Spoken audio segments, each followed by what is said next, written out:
After Zhuo Tianming plummeted from a cliff, he awakened the Heavenly Tao Body. Will he succeed in becoming a legendary figure in the realm of cultivation?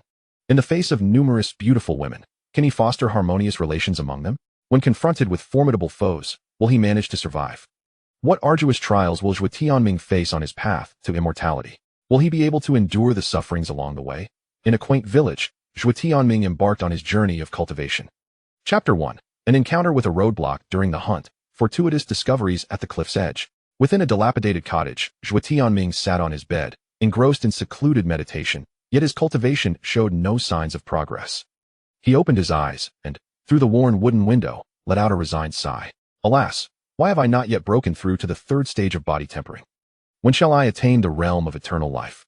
A familiar voice called from outside, prompting Zhuo Tianming to promptly open the door for his younger sister. The girl, merely 16 and standing at 1.5 meters tall, appeared diminutive compared to her brother, who towered at 1.8 meters. Her hair, tied in 2 buns with red hemp strings, danced in the breeze, and her skin was as fair as snow. Clad in her cherished red dress and little red shoes, she was a charming young lady. Upon opening the door, the lovely girl clung to her brother's arm, playfully shaking it and acting adorably. "Brother, you have been in seclusion for an hour and a half. Can we go hunting in the Zelian Mountain range? I long to taste wild boar meat," she said. "Very well. Today I shall treat you to a delightful meal. Ningyu, wait for me at home for just an hour," Zhuo Tianming replied. He rummaged beneath the bed and produced a black-handled machete that gleamed ominously, casting a reflection on the handsome young man's face. The small village where Zhuo Tianming resided had only 100 or so inhabitants and was not far from the Zelian Mountain range, a mere half-incense stick's walk to its base. Moreover, the village was relatively secluded, almost cut off from the world, with only one road leading to the town. Without the annual tax collectors, that road would likely not exist. As hunting posed considerable danger, Zhuo Tianming typically ventured with fellow villagers to enhance their chances of survival. In the Zelian Mountain range, Zhuo Tianming observed a young fellow dressed in coarse linen and trousers, while he himself had come wearing only pants to minimize burden and maximize speed in case of a hasty retreat. The group arrived at a thicket, preparing to hunt a few badgers. Unfortunately, after searching for a while, they found no wild boars, nor even a rabbit. Reluctantly, they decided to head to the riverside to see if any beasts were there drinking. Upon exiting the badger thicket, 2 distinct paths lay before them. The left path revealed numerous carcasses of wild beasts, some with purple wounds and visibly swollen veins, indicating poison, unfit for consumption. Among them lay several mangled human corpses, their deaths gruesome. Scattered broken trees suggested a fierce battle had occurred in this area. The right path appeared even more sinister. Though devoid of corpses, the tree trunks were blackened, exuding an aura of death. The sight of the blackened trees startled the group, sparking a flurry of discussions. Could the black trees be cursed? Might these trees signify that a terrifying demon has claimed this territory as its own? Perhaps a treasure has emerged, causing such anomalies. That makes sense.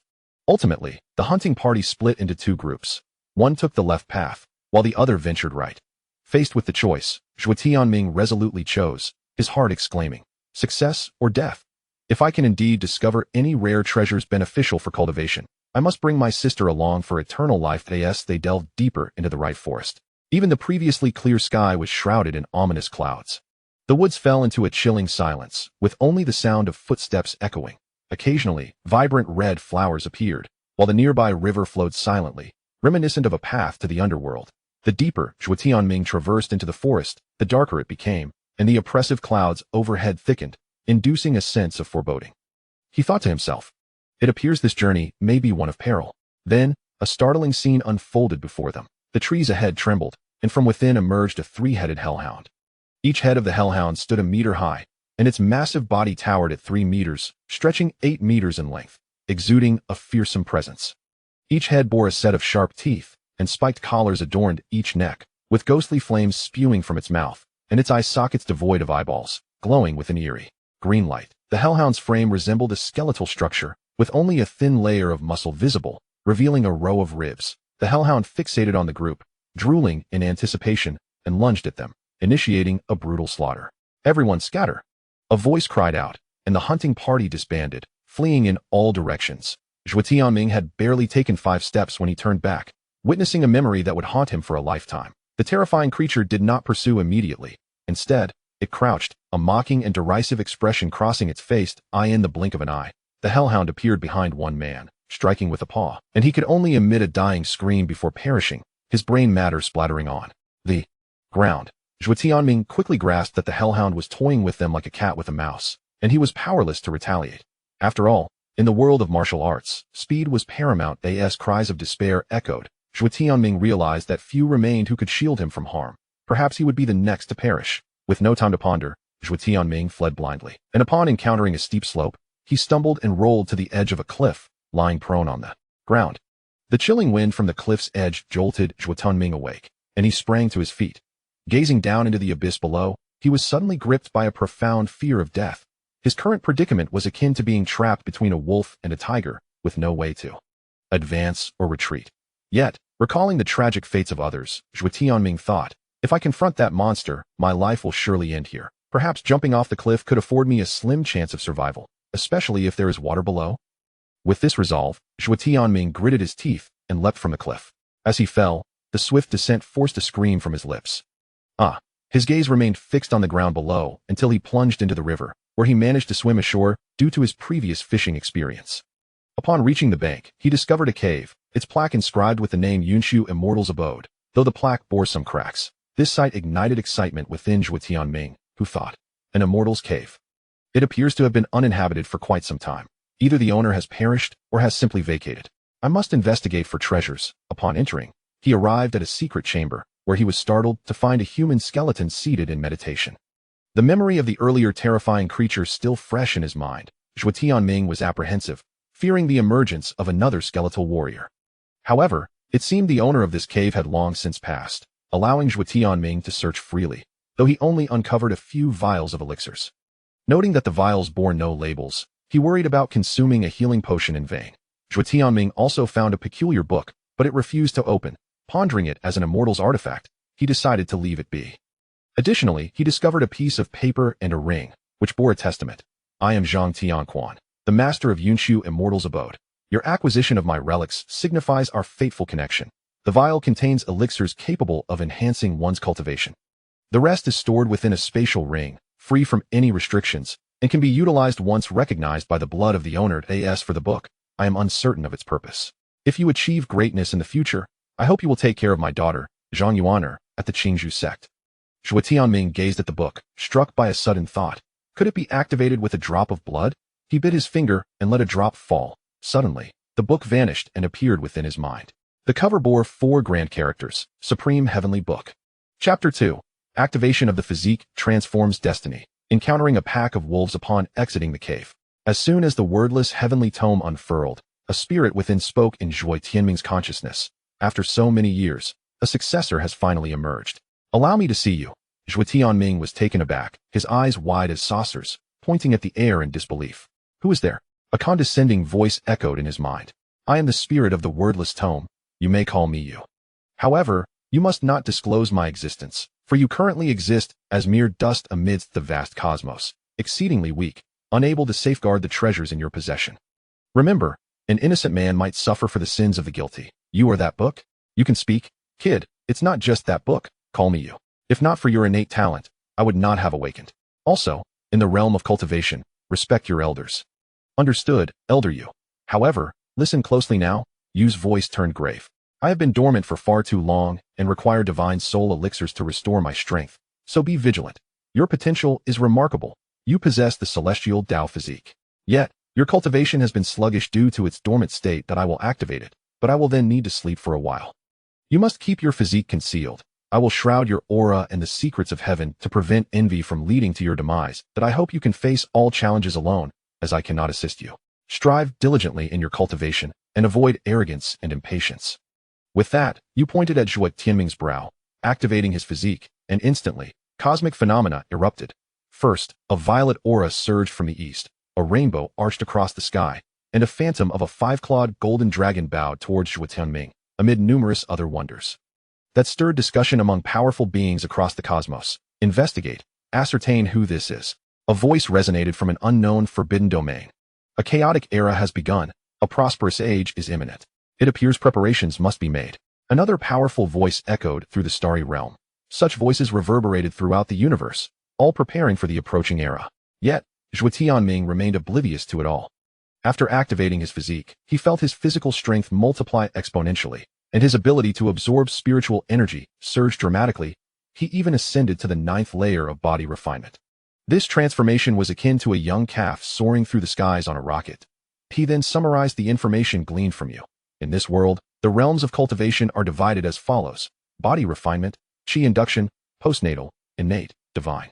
Storage, purple mansion, primordial spirit, cave void, saint, quasi-emperor, and emperor realms. Each major realm comprises 9 minor realms, with the first 3 categorized as early stage, the 4th to 6th as mid-stage, and the 6th to 9th as late stage. According to the immortal Yun Su, this world is known as the Xiantian realm, and he resides in a region called Southern Continent. Beyond this, there are 8 continents: Demon Continent, Wilderness Continent, Barbarian Continent, Spirit Continent, Eastern Continent, Western Continent, Northern Continent, and Central Continent. The Central Continent is renowned as a sacred ground for cultivation, home to diverse races and formidable quasi-emperors that are in this world. The path to supremacy is dominated by quasi-emperors. Exiting the cave, Zhuo Tianming gazed at the sun still hanging high in the sky, lamenting, "It seems an hour has passed. The little glutton at home must be anxious.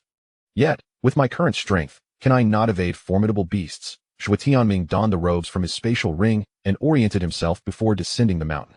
The towering trees and thick trunks revealed the beauty of the forest, yet Zhuo Tianming had no leisure to appreciate it.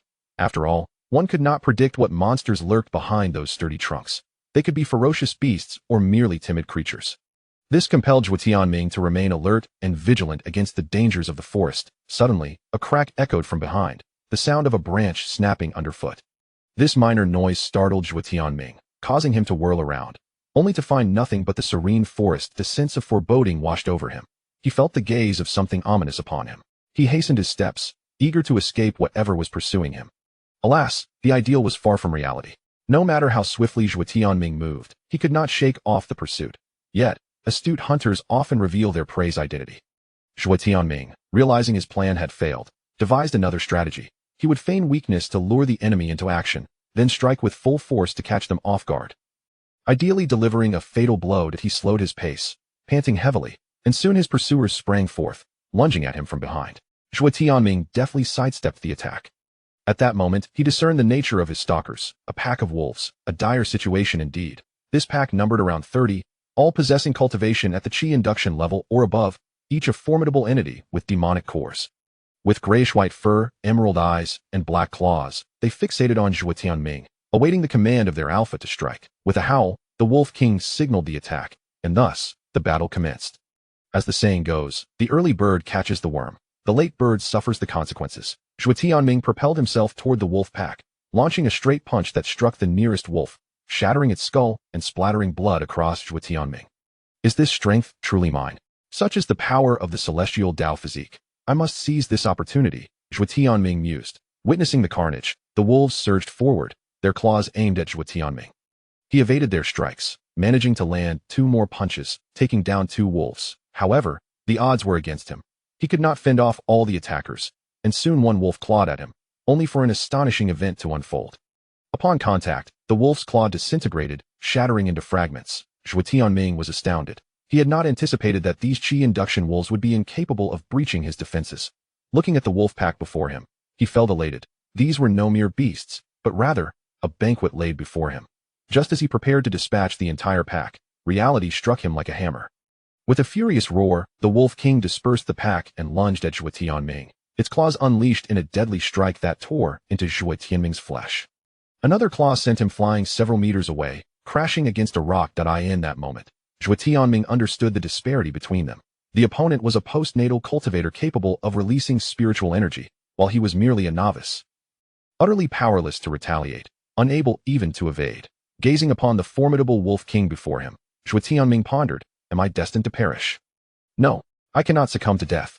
I must return to care for my beloved sister. The thought of his cherished sister ignited a memory of the treasure bestowed by the celestial immortal Yunxiu, which contained but a single thunder talisman, a life-saving artifact capable of vanquishing any creature below the Purple Mansion realm.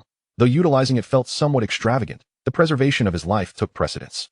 Upon activation, the Thunder Talisman unleashed a storm of lightning that obliterated the Wolf King into mere ashes. Yet, the demise of the Wolf King heralded another fierce battle. The remaining wolves did not retreat in the wake of their leader's fall. Instead, they encircled the fallen monarch, their eyes fixed upon the wounded prey, poised to strike at any moment. Chapter 3. Consuming the elixir to vanquish the wolf pack Ningyu diligently cultivated, breaking through her limits. While Zhuo Tianming was acutely aware of the extraordinary peril that lay ahead. Without external assistance, victory seemed implausible. Zhuo Tianming had no desire for his wounds to be rent asunder by the claws of the wolves once more. However, his stock of talismans for offense had been depleted. After all, the esteemed Xianren of Yunxiu had been a formidable figure in life, leaving Zhuo Tianming a substantial inheritance. Most of the items left behind were materials or elixirs aimed at enhancing cultivation, with little else to be found.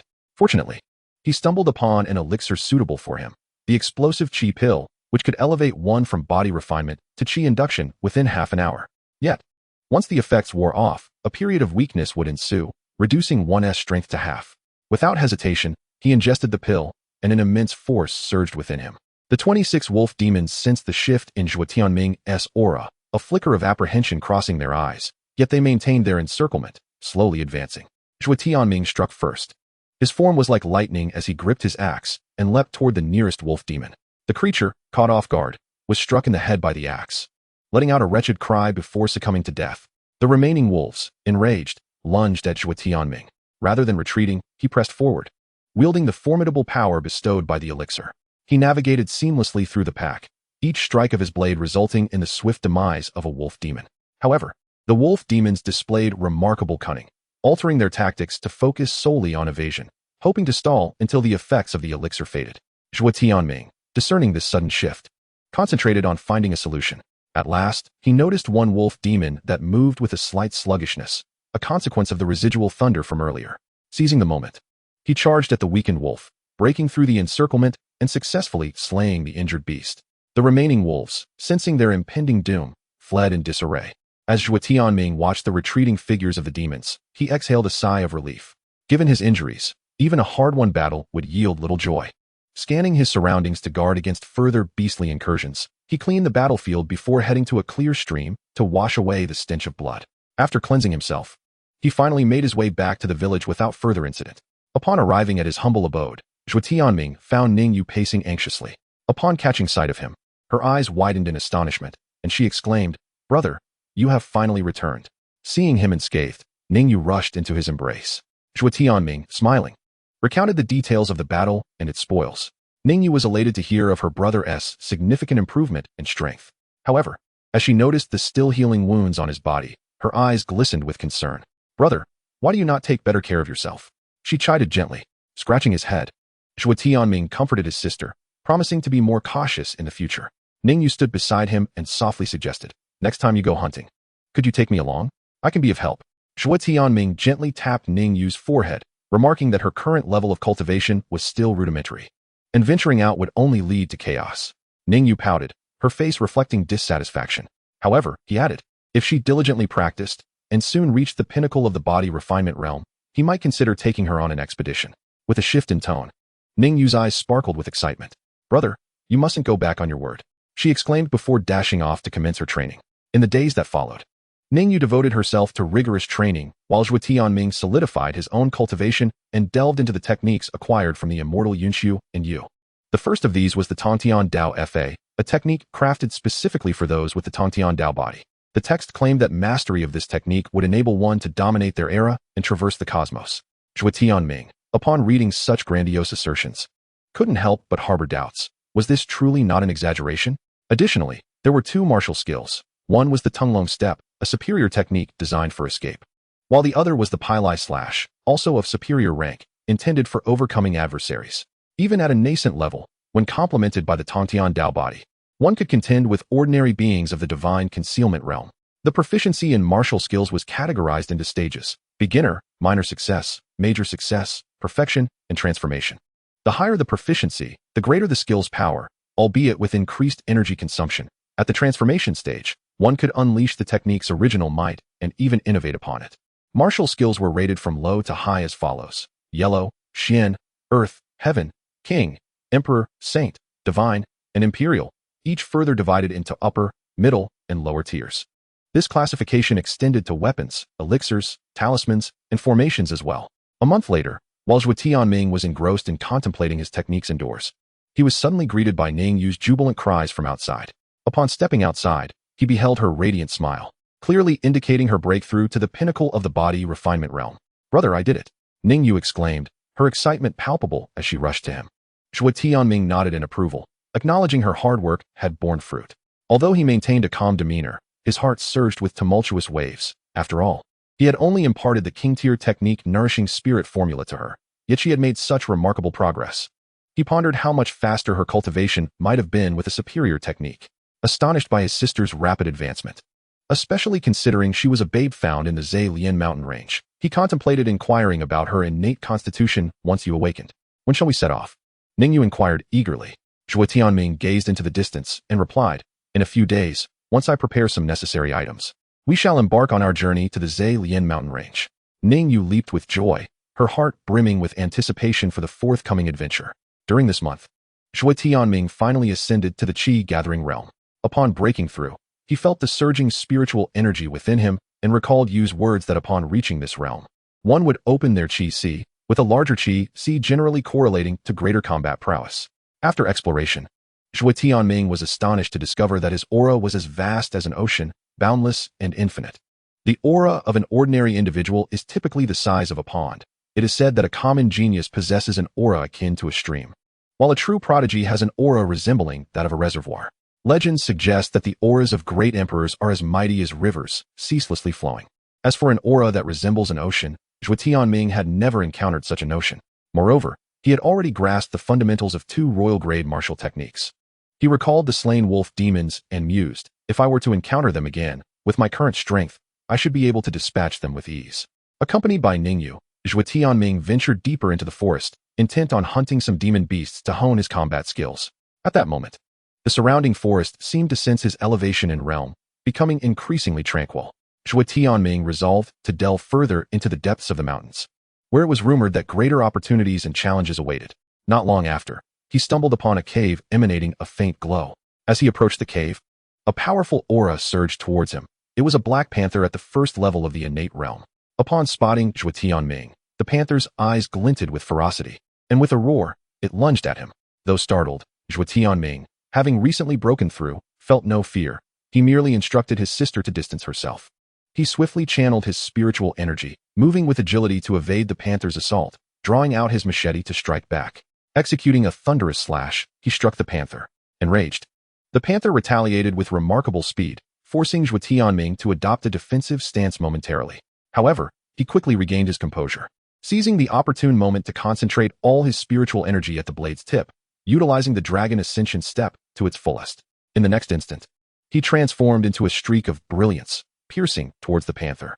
The panther, unable to dodge in time, was struck in the head by the blade, collapsing lifelessly to the ground. Zhuo Tianming exhaled deeply, collecting the panther's corpse and demon core before beckoning his sister to enter the mysterious cave, ready to embrace the unknown opportunities. Chapter 4. Entering the town, encountering a dandy, seeking information from a noble yet, before they could enter the cave. An unexpected turn of events unfolded. A more formidable black panther emerged from within, its cultivation having reached the 3rd level of the innate realm. Spotting a pool of blood on the ground and several tufts of black fur, it seemed to grasp the situation upon seeing the humans before it. The panther let out a fierce roar, launching itself at Zhuo Tianming with deadly claws extended. Having expended half of his spiritual energy in the previous skirmish, Zhuo Tianming bellowed, "Ningyu, quickly retreat. Run in opposite directions. I will divert its attention, increasing our chances of survival." The siblings dashed in opposite directions. But as Zhuo Tianming glanced back to lead the panther away, he saw it pursuing Ningyu. "Stop, you fiend!" Zhuo Tianming roared, hastening towards the panther. With a thunderous slash, he aimed to incapacitate the beast. The panther suddenly felt a chill in its lower regions, narrowly evading the strike. But Zhuo Tianming's blade struck its rear, causing a grievous wound. The black panther lost its composure entirely, turning on its heels and charging directly at Zhuo Tianming, who, without looking back, employed the dragon ascension step to make his escape. After all, if any means of defense had been available, he would have utilized them already. The spatial war spear, though a formidable weapon, remained beyond his grasp due to unmet conditions, akin to standing before a treasure mountain yet unable to claim its riches. This realization compelled Zhuo Tianming to resolve that, in the future, he would not take risks unless armed with hidden trump cards. As he fled, Zhuo Tianming sought an opportunity to shake off the Black Panther. Suddenly, he spotted a canyon ahead, narrow enough that the enormous Black Panther could not pass through. A spark of inspiration ignited within him, prompting him to accelerate into the gorge. The entrance allowed only a single passage, and the Black Panther, despite its formidable physique, widened the canyon with its brute strength, albeit at the cost of its speed. Zhuo Tianming seized this moment, leveraging the canyon-esque constriction to create a slight distance between himself and the beast. However, just as he exhaled in relief, emerging from the canyon and leaping over a dirt mound, he was confronted by a third-tier innate red-brown gorilla blocking his path. Zhuo Tianming inwardly lamented his misfortune, but soon hatched a cunning plan. Deliberately edging closer to the Black Panther while taunting the gorilla, he incited its wrath. The red-brown gorilla, already agitated by the disturbance in its territory, mistook Zhuo Tianming's approach as a collaborative assault on its domain, and it charged at the Black Panther with colossal fists raised. The Black Panther, too, was not one to back down, baring its fangs in defiance. Seizing the opportunity as the two beasts glared at one another, Zhuo Tianming quietly maneuvered away, executing the Dragon Ascension step to hastily vacate the area. Behind him, the roars of the two titans intertwined, signaling the success of his ruse. As long as he pressed onward, he could distance himself from peril.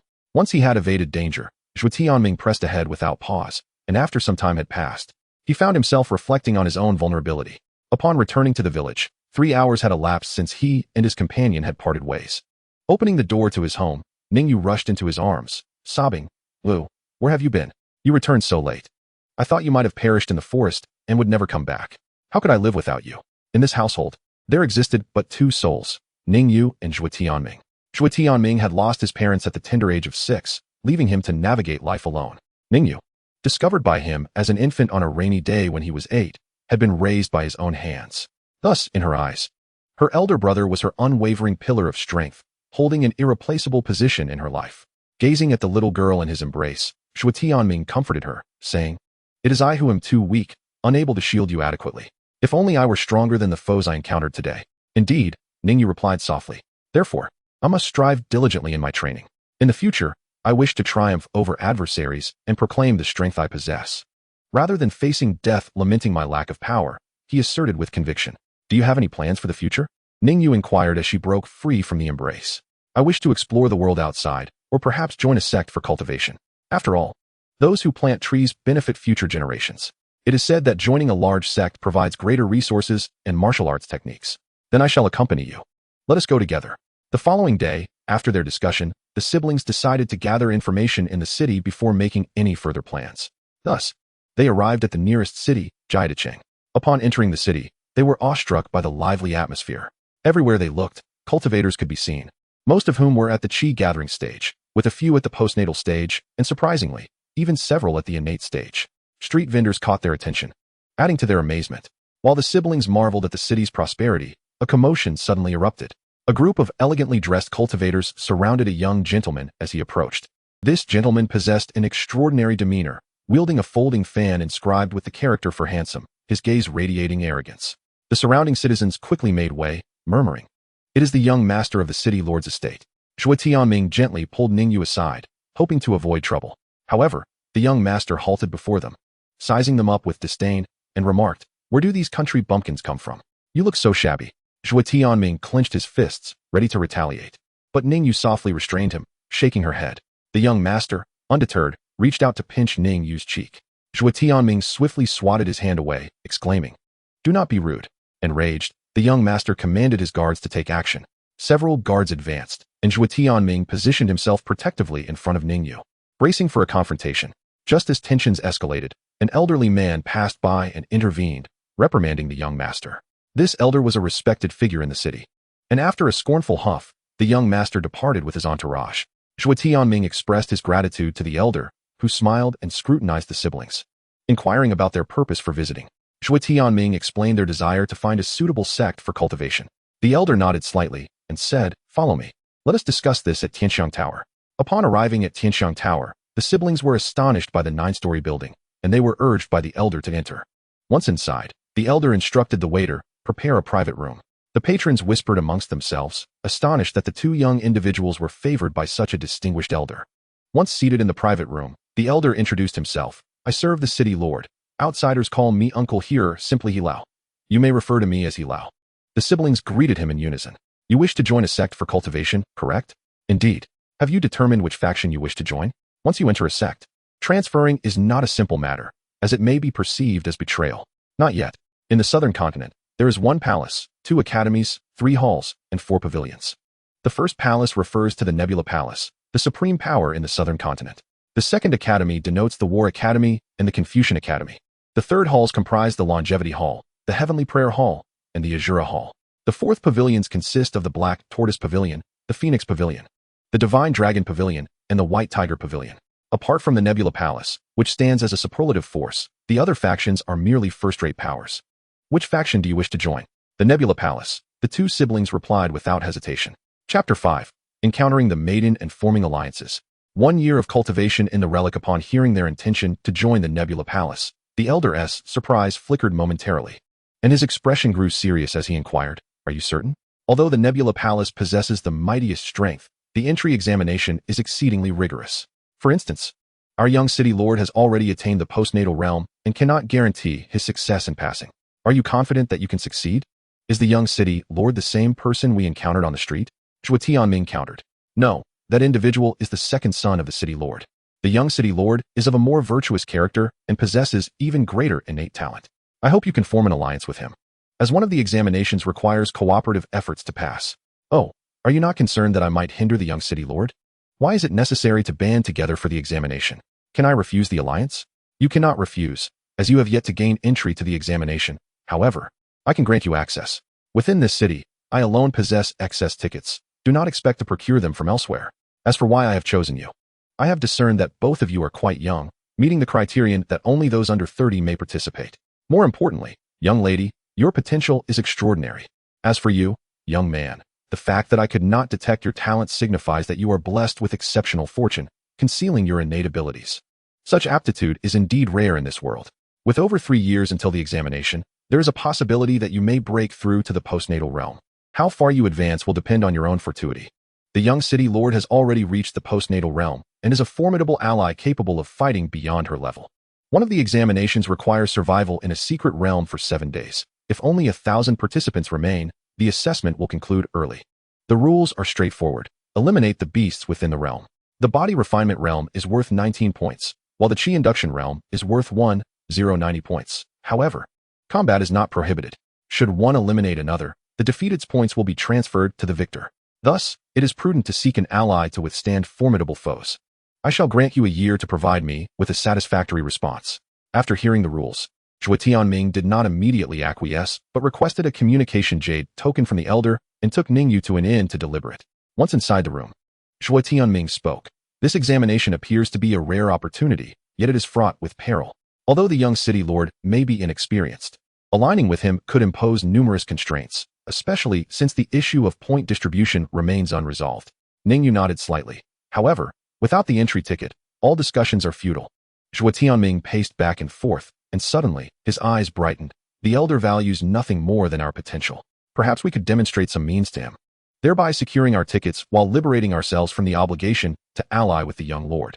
Ningyu hesitated, pondering the potential repercussions of failure. It could indeed result in a loss rather than a gain, and might even attract unwanted attention. However, Zhuo Tianming exuded confidence. We have a year to prepare, and I shall seek opportunities to enhance my strength. Once I am sufficiently assured, I will approach the elder for negotiations. Observing his resolute demeanor, Ningyu reluctantly acquiesced. The following day, Zhuo Tianming paced back and forth before his bed, contemplating deeply.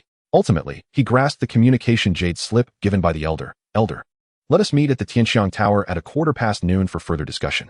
Young man, it seems you have made up your mind. I did not expect you to agree so swiftly. Come, let us pay a visit to the young lord, the elder remarked, leading Zhuo Tianming and Ningyu to the lord's mansion. There, a young lady of unparalleled beauty captivated Zhuo Tianming, momentarily rendering him speechless. Clad in violet robes, adorned with a red hairpin, her slender waist resembled a delicate willow, her cascading hair flowed like a waterfall, and her skin was as smooth as congealed fat, resembling a celestial being descended to earth. It was only when the elder introduced her as the young lord that Zhuo Tianming hurriedly bowed in greeting. The young lord, with a subtle smile that seemed to harbor myriad charms, softly spoke. There is no need for excessive formalities. I am Suyu, and you need not feel anxious.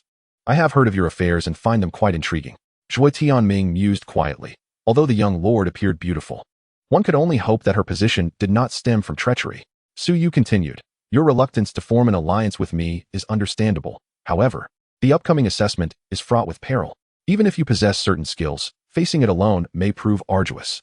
Zhuo Tianming mustered his courage to respond, "Young lord, it is not that I lack discernment, but if matters such as score distribution remain ambiguous, it could sow discord in the future." Su Yu waved her hand gently. "That is of no consequence. I am not one to quibble over trifles. As long as we can pass the assessment, the points earned will reflect each individual's merit, provided we unite in our efforts against external challenges." Zhuo Tianming was taken aback by her unexpected openness. Su Yu then turned her gaze to Ningyu. "What are your thoughts, fair maiden?" Ningyu bowed respectfully. "I defer to the young lord's judgment." Su Yu smiled brightly. "In that case, let us forge this alliance. In the days to come, the three of us must prepare diligently." Subsequently, Zhuo Tianming and Ningyu remained at the lord's mansion to cultivate alongside the young lord. Over a year later, news suddenly spread throughout the city of an ancient relic appearing outside its borders, which might harbor boundless opportunities. Upon receiving this information, Zhuo Tianming promptly informed Ningyu. Intending to venture out together to explore, the relic would not remain accessible indefinitely. Once the time elapsed, it would seal off, transporting all present away. In the year that followed, Zhuo Tianming diligently cultivated, attaining the 9th level of Qi induction and acquiring the ability to concoct Earth-grade spiritual pills. His mastery of the Dragon Ascension technique reached great heights, and he perfected the Thunderbolt Slash. Moreover, they had mastered the new spell, the Dragon's Claw, which, although still in its initial stages as a superior royal-grade spell, possessed formidable power capable of extensive area attacks and enemy control. In the vast cosmos, this achievement alone ranked among the elite. Meanwhile, Ningyu had advanced to the 4th level of Qi Guiding Realm, and under Zhuo Tianming's guidance, had become a swordsman. Historically, swordsmen have been known as formidable forces, capable of single-handedly holding back countless foes. In the Xiantian realm, they symbolize immense strength. They were undoubtedly well prepared. The two arrived at the city lord's mansion to bid farewell to the young city lord. After a moment of contemplation, Su Yu stated, "The ancient relics are fraught with danger and uncertainty. I shall accompany you." Thus, the three set forth from the city together. Upon reaching the entrance of the ancient relics, they found numerous cultivators already gathered. Just as the crowd hesitated, the relic's great door slowly swung open, and a powerful suction drew them inside, pulling all cultivators below the divine concealment realm within. Inside the relic, the atmosphere was grim and dark, occasionally pierced by the roars of beasts. Zhuo Tianming, noticing the two women at his side and the absence of others around, could not help but breathe a sigh of relief, realizing that the other cultivators had likely been transported to different spaces. With vigilance, he tightened his grip on his treasured sword when suddenly, a massive black-striped serpent lunged at them. This serpent was a formidable presence at the 9th level of the postnatal realm. A misstep could easily lead to disaster. Zhuo Tianming was the first to strike, channeling his spiritual energy into a thrust of his sword, yet the serpent deftly evaded and counterattacked. Ningyu employed her spells for support, while the young city lord attacked the serpent from the side, quickly gaining the upper hand. Zhuo Tianming then stepped forward, executing the perfected dragon step, appearing above the black-striped serpent, and unleashed the dragon's claw in a decisive strike. Sensing the imminent threat, the serpent lashed its tail, causing the surrounding air to whip around as if sliced by blades. Zhuo Tianming could not evade in time and felt a sharp wound across his arm. Observing this, Su Yu drew forth the holy mirror of light, quickly forming hand seals as a beam of light shot toward the serpent's eyes. In pain, the serpent thrashed its tail wildly, losing its target. Seizing the opportunity, Zhuo Tianming unleashed the dragon's claw once more, this time accurately grasping the serpent at its vital spot. The serpent writhed in a frenzy, attempting to break free. Ningyu, recognizing the moment, concentrated all her spiritual energy into her hand and cried out, "Break!" The force struck the serpent's body, cleaving it in two. After struggling a few more times, the serpent finally collapsed to the ground. The three had successfully slain the serpent and obtained a demon core. The young city lord, taken aback by their formidable strength, mused silently. No wonder they were brought by the old master. They possess considerable skill. Forming a partnership with Zhuo Tianming is certainly not out of the question. Though his cultivation is lower, his potential is immense. If we were to have a child, it was evident that the woman's admiration for strength had caused the girl to blush.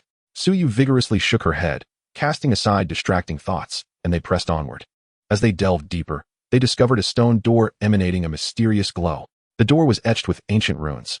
Just as they were pondering how to unlock the stone portal, a sudden drop in temperature enveloped them, and a cohort of icy puppets closed in.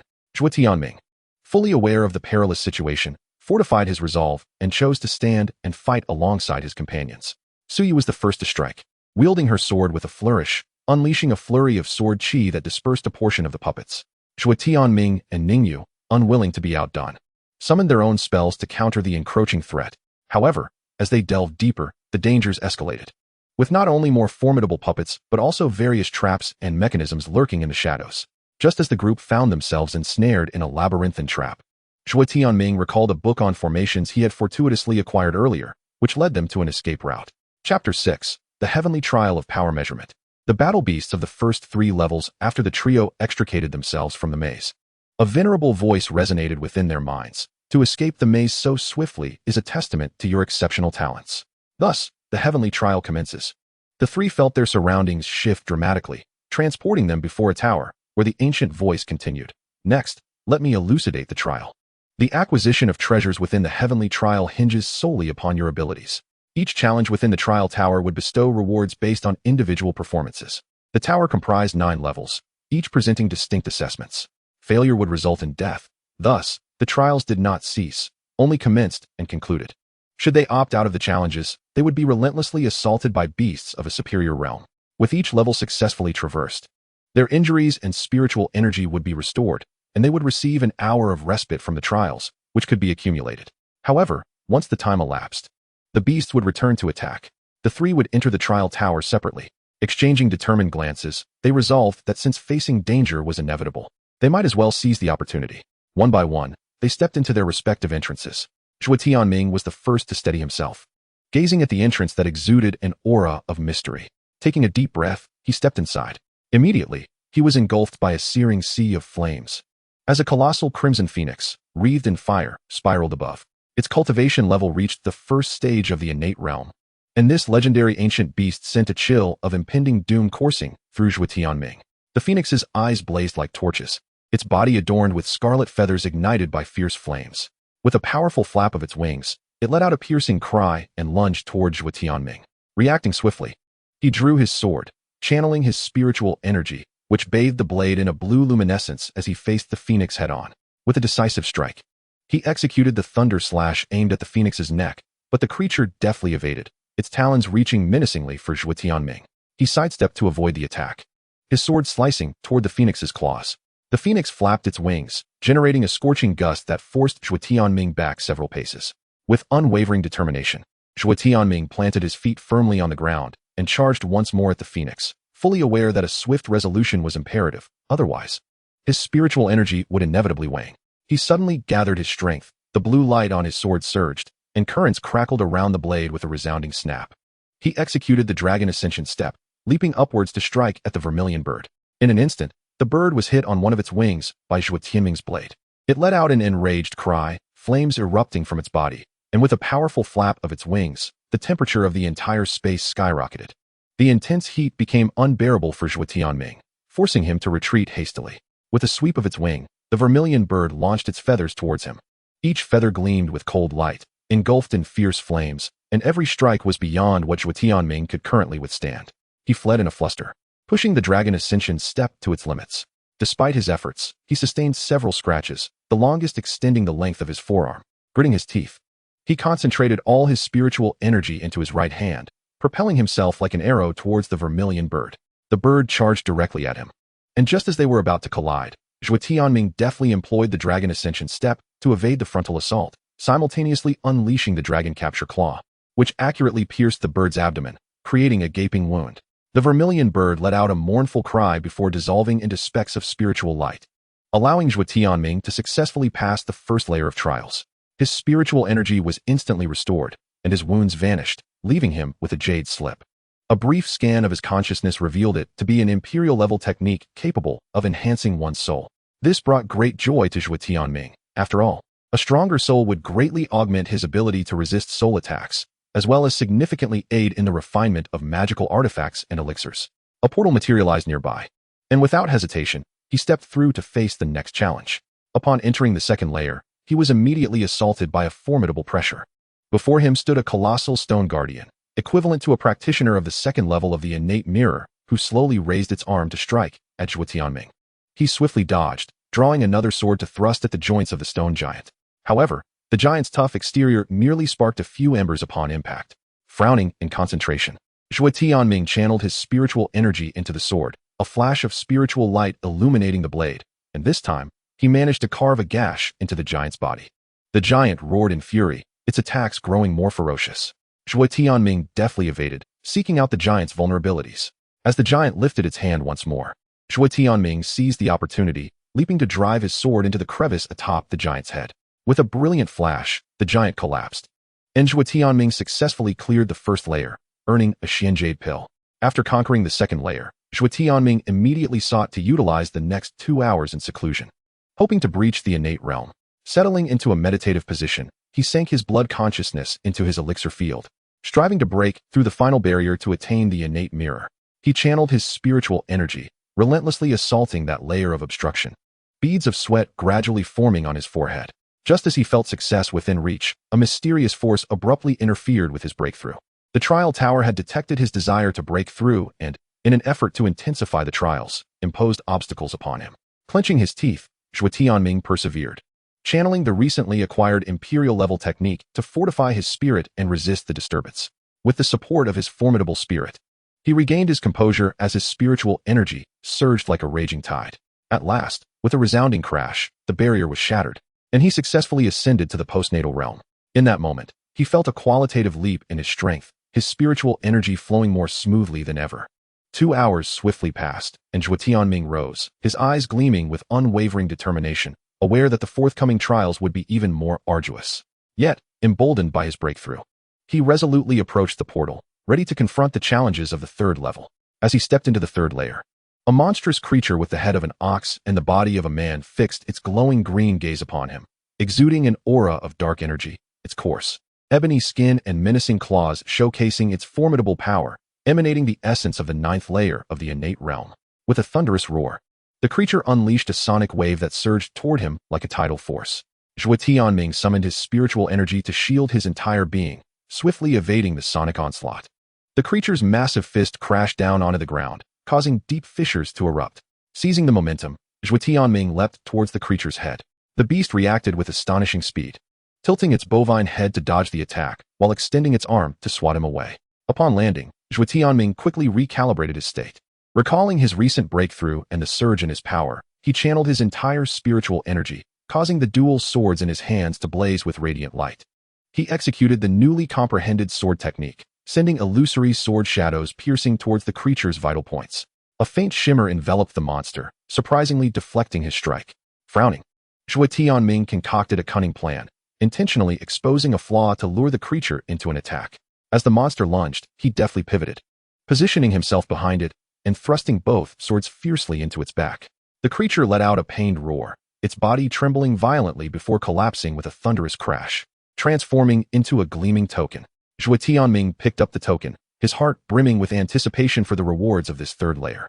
Infusing the token with spiritual energy, he discovered it contained a secret method to forcibly enhance cultivation. This technique, known as the Spirit Ignition Technique, was a low-grade imperial secret capable of rapidly expanding the user's meridians and absorbing vast amounts of celestial energy, significantly augmenting his spiritual power for an entire hour. However, the side effects were considerable. Following its use, he would be plunged into a state of weakness, requiring a full day to recuperate. Zhuo Tianming hesitated, fully aware that the upcoming trials would be even more daunting. This secret technique might be the key to overcoming the challenges, but the period of weakness could also jeopardize his safety. Nevertheless, taking a risk could transform a bicycle into a motorcycle, and he promptly seated himself in meditation to comprehend the technique. After an hour, Zhuo Tianming had managed to grasp the fundamentals of this skill and subsequently ventured into the fourth layer. Chapter 7. The third layer of the post-war heavenly beauty. Overcoming 4 generals upon reaching the fourth layer, an ancient voice resonated within Zhuo Tianming's mind. From this layer onward, you shall confront the prodigies from various eras. May your martial fortune flourish. Before him appeared a figure clad in battle armor, a man draped in obsidian armor. His gaze was piercing, exuding an aura that instilled a chilling sense of mortality within Zhuo Tianming. The long spear he wielded gleamed with a cold light, as if proclaiming its lethal sharpness to any adversary. Prodigies from different epochs? Let me witness your prowess. Zhuo Tianming bellowed, his spiritual energy surging as he swiftly unsheathed a long sword. The armored prodigy snorted disdainfully, brandishing his spear with a flick, launching an attack akin to a dragon surging from the sea toward Zhuo Tianming. With a deft sidestep, Zhuo Tianming countered with his sword. The clash of sword against spear igniting sparks that danced in the air. After several exchanges, he discerned that the black-armored man possessed not only immense strength, but also cunning techniques. Each strike seemed tailored to eliminate the enemy, and his reaction speed was formidable, matching Zhuo Tianming's own. A worthy opponent, but still insufficient. The black-armored prodigy laughed maniacally, renewing his ferocious assault. Zhuo Tianming remained composed, defending while seeking a flaw in his adversary's technique. As he struggled to maintain his ground, he suddenly noticed that with each thrust, the black-armored prodigy's right shoulder would subtly rise, a potential vulnerability. An idea sparked within Zhuo Tianming, prompting him to feign a weakness, enticing the black-armored prodigy to thrust his spear with fervor. In the fleeting moment the spear neared him, Zhuo Tianming executed a swift maneuver. Employing the dragon ascension, stepped to ghost around to the right side of his opponent. Simultaneously, his sword lunged forth, delivering a thunderstrike aimed directly at the right shoulder. Caught off guard by Zhuo Tianming's sudden counterattack, the black-armored prodigy was unable to defend in time and braced himself for the impact. The long sword grazed his shoulder, leaving a crimson mark. Stung by the pain, the black-armored man hesitated, attempting to retreat and create distance. However, Zhuo Tianming would not grant him this reprieve. With a decisive motion, he executed the dragon-binding claw, severing the path of retreat. Channeling his spiritual energy into his sword, he unleashed a flurry of relentless strikes, enveloping the black-armored prodigy in a whirlwind of sword shadows. Despite his desperate attempts to fend off the onslaught, the black-armored man sustained several wounds. Ultimately, he stumbled, and Zhuo Tianming pierced his chest with a decisive thrust. I have conquered this trial. Zhuo Tianming exhaled deeply, gazing at the fallen black-armored prodigy. The dark figure gradually dissipated, leaving behind a tome of martial techniques titled 5-Element Sword Technique. Eagerly, Zhuo Tianming approached the text, discovering its extraordinary nature. It detailed the refinement of 5 elemental treasures to strengthen one's internal organs, and mastering it to its zenith purportedly granted dominion over the path of the 5 elements. In essence, this sword technique could enable him to attain the realm of the emperor, for only an emperor could command a singular path. As for the emperor who has mastered the 2 great avenues, the ancient texts within the Lord's mansion record none but those of exceptional talent, legendary beings of lore. Zhuo Tianming glanced once more at the rare treasures required for cultivation and was immediately taken aback. The Mother Earth Crystal, Sun God Iron, and True Fire of 3 Realms. These were all illustrious artifacts of legend. The remaining 2 items, Boundless Heavy Water and 10,000 Song Divine Wood, were names he had never even heard before. The outrageous conditions doused Zhuo Tianming with a cold splash of reality, compelling him to regain his composure. Although the task seemed daunting, it was not entirely insurmountable. Perhaps there existed a means to acquire these items. Moreover, the 5-element sword technique could only be initiated in the divine concealment realm, with each breakthrough in a major realm allowing for the cultivation of an additional line, only to be deemed officially initiated upon reaching the sage realm. Realizing that this technique was temporarily beyond his reach, Zhuo Tianming stowed it away and stepped into the portal to the 5th layer. Upon entering the 5th layer, he was immediately enveloped by an overwhelming pressure. In the center stood a man clad in a dragon robe adorned with 5 serpents, exuding an imperial aura. His gaze, sharp as lightning, swept over Zhuo Tianming. So you are the one who dares to challenge me? Come forth and fight. The man's voice was deep and resonant, imbued with an undeniable authority. Zhuo Tianming dared not show any sign of slackness. He swiftly channeled his spiritual energy, drawing his long sword once more. The man in the dragon robe let out a cold laugh, waving his hands, unleashing countless golden rays that shot towards Zhuo Tianming like arrows. With a flash of movement, Zhuo Tianming executed the dragon ascending step to evade the onslaught, simultaneously seeking a chance to counterattack. Just as he was searching for a flaw, the man in the dragon robe suddenly appeared before him, delivering a punch that howled through the air. Zhuo Tianming hastily raised his sword to block, the tremendous force numbing his arms. He understood that this opponent's strength surpassed that of the black-armored prodigy, compelling him to exert his utmost effort. Gritting his teeth, Zhuo Tianming unleashed both the thunderclap slash and the dragon-binding claw, launching an attack akin to a meteor toward the man in the dragon robe. Unperturbed, the man casually waved his hand, conjuring a golden shield that effortlessly deflected the sword strikes. The battle reached a stalemate. Whether Zhuo Tianming could transcend this 5th layer hinged upon whether the thunderclap slash could attain its transformative state. After all, an attack that could not breach defenses held no significance. Amidst the fierce confrontation with the man in the dragon robe, Zhuo Tianming remained entirely focused on comprehending the thunderclap slash. With each swing of his sword, he absorbed the essence of power and rhythm embedded within the technique. The man in the dragon robe intensified his assault, golden radiance surging towards Zhuo Tianming like a relentless tide. Zhuo Tianming struggled to withstand the tempestuous barrage, his garments soaked with perspiration. Suddenly, a spark of inspiration ignited within his mind, as if he had grasped a crucial insight. The long sword in his hand erupted with a dazzling brilliance, and the thunderclap slash unexpectedly broke through to its transformative realm amidst the life and death struggle. With a mighty roar, he executed a brand new thunderclap slash, sending a colossal thunderous sword silhouette, imbued with the power to devastate the heavens and earth, slicing toward the man in the dragon robe. The man's expression shifted, and he hastily summoned all his strength to fortify his shield and defense. The shadow of the sword collided fiercely with the golden shield, instantly causing cracks to appear, followed by a thunderous shatter. The force of the sword continued unabated, striking the man in the dragon robe and sending him staggering back several steps. The man, astonished, gazed at Zhuo Tianming, but before he could make another move, Zhuo Tianming seized the opportunity, launching a flurry of strikes that ultimately defeated him. The man in the dragon robe transformed into a burst of light, leaving behind a vial of elixir, marking Zhuo Tianming's successful breakthrough to the 5th level. With excitement, Zhuo Tianming picked up the vial, noting the inscription of Xian Yuan on it, and observed that each elixir was enveloped in a layer of Dan silk, a hallmark of top-quality pills of the same tier. He understood the significance of this elixir for his ascension beyond the innate realm. It could very well determine his success. Sitting cross-legged, he consumed the Xian Yuan pill. As it dissolved upon entering his mouth, a powerful yet gentle medicinal force rapidly spread through his body, coursing through his limbs and bones. Zhuo Tianming concentrated intently, guiding the medicinal energy as it surged toward the barrier of the 2nd layer. The previous battles had prepared him well, allowing him to break through to the 2nd level of the innate realm with ease. He then continued to assault the barrier of the 3rd level. Initially, the barrier was as solid as rock, with the force of the medicine merely creating ripples. However, as time passed, Zhuo Tianming adjusted the flow of his spiritual energy, achieving perfect harmony with the medicinal force. With each strike, the barrier weakened further. Suddenly, with a resounding crash, the barrier was finally breached.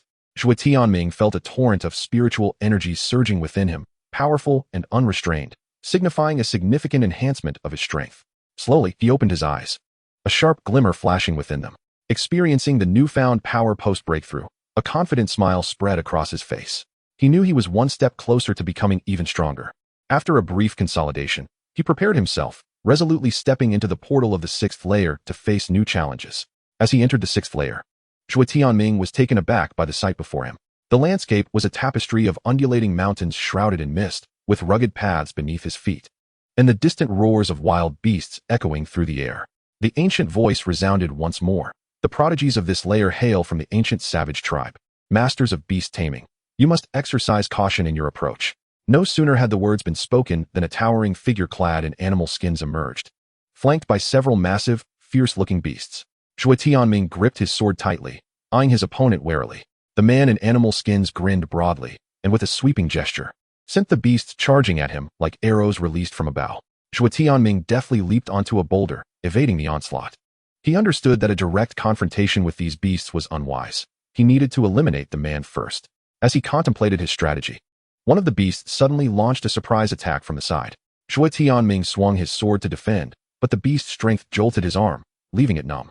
At that moment, the man in animal skins summoned more beasts, surrounding Zhuo Tianming completely. Taking a deep breath, Zhuo Tianming activated his spiritual power and unleashed the thunderous strike of his newly attained transformation. A colossal shadow of a thunderous sword sliced through the air, inflicting grievous wounds upon several ferocious beasts whose anguished howls echoed in the surroundings. Yet, undeterred, numerous beasts surged forward in a relentless attempt to obstruct Zhuo Tianming's advance. Seizing the moment of chaos among the creatures, Zhuo Tianming precisely targeted the beast-skin giant and executed the dragon ascendant step, darting towards him like a bolt of lightning. The beast-skin giant, perceiving the imminent threat, hastily summoned the largest of the savage beasts to shield himself. With a swift sweep of his long sword, Zhuo Tianming engaged in combat with the monstrous creature. As both sides reached a stalemate, an ingenious idea struck Zhuo Tianming. He deliberately provoked the beast, enticing it to lunge at him. Then, with a deft sidestep, he utilized the dragon's grasp to seize the creature by the neck and hurled it forcefully towards the beast-skin giant. Taken by surprise, the giant was knocked to the ground by the impact of the beast. Zhuo Tianming seized the opportunity to close in, his sword poised menacingly at the giant's throat. The giant's expression shifted drastically, Just as he contemplated resistance, he realized Zhuo Tianming's blade had already targeted his vital point, forcing him to dissolve into a cascade of light. With the beast skin giant's disappearance, the remaining ferocious beasts also faded into oblivion, leaving behind a bottle of Xian Yuan pill on the ground. Zhuo Tianming collected it and, filled with the elation of victory, began to meditate and cultivate. After a period of over half an hour, Zhuo Tianming finally ascended to the 4th level of the acquired realm. As he felt the rich spiritual energy coursing through his body, he couldn't help but exclaim, "Indeed, to elevate one's realm, engaging in battle proved to be the swiftest method." After solidifying his newfound strength, Zhuo Tianming stood and stepped into the portal to the 7th level. The dim caverns and caves were permeated with an eerie atmosphere, prompting him to heighten his vigilance. Gazing at the pitch-black entrance, he mused that this place seemed tailor-made for assassins. It was the perfect setting for a deadly ambush. No sooner had he spoken than shadows began to writhe around him, as if countless eyes were lurking in the darkness. Suddenly, a shadow shot forth from behind him at a blinding speed, leaving him scarcely any time to react. Instinctively, Zhuo Tianming sidestepped to evade the attack while countering with his sword. The shadow nimbly evaded, vanishing once more into the depths of darkness. Concentrating his spiritual energy, Zhuo Tianming fixed his gaze on the surrounding shadows, determined not to miss any signs of movement. He understood that identifying the enemy's hiding place was crucial to gaining the upper hand in battle. Just then, a shadow on the ground sprang up, transforming into a sharp blade aimed at him. Zhuo Tianming decisively executed the dragon ascendant step to create distance between them. Following that, he unleashed the thunderous slash, directing a sword strike towards the dense concentration of shadows. A muffled grunt resonated as a figure clad in black robes materialized, a trickle of blood escaping from the corner of his mouth. Zhuo Tianming seized the opportunity to pursue, but found himself grasping at thin air, for the shadow had once again retreated into the cavern. A frown creased Zhuo Tianming's brow. He was acutely aware that this black-robed assassin excelled in stealthy ambushes and could not be underestimated. He circulated his spiritual energy, erecting a layer of defense around himself, while simultaneously releasing his spiritual perception to meticulously sense every movement within the cave. Suddenly, he perceived a subtle tremor at the cave's summit and promptly soared into the air, his sword thrusting upward with precision. The cloaked assassin, taken aback by Zhuo Tianming's ability to discern his presence, hastily attempted to defend himself, leading to an intense confrontation atop the cavern. The assassin, shifting his form like an elusive specter, proved to be a formidable opponent. However, Zhuo Tianming's thunderous strikes wielded astonishing power, each swing eliciting perilous moments for the assassin. After several exchanges, the assassin began to falter, trying once more to vanish into the shadows. Anticipating this, Zhuo Tianming executed the dragon's claw technique, firmly ensnaring the assassin's form. With a mighty roar, he unleashed his full-strength thunderous strike, a massive shadow of his sword cleaving through the assassin, obliterating him entirely. The cloaked figure dissipated into brilliance, leaving behind a vial of Xian Yuan Dan. Overjoyed, Zhuo Tianming collected the elixir and, emboldened by his spoils, stepped into the portal to the 8th level, ready to confront new and greater challenges. Chapter 8. Transcending oneself to overcome strong foes. Trial successful. Acquiring imperial weaponry. Upon entering the 8th level, Zhuo Tianming surveyed the grim landscape strewn with corpses and pools of blood. A deep frown creased his brow as the stench of blood assaulted his senses, nearly inducing nausea. The remains exhibited various gruesome forms. Some limbs were grotesquely severed, while others' heads lay askew, bearing testament to the ferocity of past battles. The river of blood gurgled beneath him, echoing like the lamentations of tormented souls. Suddenly, ripples surged through the blood river, and a colossal bloodied hand emerged, reaching towards Zhuo Tianming. Reacting swiftly, he sidestepped and drew his sword, striking fiercely at the monstrous appendage. The bloodied hand was severed, splattering crimson droplets. However, more hands erupted from the river in quick succession. A chill ran down Zhuo Tianming's spine as he summoned all his spiritual energy, unleashing sword strikes like a tempest upon the advancing hands. At that moment, from a nearby heap of corpses, a towering figure gradually rose, exuding an aura of terror. With each step it took towards Zhuo Tianming, the ground trembled underfoot. Drawing a deep breath, Zhuo Tianming tightened his grip on his sword, steeling himself for the impending battle.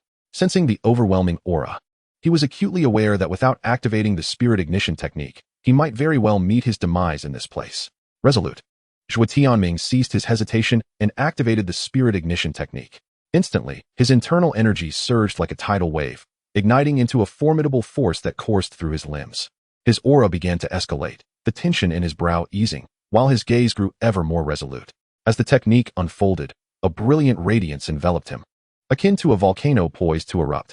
The terrifying presence sensed his newfound strength, becoming increasingly agitated. His cultivation level soared dramatically, ascending from the 4th to the 7th stage of the acquired realm. Just as Zhuo Tianming was about to unleash the full potential of the flame spirit technique, a towering figure gradually materialized before him. A colossal skeleton king stood in his path. The skeleton loomed as tall as 2 adult men, its claws longer than forearms. Shrouded in a voluminous black robe, its face appeared veiled in mist, revealing only a pair of eerie green lights, while a pair of long horns adorned its head, topped with a crown, all of which conveyed its menacing presence.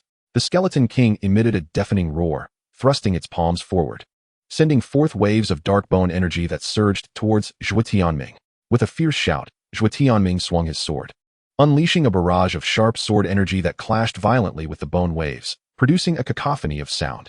Yet, the skeleton king pressed on relentlessly, its form flickering as it closed the distance, its long arm extending with razor-sharp claws aimed at his chest. Zhuo Tianming sidestepped and retreated swiftly, countering with a thrust of his sword aimed at the skeleton king's arm. However, the blade merely sparked against the skeleton king's frame, failing to inflict any substantial damage. A surge of alarm coursed through Zhuo Tianming, for he realized the skeleton king's strength far exceeded his expectations. At that moment, blood-soaked hands erupted from the river of blood, encircling him and hindering his ability to fight back with full force. Gritting his teeth, Zhuo Tianming activated the flame spirit technique, causing his spiritual energy to ignite fervently, unleashing an even greater power as he ascended to a higher realm, albeit for a shorter duration. A radiant glow enveloped him as he unleashed a thunderous strike with his sword, eager to conclude the battle swiftly. A massive purple sword energy surged toward the skeleton king, only to be diminished by the corpses it commanded as fodder. By the time it reached the skeleton king, it lacked the potency to inflict harm. Zhuo Tianming felt a mixture of astonishment and elation, astonished by the skeleton king's ability to manipulate the dead, yet exhilarated by the realization that he could indeed wound it. If he could injure it, then it was possible to slay it. With this thought in mind, Zhuo Tianming hastened toward the skeleton king. The skeleton king seemed to perceive his intentions, unleashing a sharp, eerie laugh. Instantly, it summoned forth more corpses, forming a moving wall that effectively barred Zhuo Tianming's advance. The skeletal figures, though stiff in movement, were unnaturally swift as they lunged toward him. Zhuo Tianming found himself ensnared, while the skeleton king seized the opportunity to leap high, raising its arms to deliver a devastating blow. In this critical moment, Zhuo Tianming had a sudden inspiration. He plunged his sword into the ground, utilizing the recoil to evade the impending strike. Simultaneously, he activated the dragon ascendant step, weaving through the ranks of skeletal soldiers, adhering to a strategy of evasion without retaliation. Yet, his grip on the sword tightened, ready to deliver a lethal blow to the skeleton king at any moment. As the skeleton king descended, Zhuo Tianming surged forward, thrusting his sword toward its skull. This time, the blade pierced through the skeleton king's cranium, extinguishing the eerie green glow in an instant. The skeleton king collapsed with a resounding crash, disintegrating into a heap of bones. As the bloodied hands in the river gradually faded, the stench of blood began to dissipate. Leaving behind a bottle of Xinyuan pill, Zhuo Tianming breathed a sigh of relief after securing the pill. He had successfully traversed the 8th layer, illuminating a glimmer of hope. Capitalizing on the lingering power of the burning spirit technique, he advanced towards the 9th layer. Upon reaching this new level, he was taken aback to find a figure standing before him that bore an uncanny resemblance to himself. An ancient voice resonated once more. The challenge of the 9th trial is to defeat your own self, to transcend your limitations. As cultivators, we engage in battles against others, contend with the heavens, and strive to seize our destiny, all for the sake of self-transformation and growth, ultimately achieving enlightenment and immortality. I hope you can surpass yourself in this trial, becoming a better version of who you are. No sooner had the voice faded than the counterpart of Zhuo Tianming sprang into action, mirroring Zhuo Tianming's moves with an even greater ferocity. Zhuo Tianming, recognizing the gravity of the situation, did not dare to be complacent. He pushed the burning spirit technique to its utmost limits, elevating his realm to the 8th level of the acquired stage. The two figures clashed in an instant, swords flashing and spiritual energy surging. Every strike from Zhuo Tianming seemed to be meticulously calculated, flawlessly anticipating the next move of his counterpart. Under this relentless onslaught, Zhuo Tianming found himself cornered, ensnared in a grueling battle for survival. Faced with such a formidable adversary, he refused to surrender easily. Gritting his teeth, he focused intently on countering each of his counterpart's attacks, rapidly recalling his previous combat experiences in hopes of uncovering a flaw. As time ticked away, beads of sweat began to form on Zhuo Tianming's brow, yet his gaze remained steadfastly locked onto his counterpart, missing no detail. Suddenly, it dawned on him that he had been overly reliant on external forces, such as the burning spirit technique. Thus, he gradually reined in his spiritual energy and began to confront his counterpart with the purest form of swordsmanship. This unexpected shift caught his counterpart off guard, momentarily slowing his assault. Seizing the fleeting opportunity, Zhuo Tianming's gaze sharpened, locking onto the moment. His sword, as if imbued with life, erupted with formidable energy in an instant. The swordplay transformed like a tempest, the previously sharp attacks becoming increasingly unpredictable and intricate. This technique, one he had never revealed in front of others, showcased an astonishing power that left onlookers astounded. Caught unawares by this sudden transformation, Zhuo Tianming's counterpart struggled to defend against the lethal strike, but ultimately fell short. With a swift sound, Zhuo Tianming's sword sliced through, bringing his counterpart to the ground in a flash. Blood gushed forth, pooling on the ground in a shocking display. The ancient voice echoed once more. Congratulations, you have successfully transcended yourself. As a reward, you shall receive a portion of the Wansong tree in a time-space tower. Chapter 9. The temporal tower revealed as the words hung in the air, the surrounding environment shifted, and the tower vanished, leaving Ningyu and Su Yu beside Zhuo Tianming. Ningyu, upon seeing Zhuo Tianming, immediately embraced him, her face alight with joy. I have acquired numerous treasures during this trial, and my cultivation has ascended to the initial stage of the postnatal realm. What about your gains? Feeling the astonishing resilience of her figure in his embrace, Zhuo Tianming found himself momentarily stiffened, his thoughts racing. This girl is merely 18, yet her development is remarkable. How had I not noticed before? At that moment, Su Yu cleared her throat, playfully teasing.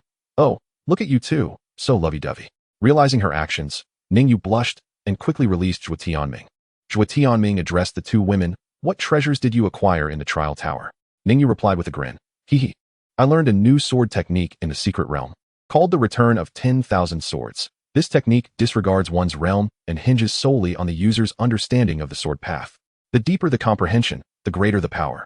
Moreover, the tower spirit informed me that I possess the Guiyuan sword body, granting me exceptional aptitude for sword cultivation, making me well suited for this technique. I also obtained a companion spirit sword that will grow stronger with my abilities. I have named it Hanyu. As she spoke, Ningyu showcased the Hanyu sword, its blade a lustrous silver, emanating a chilling glow. Su Yu, astonished, exclaimed, You possess a companion spirit treasure? Such a rare gem exists only among great cultivators. Even my father does not own one. Yet my gains are not to be underestimated. She continued. I acquired a technique entitled the Grand Canon of Talismans, containing various talismans, including those rumored to summon lightning tribulations. I can even draw talismans in the void, which is quite formidable. My companion spirit treasure is a pen, known as the Void Pen. Using it to inscribe talismans significantly enhances their power. Zhuo Tianming smiled, stating, I too have reaped rewards, gaining a deeper understanding of my own techniques and acquiring a mysterious artifact. However, you must pledge to keep it a secret with your hearts. Oh, how intriguing. I promise not to divulge it, Su Yu vowed, sealing her promise with a heart's oath. Ningyu, clinging to Zhuo Tianming's arm, urged, brother, please show it to us. I will also vow to keep it a secret. With a fond pat on Ningyu's head, Zhuo Tianming produced the temporal tower, a palm-sized structure that floated gracefully in his hand. As the temporal tower materialized before them, both Su Yu and Ningyu's eyes widened in astonishment, their faces reflecting sheer shock. The tower radiated a mysterious aura, with the faint flow of rule power coursing through it. As they examined it closely, the tower suddenly blazed with light, and a mysterious rune shot forth, embedding itself into Zhuo Tianming's forehead. A sharp pain coursed through his mind, followed by an influx of information about the temporal tower. It turned out that this tower harbored a hidden space, vast and boundless, capable of containing living beings, with the flow of time inside running 10 times faster than outside. In other words, 1 day outside equated to 10 days within. This is truly a miraculous artifact for swiftly enhancing one's cultivation. Moreover, the time-space tower usually transforms into fine dust concealed within the body, allowing one to enter at will with just a thought. When confronted by formidable foes, it can be wielded as a weapon. After all, it is an imperial artifact, capable of standing against other imperial treasures, rendering all else insignificant. Even if one cannot defeat an adversary, retreating within is a viable option. For the time-space tower can obscure one's presence, blending into the surrounding environment like dust. This clever strategy allows one to evade pursuit, exemplifying the wisdom of being straightforward yet unobtrusive. After assimilating this information, Zhuo Tianming led the two women into the time-space tower to explore. As the three entered the first level, they were immediately awestruck by the vastness of the space. It was as if a new world had opened before them. The expansive, flat, grassy meadow spread out like a painting, surrounded by distant mountains, with a flowing stream and wisps of mist lending an air of mystery to the peaks. The scenery was breathtakingly beautiful, eliciting joy and laughter from the trio, as none had anticipated such a landscape concealed within this imperial artifact. At that moment, an ancient voice resonated. "Greetings, esteemed guests. I am the spirit of the time-space tower. You may call me Xian." The voice startled the three, with Ningyu's eyes filled with questions. What is a spirit? What purpose does it serve? How is it formed? A barrage of inquiries ensued. Fortunately, after Zhuo Tianming's explanation, Ningyu began to comprehend. The spirit is merely the soul of the weapon, capable of aiding the user in harnessing its true power. Spirits can be either innate or acquired, although the majority are formed through cultivation, activated by the Spirit Awakening Stone. Suyu expressed her surprise, saying, I never expected the spirit of the time-space tower to possess such an ethereal presence. Zhuo Tianming bowed respectfully to the spirit, stating, Esteemed Xian, we shall rely on your guidance. For now, we are seeking opportunities within this ruin, and we will converse further at a later time. With that, Zhuo Tianming led the two women out of the time-space tower to continue their quest for fortune within the ruins. Chapter 10. Wandering the ruins and encountering the serpent turtle. A failed attempt to seize the cliff, Zhuo Tianming strolled through the ruins with the two women, occasionally encountering other cultivators. However, no conflicts arose, nor did they seek alliances, as the three were well acquainted with one another, and the reliability of potential allies was uncertain. Those who sought trouble were swiftly dispatched, for in a few years, their graves would be overgrown with grass. As the trio delved deeper into the ruins, they discovered a celestial spirit herb at the edge of a precipice. This was a heavenly-grade medicinal herb capable of propelling one from the innate realm to the divine concealment realm. However, the celestial spirit herb was only half an hour away from maturity, and it was guarded by a half-step divine concealment realm serpent turtle. Nearby stood a demon suppression steel, preventing the serpent turtle from straying more than 5 kilometers from it. Once the herb ripened, the creature intended to consume it whole, shatter the steel, and escape the ruins. Thus, Zhuo Tianming and the two women began to strategize using their divine senses on how to procure the celestial spirit herb. Zhuo Tianming, are you familiar with the celestial spirit herb?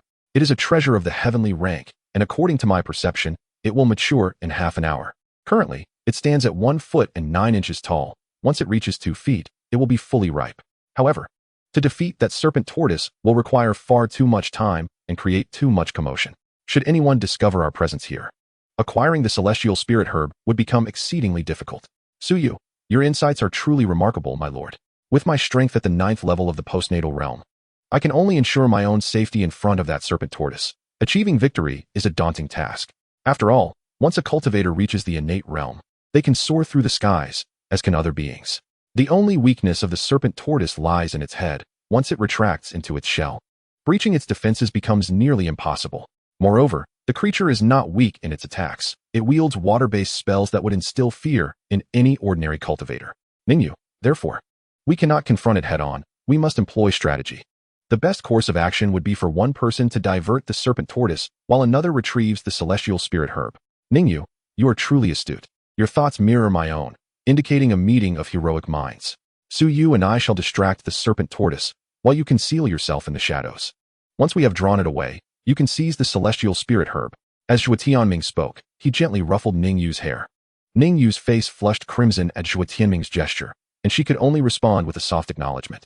Suddenly, she grasped Zhuo Tianming's arm and asked, Will you be in danger?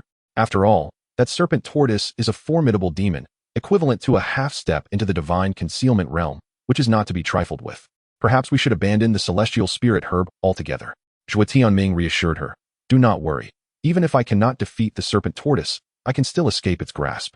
No sooner had he spoken than a thunderous roar erupted from the distance. The trio's expressions shifted abruptly as the serpent tortoise, previously coiled beside the spirit herb, suddenly raised its serpentine head. Its deep azure scales glimmered with a metallic sheen under the moonlight, and mysterious runes appeared on its shell. The celestial spirit herb had unexpectedly matured ahead of schedule. Zhuo Tianming drew his treasured sword, its blade humming ominously, realizing that the beast must have sensed the impending maturation of the spirit herb and was preparing to strike. Without hesitation, Zhuo Tianming declared, Proceed as planned. Just as he finished speaking, the serpent tortoise unleashed a torrent of icy mist from its mouth.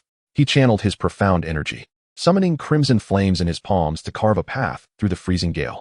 Seizing the opportunity, Ningyu slipped into the shadows, her form transforming into ethereal wisps of azure smoke. Look here, beast, Su Yu exclaimed, casting 3 talismans that morphed into golden chains mid-air, ensnaring the serpent tortoise's neck. However, to their astonishment, the serpent tortoise's head suddenly swelled threefold, its ivory fangs shattering the talisman chains with ease. The runes on its shell blazed to life, and the ground within a Tinjong radius began to collapse. Be careful, Zhuo Tianming exclaimed, pulling Su Yu close as they retreated. Yet, the stones beneath their feet crumbled with a deafening roar. In the chaos, the serpent tortoise's tail swept toward them, sending the two plummeting into the abyss like kites severed from their strings. The last image they beheld was Ningyu's anxious visage and the eerie red glow in the serpent tortoise's eyes. In the fierce winds of their descent, Zhuo Tianming protected the one he held tightly. The back collided violently with the rocky wall, and a metallic sweetness surged in the throat. As vision gradually returned, I found myself within a cavern situated 100 feet below ground. Sinister purple vines hung from the ceiling, and the air was thick with a cloying floral fragrance. Something is amiss with this scent, thought Su Yu, suddenly collapsing against him, her usually serene eyes shimmering with unshed tears.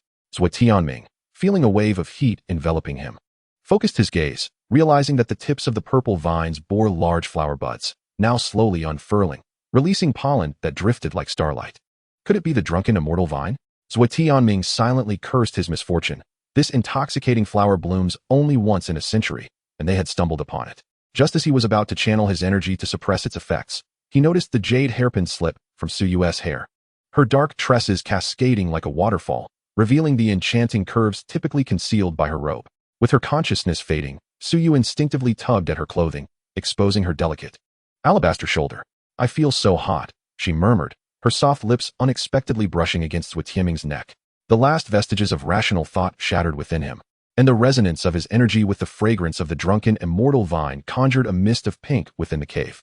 As dawn's light filtered through the crevices above, Zhuo Tianming gazed upon the slumbering beauty in his arms, the white robe speckled with crimson plum blossoms.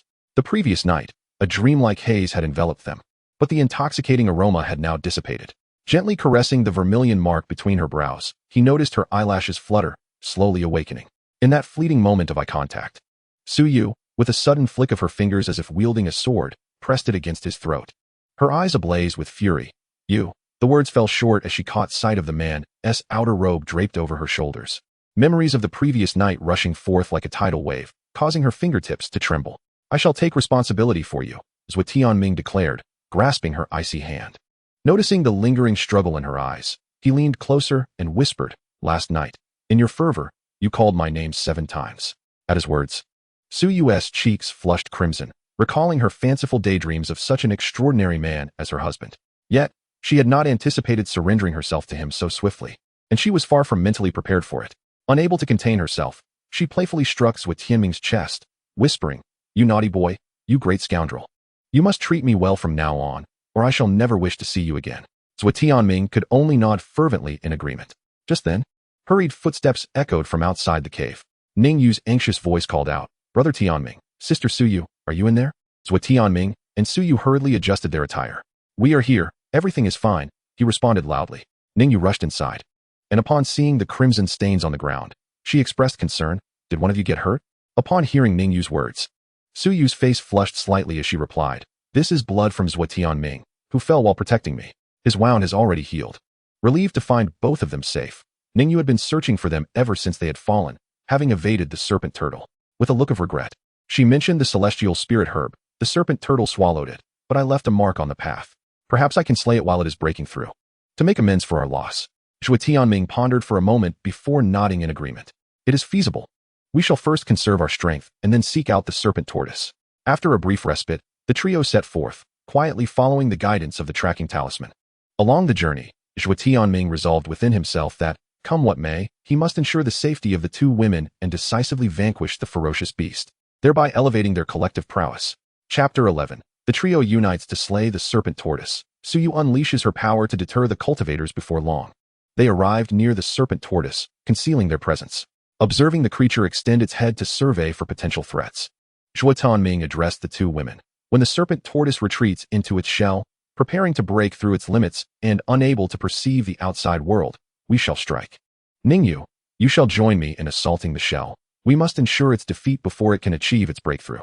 Thus, unleash your 10,000 swords returning to the source. but reserve some spiritual energy to counter any adversaries that may disrupt our plan.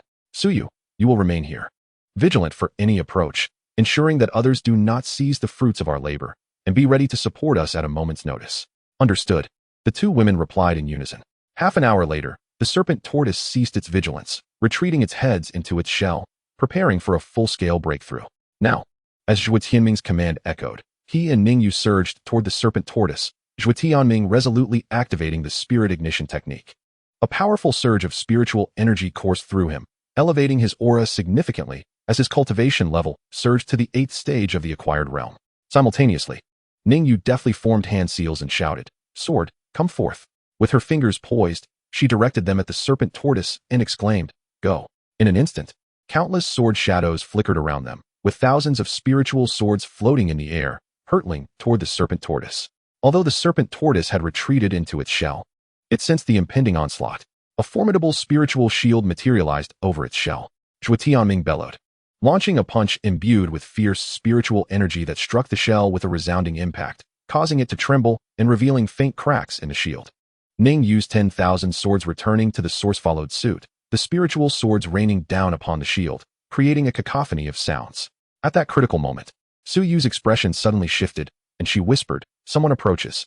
Dark figures emerged from all directions, rogue cultivators drawn to the serpent tortoise. Su Yu brandished her void pen and engaged them.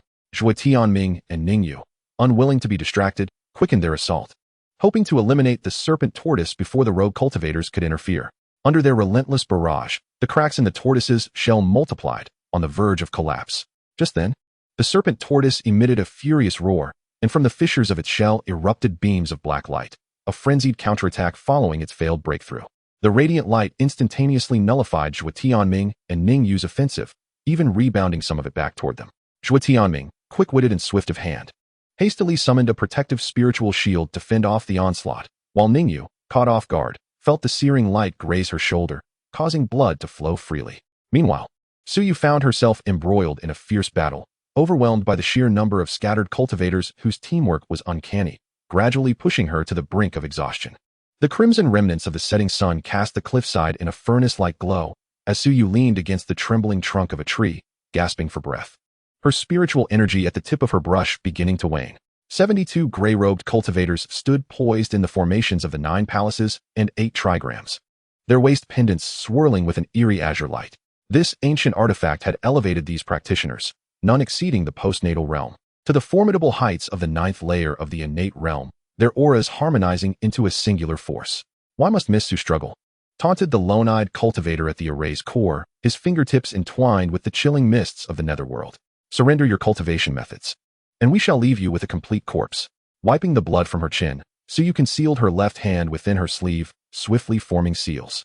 The brush danced within her flowing robes, inscribing a triple-layered earth-shattering array-breaking talisman upon the azure stone ground. The array's patterns revealed themselves upon contact with blood. She feigned a stumble, her heel striking heavily upon the array's core, crimson stains seeping into the symbols through the stone crevices. "You desire a grand ceremony?" she suddenly exclaimed, casting forth 5 talismans of purple lightning. "First, shatter my 5 thunder heartlock array."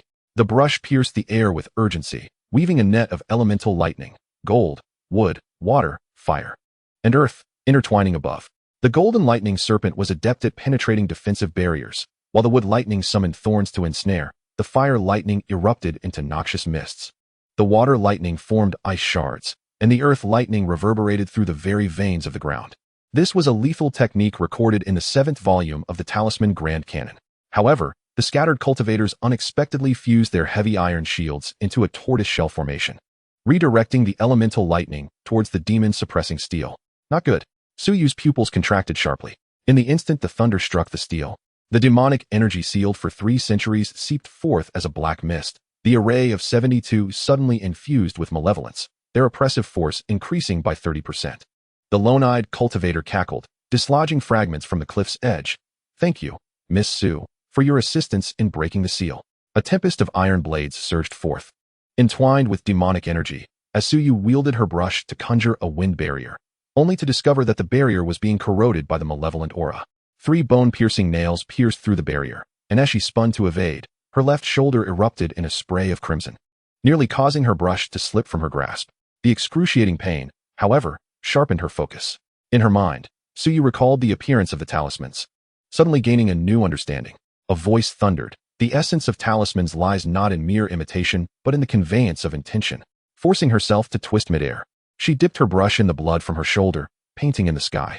No longer was it any talisman documented in the Talisman Grand Canon, but rather the imagery from the Su ancestral hall, a nine-headed mystical bird clutching the sun and chasing the moon, conjuring spirits and phantoms. The lone-eyed cultivator brandished his command flag, unleashing a torrent of 360 poisoned arrows to seal off all avenues of retreat. At the moment the brush completed its stroke, a melodious phoenix cry resonated through the air.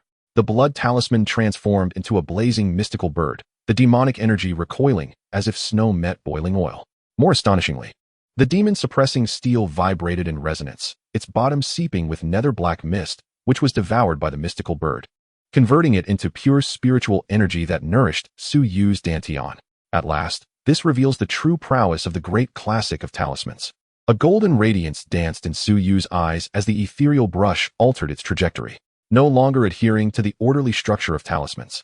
It deconstructed and reconfigured the 3,000 fundamental talismanic patterns from the great classic. The 72 scattered cultivators transformed their formation into the 7 stars slaying immortals array, unleashing 7 blood blades that cleaved through the air. Unfazed, Suyu wielded her brush like a dragon and snake, sketching spiral talisman patterns. As the blood blades made contact with the talisman array, they were astonishingly disintegrated into primordial spiritual energy, which, through the conversion of the 72 miniature talisman arrays, transformed into nourishing rain for her meridians. The one-eyed cultivator, filled with astonishment and fury, exclaimed, "This is impossible." "Your formation," Suyu remarked, lightly tapping the formation eye. As 360 rotating miniature talisman arrays emerged around her, "is merely my manuscript for redrawing the cosmos." From this moment, the tide of battle shifted. Whenever the scattered cultivators attempted to strike, Suyu countered with her extraordinary composite talisman formations. She concealed the fire departure talisman within the water pit talisman, causing an explosive mist from the clash of water and fire.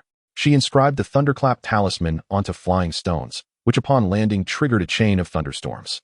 She even manipulated fragments of black iron, tainted by demonic energy, to draw purification talismans upon their surfaces, refining the demonic aura into protective spiritual armor. With a thunderous roar, the one-eyed cultivator commanded the 72 to simultaneously pierce their tongues. Blood sacrifice techniques activated their life-bound treasures, manifesting a torrent of crimson, a lethal strike that even a nascent soul cultivator would find daunting. However, Suyu smiled, for she awaited this moment of their all-or-nothing gamble. The ethereal brush suddenly split into 24 phantoms, anchoring themselves into the ground at the positions of the heavenly stems and earthly branches. As the blood tide surged within 3 feet of her, she formed a seal with her hands and cried out, "Die for me." The 24 talisman patterns embedded in the earth simultaneously illuminated, utilizing the demon-suppressing monument as the formation eye, transmuting the entire cliff into talisman paper. At the moment, the crimson torrent collided with the invisible barrier. Suyu bit her fingertip and inscribed the final blood talisman upon her brow. All manifestations returned to the void. The world fell abruptly silent. The 72 cultivators, their fierce expressions frozen in place, found their lethal strikes, treasures, and protective spiritual energy disintegrating into a celestial haze under the influence of this talisman that touched the essence of spatial origins.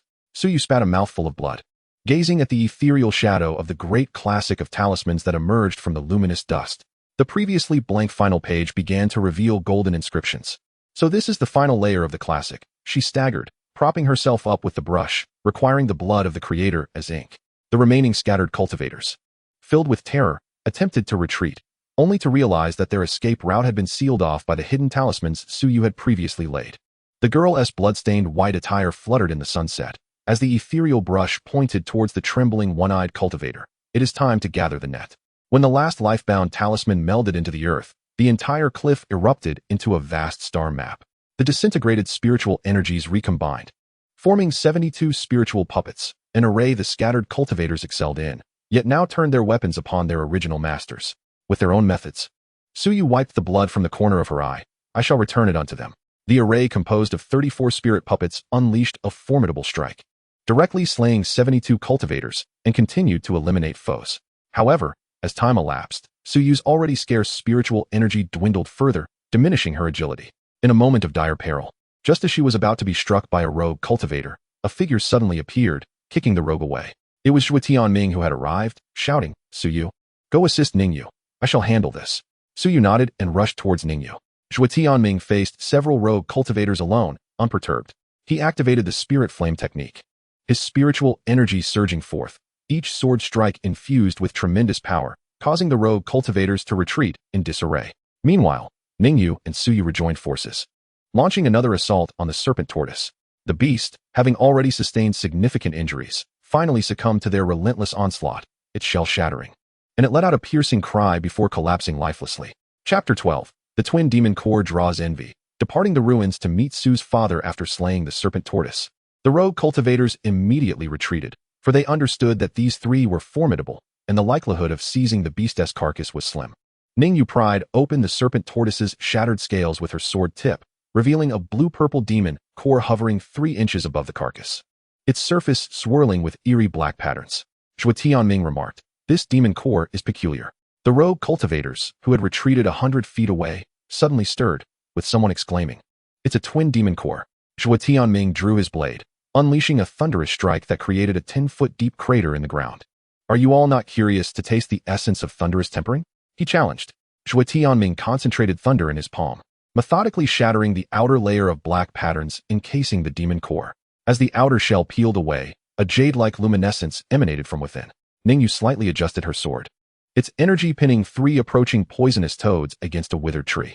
It seems this creature consumed the demon core of the 9-transformation profound serpent.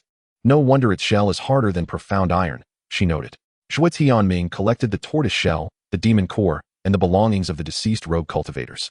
Addressing the 2 women, "Now, let us find a secure location to rest and recuperate." "Indeed," they replied in unison. Zhuo Tianming led them back to the previous cave. Upon entering the cave, he began to tally their spoils. Zhuo Tianming first counted the spirit stones, discovering an increase of over 10,000 low-grade spirit stones. He couldn't help but exclaim, "What a waste of effort. They are truly a band of paupers." In truth, the plight of these cultivators was understandable. Zhuo Tianming had acquired over 10 million low-grade spirit stones from the Yunshu Immortal Mansion, alongside more than 300,000 mid-grade spirit stones, over 70,000 high-grade spirit stones, and various spiritual herbs and materials. Having grown accustomed to a life of abundance, he was oblivious to the hardships faced by lower-tier cultivators, hence his words. After accounting for their spoils, Zhuo Tianming noticed both women meditating in cultivation, and he began to remain vigilant of their surroundings to ensure their safety. As time passed, the countdown for the opening of the ruins commenced. Just as the women completed their cultivation, the moment of the ruins opening arrived. As a flash of light enveloped them, everyone was transported to the entrance.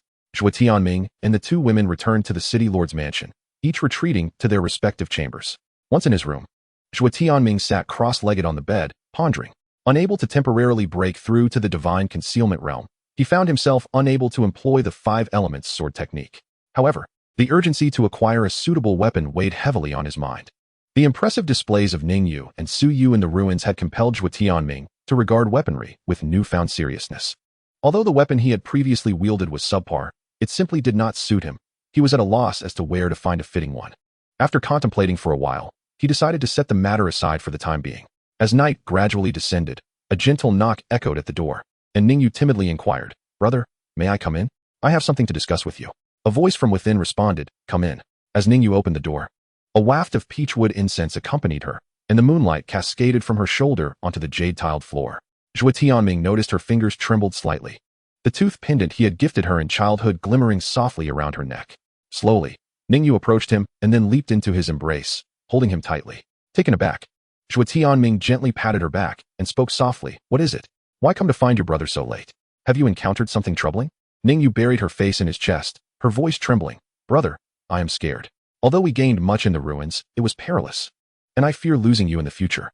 Zhuo Tianming held her closer, reassuring her, "Silly girl, with your brother here, nothing will happen to you. Moreover, I will become stronger to protect both you and Suyu." Ningyu lifted her gaze, her eyes filled with dependence and affection. "Brother, will you marry me?" The last few words escaped her lips in a whisper as delicate as a gossamer thread. Zhuo Tianming felt a jolt in his heart at her request, momentarily at a loss for how to respond. He had never anticipated Ningyu would voice such a desire at this moment. Yet, gazing into her expectant and slightly bashful eyes, he readily acquiesced. They shared a tender kiss, and upon sensing Zhuo Tianming's response, Ningyu's body stiffened for a brief moment before she ardently reciprocated, and thus, they spent a wondrous night together. The following morning, sunlight streamed through the window, casting warmth upon the bed. Zhuo Tianming slowly opened his eyes, noticing Ningyu still peacefully asleep beside him, her face aglow with happiness. He gently rose, donning his clothes. His heart a blend of sweetness and a touch of worry. Sweetness born from Ningyu's deep affection, and worry stemming from the uncertain path of cultivation that lay ahead. Just then, a voice called from outside the door, "Brother Zhuo, is Sister Ningyu with you?" Zhuo Tianming felt a surge of panic, hastily adjusting his attire and softly rousing Ningyu. As she awoke and beheld their intimate state, her cheeks flushed with embarrassment. She quickly composed herself, allowing Zhuo Tianming to finally open the door. Su Yu, upon seeing Ningyu in the room and the faint blush on the bed, immediately discerned the unfolding situation and exclaimed, "Ah, you, Zhuo Tianming. Just the day before, you promised to treat me well and take responsibility for me. Yet now you have found a new love, haven't you?" Ningyu was taken aback, inquiring, "Brother, is what he said true?" Zhuo Tianming hastily interjected, "Allow me to explain. Su Yu lost her virtue for me while we were in the ruins. Su Yu, Ningyu was actually adopted. There is no blood relation. We only became involved due to last night's events." After hearing the explanation, the two women refrained from further quarrels. Nevertheless, Su Yu, feeling somewhat relieved, remarked, "A man as exceptional as you is bound to attract admirers. I cannot possibly keep you to myself. However, should you seek another woman in the future, you must first pass my scrutiny. No ordinary woman deserves to share the same man with me, lest you be enchanted by the allure of the outside world." Ningyu readily concurred. "Indeed, I share the same sentiment." Zhuo Tianming repeatedly nodded in agreement, feeling a sense of relief that a conflict had been averted. He was uncertain how he would handle such a situation otherwise. So Yu continued, "I have something important to discuss with you. Today, I intend to introduce you to my father and broach the subject of our marriage." Zhuo Tianming replied, "Very well, let us go meet your father." Su Yu led Zhuo Tianming through 3 dim alleyways, stopping before a 3-story wooden building adorned with the plaque of 34 Wanbao Pavilion. 2 iron dragons coiled around the crimson-painted doorposts, their eyes embedded with mid-grade spirit stones. "My father loves to feign poverty," Su Yu remarked, igniting a spark of crimson fire at the dragon's reverse scales. With the sound of mechanisms whirring, a vortex of spiritual energy emerged. In truth, his private treasury contains enough top-grade spirit stones to bury the Lord's manor thrice over. Upon entering the room, Zhuo Tianming encountered Su Yu's father. Chapter 13. Su Yu's father sets a test. Understand the rules before refining pills. Inside the room sat a robust middle-aged man, whose physique was strong without being corpulent. He reclined in a deep brown wooden armchair, his arms resting naturally on the intricately carved armrests. His bronze-hued face was adorned with a neatly trimmed beard, while silver strands of hair cascaded along his temples to his jawline, forming a stark contrast against his dense facial hair. His jawline, chiseled like a sculptor's work, revealed the subtle movement of his Adam's apple beneath his beard, adding a touch of ruggedness to his appearance. His narrow, elongated eyes were partially closed, with lashes casting shadows on his eyelids, yet failing to conceal the undercurrents of intensity simmering within his pupils. As his gaze traversed the room, it seemed to bear a tangible weight, causing even the floating dust to momentarily halt in its descent. A faint scar marred his left brow, resembling a cliff rising abruptly from a snowy expanse, imparting an aura of sternness to his otherwise handsome visage. The light from outside slanted across his profile, gilding the tips of his beard with a silvery sheen, reminiscent of the fangs of a lone wolf licking the snow. The azure brick floor shimmered under the glow of a brass lamp shaped like a beast's head, while 9 pillars of rosewood supported the lofty ceiling, each intricately carved with swirling lightning motifs. The western wall is adorned with a complete wooden screen carved with the yin-yang symbol, where the eyes of the fish are set with deep-sea crystals, each standing half a person tall, swirling with ethereal energy that forms vortices within the crystals. On the eastern side, an intricately hollowed antiquities shelf displays an assortment of bronze wine vessels and tortoise-shell divination plates, with dried vermilion crystallized in the cracks of the shells. 2 intricately carved wooden doors stand firmly closed, their bronze beast head knockers steeped in the patina of time. 64 copper nails, arranged according to the celestial constellations, adorn the door panels, where dark golden spiritual energy dances within the coiling patterns. Whenever the mountain wind sweeps past the copper bells at the eaves, a mingling scent of dragon's saliva and rust seeps through the door's crevice. The northern window, with its ice-cracked floral lattice, is partially ajar, allowing the daylight to filter through in diamond-shaped patches, landing softly on the man's armrest. Su's father spoke, "So, you are the one who wishes to marry my daughter. I consent. However, I have a trial to assess your true abilities. This trial will only be discussed once you become a disciple of the Star Cloud Palace. At that time, I shall reveal the nature of the test to you. But heed my warning. Failing the trial may cost you your life. If you cannot even enter the Star Cloud Palace, it indicates your lack of talent. Even if you are with Suyu, what does it matter? You would not be able to cultivate to a higher realm and share a long life with her. I will not allow my daughter to live in loneliness. My esteemed father-in-law, rest assured, I will undoubtedly gain entry to the Star Cloud Palace, and I will ensure your daughter has happiness for a lifetime. Zhuo Tianming replied with a smile. I hope you keep your word, Su's father retorted disdainfully. Now, you little rascal, I have important matters to discuss with you. Here are 3 assessment tokens from the Star Cloud Palace. Take them. He then proceeded to explain the rules of the assessment. Listen well, for I will only say this once. I do not favor unnecessary verbosity. There are 3 trials in total at the Star Cloud Palace. The first trial assesses one's root bone and age. Those who are too old will be eliminated. You are quite young, so you should have no issues there. The root bone refers to one's innate quality. Those of higher quality attract the attention of the sect. If you manage to pass the subsequent trials, you may even be accepted as a disciple by the higher echelons of the sect, or even by the ancestors themselves. The second trial evaluates your combat abilities, luck, and wisdom, among other aspects. I have heard from you that you are familiar with the assessment rules, so I will not elaborate further. Let me focus on the third trial. The third trial tests the steadfastness of your heart in cultivation. If your resolve falters, even the most extraordinary talent will struggle to manifest. Should you succumb to inner demons, your progress will stagnate for a lifetime. While I do not know the specifics of this year's third trial, as the content varies each year, I encourage you to diligently continue your cultivation, to witness the vistas I have yet to see, and to unwaveringly devote your life to the path of cultivation. In 7 days, you must set forth for the Star Cloud Palace. Thank you for your guidance, esteemed father-in-law, Zhuo Tianming replied respectfully once more. But how do you come by this knowledge? He inquired, puzzled. This is hardly a secret. It is widely circulated among U.S. city lords. Whenever the Nebula Palace opens its doors to recruit disciples, they dispatch elders to allocate quotas. Typically, these are entrusted to the city lords to sift through potential candidates, favoring those who achieve breakthroughs swiftly and are youthful. As for ensuring fairness, they have devised a mechanism on the token where only those meeting the qualifications will have their names appear on the reverse side. To incentivize the city lords to assist others, the Nebula Palace offers a portion of resources. The more talents you recruit, the more resources you receive. This strategy serves to prevent prodigies from joining rival factions, allowing them to preemptively secure talents from other sections.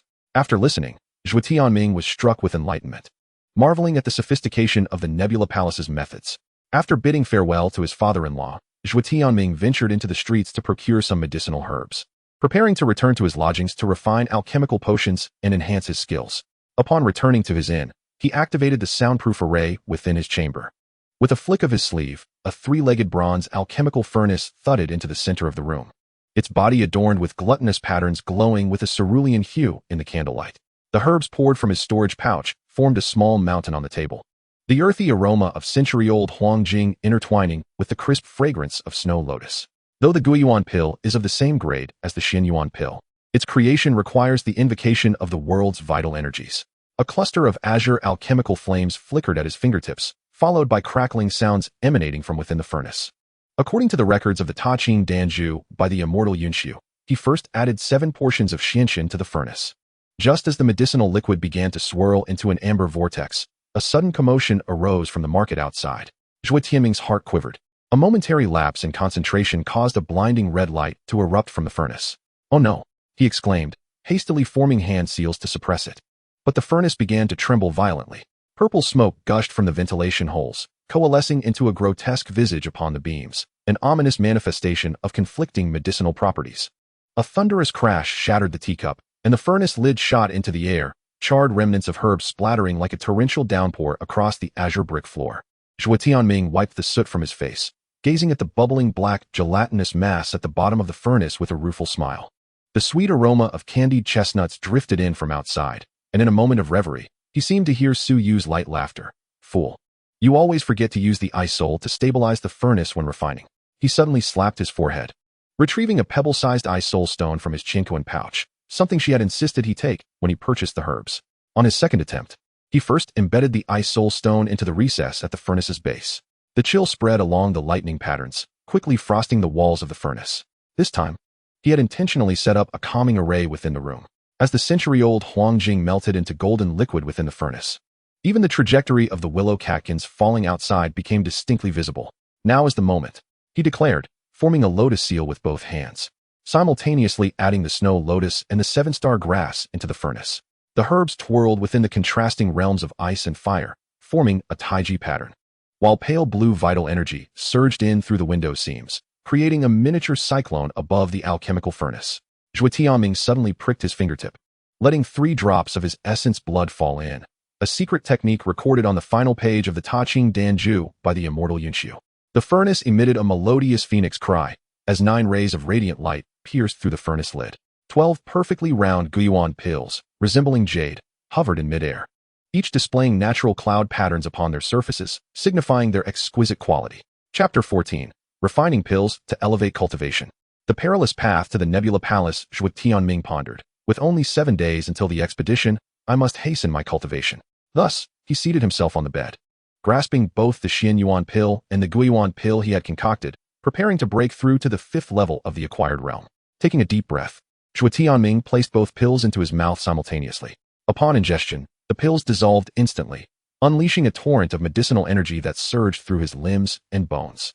He formed hand seals and activated the Tantian Dao method, feeling his meridians warm under the onslaught of the medicinal power, as faint golden patterns emerged on his skin. Flowing like a dancing dragon, the true qi within his dantian began to whirl violently, creating a powerful vortex that incessantly devoured the spiritual energy released by the pills. His bones emitted faint cracking sounds, and his muscles became increasingly solidified under the tempering effect of the medicinal potency. However, the bottleneck of the 5th level of the acquired realm proved to be more obstinate than he had anticipated. As his true qi struck against the barrier, it felt like colliding with a copper wall, leaving him breathless and causing a trickle of blood to escape from the corner of his mouth. Not enough.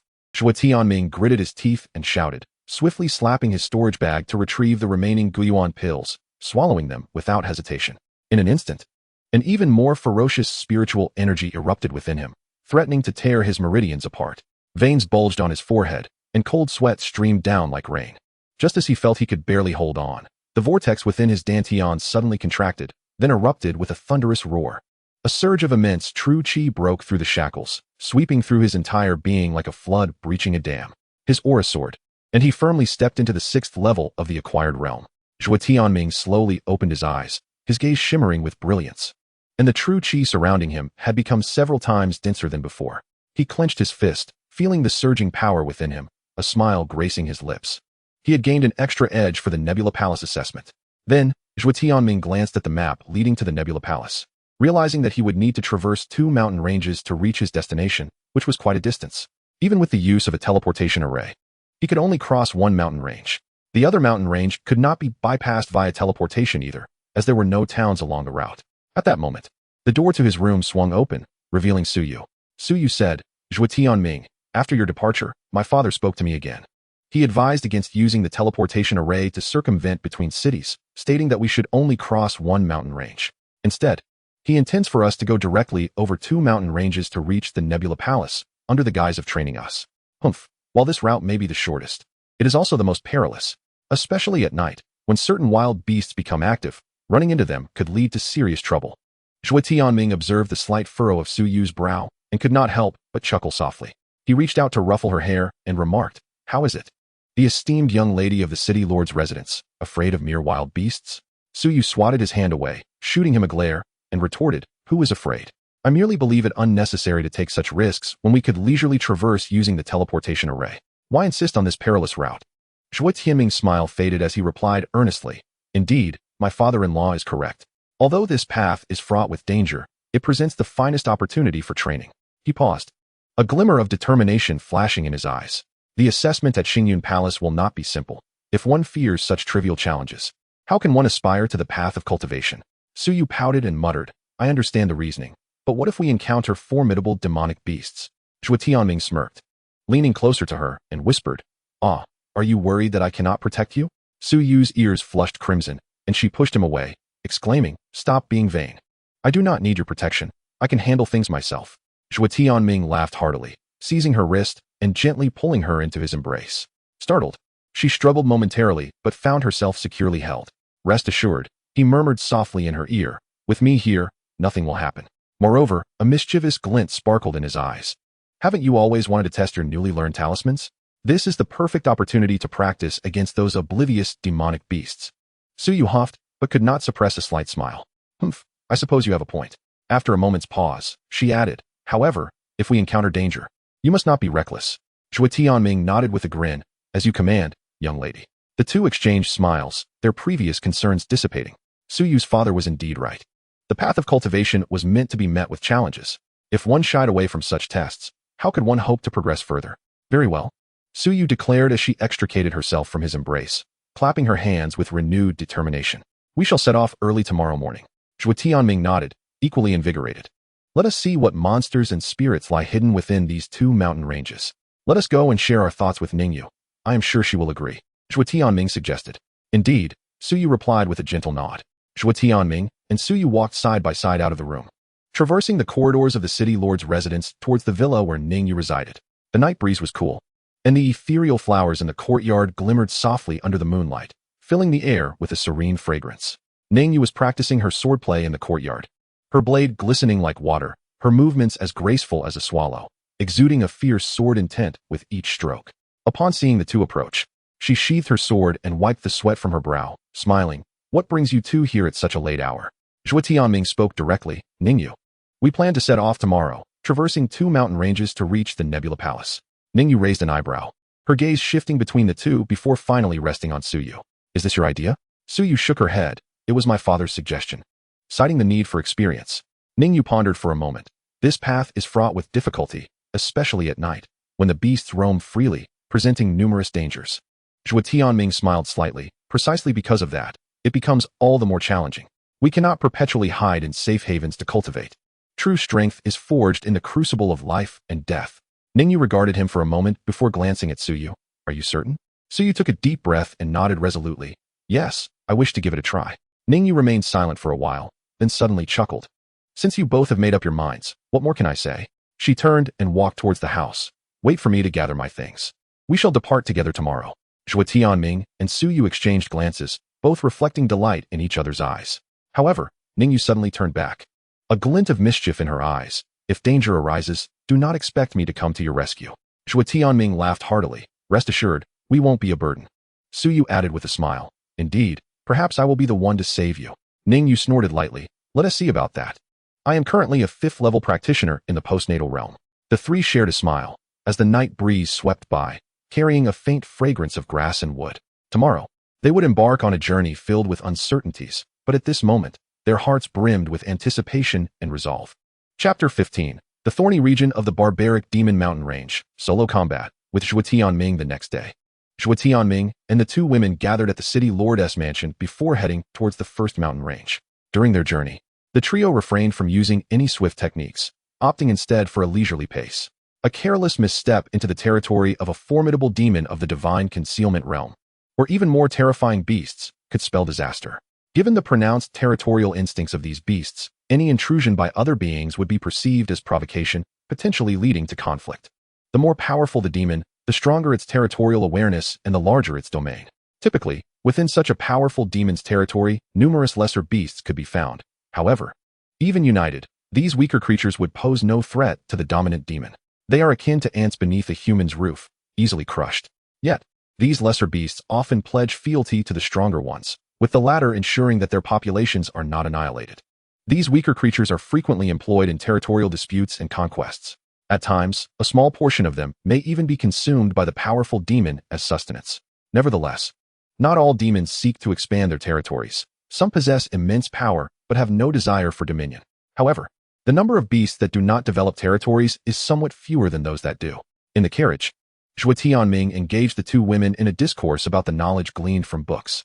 After listening to Zhuo Tianming's words, Su Yu nodded thoughtfully, then suddenly flashed a mischievous smile, saying, "Oh, I didn't expect our brother Tianming to be quite knowledgeable." She deliberately elongated the word brother, her eyes twinkling with playful mischief.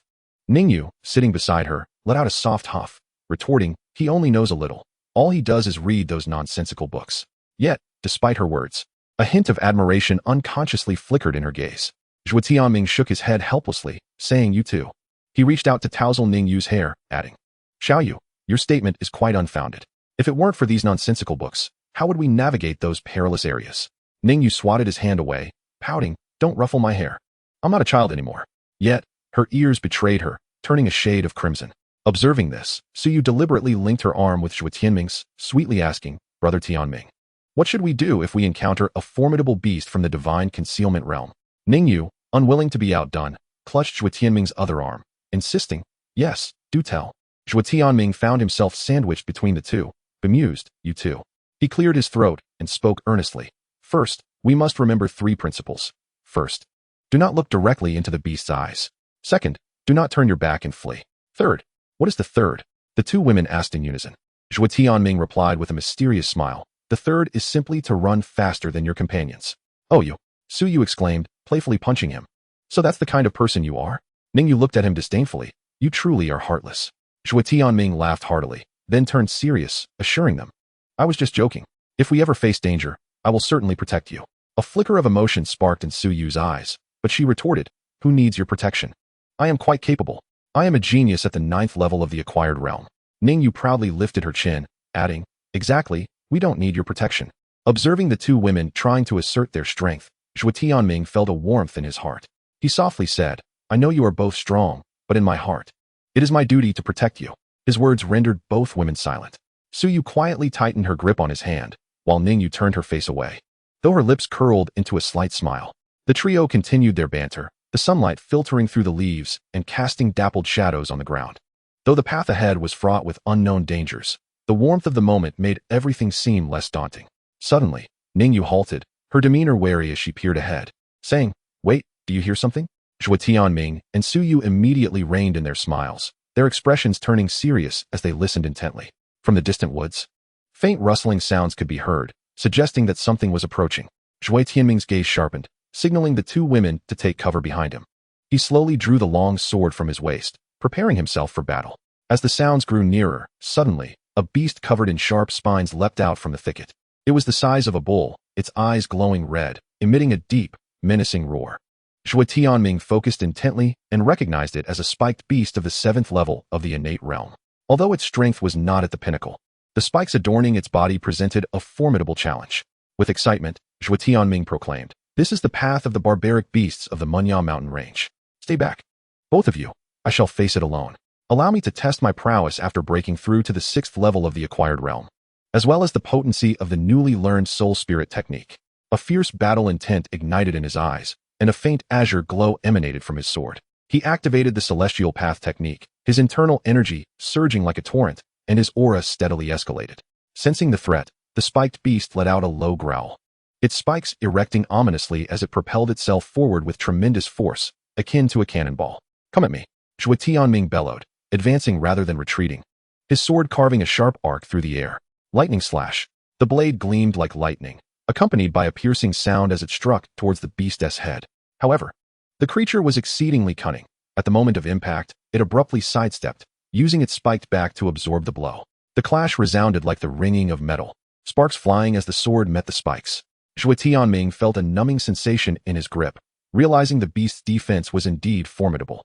In pain, the spiked beast roared and lashed out, sending dozens of spikes hurtling like a torrential downpour. Dragon's Claw. Zhuo Tianming's left hand transformed into a claw, his energy morphing into 5 golden dragon-shaped energy blasts that shredded the incoming spikes. Simultaneously, he darted to the side of the spiked beast, unleashing another lightning slash aimed at the creature's waist. The spiked beast reacted with remarkable speed, its thick tail sweeping like a steel whip. Zhuo Tianming had no choice but to parry with his sword, the impact reverberating as he was pushed back several steps, blood surging in his chest. Tianming, be careful. Su Yu shouted anxiously from behind, clutching 3 talismans tightly. Do not interfere. Zhuo Tianming wiped the blood from the corner of his mouth, his battle spirit intensifying. Suddenly, he closed his eyes, concentrating as his mental energy surged like a tide in his sea of consciousness. Soul Spirit Technique. An invisible mental shockwave struck directly at the spiked beast's mind. With a pained howl, the spiked beast's movements slowed significantly. Seizing this fleeting opportunity, Zhuo Tianming launched himself forward like an arrow released from its bow. Lightning slash, continuous strikes. The sword light transformed into 7 shooting stars, striking towards the vital points of the beast from various angles. Puff, puff, puff. Blood erupted as several deep wounds appeared on the spiked beast, exposing bone beneath its hide. However, the beast, filled with ferocity, disregarded its injuries and suddenly rose on its hind legs, its 2 front claws striking down with a fierce gust. In a moment of haste, Zhuo Tianming raised his sword to block, yet was still driven to one knee by the force of the enraged blow. The armored beast opened its gaping maw, drooling foul saliva, and lunged toward his head. Just as the situation became dire, a brilliant light flashed in Zhuo Tianming's eyes. Dragon's grasp. 5 golden dragon-shaped energy waves surged from the ground, ensnaring the beast's limbs with unyielding strength. Simultaneously, the azure glow of his sword intensified as he channeled all his inner energy into the blade. Thunderclap slash. The sword's radiance descended like celestial lightning, cleaving into the beast's throat with overwhelming force. Blood erupted like a fountain, and the creature let out a final wail before its massive body collapsed, stirring up a cloud of dust. Zhuo Tianming stood, panting heavily, as this brief battle had drained a significant portion of his energy.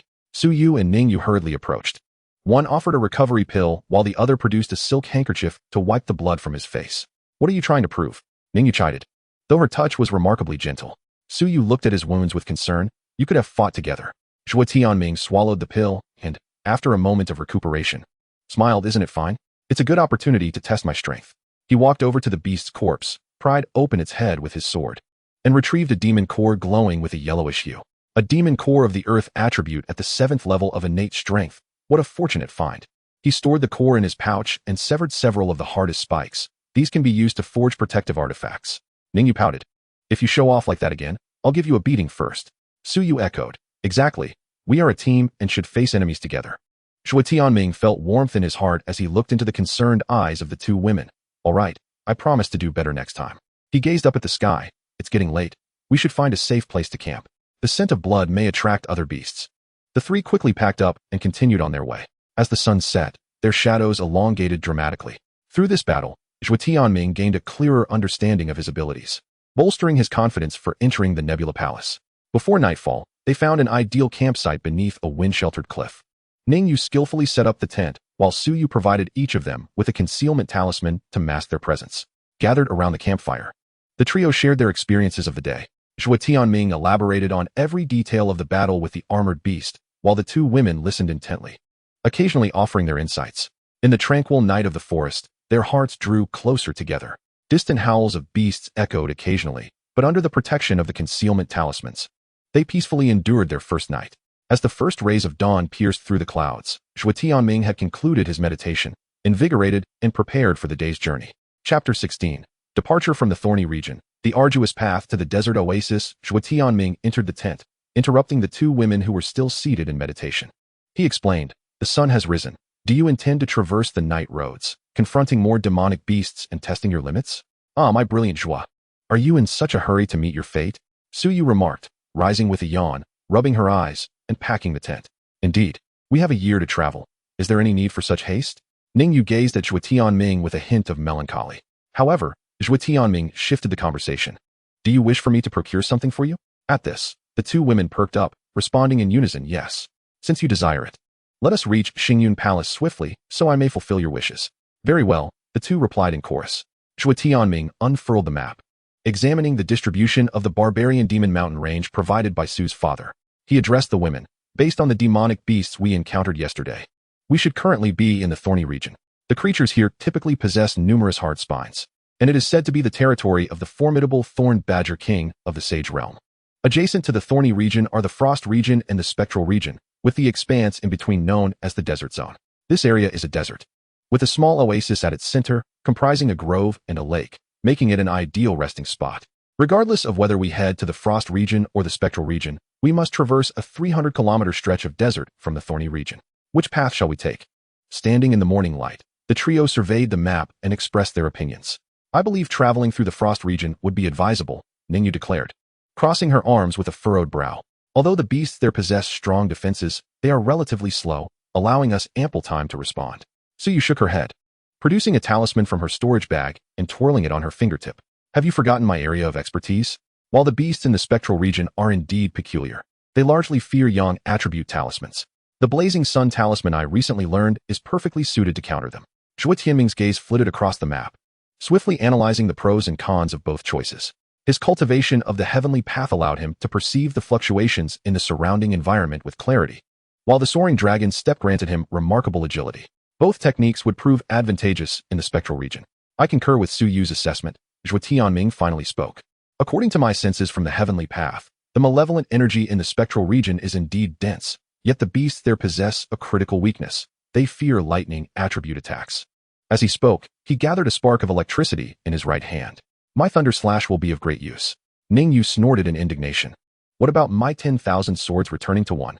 While the beasts in the frost zone possess formidable defenses, my sword chi is specifically designed to pierce through hardened armor. Have you considered, Zhuo patiently articulated, that in the extreme cold of the frost zone, your spiritual power will be hindered, significantly diminishing the velocity at which you can unleash your sword chi? Moreover, should we be encircled by ice-type beasts, our chances of escape would be severely compromised. Let us venture into the spectral zone instead.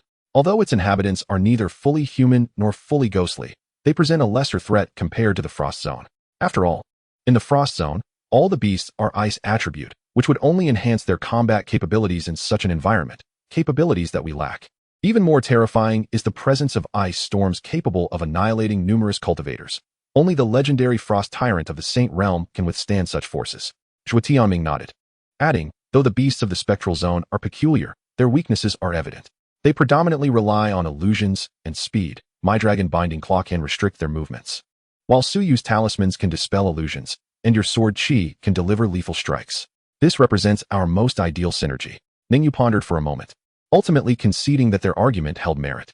She stowed away the map and shrugged with resignation. Very well, the spectral zone it is.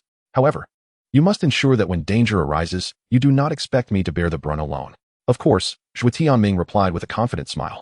My soaring dragon step will allow us to make a swift retreat in critical moments. He lowered his voice mysteriously. It is said that within the spectral zone, there exists a mineral called netherstone, which is immensely beneficial for forging swords. Ningyu's eyes brightened instantly. Why didn't you mention this sooner? What are we waiting for? Let us depart post-haste. Zhuo chuckled, shaking her head as she retrieved several talismans from her storage pouch to distribute among them. These are calming heart talismans, which can resist the corrupting aura of the spectral zone. Affix them to your bodies, and they will at least ensure we remain lucid. Zhuo Tianming nodded in agreement. All right, then let us proceed to the spectral zone. However, the desert region will not be easy to traverse, so everyone must be prepared. With that, the trio ventured toward the arid expanse. A month later, they finally crossed the jagged borders of the spiked zone and stepped into an endless desert. As they entered, a searing heat surged toward them like a tidal wave. The grains of sand beneath their feet burned as if they were walking on red-hot iron plates. The sky was obscured by swirling sands, the blazing sun hung overhead, and the blinding light made it difficult to open their eyes. Fierce winds whipped up clouds of dust, forming twisted columns that danced in the distance, resembling some unknown beast lurking and observing them. After traversing a considerable distance, the trio grasped the true horror of this desolate place. It was even hotter than they had anticipated. Ningyu wiped the sweat from her brow, retrieved a flask of water from her storage pouch, and drank deeply. She lamented that she should have persuaded Zhuo to create more cooling talismans. Zhuo helplessly raised her hands, saying, "My talismans are not omnipotent. Besides, who could have anticipated such extreme temperatures in this desert?" Zhuo Tianming, leading the way, activated the Heavenly Path technique to sense the surrounding aura. A slight frown creased his brow as he cautioned, "Be vigilant. Most of the beasts in the desert lurk beneath the ground, ready to ambush at any moment." No sooner had he spoken than the ground trembled violently, and the grains of sand erupted like boiling water. Not good. Zhuo Tianming swiftly retreated, shouting, "Scatter!" Boom. A colossal sand scorpion burst forth from the earth, cascading sand like a waterfall from its massive form. Its body stretched an impressive 3 meters in length, covered entirely in dark golden scales. Its enormous pincers glinted with a metallic sheen, and its tail stinger arched menacingly, dripping venom onto the ground, which corroded the sand into charred pits almost instantaneously. A 9th-tier innate beast, the golden scale sand scorpion. Zhuo's expression shifted. Its defenses were formidable, and its venom could dissolve flesh in an instant. The scorpion's crimson compound eyes locked onto the trio, emitting a piercing screech before it swung its massive pincers down upon Zhuo Tianming. Dragon leap. Zhuo Tianming's figure flickered, swiftly dodging to the side like a swimming dragon, narrowly evading the blow. The scorpion's pincers struck the ground with a resounding crash, creating a deep crater and sending sand flying in all directions. "Attack!" Ningyu commanded, drawing her longsword. The blade gleamed like a rainbow as she unleashed a flurry of sword chi. The 10,000 swords returned to the origin technique. Swish, swish, swish. The sword chi poured down upon the scorpion's carapace like a torrential rain, yet the defenses of the golden scale sand scorpion far exceeded expectations. The sword chi merely left shallow scratches on its scales, failing to penetrate its defenses. "Damn it, its shell is too tough." Ningyu gritted her teeth. "Let me handle this." Suyu swiftly retrieved a talisman from her storage pouch, igniting it with a flick of her finger. Fire Spirit Talisman, Blazing Flame. Boom. A fiery orb struck the scorpion's head, exploding in flames. The scorpion writhed in pain, thrashing its body, but soon, its scales proved impervious to the flames, suffering no damage whatsoever. Even fire talismans are ineffective? Suyu's expression grew grave. Where lay this creature's weakness? Zhuo Tianming's gaze sharpened as he rapidly analyzed the scorpion's movements. Its underbelly was thinner, yet difficult to strike. Additionally, its eyes and joints were also vulnerable. Enraged, the scorpion suddenly opened its massive jaws and unleashed a torrent of scalding sand. Watch out, Zhuo Tianming shouted. Ningyu and Suyu quickly dodged. But the range of the sand flow was too vast. Suyu could not evade in time and was struck on the shoulder. The force of the impact sending her sprawling onto the sand. Suyu, Ningyu cried out, rushing over to help her up. I'm fine, Suyu gritted her teeth. Noticing a large hole burned into her shoulder, her skin reddening from the injury. The temperature of that sand flow is exceedingly high. We can't withstand it head-on. Zhuo Tianming swiftly adjusted their strategy. Ningyu, you distracted. Suyu, use binding talismans to restrain its movements. I will look for an opportunity to strike its weakness. Understood. Ningyu nodded, her figure flickering as she charged once more at the sand scorpion, the glimmer of her sword flashing like lightning, incessantly harassing its eyes and joints. Suyu, suppressing her pain, swiftly drew a blue talisman, the Wind Spirit Talisman Chain. With a rustling sound, the talisman transformed into several azure chains, ensnaring the giant pincers and tail of the sand scorpion, temporarily restricting its movements. Now is the moment. A spark of determination ignited in Zhuo Tianming's eyes as he darted forward like a bolt of lightning, closing in on the scorpion's abdomen. Thunderclap slash. Boom. The longsword, enveloped in blinding lightning, pierced into the scorpion's vulnerable underbelly with ferocity. Hiss. The sand scorpion emitted a piercing scream, thrashing wildly. But the power of the lightning had already infiltrated its body, wreaking havoc on its internal organs. The final strike. Seizing the opportunity, Ningyu leaped into the air, her sword aimed directly at the sand scorpion's compound eye. Thud. The blade penetrated the eyeball, and the scorpion's struggles abruptly ceased, its massive body crashing down, stirring up a cloud of dust. The three of them gasped for breath, cautiously confirming the scorpion's demise before allowing themselves a moment of respite. Is everyone all right? Zhuo Tianming sheathed his sword and hurried towards Suyu. It's merely a surface wound, nothing to worry about. Suyu retrieved a vial of ointment from her storage pouch. Applying it to her burn, the soothing properties of the medicine swiftly alleviating her pain. Ningyu shook the blood off her sword, frowning as she remarked. This desert is even more perilous than the thorny zone. Encountering a single beast can be so troublesome. Zhuo Tianming nodded in agreement. Most beasts in the desert have adapted to extreme environments, exhibiting formidable defenses and aggression. We must exercise greater caution. However, the quality of the beast cores and bones has also improved. It seems that even within the same realm, there are distinctions in the quality of beast cores. Ningyu, once we reach the desert oasis, I will concoct a returning yuan pill for you, enabling you to break through to the 6th level of the postnatal realm. Thank you, Brother Tianming, Ningyu replied sweetly. What about mine? What about mine? Suyu inquired. I cannot provide yours just yet, after all. You are on the verge of breaking through to the innate realm, and I am not yet capable of crafting something superior for you. When I am able to refine the spirit yuan pill in the future, I will give it to you. That pill will help you advance further in the innate realm.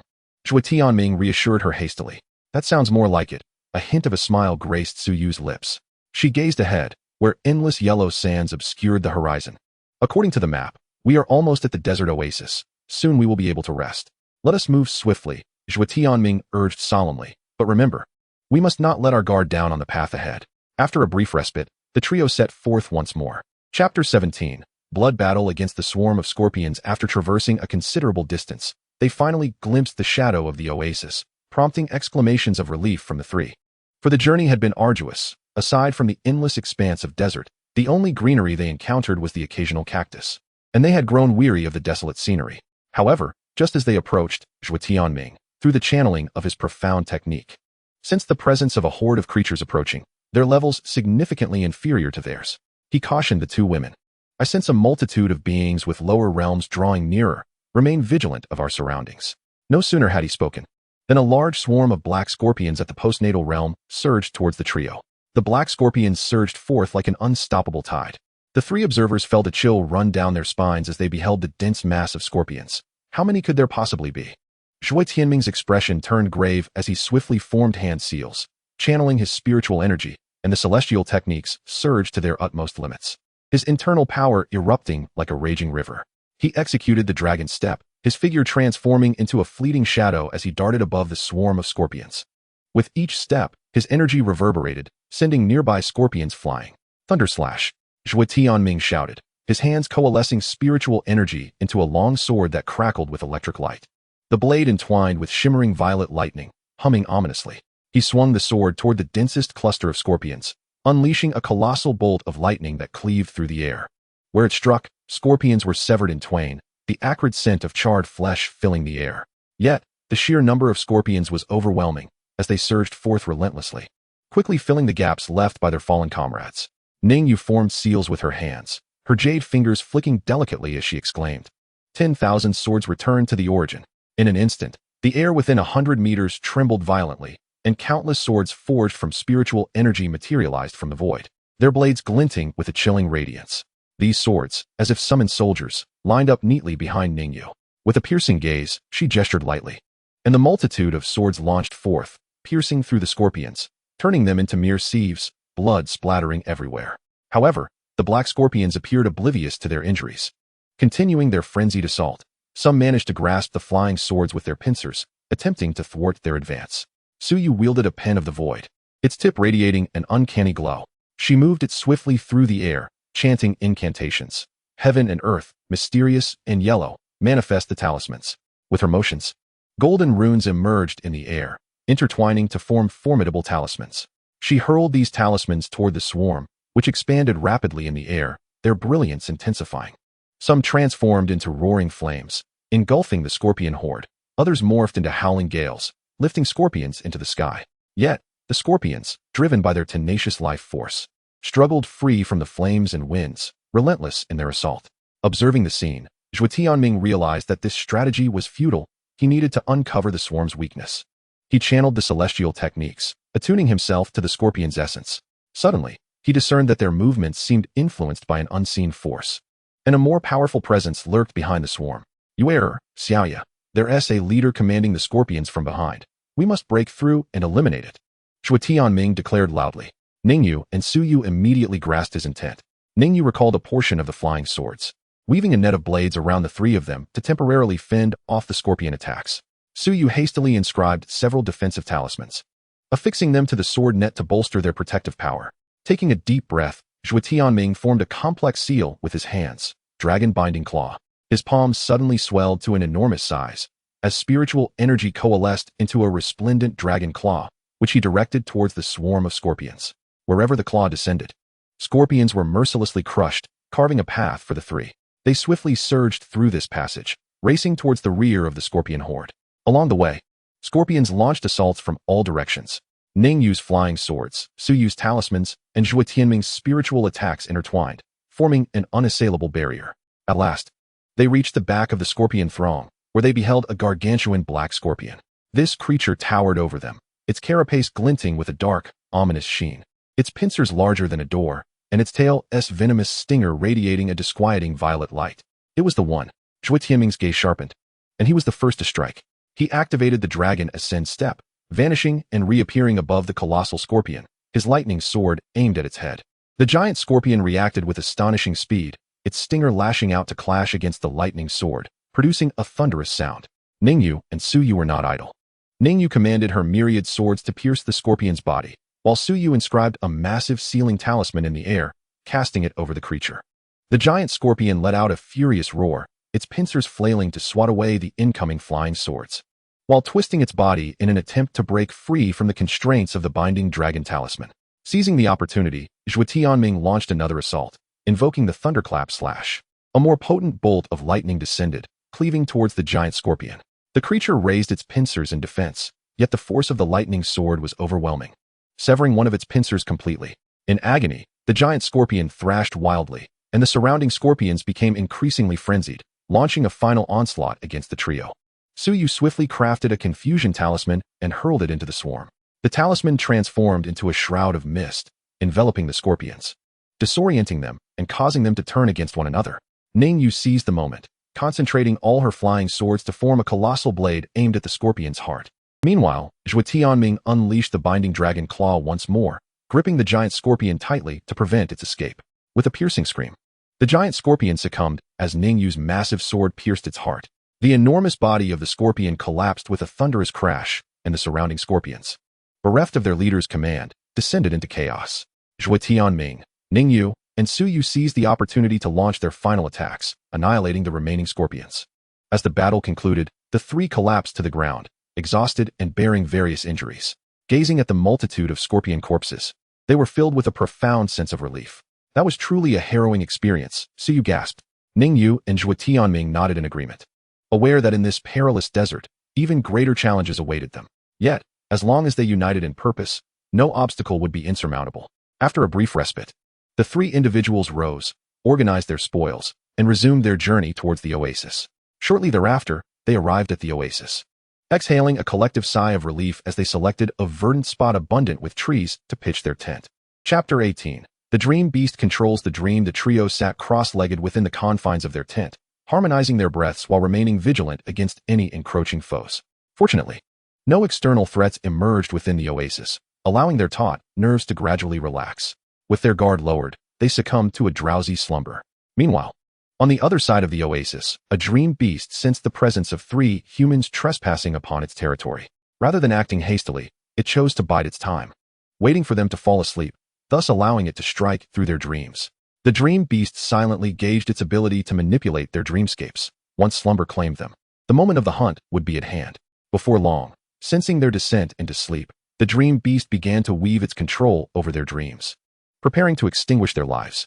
In the center of the tent, Zhuo Tianming sat in meditation, his breathing gradually steadied. Days of relentless travel had left him utterly fatigued. As he relaxed, his consciousness swiftly sank into darkness. In a hazy state, he found himself standing amidst a sea of white mist, surrounded by an eerie silence. "Where's this?" he pondered, glancing down at his hands, only to be horrified by the absence of the calluses forged through years of cultivation. Feeling no trace of spiritual energy within him. "Have I lost my powers?" Zhuo Tianming's voice trembled, a wave of unprecedented panic washing over him. He attempted to channel his energy, but found himself as powerless as an ordinary person. "My dear, what troubles you?" A familiar voice called from behind. Turning, Zhuo Tianming beheld Suyu and Ningyu standing side by side, their faces adorned with gentle smiles. Clad in white, Suyu radiated an ethereal grace as she reached out to grasp Zhuo Tianming's hand. "Even if you have lost your cultivation, you will always be our beloved husband." Ningyu stepped closer, her eyes filled with unwavering resolve. "Indeed, we shall always stand by your side, growing old together." A surge of warmth enveloped Zhuo Tianming as he embraced his two wives tightly, his eyes glistening with tears. How many storms had they weathered together? At last, could they find solace?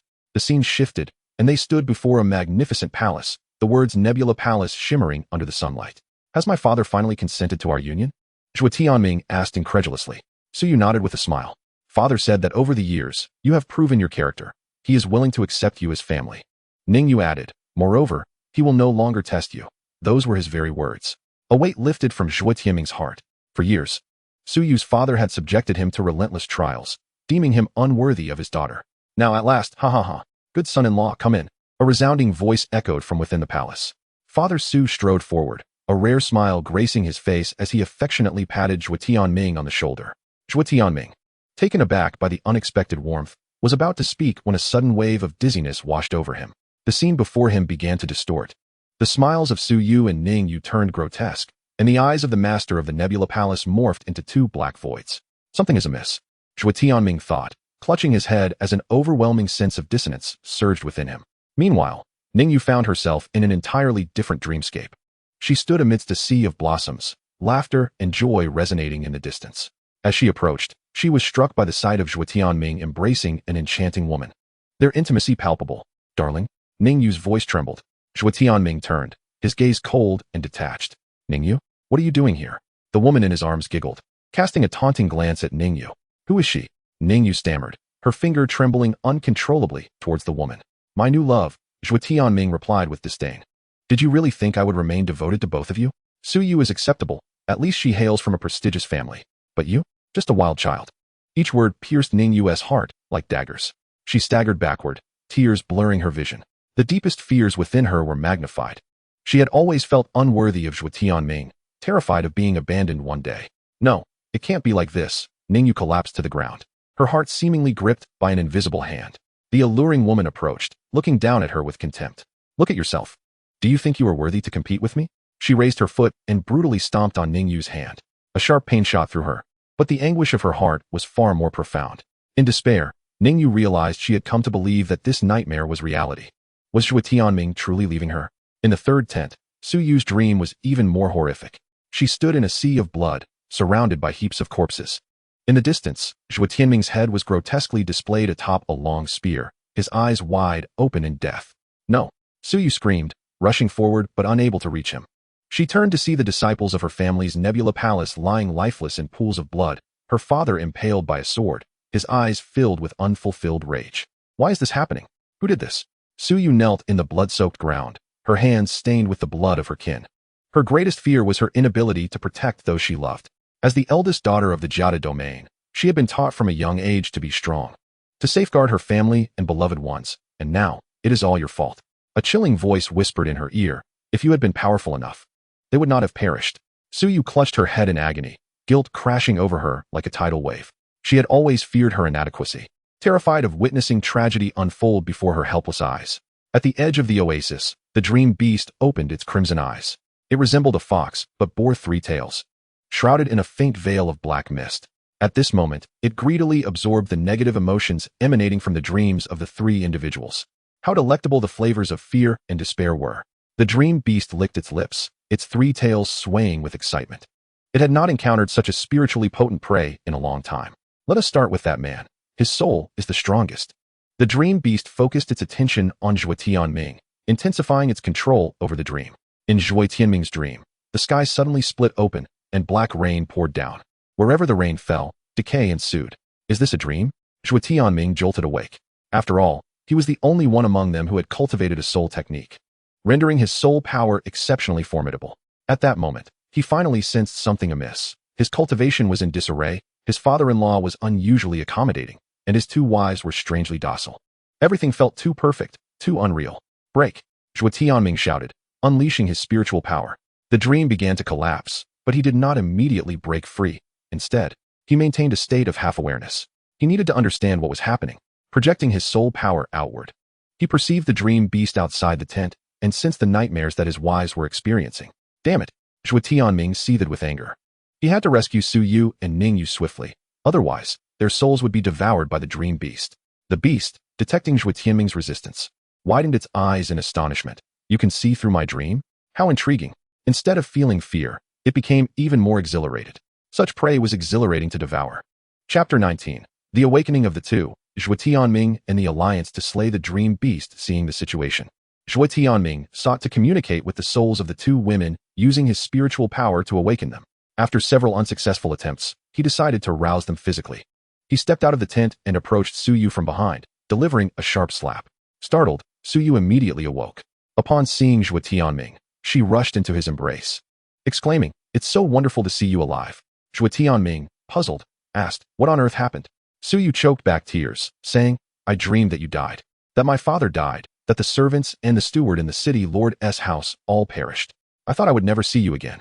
Zhuo Tianming's animosity towards the dream beast intensified, and he clenched his fists in silent fury. He reassured her, "This is all the doing of the dream beast. Let us awaken Ningyu, and then slay the beast." Su Yu replied, "Indeed, that wretched creature shall face my wrath." Outside the tent, the dream beast sensed its illusions being shattered but paid it no mind. Rather, it became more exhilarated. It muttered to itself, "The greater the hope, the greater the disappointment. When you are in despair, your emotions must be incredibly delightful." Zhuo Tianming guided Su Yu to Ningyu's side and struck her awake with a firm hand. Upon awakening, Ningyu also rushed to Zhuo Tianming, embracing him tightly. Tears streamed down her face as she cried, "Whoa, brother Tianming, please don't abandon me." Zhuo Tianming gently caressed her back and reassured her, "Fear not, for no matter the circumstances, you shall always reside in my heart, and I shall never abandon you. I will stand by your side for eternity." Ningyu ceased her lamentations, a smile involuntarily gracing her lips. Zhuo Tianming declared, "Let us vanquish that dream beast. Now is not the time for idle chatter." Agreed. The 2 women replied in unison. The night outside the tent was as dark as ink, so thick it seemed one could draw water from it. Zhuo Tianming clenched his fists, the knuckles cracking audibly, his eyes ablaze with fury. Su Yu and Ningyu flanked him, the trio forming a vigilant triangle as they surveyed their surroundings. The dream beast excels in concealment and illusions.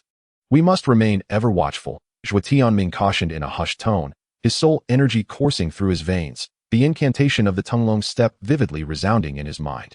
Suddenly, a chilling laughter echoed from all directions, piercing like countless needles against their eardrums. Three little ones, do you think breaking my illusion will suffice to defeat me? The voice ebbed and flowed, elusive as a whisper. Ningyu unsheathed her sword with a resonant hum, the blade glinting coldly in the moonlight. Enough of this trickery, she exclaimed, assuming the stance for the myriad swords returning to their origin, her aura pulsating with sword energy. Suyu retrieved a pen of the void from her sleeve, her fingertips deftly tracing a symbol that shimmered into existence in the air. Manifestation talisman, go, she called, and the talisman transformed into a stream of light, darting towards the shadows. With a resounding explosion, the talisman detonated, revealing a translucent purple figure. It resembled a fox, but boasted 3 eyes. The third eye emanating an eerie crimson glow, and 3 tails swayed like smoke behind it. Found you. Zhuo Tianming's eyes sparkled with determination as he unleashed the full force of his thunder slash, propelling himself like lightning towards the dream beast. His right hand morphed into a blade, soul energy coalescing into a blinding white light, aimed directly at the beast's head. The dream beast did not evade. Instead, its third eye flared with a brilliant red light. Zhuo Tianming was suddenly engulfed by a disorienting vision, finding himself back at the Lord's manor. Surrounded by a sea of blood and corpses, Suyu and Ningyu lay amidst the carnage, each pierced through the heart by a long sword. No. Zhuo Tianming's spirit was shaken, his assault faltering. Tianming, it is but an illusion. Suyu's voice thundered, snapping him back to reality. Zhuo Tianming bit his tongue, the pain jolting him awake, yet the dream beast seized the opportunity to retreat 10 paces away. That was close, he thought, cold sweat beading on his forehead. Had it not been for Suyu's timely warning, he might have fallen prey to the ruse. Seeing the opportunity, Ningyu hesitated no longer. 10,000 swords unite, she called, her form spinning gracefully as her sword conjured dozens of shimmering sword images, cascading like a torrential rain upon the dream beast. The ground beneath them was furrowed deeply wherever the sword energy passed. The 3 tails of the dream beast suddenly expanded, lashing out like whips towards the oncoming sword images. The resounding echoes of bang bang bang reverberated incessantly, as the clash of sword energy and the monstrous tail generated shockwaves that severed the surrounding trees at their trunks. Seizing the moment, Suyu swiftly sketched in the air with her void pen. Spirit binding talismans, she called out, as 8 golden talismans arranged in a bagua formation encircled the dream beast, intertwining golden light to constrict toward the center. The dream beast emitted a piercing shriek, and its third eye flickered once more. Ningyu suddenly saw Zhuo Tianming, bloodied and reaching out to her, exclaiming, Xiaoyu, save me. Her sword momentum faltered. Ningyu, don't fall for it. Zhuo Tianming bellowed, executing the dragon ascension step to its utmost, his form weaving like a swimming dragon to flank the dream beast. Dragon claw bind. He manifested his hands into claws, his soul power morphing into 2 colossal golden dragon claws that clamped down on the dream beast from either side. Caught off guard by Zhuo Tianming's swiftness, the dream beast hastily evaded one side, but its left shoulder was brutally torn away by the dragon claw. Purple blood gushing forth and corroding the ground into small pits. Effective. Suyu's spirits lifted, and she wielded her void pen once more. Thunderfire talismans. A crimson talisman shot forth, exploding above the dream beast's head, as thunder and flames cascaded down upon it. The dream beast howled in pain, its form suddenly blurring and splitting into 3, attempting to break free from the encirclement. Trying to escape? Ningyu had already shaken off the illusion's influence. Her sword momentum shifted, sword rain across the sky. Countless sword energies rained down, sealing all avenues of retreat for the dream beast. One of the phantoms was shredded by the sword energy, yet the other 2 had already burst forth from the talisman array's limits. It's injured. Don't let it flee. Zhuo Tianming decisively leaped into the air, pursuing one of the escaping figures. However, Suyu furrowed her brow. No, wait. She swiftly formed a hand seal, revealed true talismans. A green light swept through, causing the figure Zhuo Tianming chased to vanish like a bubble. Over here. Ningyu had already redirected her pursuit towards another fleeing shadow. Zhuo Tianming inwardly cursed his recklessness and hurriedly turned back to follow. The dream beast appeared enraged, abruptly halting and turning, its 3 tails thrusting forward like long spears towards the pursuing Ningyu. Be careful. Zhuo Tianming's eyes widened in alarm. But it was too late for rescue. At a critical moment, Ningyu twisted her form in an uncanny manner, employing the sword control technique from her myriad swords, narrowly evading a fatal strike, yet sustaining a bloodied scrape on her shoulder. Ningyu. Suyu arrived, swiftly drawing a healing talisman and applying it to her wound. Seizing the opportunity, Zhuo Tianming unleashed the thunder strike once more, this time clasping his hands together. His soul power coalescing into a massive glowing blade that he brought down upon the dream beast's head. The dream beast hastily raised its two tails to block, but with a sizzle, one tail was severed at the root. It let out a mournful wail, its form once again becoming indistinct, attempting to conceal itself. It's trying to escape. Ningyu, disregarding her shoulder wound, released her long sword control technique. The sword transformed into a beam of white light, aiming directly for the dream beast's throat. The dream beast was compelled to reveal its form to block the attack, and in that moment of delay, Suyu's talisman array was once again completed. A myriad of golden threads rose from the ground, binding the dream beast firmly. Zhuo Tianming seized the opportunity. Unleashing the dragon confinement claws with all his might, two colossal golden claws converged from above and below simultaneously. With a sharp crack, several ribs of the dream beast were forcefully crushed. However, just as victory seemed assured, the third eye of the dream beast erupted with an unprecedented crimson glow. The three were engulfed in darkness, and when they opened their eyes again, they found themselves trapped in different illusions. Zhuo Tianming discovered himself standing at the edge of a precipice, beneath him an abyss of unfathomable depth. Suyu and Ningyu were shackled by iron chains on the opposite cliff, while the monstrous form of the dream beast loomed closer, its gaping maw dripping with hunger. "Release them," Zhuo Tianming bellowed, attempting to leap forward, only to find his feet ensnared by countless black tendrils, rendering him immobile. Meanwhile, Suyu beheld the harrowing sight of Zhuo Tianming and Ningyu being torn apart by vengeful spirits. She sought to draw a talisman for their rescue, only to discover that her void pin was missing, and her hands were visibly decaying. Ningyu, on the other hand, was plunged into the deepest terror. She watched as Zhuo Tianming held Suyu's hand, walking further away, heedless of her desperate cries. Despair surged over her like a tidal wave, causing her sword to clatter to the ground. In the realm of reality, the dream beast seized the chance to break free from its bindings, greedily absorbing the fear radiating from the three. Its injured form began to heal rapidly, even new flesh sprouting from where its tail had been severed. What exquisite despair this is, the dream beast relished, its eyes narrowing in delight as it prepared to deliver a final blow to these troublesome quarry. At that critical moment, the time-space tower within Zhuo Tianming's mind suddenly radiated warmth, a refreshing aura coursing through his meridians. He jolted awake. No, this is an illusion. The soul spirit art surged within him, his soul power erupting like a volcano. Break! Zhuo Tianming roared, shattering the illusion like glass. He saw the dream beast lunging toward the motionless Suyu and dashed forward without hesitation. Suyu, Ningyu, wake up. His voice resonated with soul power, reverberating in the minds of the two women like the tolling of a distant bell. Suyu was the first to regain her senses. As she saw the dream beast's claws poised to strike, instinctively, she raised her hand and waved. Lacking the void pen, she used her finger as a substitute, conjuring a blood talisman in the air. Blood talisman shield. A crimson barrier materialized in an instant, barely deflecting the dream beast's lethal strike. Ningyu soon regained consciousness. Noticing Zhuo Tianming's vulnerable position as he defended Suyu, she summoned her inner energy. 10,000 swords returned to one. She pointed her fingers like a sword, unleashing a finely honed sword chi that shot towards the dream beast's forehead. The dream beast was forced to abandon its attack on Suyu, dodging swiftly. Seizing this fleeting opportunity, Zhuo Tianming invoked the dragon confinement claws once more. This time, he transformed his claws into a fist, declaring, "Dragon Roar of the Nine Heavens." A powerful punch struck the abdomen of the dream beast, sending it crashing backward, where it collided with several large trees before coming to a halt, struggling to rise. The creature's three eyes wept purple blood, indicating significant internal injuries. Its core is located in the third eye, Suyu exclaimed suddenly, having discerned the beast's weakness through a spiritual sight talisman. The trio exchanged knowing glances and instinctively repositioned themselves. Zhuo Tianming launched a frontal assault. Ningyu waited for the opportune moment to deliver a lethal strike, while Suyu continuously employed talismans to hinder the dream beast's movements. Realizing the dire situation, the dream beast emitted a piercing shriek, its sound waves expanding outward with a tangible force. The three felt their eardrums throb painfully and their vision darken, momentarily halting their assault. In that critical moment, Zhuo Tianming activated the soul spirit technique, enveloping the trio in a powerful surge of soul energy that shielded them from the dream beast's sonic attack. Seeing its strategy thwarted, the beast lashed its tail, unleashing a multitude of purple phantoms towards them. Suyu quickly inscribed a revealing talisman, distinguishing the illusions one by one. Ningyu seized the moment to unleash the heart-piercing 10,000 swords, sending countless fine sword energies like needles toward the dream beast. Although it defended with its tail, Several sword energies still struck its body. Infuriated, the beast's third eye fired a robust beam of red light.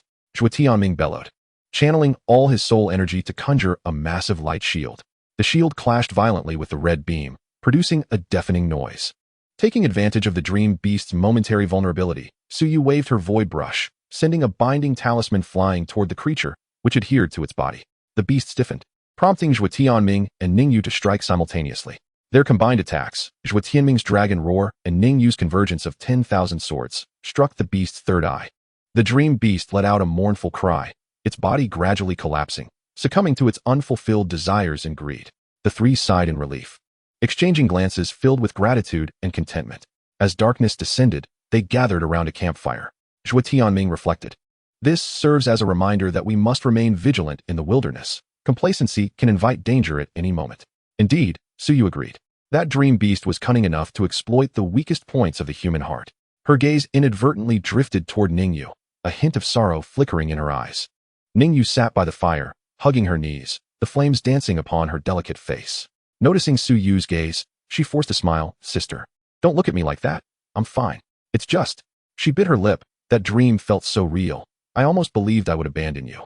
Zhuo Tianming gently grasped Ningyu's icy hand. Silly girl, you once promised me you would be my family for life. Have you forgotten? Ningyu's ears flushed crimson as she withdrew her hand in embarrassment. You rogue, who would want to be your family? Zhuo Tianming smiled. Oh, on that fateful day, a 10-year-old child clung to my leg, weeping so profusely that tears streamed down, lamenting, Brother Tianming, don't go. Ningyu, incensed, leaped up, her cold sword appearing in a swift motion. Sister, you look at him. He is bullying me. Suyu merely chuckled, covering her mouth. All right, let us return to serious matters. What shall we do during the night? Zhuo Tianming proposed. I believe we should take turns keeping watch, each for an hour and a half. I will take the first watch, followed by Suyu, and finally Ningyu. Furthermore, I shall impart to both of you my soul cultivation technique, the Soul Spirit Sutra. Very well, the two responded in unison. Upon witnessing the technique, they were utterly taken aback, having assumed it to be a mere enhancement for the soul, only to discover it was an imperial-grade technique. Such a precious technique. You are truly generous. How do you wish for us to repay you? Suyu inquired with a smile, while Ningyu gazed at Zhuo Tianming with deep affection. There are countless techniques in this world, yet you two are far more invaluable than any single one. I desire for you to be my companions for life. Zhuo Tianming replied. The two ladies felt a rush of warmth to their cheeks, silently perusing the contents of the technique, beginning their cultivation. As they entered their seclusion, Zhuo Tianming commenced his watch. The crackling campfire illuminated the surroundings as he sat cross-legged atop a 3-zhong, high ancient tree branch, fully activating the Soul Spirit Sutra. With closed eyes and focused mind, his consciousness extended like myriad threads into the surrounding environment.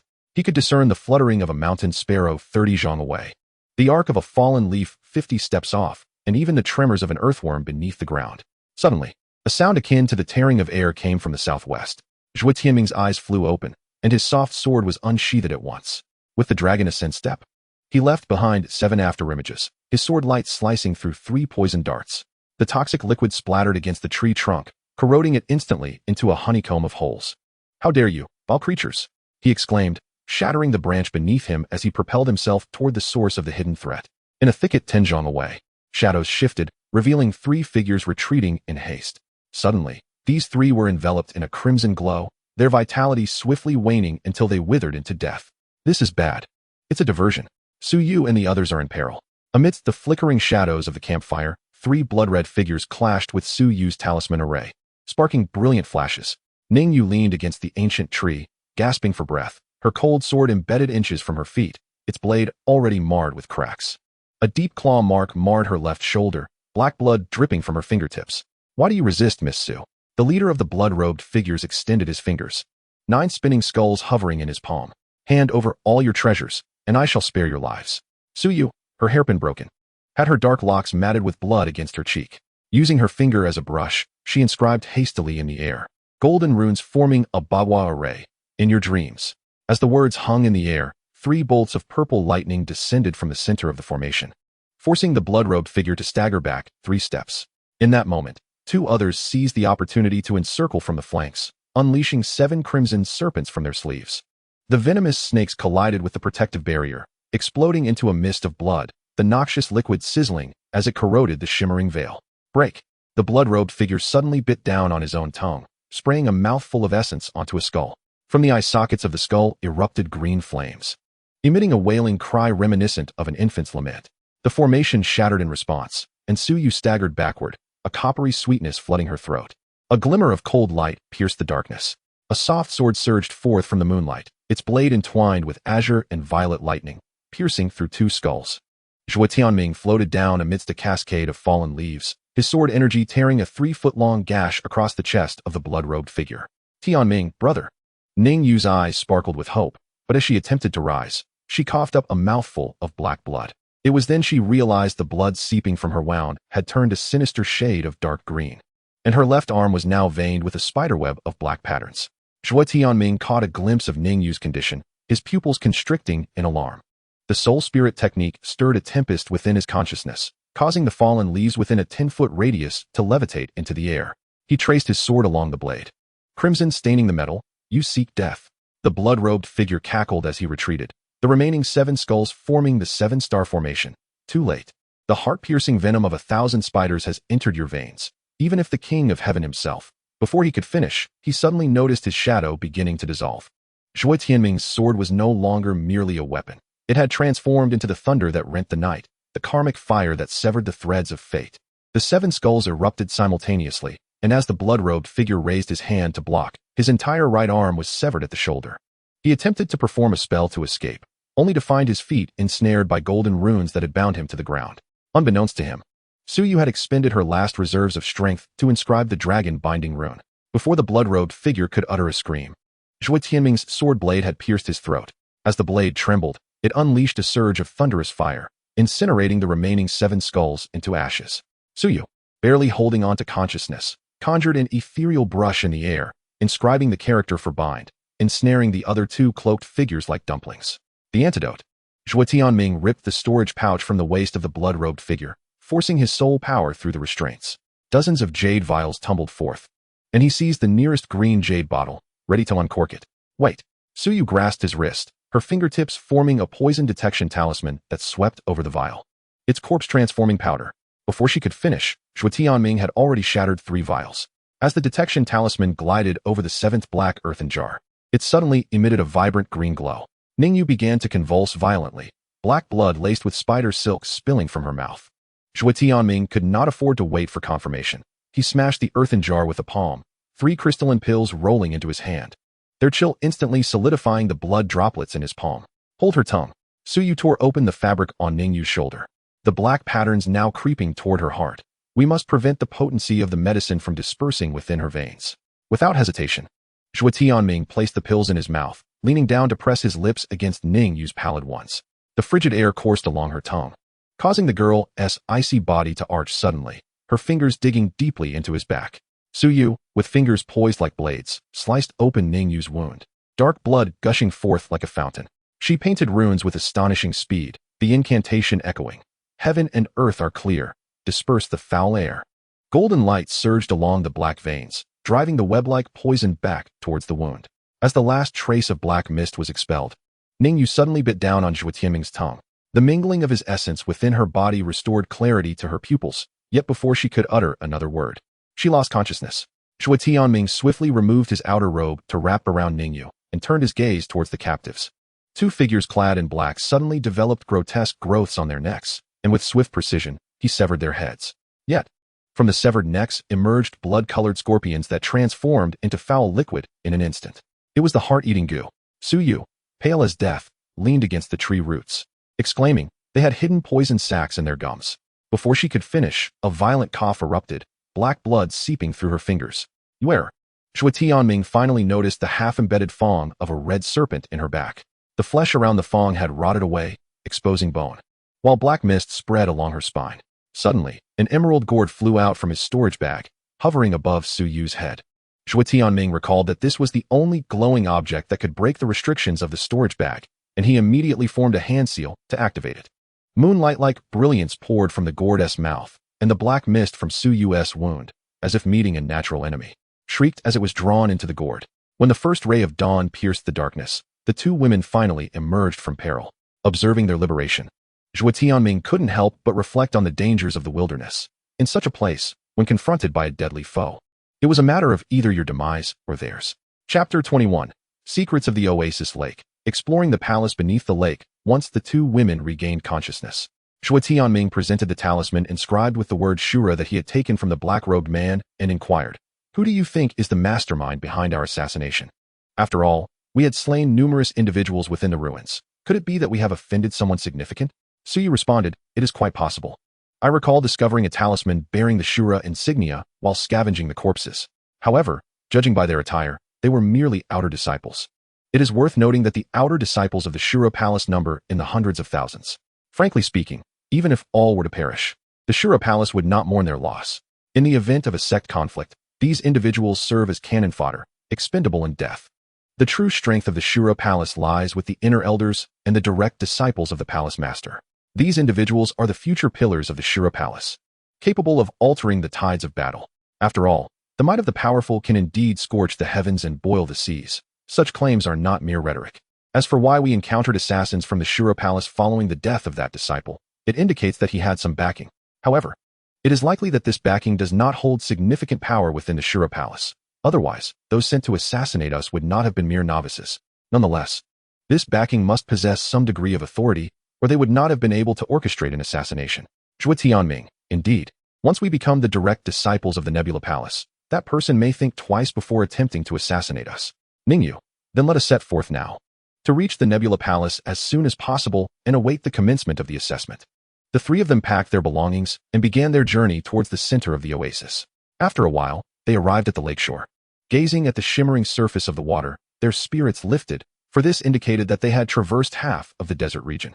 At that moment, Zhuo Tianming sensed an unusual fluctuation of spiritual energy in the water and became alert, saying to the two women, "There is something amiss in the water." Upon hearing this, Suyu and Ningyu immediately grew vigilant and huddled closely beside Zhuo Tianming. Suddenly, the tranquil lake erupted in a colossal splash as a massive serpent, exuding an ethereal glow, surged forth from the depths. Its scales were as hard as iron, and its cavernous maw was filled with sharp fangs, emitting a deafening roar.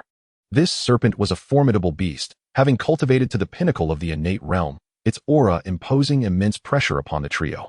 At the moment the lake burst open, Zhuo Tianming sprang into action, executing the dragon step in midair, leaving behind 3 residual shadows. The foul wind and water arrows conjured by the serpent struck towards them.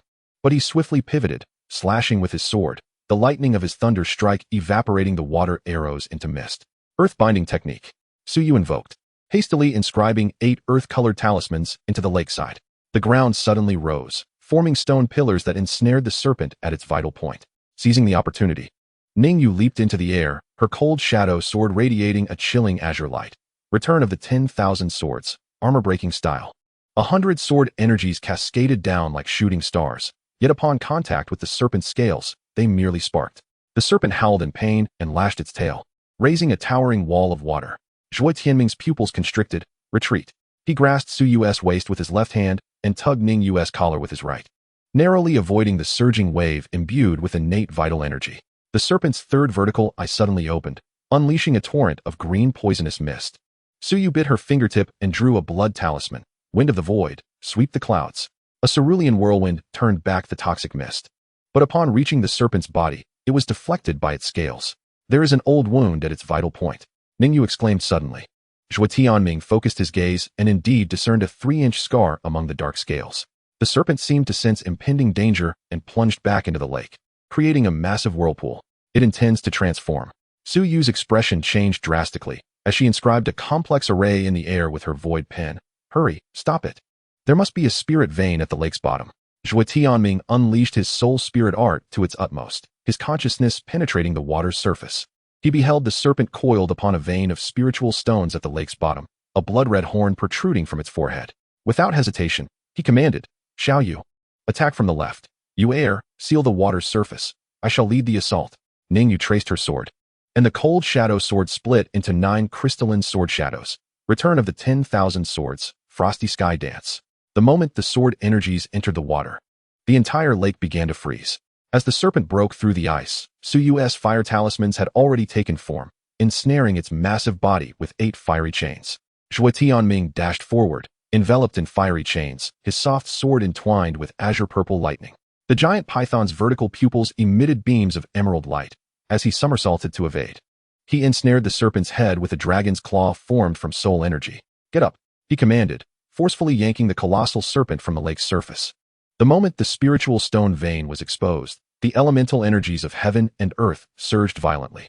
The python went completely berserk, its scales bristling as it shattered the fiery chains. Ningyu was propelled backward by the recoil, crashing against the rocks and spitting out a mist of blood. "Xiaoyu."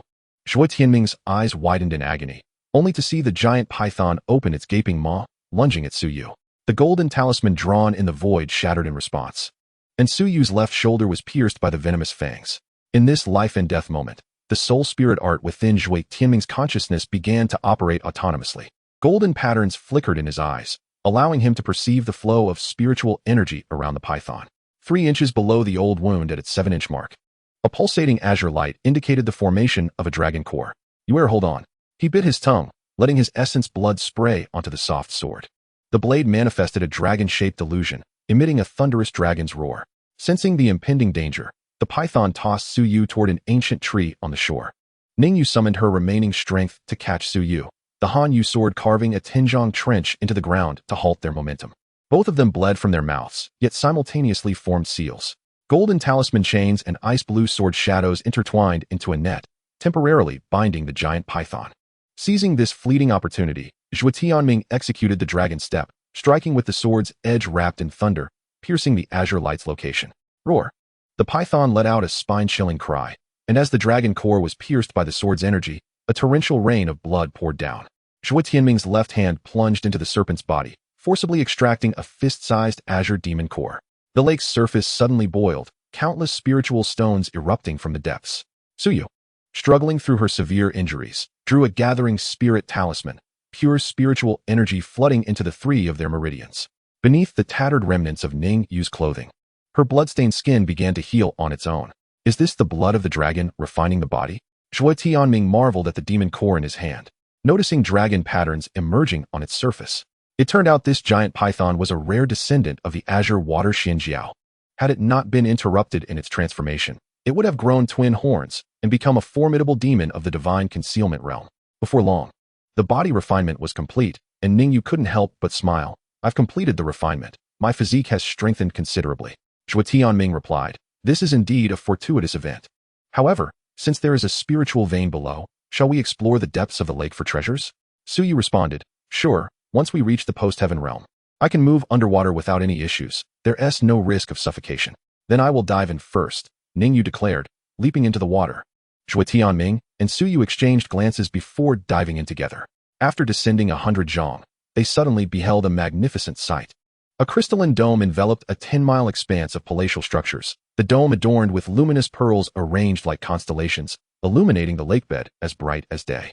Is this starfall jade? As Suyu's fingertips delicately brushed against the palace wall, the entire surface suddenly illuminated with a celestial pattern. Each brick was intricately carved from solid jade, and the flowing silver sand within was none other than liquid stardust.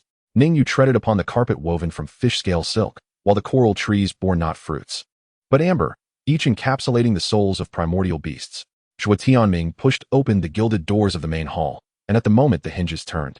9 ethereal golden dragons, composed of spiritual energy, descended from the ceiling, transforming into a golden rain as they touched the demon core in his hand. Inside the hall, 36 dragon-carved pillars were fashioned from millennia-old agarwood, the dragon eyes adorned with pigeon blood rubies, and the dragon whiskers crafted from silken threads of heavenly silkworms. Even the crevices of the floor tiles were filled with crushed high-grade spirit stones. It is worth noting that a single high-grade spirit stone equates to 100 medium-grade stones or 10,000 low-grade stones, a true testament to wealth. Behold this, Ningyu exclaimed as she lifted the beaded curtain of the side hall, revealing 12 jade sculptures placed upon a Zeton stand. Each sculpture cradled a different primordial spiritual object, with the petals of the ice spirit cold lotus still glistening with dew, as if freshly plucked. Chapter 22. The luxurious palace hides perils. The 3 seek opportunities separately. The trio wandered leisurely through the palace when suddenly, a tile beneath Zhuo Tianming's foot sank, unleashing a barrage of arrows. Watch out, he shouted, swiftly evading the rain of arrows. The 2 women, alerted by his warning, quickly took cover as well. Zhuo Tianming addressed them. It appears this palace harbors hidden dangers. You must remain vigilant. The 2 women nodded in agreement. As time passed, the three navigated their way through the palace, encountering numerous wonders which they carefully stored in their bags. Upon reaching a fork in the path, two passageways lay before them. One radiated a gentle glow, suggesting safety, while the other was shrouded in darkness, exuding a chilling aura that sent shivers down their spines. Zhuo Tianming furrowed his brow, contemplating which route to take. After some reflection, he decided to split up, venturing alone into the dark passage, while Ningyu and Suyu proceeded down the illuminated path. Zhuo Tianming cautioned the two women. Be cautious in the lighted passage. Should any danger arise, retreat immediately. I shall explore the dark passage and return as swiftly as possible. Although the women harbored concerns for Zhuo Tianming, they were aware of his formidable prowess and nodded in acquiescence, concentrating his vital energy in his feet. The unique azure glow of the ascending dragon step flickered at the soles of his boots. He held his breath, his fingers gliding over the coiling dragon patterns on the sword sheath, the icy sensation of the hilt causing his pores to tighten. An odor of decaying flesh wafted through the passage, the stone walls adorned with eerie blue-green moss, while faint, unsettling sounds of creaking bones echoed from afar. As the ground trembled beneath him, he deftly balanced on a protruding slab of blue stone. 3 poisoned bone spikes burst forth from the earth, grazing his garments and tearing 3 gashes into the coarse fabric. With the fluidity of the ascending dragon step, Zhuo Tianming's form became as elusive as willow fluff in the wind. At the moment each slab of stone shattered beneath his feet, it invariably found a new foothold before being encircled by the bone spikes. The second wave of bone spikes attacked with even greater cunning. 7 interlaced thrusts sealing off all avenues of retreat. Zhuo Tianming's pupils constricted sharply, his Dantian's true energy erupting with a thunderous force as he propelled the dragon ascension step to its utmost limit. Amidst the fluttering of his garments, he surprisingly leveraged the edges of the spikes to soar into the air, his left hand forming a claw as the azure glow of the binding dragon claw surged, crushing 3 of the bone spikes to smithereens. As debris flew in all directions, he spun and landed in a safe zone 10 yards away, his back already drenched in cold sweat. Before he could catch his breath, hundreds of emerald green flickers ignited in the darkness. The phantasmic rat swarm surged forth like a tidal wave. These creatures were as black as ink, their tails adorned with barbed hooks, and the venom dripping from their fangs corroded the ground, releasing wisps of green smoke. Zhuo Tianming struck with the sword sheath, sending the first 3 rat demons hurtling away. As he unsheathed his long sword with a thunderous crack, it was the initial stance of the thunderclap slash. Sudden thunder appears. The sword light danced like a silver serpent, and the unique thunder attribute true energy of the thunderclap slash detonated within the rat horde, unleashing a series of electric bursts. 6 phantasmal rats were reduced to charred remains amid the sword net, yet more of the demonic creatures surged forward, treading upon the corpses of their kin. Zhuo Tianming dodged left and right, weaving a deadly web with the dragon ascension step and thunderclap slash, each arc of his blade erupting into clouds of blood mist. Suddenly, a sharp pain shot through his ankle. A phantasmic rat had bitten through his leg armor. The moment the potent toxin coursed through him, Zhuo Tianming roared, the azure glow of the binding dragon claw surging 3 inches. His fingers, like hooks, latched onto the rat demon's crown, and his overwhelming true energy surged within, causing the 3-foot-long creature to explode into a mist of blood. Utilizing the momentum, he flipped backward 3 times, his longsword embedding into the ground to stabilize his form. But his left leg had already begun to display an ominous purplish-black hue. The rat swarm abruptly ceased their assault, retreating like a receding tide. At the end of the passage, 2 lantern-sized emerald eyes glowed as the phantasmic rat king, with a spine bristling with bone spikes, slowly approached, brushing against the cave ceiling. This creature was as large as a fierce tiger, its tail adorned with scorpion-like venomous hooks, surrounded by a swirling mist of dark green poison. Zhuo Tianming bit his tongue to sharpen his focus, channeling the thunderclap slash technique to its zenith. The blade radiated blinding lightning, a faint sound of thunder echoing within the passage. As the Rat King's venomous hooks sliced through the air, he stepped up with the Dragon Ascension step, unleashing the ultimate move of the thunderclap slash, Heavenly Thunder Draw. The thunderous sword aura collided with the venomous hook, producing a blinding flash of light. And although his tiger's mouth split from the force, he did not relent in the slightest. At that moment of stalemate, he suddenly withdrew his sword and spun around, unleashing the long-anticipated binding dragon claw towards the Rat King's throat. As the azure glow pierced through the poison mist, his fingers, like steel spikes, penetrated the armored scales, forcibly extracting the glowing demon core. The rat swarm emitted a chilling wail, scattering in disarray, while Zhuo Tianming knelt on one knee, gasping heavily. Gazing at the still throbbing demon core in his hand, a cold smile curling at the corner of his mouth.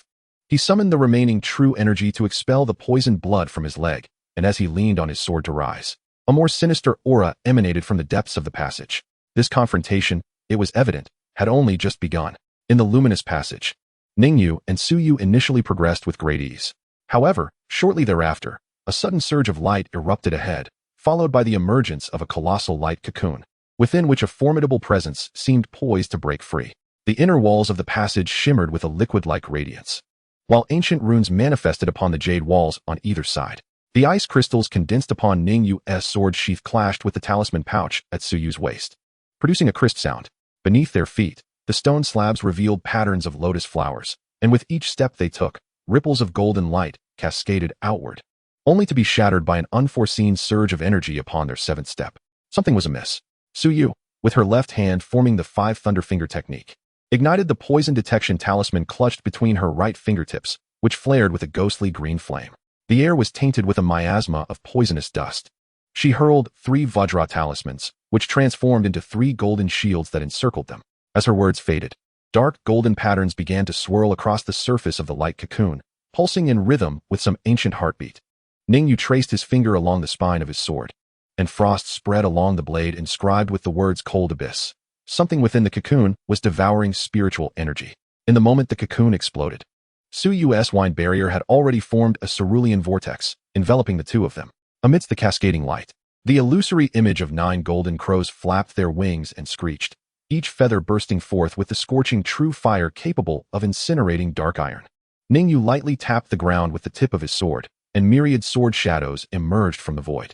The icy barrier crafted from the dance of frost and snow collided with the true fire of the golden crows, and the acrid scent of molten metal wafted through the steam. 3 Zhang in the Kuan position, as the true form of the monster materialized. Suyu's 5 thunder locking heart formation abruptly constricted, intertwining 5 colors of lightning into a cage. Before them stood a skeleton clad in armor adorned with stardust, its hollow eye sockets flickering with crimson soul flames, wielding a shattered halberd that swept through the fractured space. Ningyu's armor-piercing technique transformed into a spiraling sword energy that pierced through the lightning net. Yet it was devoured by a swirling vortex formed by the stardust upon contact with the armor. The skeletal general's jaw opened and closed, the rasping sound of a battlefield horn reverberating, causing the jade walls to shatter. Suyu bit her fingertip and inscribed a decree in the void, as the shields conjured by the Vajra talismans shattered one after another. In the final moment, the skeletal general was pierced through by a torrent of sword intent converging into one, as the frost and snow sword intent froze the core of the soul fire.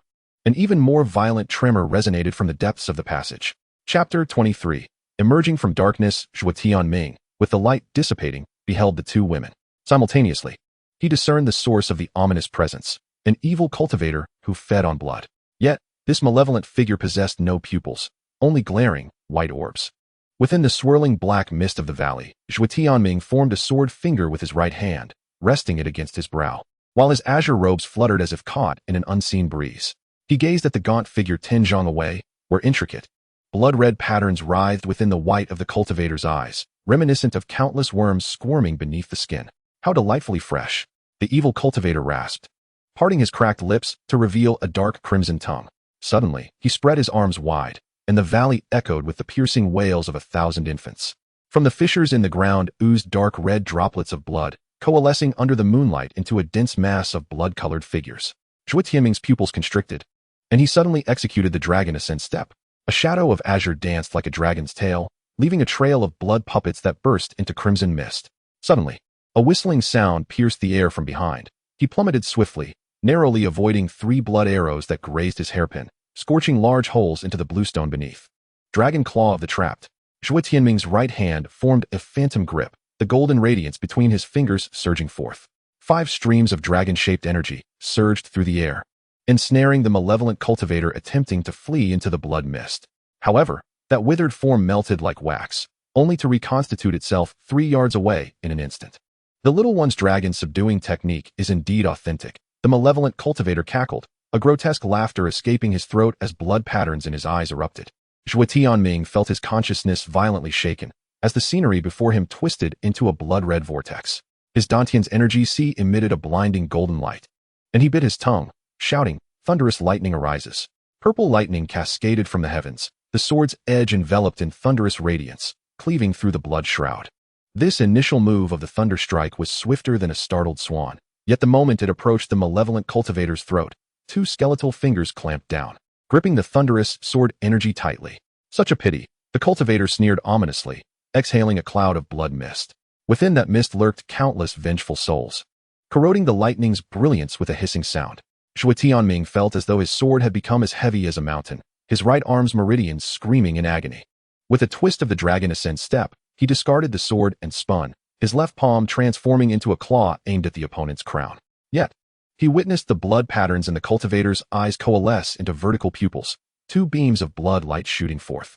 Zhuo Tianming twisted in midair, the blood light narrowly missing his side, scorching two charred holes into the hilt of his dark iron sword. Blood Fiend's Demon Eye. Zhuo Tianming's heart trembled. He had not expected to encounter the infamous demonic technique here. The malevolent cultivator emitted a shriek akin to a night owl, thrusting his withered hand into his own chest, extracting a pulsating black heart-shaped blood orb. The orb expanded in the wind, swiftly transforming into a 100-foot-long blood python, its scales rolling with countless distorted human faces. The blood python unleashed a foul wind, corroding the lightning net that Zhuo Tianming had cast, creating gaping holes. Now is the moment. Zhuo Tianming's eyes blazed with intensity, and in the instant his nascent soul returned to his body, he stepped upon the 7 stars. 7 pillars of lightning erupted from the earth, forming the constellation of the Big Dipper in the night sky. With both hands gripping the sword towards the heavens, his hairpin shattered, and his long hair danced wildly in the lightning's glow. Heavenly thunder summons. The vast firmament suddenly illuminated as brightly as day. A bolt of divine purple-gold thunder cleaving through the blood mist. The blood python raised its head to swallow, yet was obliterated inch by inch in the embrace of the lightning. The malevolent cultivator let out a wretched scream, his body exploding into a cloud of blood mist as he attempted to flee, only to be locked in by the sword light, pierced through the heart by a single strike. As the lightning dissipated, only a charred pit remained in the valley's center. Zhuo Tianming leaned on his sword, gasping for breath. Suddenly, his pupils constricted. The pool of filthy blood at the bottom of the pit was eerily writhing, vaguely coalescing into a human shape. Realizing this, he hastily delivered a few more thunder strikes, feeling relieved only when the blood completely lost its aura. Phew, that exhausted me. The continuous battles have nearly depleted the spiritual energy. Let us first recover here. I wonder how Su Yu and the others are faring. After stating this, Zhuo Tianming took out several pills and began to meditate and cultivate. At this moment, Ningyu was preparing to confront the Holy Light Angel. Her fingers poised on the hilt of her sword, the Saiyu sword shimmering with a green luminescence under the moonlight. Su Yu held 3 purple-gold talismans between her fingers, the void pin tracing enigmatic patterns behind her. Deep within the passage, 12 beams of light surged skyward, the sacred wings radiating golden brilliance. The Holy Light Angel hovered in midair, 6 pairs of luminous wings unfurling, showering countless golden feathers. It raised its palm, 12 holy rings revolving behind its head, merely a mantis trying to stop a chariot. With a resounding roar of 1,000 swords, 72 beams of sword light cascaded like a river of stars, yet upon contact with the wings, they disintegrated into crystalline shards. Ningyu's pupils dilated in shock as the frost sky snow dance was directly vaporized by the holy light. Su Yu parted her crimson lips, the fire phoenix talisman transforming into a massive firebird that charged towards the angel's face, while the void pen inscribed the 9-headed Xian bird pursuing the sun rune in the air. How interesting, the angel mused, flicking its fingers, causing the firebird to wail as it broke apart into a myriad of embers. Suddenly, the ground beneath it collapsed, the dark water talisman coalescing into a whirlpool, and the thunderstrike talisman unleashed 9 bolts of divine lightning. Seizing this fleeting opportunity, Ningyu unleashed her armor-piercing strike. The sword's edge traced an unusual arc, and the holy light barrier shattered with a sound akin to glass breaking, 3 luminous feathers drifting down. Dare to harm my sacred body. The angel's voice wavered for the first time. With its 6 wings fully expanded, the area within 100 miles was illuminated as bright as day. Before Su Yu's dragon-binding talisman could take shape, it spontaneously ignited, sparks flying from the tip of the void pen. Retreat. Ningyu grasped Su Yu's waist and jumped back as pure white light surged from their previous location. Su Yu bit her fingertip and smeared the blood across the void pen, forming a blood talisman to block the second beam of light. The angel formed seals with its hands, the 12 holy rings merging into a sun wheel, judgment. Ningyu slammed her sword box into the ground, invoking the secret technique of the 10,000 swords, returning to the origin to its utmost limit. One sword transformed into an ice dragon soaring into the sky, only to dissolve layer by layer beneath the sun wheel. Suddenly, Su Yu plunged the void pin into her heart, using her blood to draw an ancient forbidden symbol. With my essence, I offer myself as a sacrifice. 3,000 runes emerged around her, the dark water talisman forming chains of dark ice that bound the light wings, while the fire phoenix talisman ignited a ghostly blue flame within the angel's body. Ningyu's pupils turned blood red, the Hanyu sword emitting a mournful cry as the second tier of her armor-piercing strike severed 2 pairs of light wings. The holy light angel finally let out a roar, its remaining wings curling inward like a cocoon. Blood seeped from Su Yu's 7 orifices. Yet she smiled radiantly. Now is the time. The void pen traced the final trajectory, the thunder strike talisman stacked heavily, unleashing not heavenly thunder, but the calamity lightning of a cultivator's tribulation. Ningyu's sword box shattered completely, all swords converging into a chilling radiance that pierced through the heavens and earth. As the myriad swords merged into one and struck the light cocoon, the sword energy intertwined with the calamity lightning, spreading spiderweb-like cracks across the holy light shell. No. The piercing scream of the holy light angel shattered the mountains for miles around. In the instant the cocoon of light exploded, the 12 holy rings disintegrated. The holy light angel fell, its body instantly marred and riddled with wounds. Ningyu and Su Yu joyfully exchanged high fives, exclaiming, "Oh yeah, we finally defeated it," Ningyu said with delight. Indeed, Su Yu replied with a gentle smile. With that, the 2 women ventured deeper into the shadows, where the light grew dimmer and the atmosphere more somber.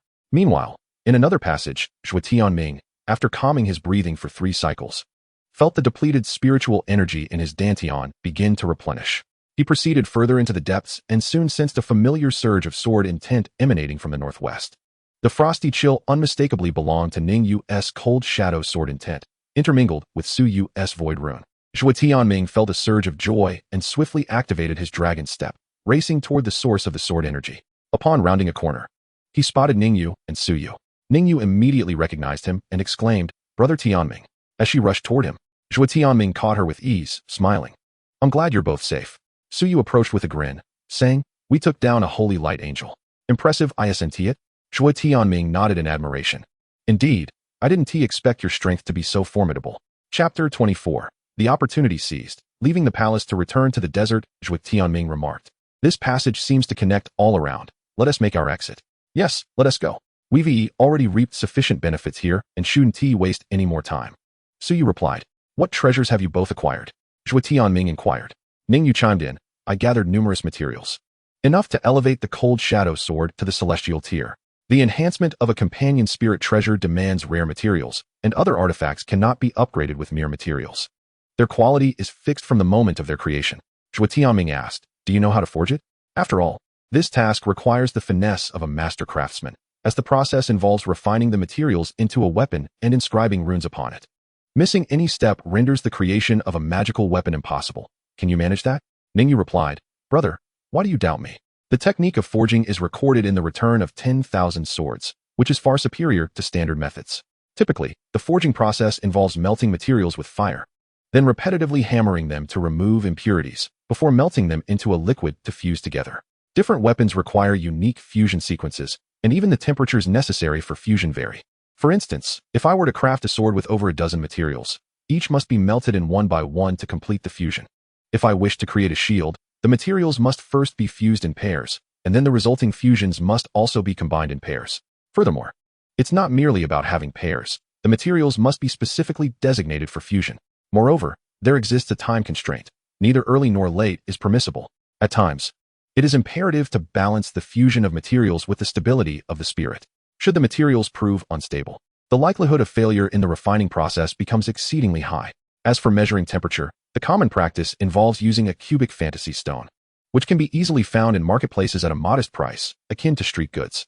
Typically, the acquired fantasy stones possess 9 evenly spaced scales, each representing a distinct temperature, culminating in a total of 10 levels.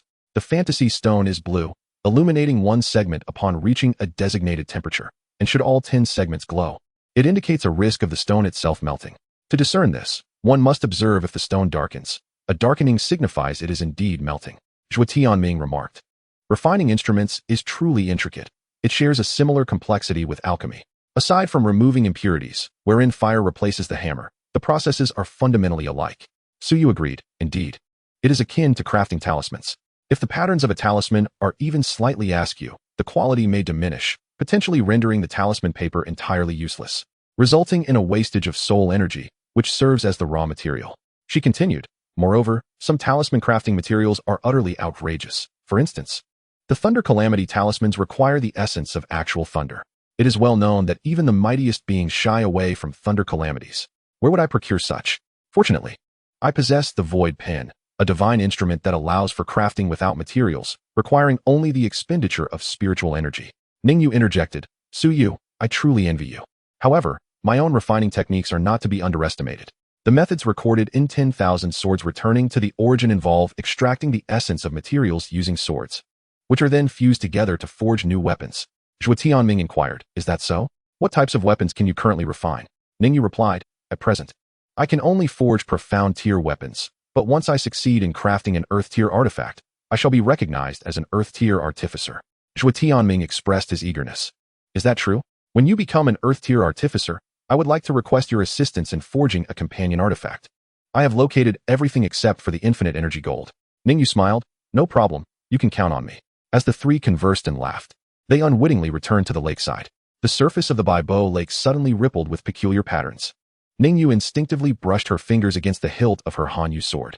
The scabbard vibrated subtly, as if resonating with some unseen force. She raised her gaze towards the heart of the lake, where dark purple thunderclouds had inexplicably gathered in the previously clear sky. Wait, Ningyu halted abruptly. Her hair whipped into disarray by a sudden gust of wind. I sensed the sword's spirit resonating. A 3-inch blade aura manifested in her palm, embodying the instrument spirit resonance technique detailed in 10,000 Swords Returning to the Origin. Pale golden light patterns extended across the lake, creating a towering water column 100 feet away. Zhuo Tianming's pupils constricted as the jade pendant at his waist emitted a warning hum. It is residual thunder calamity. Ningyu, do you possess the thunder pattern steel left by ancient cultivators during their tribulations? Before he could finish, 3 bolts of purple lightning struck the heart of the lake, causing the surface to erupt with a web-like pattern of electric arcs. Indeed, this is a harvest within the palace, Ningyu replied.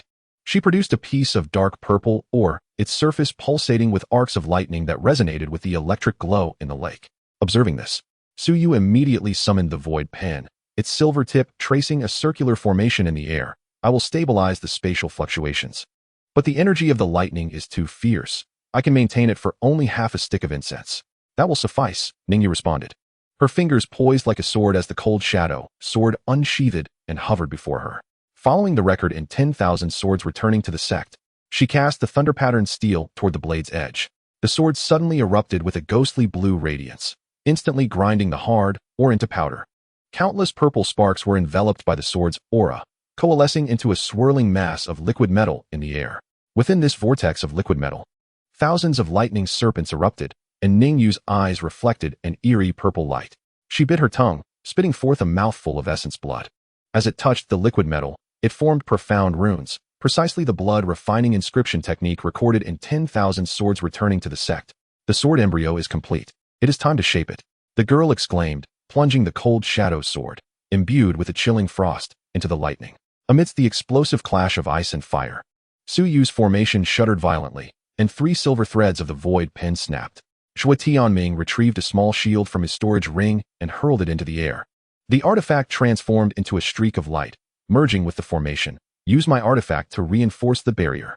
As he spoke, he performed a gesture and forced out a drop of heart's blood, which revealed a dragon pattern on the surface of the jade tablet. At this moment, Ningyu could not afford to express her gratitude. She formed 7 layers of seals with her hands, each incantation triggering a transformation of the heavens and earth. The originally dark purple thunderclouds gradually took on a gilded hue, and half of a charred skeleton emerged from the lakebed, clearly the remains of a failed tribulation challenger. Watch out for the backlash of the thunder patterns. Su Yu suddenly cried out. The hollow eye sockets of the skeleton shot forth 2 bolts of red thunder, piercing through the barrier directly toward Ningyu's crown. In the nick of time, the cold shadow sword instinctively intercepted in front of its master, and blue ice mist erupted from the fissures in the blade. Seizing the fleeting opportunity, Ningyu traced 360 sword marks in the void with her fingertips. Each mark accurately captured a strand of the essence of the thunder pattern steel, ultimately engraving the innate Tao pattern of 9 heavens thunder movement upon the sword embryo. As the final stroke was completed, the fantastic stone suddenly emitted a blinding white light, illuminating all 10 scales. Now is the moment. The girl pressed the soon-to-melt fantastic stone into the sword's hilt. The air resonated with a clear dragon's roar as a long sword, entwined with purple lightning, burst forth. As time passed, cracks resembling a spider's web appeared on the shield. With a thunderous crash, the shield shattered. The unrestrained thunderclouds cascaded down, yet upon touching the sword's edge, they became as gentle as silk. Ningyu grasped the newly vibrating sword in midair, turning to present the hilt to Zhuo Tianming. Brother Tianming, this sword is a surprise I prepared for you. What do you think? Do you like it? Chapter 25. The Divine Weapon, the Thunderlight Sword. Slicing through iron like mud to defeat strong enemies. Zhuo Tianming exclaimed, "Thank you, Ningyu." With that, he immediately kissed her on the forehead. Ningyu's face flushed, and she softly murmured, "It's nothing, as long as you are happy." Zhuo Tianming wielded the Thunderlight Sword for a trial and discovered its enhanced prowess, exclaiming, "This sword truly suits me." With newfound confidence, he set off with the two women, departing from the lake and advancing towards the ghostly zone. Upon leaving the oasis, the trio once again entered the desert, their cheerful spirits swiftly dispelled by the swirling yellow sands and the oppressive heat. As the saying goes, it is easy to indulge after frugality, but difficult to revert to frugality after indulgence. The moment Ningyu stepped into the desert, she began to voice her complaints. When will we arrive at the ghostly zone? Are there dangers along the way? How much farther is it to the ghostly zone? Faced with her three inquiries, Zhuo Tianming could only smile helplessly and comfort her, saying, "This is unavoidable. After all, this is the closest route. We simply have to endure the heat. If an ordinary mortal were in this environment, they would have succumbed to the heat long ago. Unlike us cultivators, who wouldn't have even reached the oasis, let alone traverse the desert."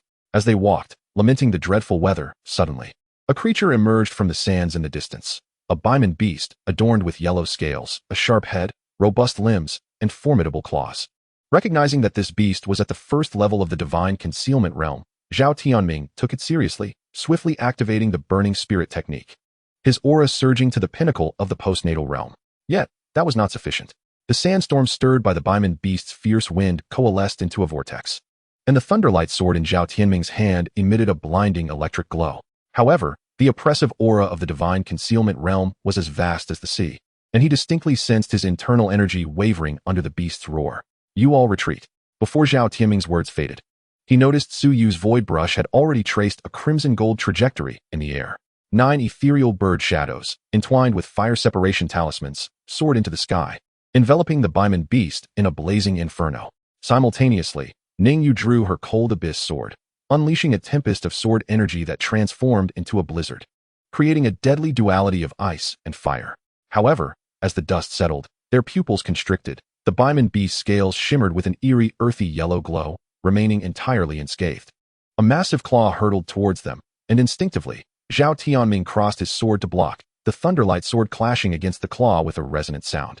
In that fleeting moment between life and death, he suddenly glimpsed the lightning patterns flowing along the sword's body, aligning with some profound trajectory in the sand. So it is true, the heavenly thunder is formless. Zhuo Tianming's mind was jolted, and the burning spirit technique began to operate of its own accord. The spiritual energy in his dantian suddenly reversed its flow, illuminating his meridians with violet lightning patterns. Observing his closed eyes, lost in enlightenment, Su Yu bit her tongue. Using her blood to activate the void brush, water trap talisman, dragon binding talisman, dozens of azure talismans transformed into chains, ensnaring the beast's limbs.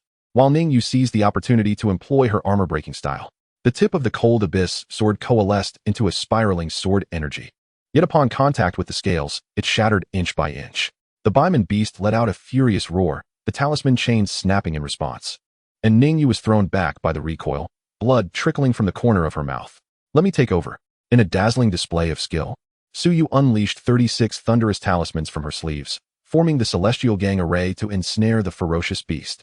Yet, the power of the divine concealment realm exceeded all expectations. The thunderbolts struck the creature's hide, only to be absorbed by its scaly armor. The formidable claws of the bimon beast swept through the air, sending the young talisman practitioner plummeting like a severed kite, her ethereal brush carving deep furrows into the sandy ground. Ningyu summoned her inner energy to execute the frosty sky snow dance, instantly encasing a 100-foot radius in ice. The cold whisper sword plunged into the sand, and countless ice shards erupted, aimed at the beast's eyes. This desperate strike momentarily slowed the bimon beast's movements, yet it also ignited its fury.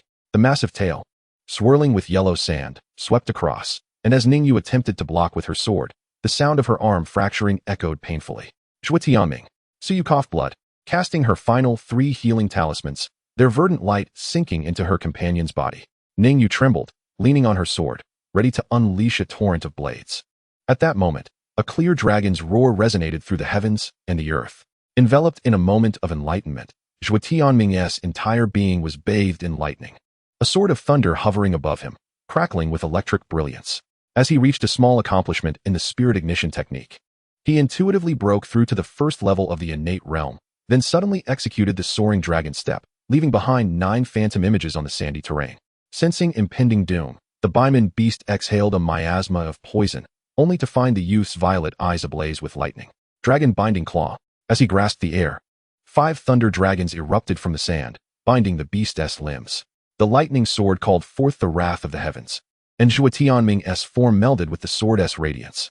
The Baiman beast thrashed violently, shattering 3 thunder dragons. But the youth's sword tip was already poised at its brow. Thunderbolt slash, celestial lightning strike. The sword light transformed into a 100-foot thunder dragon, piercing through the beast's head, its yellow scales peeling away beneath the searing white lightning. When the storm of thunder subsided, only a charred crater remained in the desert. Zhuo Tianming stumbled to the ground, steadying himself with the lightning sword embedded in the sand. Turning to look, he saw Suyu using her last remnants of spiritual energy to inscribe healing talismans, while Ningyu, her left arm hanging unnaturally, still managed to smile at him. Next time, during your moment of enlightenment, choose a more auspicious time, Suyu teased weakly, her ethereal brush falling into the sand. Zhuo Tianming gazed at his 2 injured companions, and the overwhelming surge of energy from his recent breakthrough suddenly felt unbearably heavy. From the distant sand dunes came more beastly roars. He wiped the blood from his face and hoisted Suyu onto his back. Let us return to the oasis to recuperate. My method for enhancing cultivation has its time constraints. We must leave now, or it will be too late. The oasis's spirit spring exuded a misty vapor as Zhuo Tianming gently placed Suyu upon the jade stone. The moment he halted the operation of the spirit ignition technique, it felt as though countless silver needles were traversing through his meridians, a metallic sweetness rising in his throat. Use this. Ningyu trembled as she offered a jade vial, her left arm still grotesquely twisted. The 9-turn jade dew we found in the palace beneath the lake can temporarily suppress the backlash. Zhuo Tianming tilted his head back to drink the divine nectar, icy tendrils spreading throughout his body. He looked at the unconscious Suyu, her moon-white robe stained with blood. Give me 2 hours, the youth said, wiping the blood from his lips, as he retrieved a crimson copper medicinal cauldron from his storage ring. The dragon motif on the cauldron shimmered with an azure glow under the moonlight, a relic discovered by Zhuo Tianming within the ethereal abode of Yunxiu. With deft fingers, he executed the fire control technique, and the copper medicinal cauldron radiated a mysterious azure brilliance. The intertwining of dragon bloodvine and xianbing grass within the dual fires of yin and yang gave rise to a sudden ethereal mist, transforming into the phantasm of a qilin, heralding the imminent formation of the exquisite Guiyuan pill. 34 can position 3 points, leave fire converge. His temples throbbed with exertion as he forcibly squeezed the last remnants of spiritual energy from his dantian. Remarkably, the dragon motif on the cauldron animated, as the dragon's mouth released a pure spring, cascading over the tumultuous elixir. Upon witnessing this, Ningyu swiftly drew a line across her left arm, shattering the ice seal, and infused the spiritual spring with the icy sword energy. 34 frost condensation. At that instant, 12 elixirs broke through the mist, each adorned with golden lightning patterns, having absorbed the residual thunderous energy of the lightning sword. As Zhuo Tianming grasped a jade vial to collect the pills, he felt the searing pain of burns on his palm, yet remained oblivious. Open your mouth, he commanded, crushing 2 pills and administering them to Suyu. The residual lightning patterns on his fingertips resonated with the crimson mark on the girl's brow. Suddenly, Suyu, still in a stupor, arched her back. Her moon-white robe billowed without wind, and fragments of a pen flew from a pouch, greedily absorbing the essence of thunder within the elixir. Cough, she gasped, her eyelashes fluttering as she expelled congealed blood, instinctively clutching Zhuo Tianming's sleeve. I dreamt of an altar in a land perpetually beset by thunder. Zhuo Tianming handed the remaining pills to Ningyu. This Guiyuan pill, refined by heavenly lightning, should aid in your recovery. However, as he turned, he stumbled and fell to his knees, the exacerbated backlash of the burning spirit technique manifesting as spiderweb-like fissures in his meridians.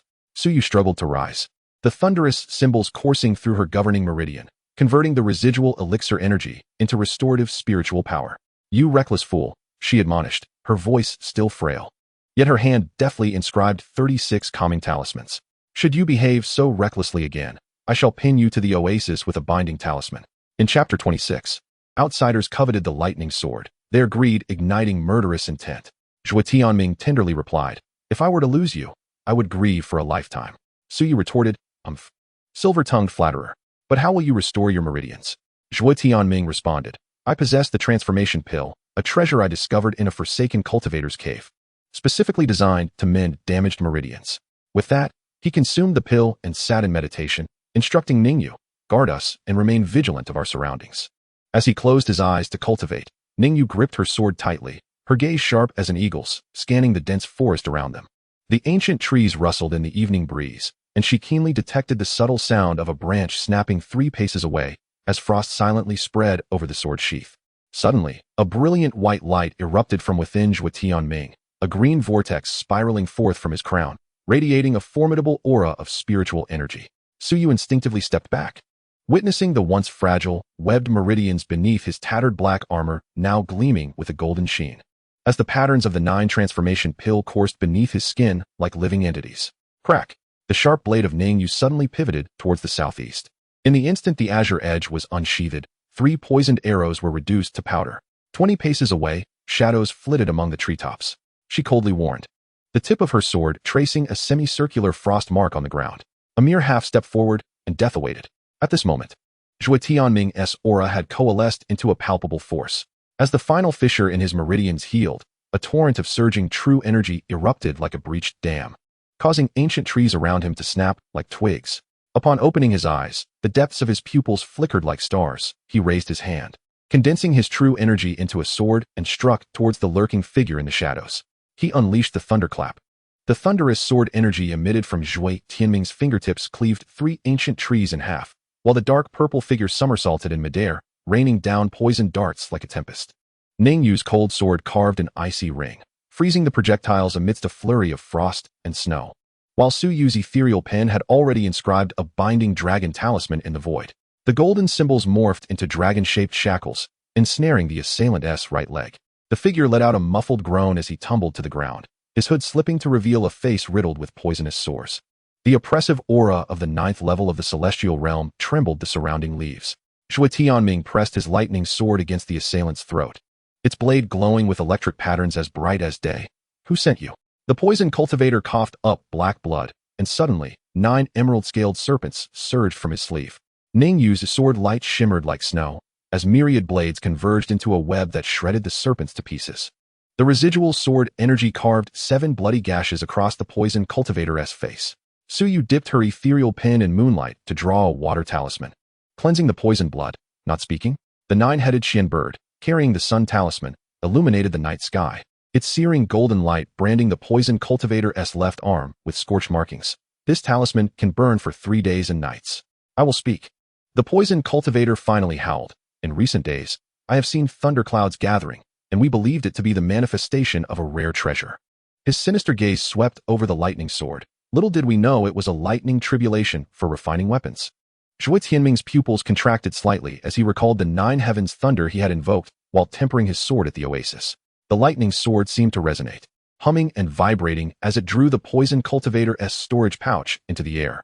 Ningyu flicked her sword, causing dozens of obsidian skulls to tumble onto the sand, each with a soul-piercing nail thrust through the crown. "Blood sacrifice practitioners." Suyu's voice turned icy, the golden glow of the binding dragon talisman intensifying. Suddenly, the poison cultivator erupted in fury, releasing toxic mist from every pore, enveloping the entire forest in a purple haze. Zhuo Tianming executed the dragon ascent step, leaping into the air, while the binding dragon claw grasped down 5 strands of thunder chains. Armor-breaking strike. Ningyu merged with her sword, piercing through the toxic mist, her cold blade precisely targeting the poison cultivator's vital point. Suyu's fire departure talisman and thunderquake talisman detonated simultaneously, igniting the toxic mist into a shower of starry sparks. The poison cultivator let out a wretched scream as his meridians shattered. Zhuo Tianming's lightning strike descended, yet halted just before it made contact. Wishing to survive? The lightning sword hovered at the poison cultivator's brow. "Draw the location of your accomplices." The blade's electric patterns reflected his contorted face. "Or else, you may experience the taste of countless thunders devouring your soul." Trembling, the poison cultivator sketched a map in blood, when suddenly, Ningyu felt a chill run down her spine. "Beware of his soul." As the poisonous creature's crown suddenly exploded, A dark ray surged towards Zhuo Tianming's brow. At a critical moment, Su Yu's healing talisman transformed into a luminous shield, intercepting the oncoming force. Zhuo Tianming crushed the dark light with his dragon claw grip, revealing it to be a grub's bearing a human visage. The soul-devouring grub. The sword energy of Ningyu impaled the grub's carcass against a tree. He was stalling for time. Just as the thought crossed his mind, 7 blood-red lanterns illuminated the northeastern sky, accompanied by the faint sounds of clashing metal. Zhuo Tianming swallowed the tranquil heart pill offered by Su Yu, pointing his lightning sword towards the most intense glow. Since they claim we are mere sheep, he remarked with a cold smile as the purple flames of his spirit flame technique enveloped him, we might as well confront these treasure hunters. The trio hurried forward, observing several dark figures engaged in an assault. At the forefront stood a red-robed cultivator wielding a soul-summoning banner, from which 900 vengeful souls wailed in unison. Zhuo Tianming executed the dragon step, leaving behind shimmering afterimages, while he summoned a bolt of heavenly thunder to cleave the soul-summoning banner. Su Yu unleashed her ice spike talisman and thorn binding talisman to seal their retreat, while Ningyu's myriad swords converged into a rain of blades upon the battlefield. Surrender your treasures, the red-robed cultivator bellowed, as 3 skeletal dragons erupted from the banner. Zhuo Tianming laughed heartily, swinging his sword as he conjured a thunderous dragon, intertwining it with the skeletal dragons. Seizing the opportunity, Su Yu inscribed the 9-headed Xian bird talisman, while Ningyu's frosty sky sword chi froze the ground, piercing through the dantians of 3 evil cultivators. The spectral flames exhaled by the skeletal dragons scorched the earth into charred ravines, and Zhuo Tianming executed the dragon step, causing ripples in the void beneath his feet. During the 7th narrow escape from a sweeping dragon tail, he suddenly noticed the undulating ridge of the dragon's spine resonating with a certain celestial rhythm, as the spirit flame technique surged within him. The moment his toes tapped a joint of the skeletal dragon, a dragon's roar reverberated from deep within his meridians. Thus, the dragon step is not merely an escape, he realized, his eyes gleaming with intensity as his form transformed into 9 ethereal shadows. While the specter shattered under the skeletal dragon's teeth, his true self materialized within 3 yards of the red-robed cultivator. Su Yu's 9-headed Xian bird talisman precisely tore a gap in the soul-summoning banner, while Ningyu's frosty sky sword chi froze the joints of the 3 skeletal dragons.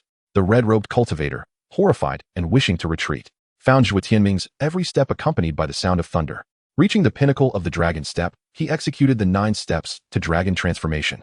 As he completed his 7th step, all sand and gravel within a 10-yard radius floated into the air. The 8th step shattered the barrier of the void, and the 9th step brought him directly atop the soul-summoning banner.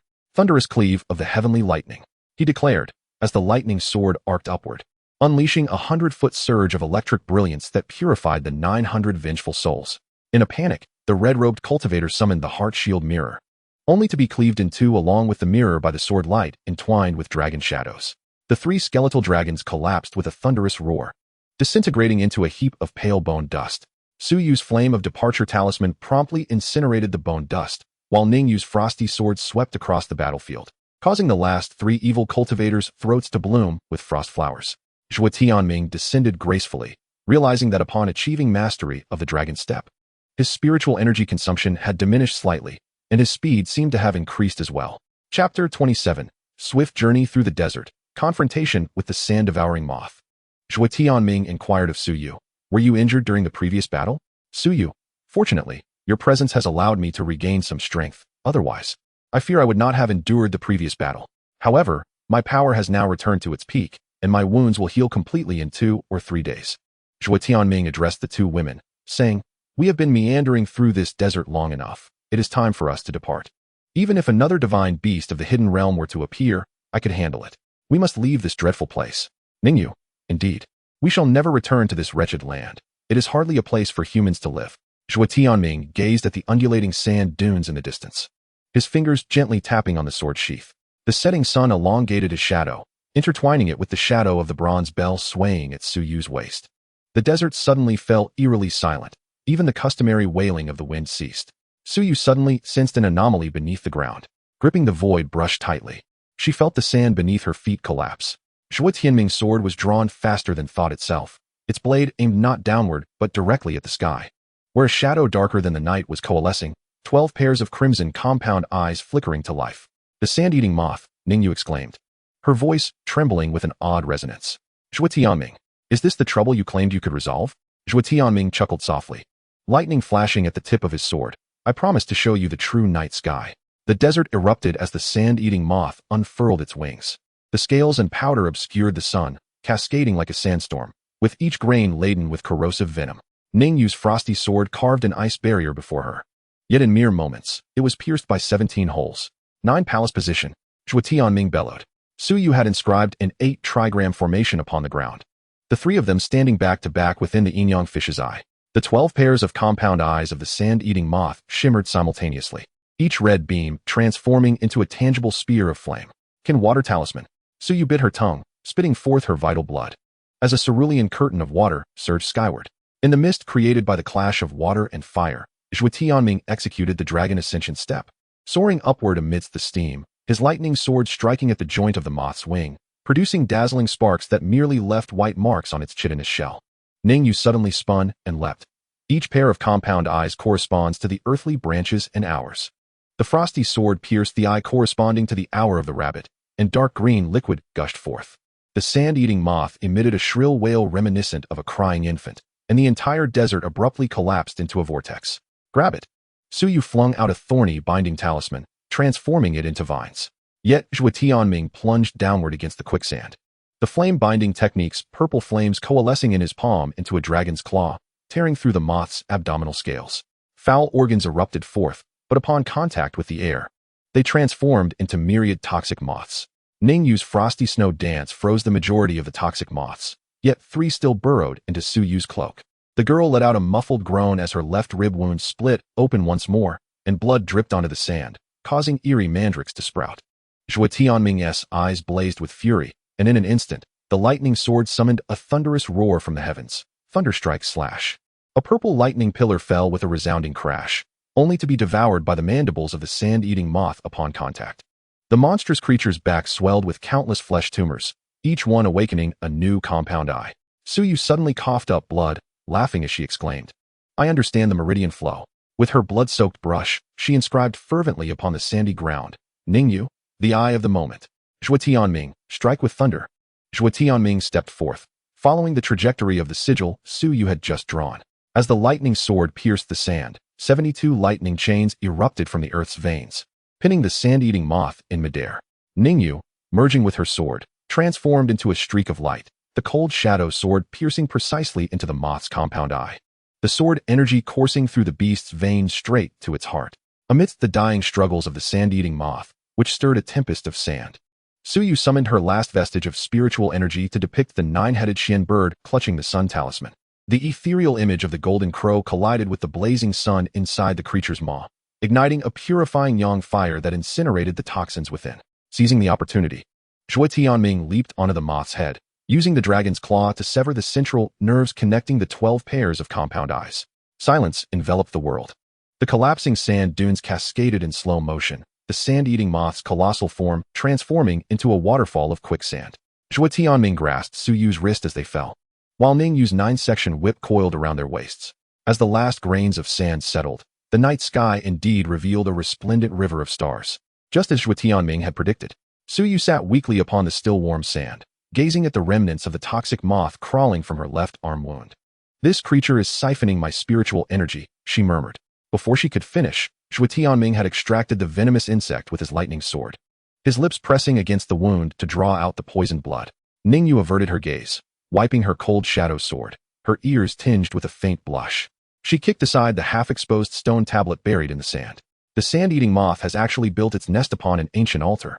Zhuo Tianming spat out the 7th mouthful of poisoned blood and reached out, but Suyu had already risen to approach the stone tablet.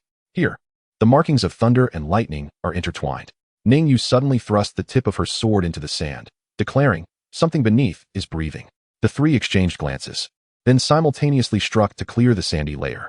A corner of the bronze coffin was revealed, entwined with chains, and an aged parchment rolled within was indeed the 9 heavens' divine thunder technique. Zhuo Tianming brushed his fingers over the thunder markings on the coffin. Suddenly, the thunderous energy of the entire desert converged towards this spot. Suyu swiftly affixed a concealment talisman and entwined thorns around the edge of the coffin lid.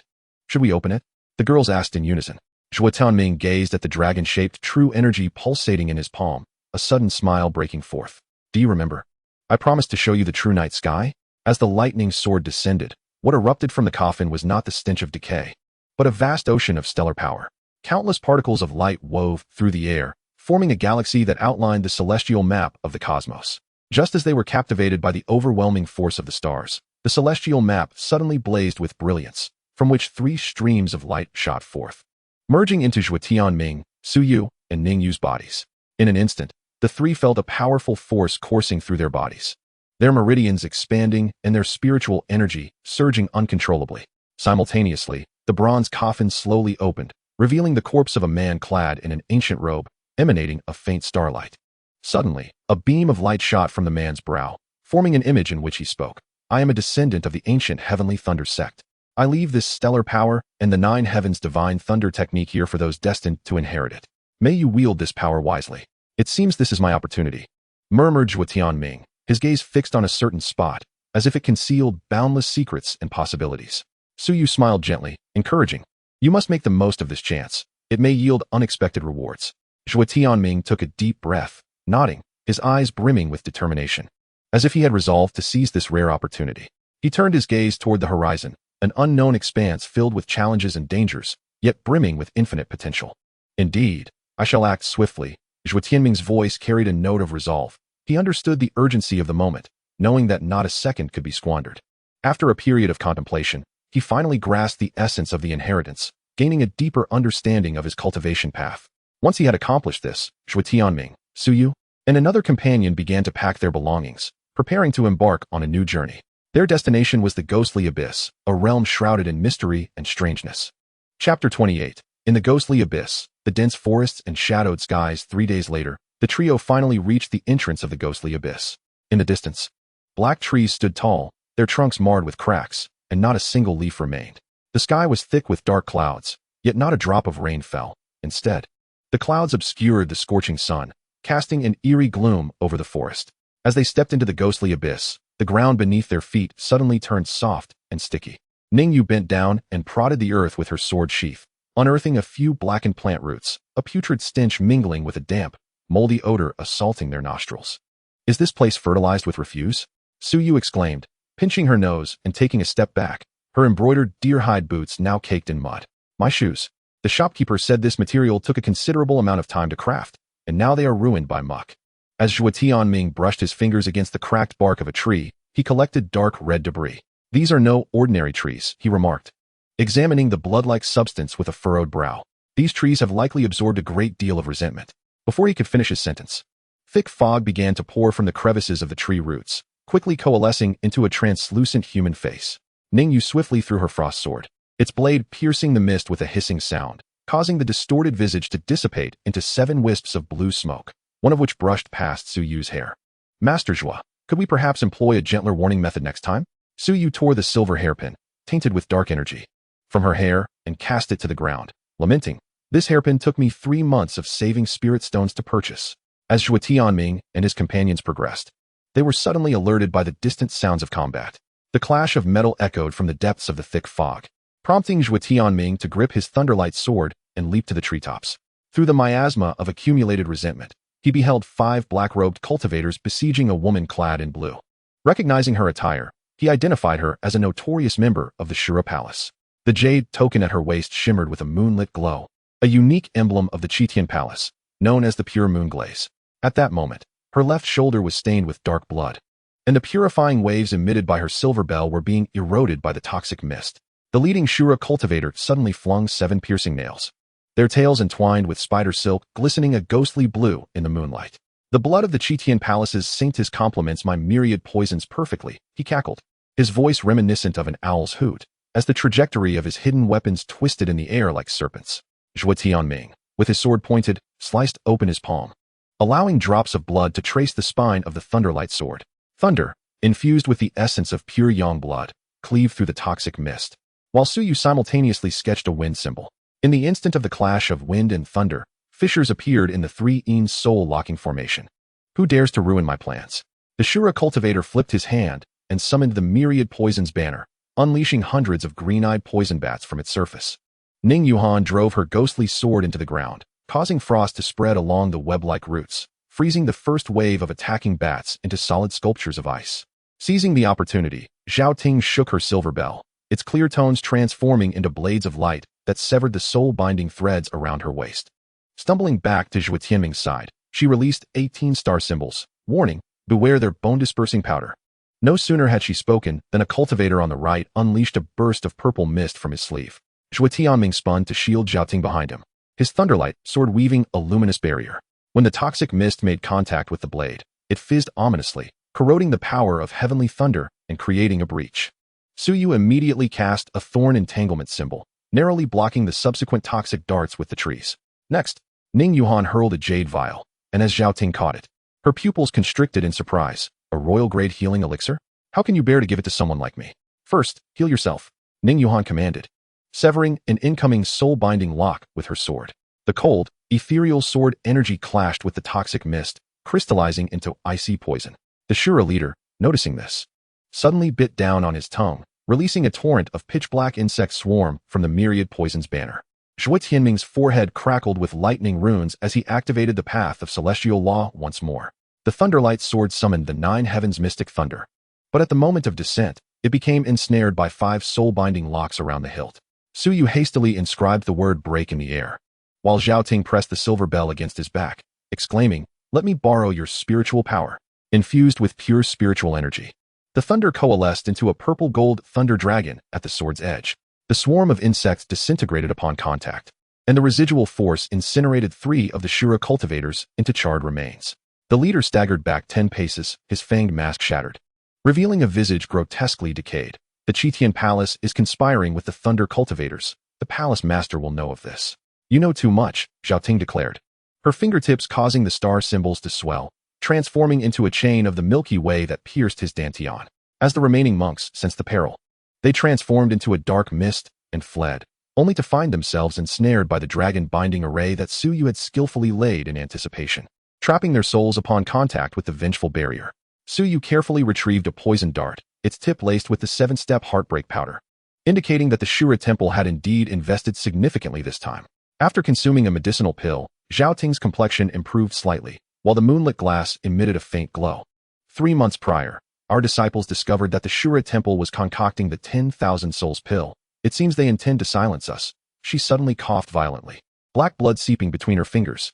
Zhuo Tianming, drawing upon the knowledge from the Taiji Danjue, pressed his fingers against Zhao Ting's wrist pulse.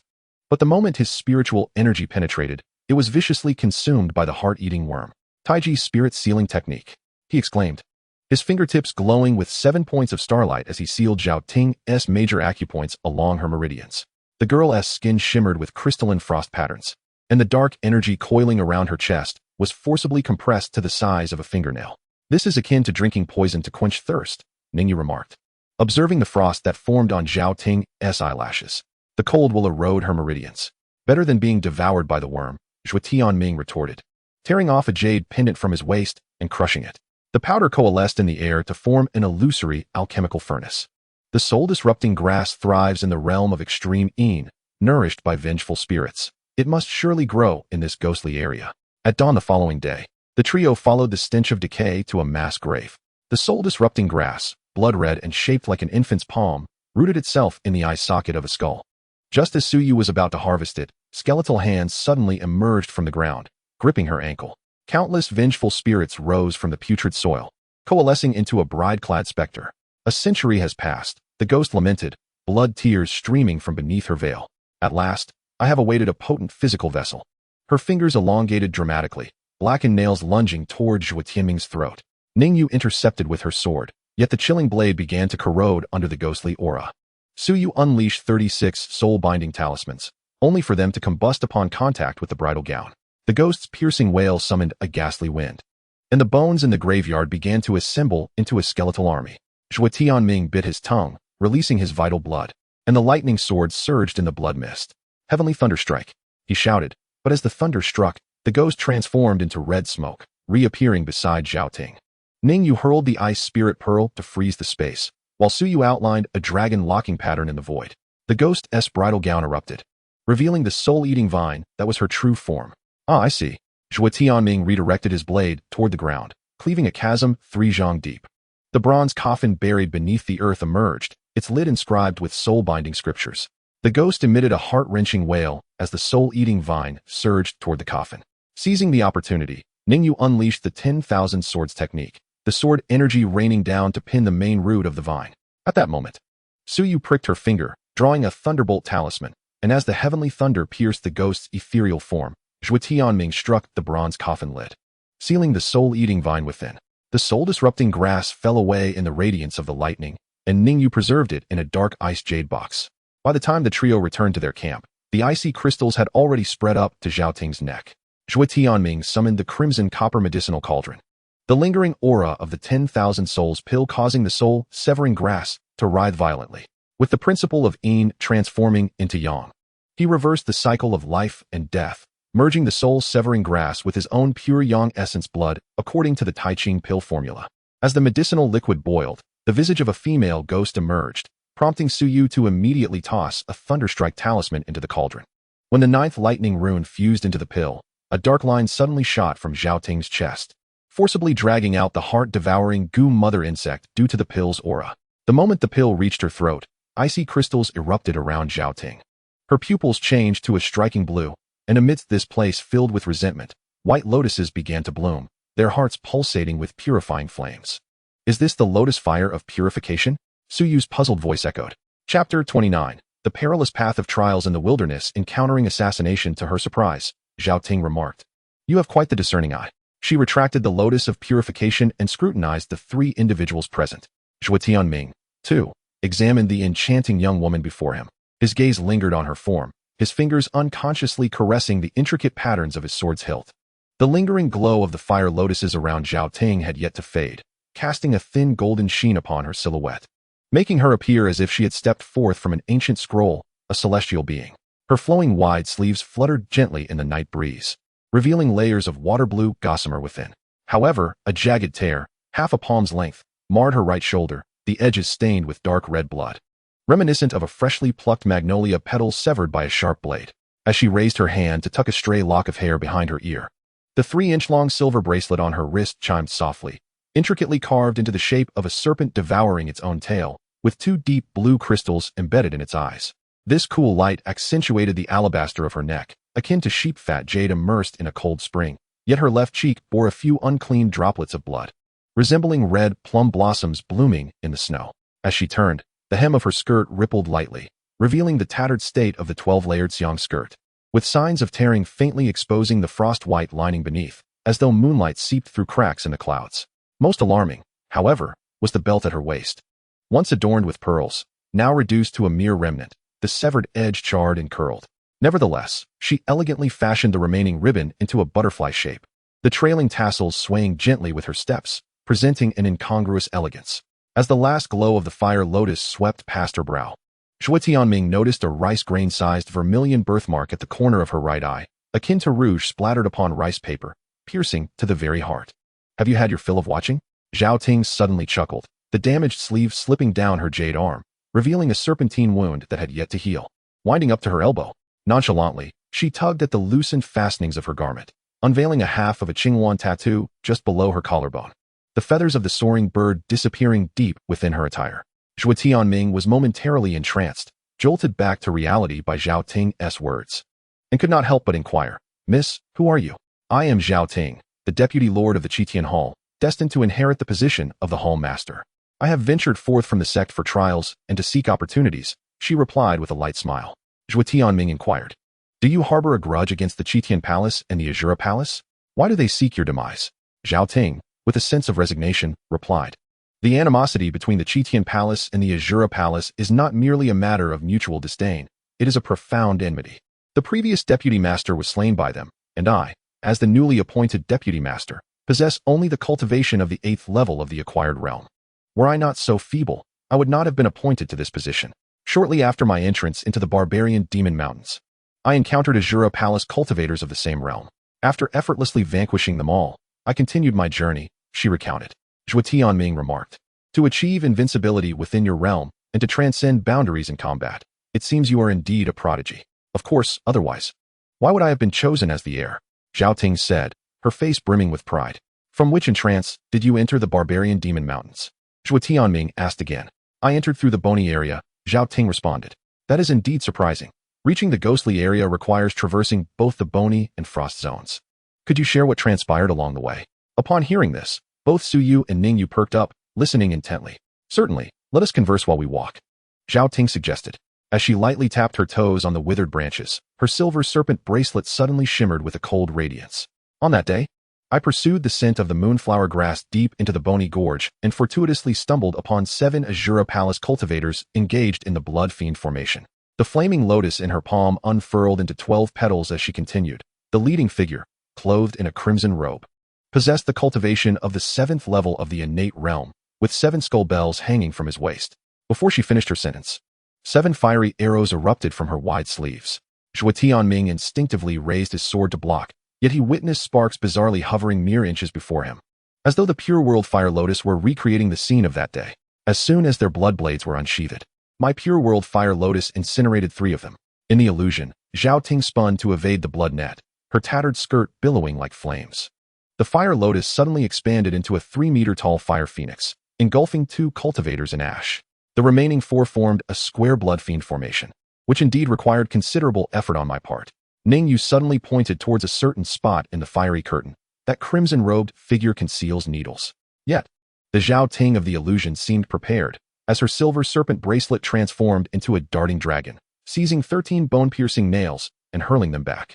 The crimson-robed figure hastily summoned a bone shield, yet the shield's surface was pierced 7 inches deep by the nails. Azure Lawn ignites the heavens. Zhao Ting's clear command resonated with the illusion, as the real and the illusory fire phoenix took flight simultaneously.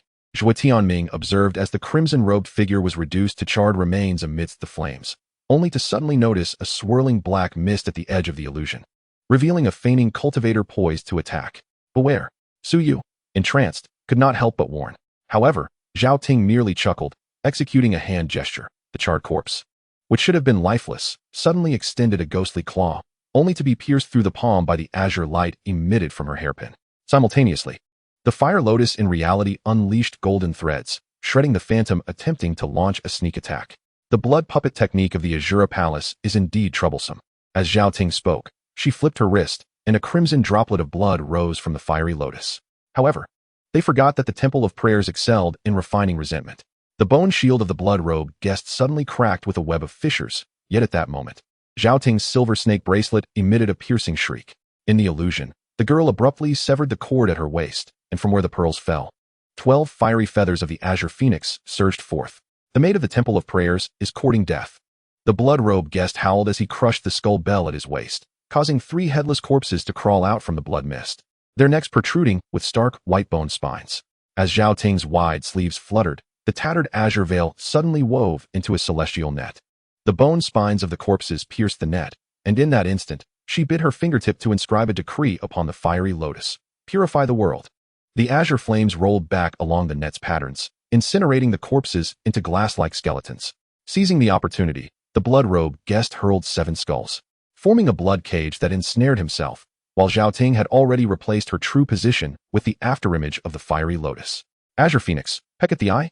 She lightly flicked her jade hairpin, and a melodious cry resonated within the illusion, as the phantom of the fire phoenix pierced through the chest of the blood-robed guest. The silver snake bracelet in reality suddenly constricted around his neck. The serpent's eyes flared with blue light, and the cultivator from the Shura hall perished instantly. The blood droplets at her fingertips transformed into azure smoke, and the illusion morphed into a chilling cavern scene. Within the imagery, Zhao Ting was bending down to pluck the nether flower from between the stone crevices when suddenly, a bronze coffin crashed down from the cave ceiling. At the moment the coffin lid exploded, countless bone spikes shot out like a torrential rain. She spun around, casting her tattered veil, which transformed into an icy shield upon meeting the wind, yet shattered into crystalline dust under the onslaught of the bone spikes. Bone General, Zhao Ting's tone turned grave. The towering skeleton emerging from the illusion was entirely black, its eye sockets flickering with violet flames. With each step it took, the cavern sprouted a forest of stark white bones. This abomination can actually devour my purifying fiery lotus, Zhao Ting thought, as she observed the once unyielding fire lotus reduced to 5 petals. When the Bone General's bone blade descended, she suddenly bit her tongue and inscribed the Azure Phoenix totem in her palm. The blood-dyed fire phoenix clashed against the bone blade, and the entire cavern collapsed in a blinding light. In Chapter 30, as the Bone General fell, The fragments of its shattered bones had yet to reach the ground before coalescing into countless bone nails in midair. Zhao Ting spun and hurled her tattered veil, which became an icy crystal barrier upon the wind, yet splintered with spiderweb cracks under the barrage of bone nails. She bit her tongue and sprayed forth her essence blood, forcing the fiery lotus to bloom its seventh petal, as the azure phoenix flames enveloped the shattered ice, melting half of the bone nails into molten iron. The composition, Zhuo Tianming suddenly called out. Zhao Ting instinctively shifted her position according to the hexagram, as a bone spear erupted violently from her original standing point. In the illusion, she abruptly tore off her hairband, her dark tresses cascading into 3,000 fiery feathers. The bone general's eye sockets flared with violet fire, and black viscous liquid seeped from the cavern walls, each drop that struck the ground transforming into an axe-wielding skeleton. Open the purifying fiery lotus. With a fierce command, the girl summoned the lotus to hang upside down at the top, as 12 petals fell layer by layer, each petal severing 30% of the bone general's spiritual power. When the last 3 petals of the lotus simultaneously withered, Zhao Ting's silver serpent bracelet unexpectedly cracked with fine fissures. The serpent transformed into a lengthy silver dragon, fiercely tearing at the spine of the skeletal general. Purple flames spread along the dragon's body, yet she bravely pressed the fire lotus into the hollow eye socket of the skull, proclaiming, "Burning silence." In the moment when the blinding light engulfed the illusion, Zhao Ting staggered back a step in reality. Zhuo Tianming reached out to assist her, only to witness the tattered ribbons at her waist fluttering as if stirred by an unseen wind, the 7 pearl-like beads on the tassels simultaneously exploding. Suddenly, dozens of mounds of sand rose beneath Zhao Ting's feet, and decayed bony hands broke through the surface. The restless souls indeed linger. Zhao Ting wiped the bloodstains from the corner of her lips, the fire lotus shrinking to the size of a fist, suspended in her palm. The first skeletal soldier to emerge had eyes ablaze with green flames, and its bone knife was still smeared with remnants of flesh.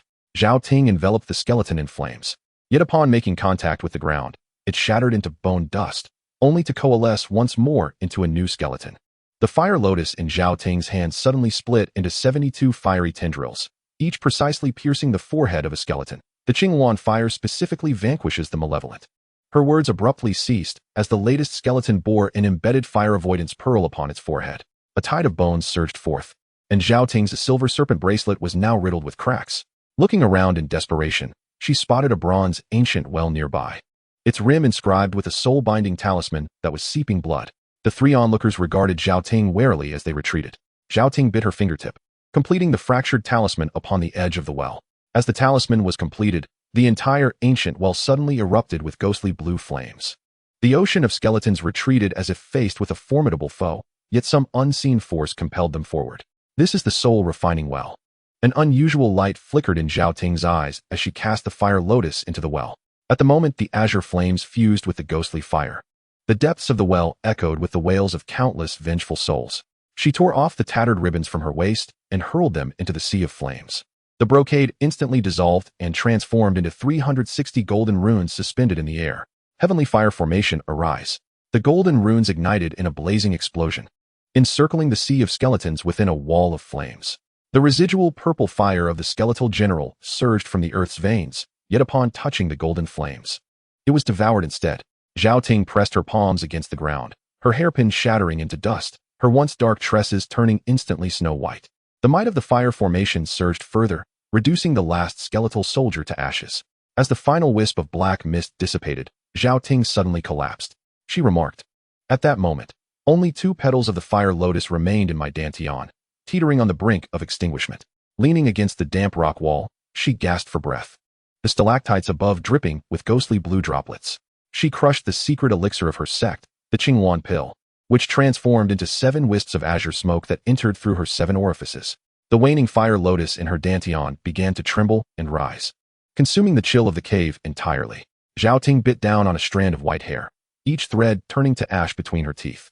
As the 3rd Qinghuan pill merged into her energy sea, the cave was instantly illuminated as bright as day, 12 rings of fire expanding from beneath her, turning the rock walls into a glass-like sheen.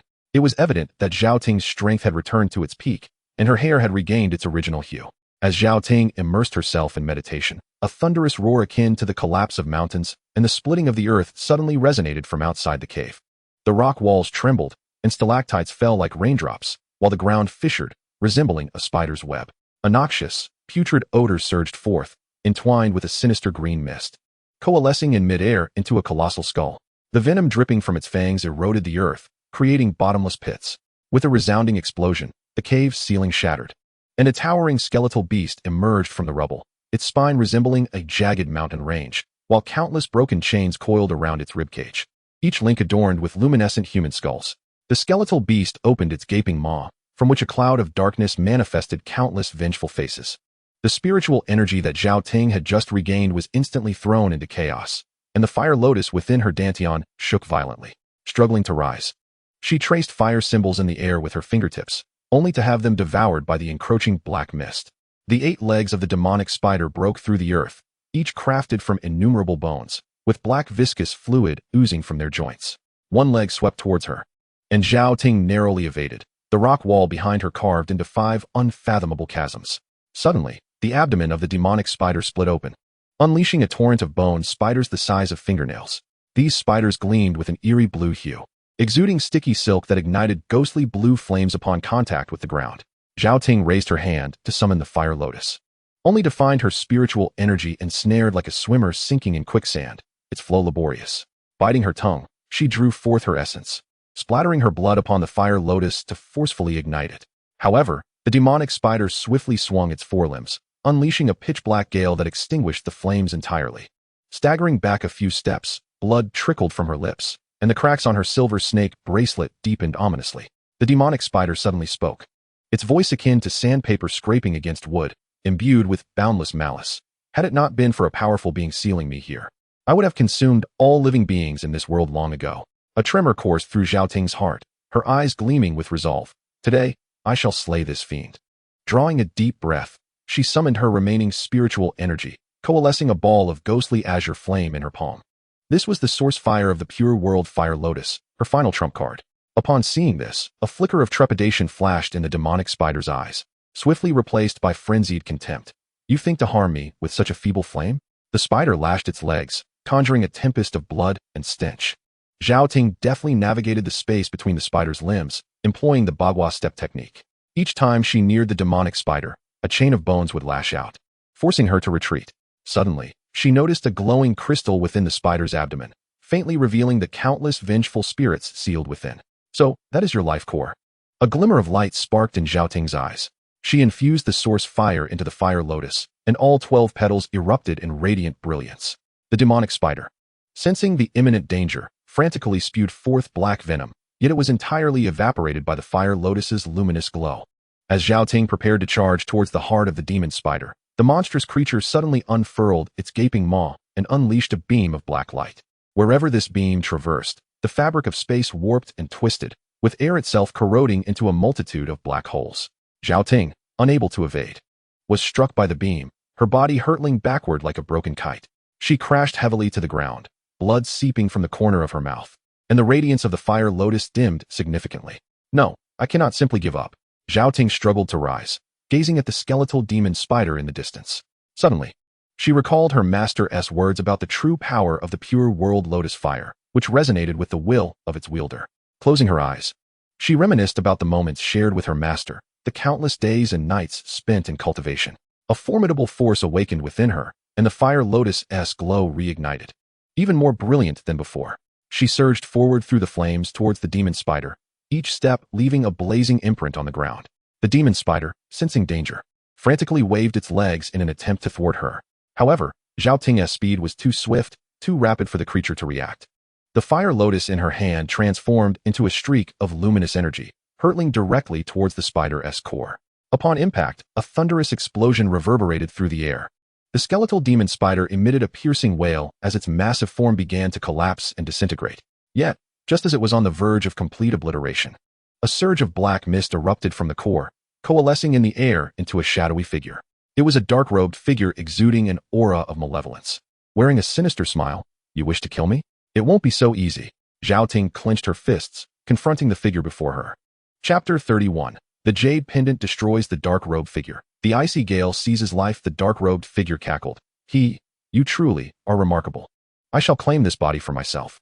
No sooner had the words left its lips than the figure transformed into a plume of black smoke, rushing towards Zhuo Ting, only to be halted by an unseen force that kept the smoke at bay.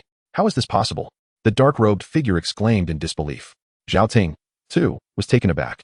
From whence did this mysterious power originate? At that moment, an ancient jade pendant she wore began to emit a gentle glow, growing ever more radiant, enveloping her entirely.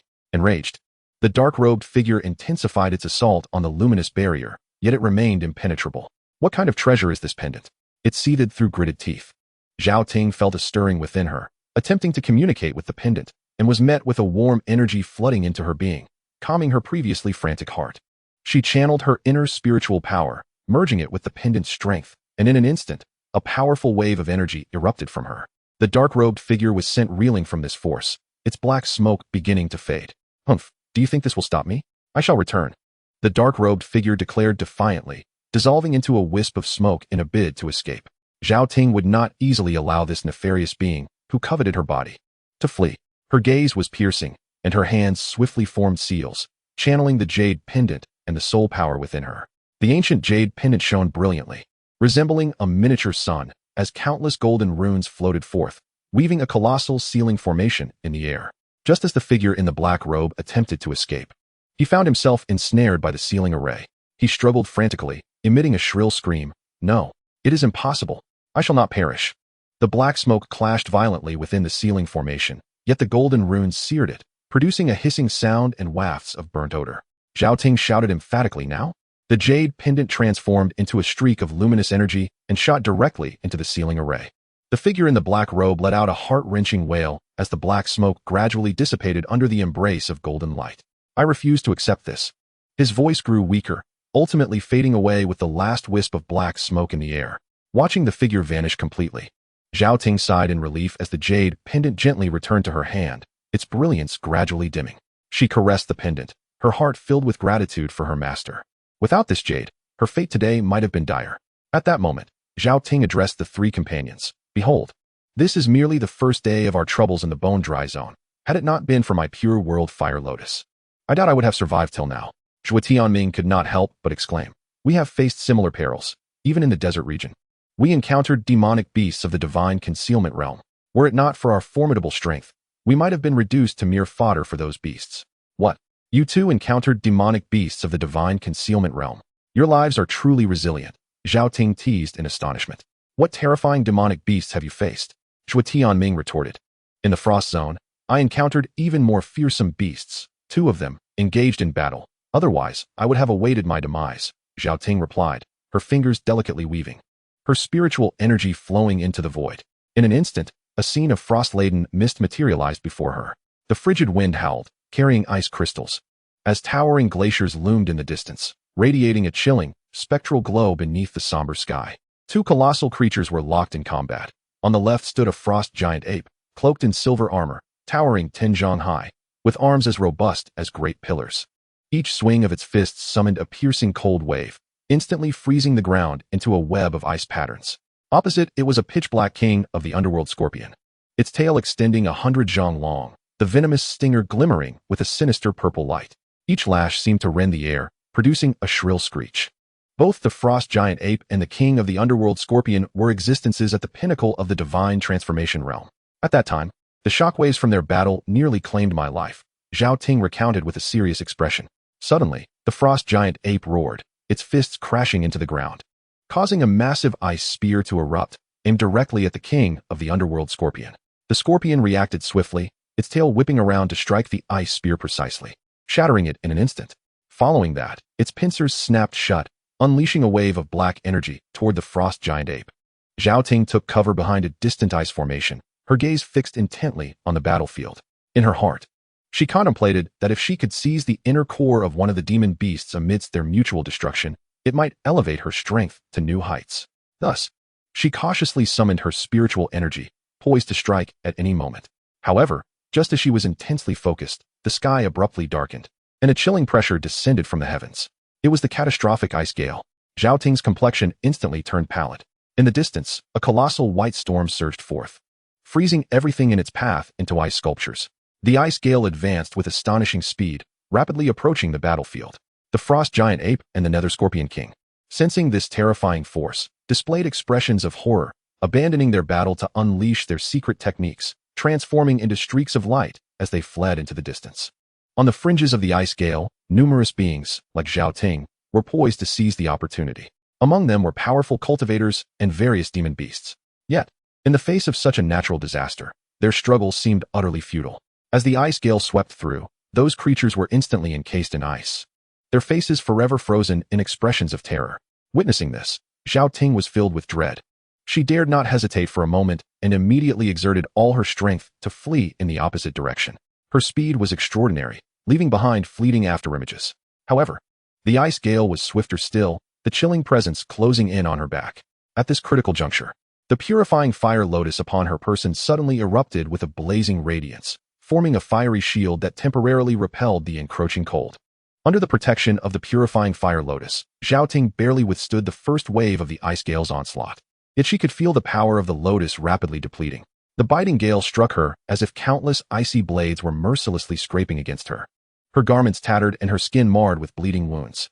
Each breath felt like swallowing shards of ice, the penetrating chill racing down her airways to her lungs, prompting uncontrollable fits of coughing. Spiritual energy surged chaotically through her meridians, yet even with the purifying fire lotus's protection, it was insufficient to wholly fend off this dreadful calamity. Her hair became encrusted with ice crystals, each strand morphing into sharp icicles that pierced her scalp. Zhuo Ting's legs felt as heavy as lead. Each step demanded immense effort. Her eyes, brimming with fatigue and despair, remained fixed ahead as she silently repeated to herself, "There must be a place to hide. There must be." The surroundings blurred under the gale's onslaught, a vast expanse of white, as if the entire world were engulfed by ice. Her consciousness began to wane, her steps faltering, nearly causing her to tumble onto the icy surface several times. Just as she felt she could no longer endure, a faint black silhouette emerged through the mist ahead. Zhuo Ting's heart jolted, instantly revitalizing her spirit. Perhaps that was the place of salvation. With the last vestiges of her strength, she sprinted toward the looming shadow with unwavering resolve. As she drew nearer, a colossal ice cave materialized before her, its entrance towering high like the gaping maw of a ferocious beast, exuding an ominous aura. Without a moment's hesitation, Zhuo Ting gritted her teeth and plunged into the icy abyss. The instant she crossed the threshold, a deafening roar erupted behind her. As the frigid wind surged forth like an enraged creature in a furious roar, the ice at the cave's entrance rapidly solidified before her very eyes, sealing the opening with an impenetrable barrier. The ice crystals adorning the walls shimmered with an ethereal blue glow, casting a cold light throughout the cavern. Leaning against the icy wall, Zhuo Ting's legs gave way, and she slowly sank to the ground. Gasping for breath, her chest heaved violently, her heart racing as if it would burst from her ribcage. Sweat mingled with the melting ice water, trickling down her cheeks and splattering onto the frigid floor. Her hands clutched tightly at her clothing, drawing strength from the faint warmth emanating from the pure world fire lotus, her heart brimming with gratitude for surviving this harrowing ordeal. "I have survived, she murmured, her voice thick with emotion, a mix of relief and disbelief. Chapter 32. The rigid hierarchy of power and life in the frost zone. The howling winds outside roared, as if seeking to tear apart any who dared challenge the might of nature. Zhuo Ting then summoned her spiritual energy to cast a spell, using her soul to sense the fury of the winds outside, where all life seemed extinguished. Zhuo Tianming remarked, "You were indeed in grave danger. I had no idea the frost zone was so perilous. Thankfully, you avoided it. But how did you know to seek refuge in the cave?" Zhuo Ting replied, "Because the scriptures in the sect's library document such dangers. I had the foresight to review the potential hazards of the mysterious demon mountains before I left the sect. Otherwise, I might have perished in the frost zone." Noticing the extensive knowledge her sect possessed, Zhuo Tianming inquired, "Are you aware of how the various powers in this world are ranked?" Zhuo Ting explained, "I have heard my master speak of it. The dominant powers permit only those in the acquired realm to enter the outer sect, while those in the innate realm may join the inner sect, and only those in the divine concealment realm can become direct disciples, if a disciple's potential is exhausted. Those reaching the 4th level of the divine concealment realm can serve as stewards, those attaining the primordial spirit realm can become outer sect elders, and those in the cave void realm can be inner sect elders. Only those at the threshold of the emperor realm may become the sect leader, with even the ancestors at that same threshold.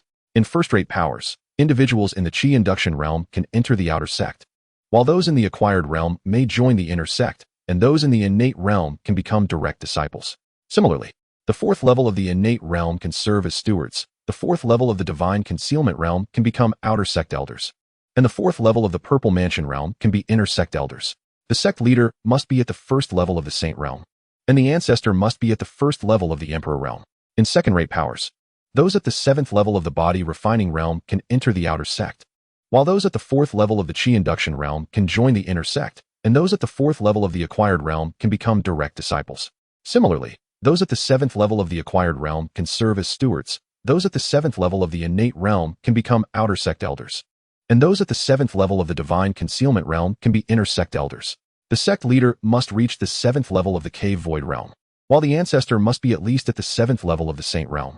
The third-rate forces allow those at the 4th level of body refinement to enter the outer sect, while those at the chi gathering realm can access the inner sect, and individuals at the postnatal realm may become direct disciples. Similarly, those at the 4th level of the postnatal realm can serve as stewards. Those at the 3rd level of the innate realm can become elders of the outer sect, and those at the 3rd level of the divine concealment realm can attain the status of inner sect elders. The sect leader must reach the 3rd level of the cave dwelling realm, and the ancestral figure must attain the 3rd level of the sage realm. Below this are the non-mainstream forces. However, what I have articulated is merely theoretical data. The more a sect aligns with or surpasses these metrics, the stronger it is within its tier. For instance, even among hegemonic sects, some possess only 1 or 2 quasi-emperor level practitioners, while others, despite having a few promising disciples, are classified as hegemonic sections. Conversely, some hegemonic forces boast legendary half-step emperors and possess a profound heritage, illustrating the disparity between them.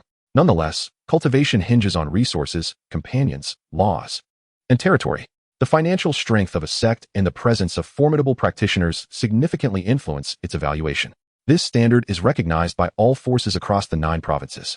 As for the classification into 1st or 2nd tiers, each year, various influential forces travel to the central continent to engage in a series of competitions to assess their strengths and weaknesses. Furthermore, not just anyone can participate. At least one individual at the 3rd level of the sage realm must lead the delegation. It is crucial to understand that a sage, regardless of location, is a formidable presence and commands respect. Thus, only a select few sects qualify for such representation. The advantage of this system is that it enhances a sect's notoriety, attracting more talented youths to join. So that is how it is, Zhuo Tianming nodded thoughtfully. Subsequently, he inquired, what else did you encounter in the frost zone? Zhao Ting, observing his curiosity, conjured the scene from that time using her spiritual energy. The ethereal energy at her fingertips gradually solidified into a silvery illusion. In an instant, the howling winds seemed to penetrate the cave's stone walls, bringing an icy chill that struck fiercely. Within the illusion, the ground lay beneath a thick layer of frost, and the once lush trees had transformed into ice sculptures, creaking hauntingly in the tempest. I had thought that by retreating into the cave, I could temporarily evade this peril, but I soon realized that the dangers of the frost zone extended far beyond the gusting winds. Zhao Ting's expression turned grave, and as she spoke, the scenes within the illusion began to shift. Once the winds ceased, several figures slowly emerged amidst the icy landscape. Clad in peculiar garments, their skin bore a bluish-gray hue, and they wielded weapons radiating an eerie blue light. These were the frost barbarians. They had lived for generations in the frost zone, acclimatized to its extreme conditions, and each was adept in ice-based spells, Zhao Ting elucidated. It appeared that these frost barbarians had sensed something amiss as they began to approach the cave where Zhao Ting was concealed. At that moment, I dared not even breathe, cautiously using my spiritual consciousness to probe the outside movements. Recalling the peril of those moments, a sheen of perspiration formed on Zhao Ting's forehead. The frost barbarians lingered outside the cave for quite some time, until one who seemed to be a leader suddenly gestured, sending an ice spear straight toward the entrance of the cave. The ice spike grazed the hem of Zhao Ting's clothing, striking the cave wall and creating a deep crater, while shards of ice splattered across her face, leaving several trails of blood. I realized I could no longer hide. If they discovered me, death was inevitable. A flicker of determination flashed in Zhao Ting's eyes. She took a deep breath, summoned the spiritual energy within her, and cautiously moved towards another exit of the cave. However, before she could cover much distance, the sound of hurried footsteps echoed behind her. Turning back, she saw several frost barbarians had already pursued her. I could only cast spells in defense while running, but they were numerous and familiar with the terrain, quickly driving me into a desperate situation. In Zhao Ting's illusion of spiritual energy, she found herself cornered at the edge of a cliff. Below lay an unfathomable ice abyss, its swirling coldness daunting. The frost barbarians surrounded her, their faces twisted in cruel smiles. Just as I thought her demise was certain, a sudden roar pierced the air. Zhao Ting's voice trembled slightly as a gigantic white wolf materialized in the illusion. It radiated a formidable aura, its eyes gleaming with untamed ferocity. The white wolf leaped into action, attacking the frost barbarians and engaging them in fierce combat. Each of its strikes bore immense power, rendering the ice-based spells of the frost barbarians ineffective before it. From the scriptures in my sect's library, I recognized this creature as the frost demon wolf, a beast of the freezing zone. It was inherently savage but patrolled its territory, often preying on the frost barbarians. Whenever they invaded its domain, it would immediately retaliate. Zhuo Ting seized the opportunity amidst the chaos of the battle between the frost demon wolf and the frost barbarians to seek an escape. She sprinted desperately along the narrow path at the cliff's edge, the sounds of combat echoing behind her. I lost track of time as she ran, but eventually, Zhuo Ting managed to shake off her pursuers. Yet, she was utterly exhausted, her spiritual energy nearly depleted. Just as she thought she was safe, the ground began to tremble violently. Before she could react, a colossal ice worm erupted from the earth. This ice worm was several dozen feet long, its body encased in a hard, icy shell, and the frigid air it exhaled could instantly freeze everything nearby. The cavern reverberated with the deafening screech of the ice worm, while Zhuo Ting pressed her back against an ice pillar, gasping for breath. Her azure robe was already torn with numerous gashes from the ice shards, and her right arm's armor was encrusted with thick frost, shedding tiny ice crystals with every movement. 20 paces away, the ice worm, its body a deep azure, was extracting its head from the ice layer, 6 pairs of compound eyes glimmering with an eerie purple light. Its mandibles dripped with viscous slime that sizzled against the ice surface, creating wisps of white smoke. Zhuo Ting wiped the blood from the corner of her mouth, recalling the bestiary of the northern wilderness she had perused 3 months prior.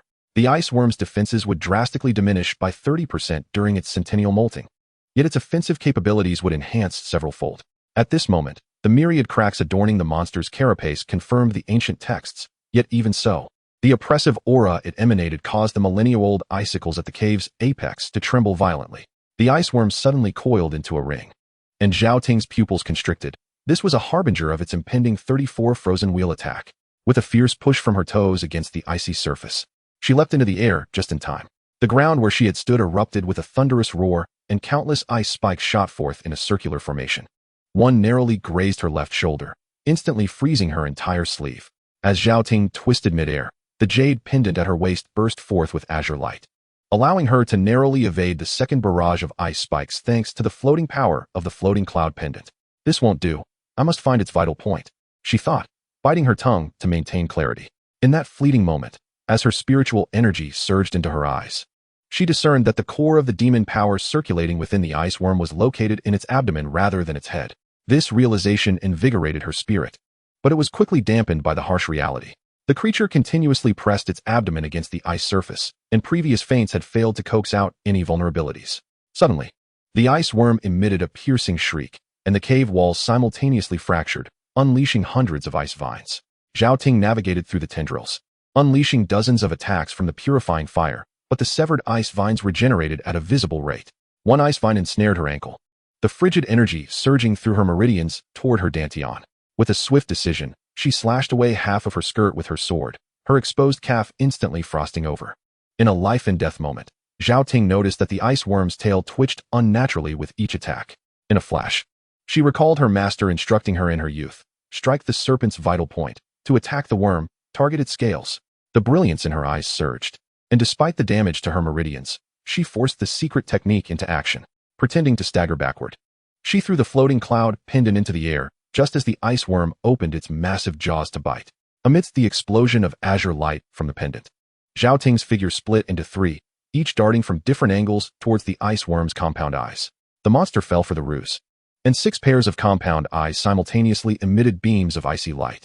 The 3 phantoms shattered in response, but the real Zhuo Ting used the rebound force to slide beneath the ice worm's abdomen.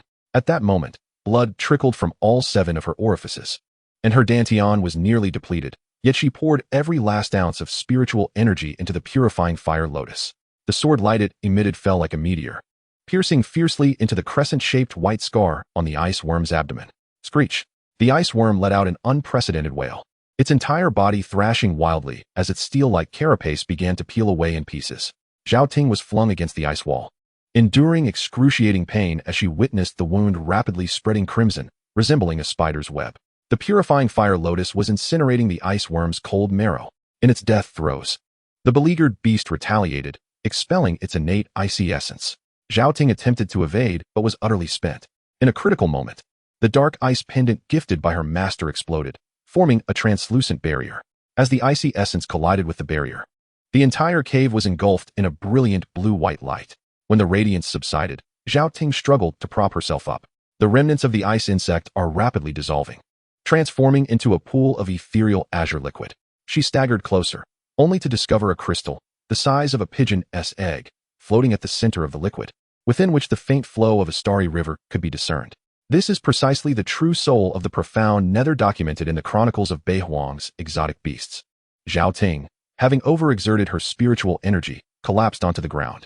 After an indeterminate period, she regained consciousness and replenished some of her strength. From that moment on, I cautiously navigated the periphery of the frost zone, no longer daring to venture deeper. Zhuo Ting retracted her spiritual illusion, a hint of trepidation lingering in her eyes. The dangers of the frost zone extend far beyond this, with many threats lurking in the shadows, where a moment's inattention could lead to fatality. Zhuo Tianming, having listened, felt a wave of unease wash over him. He could not help but exclaim, "I never imagined the frost zone to be so perilous. Your survival is indeed a testament to your fortune. Throughout this journey, I have also gleaned many profound truths." Zhuo Ting gazed outside the cave, her expression now imbued with resoluteness. In the realm of cultivation, peril is omnipresent. Only through relentless self-improvement can one endure in this harsh world. Moreover, sometimes seemingly opposing forces may become your allies, much like the frost spirit wolf. Zhuo Tianming nodded thoughtfully. "You are indeed correct. Your words have deepened my understanding of the dangers within this cultivation realm. However, it is precisely this peril that fuels the desire to continually enhance our strength and explore further unknown territories." "Indeed," Zhuo Ting replied with a smile. "Moreover, as our powers grow, we will encounter stronger factions and more formidable individuals, gaining access to deeper esoteric techniques and spells. Those dominant forces must harbor countless opportunities and secrets. What are our plans moving forward?" Zhuo Tianming inquired. "Shall we continue honing our skills within the barbarian demon mountains, or seek other opportunities?" After a moment of contemplation, Zhuo Ting responded, "Though the barbarian demon mountains are fraught with danger, they are undoubtedly an excellent training ground. However, we can initially steer clear of the frost zone and explore other directions. Rumor has it that deep within the barbarian demon mountains lies an ancient ruin, which has withstood the ravages of time, silently recounting its illustrious past. Even more intriguing is the notion that this ruin conceals ancient legacies, an irresistible temptation for any cultivator." Upon hearing this news, Zhuo Tianming felt a surge of excitement within him. A glimmer of exhilaration sparkled in his eyes as he envisioned himself acquiring the ancient legacy within that ruin, greatly enhancing his power. "What are we waiting for?"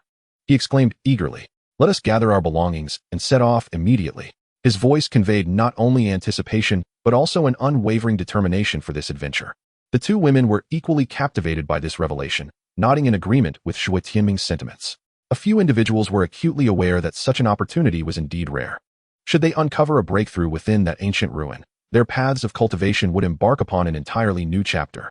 Consequently, the two promptly set about making preparations for the impending journey. Chapter 33. Reminiscing in the treacherous spire zone, the spiny honey peak. Zhuo Tianming, accompanied by the three women, delved deeper into the phantom zone, heading toward the thunderstorm region. After listening to Zhuo Ting's perilous experience, he began to recount their own encounters in the spire zone.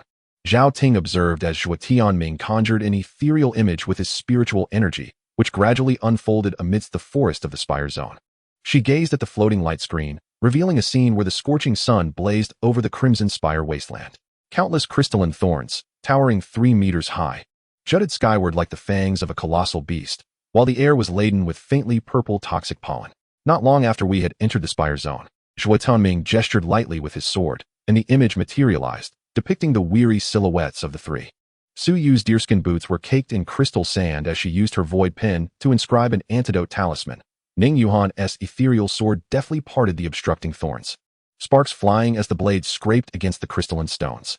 Suddenly, a cacophony of buzzing approached rapidly. Behind the crystalline cluster that Ningyu had lifted, a honeycomb-shaped cavity was unveiled. Swarm after swarm of fist-sized spiny honeybees erupted forth, their stingers glimmering with a ghostly green venom, and their wings sliced through the air, creating deadly gusts. "Retreat," Zhuo Tianming commanded, sweeping his sword to shatter dozens of the venomous bees. Yet more of the swarm formed a hexagonal formation in the sky, their stingers raining down like a torrential downpour. Su Yu cast 3 Vajra talismans, which instantly cracked under the onslaught of the poisonous stingers. Within the scene, Ningyu shouted with exhilaration, "Feel the chill." In an instant, The icy aura of the ethereal sword surged tenfold, encasing the bees within a radius of 10 paces in a frozen sculpture. However, from behind the swarm, a queen bee, nearly a meter long, emerged, its venom capable of corroding the profound ice. Beware the toxic miasma. Su Yu's warning echoed amidst the swirling purple mist. In reality, Zhao Ting observed as the skin of the three in the light screen began to sprout bluish spots, their evasive maneuvers noticeably impeded. Zhuo Tianming drove his lightning sword into the ground, summoning the celestial thunder that struck the hive, utterly inciting the wrath of the entire swarm. Tens of thousands of venomous bees coalesced into a gargantuan ghostly visage in the air, their stingers transforming into a rain of arrows that blanketed the desolate expanse. Ningyu was struck in the left shoulder, her ethereal sword nearly slipping from her grasp. Su Yu's void pin was severed, losing 3 silver filaments to the wind blades. Zhuo Tianming invoked the flame of the spirit, yet the blade began to fracture under the corrosive venom. A turning point emerged when, as Su Yu tumbled into the crystalline cluster, she discovered that the stones, tainted by the toxic liquid, oozed a silvery white substance. Zhuo Tianming, use lightning fire to smelt the crystals, she cried, channeling her last vestiges of spiritual energy to conjure a wind-drawing talisman. In the scene, Zhuo Tianming ignited the crystalline cluster with his lightning sword, triggering a chain reaction of explosions. The silvery liquid met the lightning fire, transforming into a dazzling rain of light, incinerating the poisonous bees that came into contact with it. Taking advantage of the moment, Ningyu unleashed frosty dance of the snow sky, encasing the queen bee within an icy pillar. Zhuo Tianming soared into the air, his nascent purple lightning piercing through the ice, shattering the queen bee into crystalline dust. At that moment, the barrier dissipated, and Zhao Ting discovered crescent-shaped blood marks etched into her palm. The chilling winds of the ghostly zone swept in, carrying the distant rumblings of thunder. As Zhuo Tianming wiped the newly formed cracks on his lightning sword, the venomous stingers of these crystalline bees bear a striking resemblance to the soul-chasing darts of the Azure Palace. Suddenly, Ningyu prodded the ground with her sword sheath. Do you hear that? From beneath the earth came a cacophony of gnawing sounds, and the soil beneath their feet churned, revealing over 100 corpse insects clad in crystalline armor. These carrion feeders had evidently been lured by the recent ethereal mirage. Su Yu managed a wry smile. It appears that storytelling requires a keen sense of timing. With a swift motion, Zhuo Tianming cleaved through the advancing corpse insects, the lightning illuminating the bizarre sigils beneath their crystalline exoskeletons, unmistakably the marks of blood puppets crafted by the Azure Palace. A wave of realization surged within him. These crystalline bees and corpse insects were likely engineered weapons of slaughter. It seemed that the Azure Palace had set its sights on them, laying a multitude of traps within this ghostly zone. Zhuo Tianming spoke gravely. As he spoke, more corpse insects surged from all directions, the clash of crystalline armor producing a jarring sound. Su Yu quickly inscribed spiritual talismans, conjuring walls of flame to thwart the onslaught of the corpse insects. Yet the sheer number of them proved overwhelming, and the firewalls were swiftly breached. Ningyu, wielding her ethereal sword, transformed into a glimmering shard of ice, weaving through the throng of corpse insects, each swing of her blade claiming multiple lives. However, as the swarm grew ever larger, the group began to struggle under the relentless assault. At that moment, a deep roar emanated from the depths, and a colossal corpse king erupted from the ground. Its crystalline armor glimmered ominously, emanating a formidable aura. Upon its emergence, the swarm of corpse insects retreated in fear. Zhuo Tianming's gaze sharpened, gripping his lightning sword tightly. Everyone, be cautious. This corpse king is no easy adversary. With that, he charged towards the corpse king, his lightning sword crackling with purple energy. The corpse king swung its foreclaws in defense, and the collision sent shockwaves that flung the surrounding corpse insects aside. The other 3 women joined the fray, battling alongside Zhuo Tianming against the powerful corpse king. The lightning sword struck the corpse king's crystalline armor, sending forth blinding sparks, while Zhuo Tianming felt his grip fracture, blood seeping from his palm. Suddenly, the sigils on the corpse king's chest illuminated, absorbing the very power of lightning. Seeing this, Ningyu immediately pivoted and thrust her sword.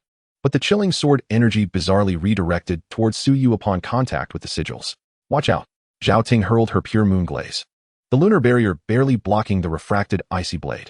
Seizing the opportunity, Su Yu conjured 3 sealing talismans mid-air, affixing them to the joints of the corpse king, which ignited spontaneously. Within this monstrous being flowed a sinister spiritual energy derived from the Azure cultivators.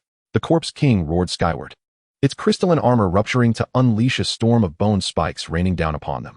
Ningyu raised her sword to erect an ice wall. Yet as the bone spikes pierced through, venom splattered across the area. Zhuo Tianming pulled Zhao Ting away to evade, but his left arm was still corroded, revealing ghastly white bones. Use the purifying lotus fire, Suyu suddenly exclaimed. Zhao Ting understood and placed her palm, engulfed in pale flames, over Zhuo Tianming's wound. The lotus fire reacted violently with the residual energy of the burning spirit technique. Zhuo Tianming's pain caused his veins to bulge, and the Thunderlight sword became imbued with white flames. The Corpse King seemed to sense a threat, its giant claws striking the ground and stirring up a tidal wave of crystal shards. Ningyu leaped into the air, stepping on ice shards, and summoned the chilling aura of the cold, profound sword, return of the 10,000 swords. Countless ice swords cascaded like a galaxy, yet were devoured by a sudden appearance of black mist, revealing the presence of Shura Hall practitioners. It is time for this game to end. The leading practitioner sneered as he hurled the 10,000 souls banner, ensnaring the Corpse King with countless vengeful spirits. The once silver crystal armor instantly turned as dark as ink, and the Corpse King's eye sockets ignited with ghostly flames, its pressure surging to the peak of the divine concealment realm. Zhuo Tianming wiped the blood from the corner of his mouth and plunged the Thunderlight sword into his own chest. As his essence stained the sword red, Zhao Ting's purifying moon glaze formed a phantom of a cauldron, enveloping the Corpse King. Now is the moment. Ningyu channeled all her chilling energy into the sword's edge, transforming the cold, profound sword into a 100-foot ice dragon that pierced through the cauldron. Zhuo Tianming withdrew the sword, drawing forth his heart's blood, while the burning spirit technique was pushed to its utmost limit. White flames and lightning surged into the Corpse King's body through the path opened by the ice dragon. Suyu bit her fingers, drawing her lifeblood talisman, as the tip of her ethereal brush burst forth with blinding golden light. In that instant, as the three forces collided within the Corpse King, the Shura runes suddenly shattered. The rotten flesh beneath the crystal armor emitted green smoke, and the vengeful spirits within the 10,000 souls banner wailed as they were purified by the purifying lotus fire. The Corpse King crashed to its knees, revealing a blood-colored crystal core the size of a fist at its chest. This was the core controlling the puppets of the Shura Hall. Zhao Ting cast the star symbol chains to ensnare the escaping Shura practitioner, trying to flee. The purifying moon glaze reflected his terrified visage, and the lotus fire swiftly reduced him to ashes along the chains. The now uncontrollable Corpse King completely disintegrated. Chapter 34. Infinite Energy Crystals and Rare Treasures. The four encounter ghosts in play after the fierce battle. The four gathered their spoils. Zhuo Tianming inquired of Zhao Ting, why didn't I see you use the purifying moon glaze in the earlier conflict? Zhao Ting replied, I didn't use it before because I had only achieved minor mastery upon leaving the sect. Now I have attained major mastery. The minor version of the purifying moon glaze cannot properly manage its consumption, but the major version can. Zhuo Tianming asked Zhao Ting, do you have any news regarding the infinite energy crystals? Zhao Ting smiled softly and said, I noticed that your two female companions possess innate spiritual treasures. Are you perhaps considering refining innate spiritual treasures yourself? Her gaze fell upon him, seemingly attempting to pierce through his exterior to reveal his true thoughts. Then, Zhao Ting furrowed her brow slightly, her expression turning serious as she continued. Do you understand that innate spiritual treasures are exceedingly rare? Once known, they will undoubtedly incite a tremendous uproar, and many would stop at nothing to seize them, potentially leading to bloody conflicts. As she spoke, Zhao Ting paused momentarily, as if lost in recollection, before gently continuing. Even the materials I used to forge my accompanying spiritual treasures were bestowed upon me by my master. Finally, her tone shifted, and a sudden thought sparked in her mind, prompting her to add, however, haven't you all been eager to join the Starry Cloud Palace? I surmise that within the treasure vault of the palace, there must exist accompanying spiritual treasures. Yet, to obtain such rare gems from the sect's treasury, one must make monumental contributions to the sect. For instance, during the Centennial Assessment Assembly of the Central Continent sects, should you manage to defeat other dominant disciples, you might just earn the chance to acquire the infinite energy crystal. Upon hearing this, Zhuo Tianming resolved within himself to join the Starry Cloud Palace. Suddenly, he reached out to pinch Zhao Ting's nose, adopting a mock-serious expression. How could you only reveal such crucial information now? His fingertips channeled a fraction of spiritual energy, causing the azure glow from her glazed bracelet to flicker in surprise. Let go. Zhao Ting's cheeks flushed crimson, and with a flick of her fingers, a stream of luminous points darted after the boy. Before she could finish her words, Zhuo Tianming swiftly turned and leaned closer. The crisp scent of pine mingled with the warmth of his breath brushing against her ear. What if Zhao Ting were to trade your treasure? He playfully shook the storage bag he had stealthily taken, grinning like a cat that had stolen a fish. Zhao Ting stomped her foot in frustration, and the entire forest was instantly adorned with shimmering illusions. You scoundrel, hurry and return it to me.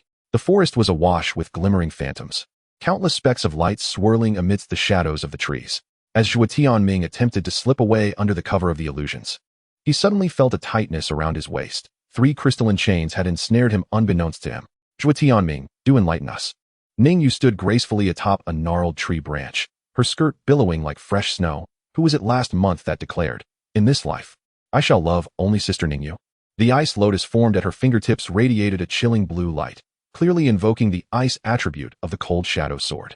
Suyu gracefully descended from another treetop, 9 golden talismans floating beside her. Ningyu, see? I told you this rogue is the master of deceit. With a delicate motion of her alabaster fingers, the talismans transformed into a shimmering net, sealing off all of Zhuo Tianming's escape routes. Just the other day, he claimed he would fetch me a falling star to make a hairpin.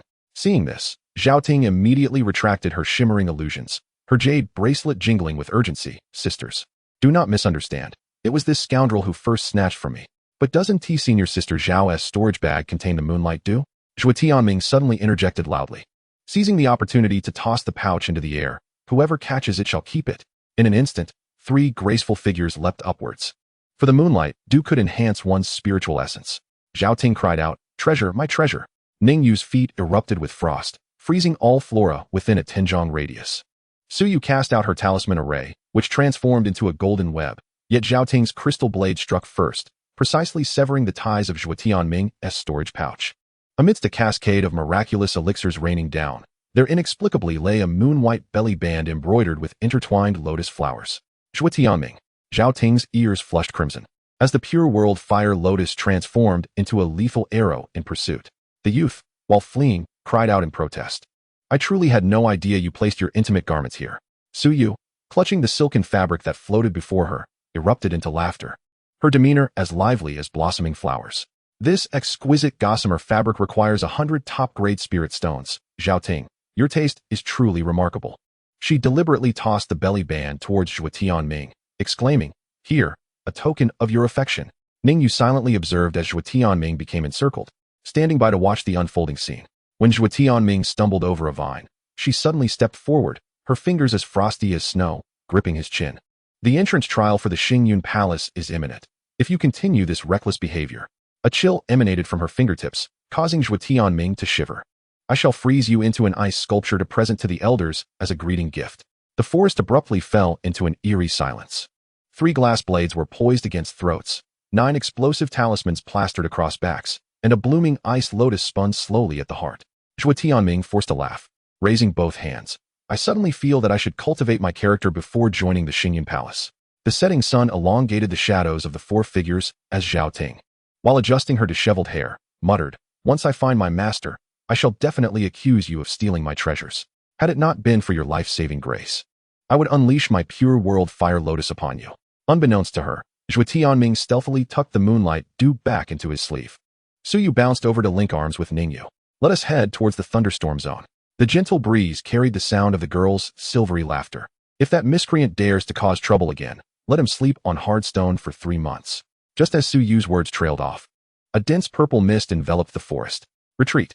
Ningyu's cold sword hummed as it was drawn from its sheath, the starry patterns on the blade illuminating one by one. Suddenly, the layer of humus 30 paces away began to churn, and 7 flickering blue ghostly flames emerged from the depths, coalescing into the silhouette of a woman clad in tattered bridal garments. With each sway of her steps, the pain in the other's dantions intensified. Zhao Ting's glass bracelet erupted into 12 radiant halos. It's the spirit-eating phantom. Do not let them touch the magical artifacts.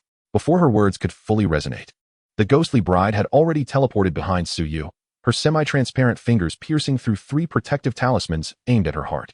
Heavenly Thunderstrike. Zhuo Tianming unleashed a thunderous slash, drawing forth the storm clouds that had yet to disperse. In the instant the purple lightning struck, the ghostly bride emitted a piercing wail, the fragments of her bridal gown enveloping the arc of electricity, scattering like phosphorescent fire. Yet, more phantoms materialized from all directions, the decaying sounds of joy permeating the air. Ningyu thrust the cold jade ruler into the ground, frost patterns spreading at an astonishing speed. 10,000 swords returned to their origin, frosty sky snow dance. Hexagonal ice pillars surged from the earth, encapsulating the 3 nearest phantoms in azure crystals. However, cracks resembling spider webs soon appeared on the surface of those ice coffins, as the phantoms began to consume the frigid spiritual energy. Suyu, set up the formation. Zhao Ting, to the left. Zhuo Tianming commanded the 2. As Suyu seized the opportunity, he unleashed 72 talismans, weaving a golden chain into an 8 trigrams spirit-confining array. Yet, the final piece, a thunder talisman, was still missing at the heart of the formation.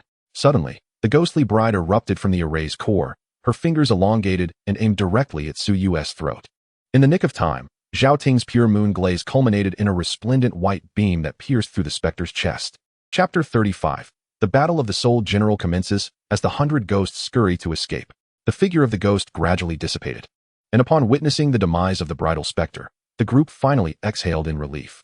Following this fierce confrontation, the atmosphere within the team had grown markedly more tense, as they began to heighten their vigilance against their surroundings.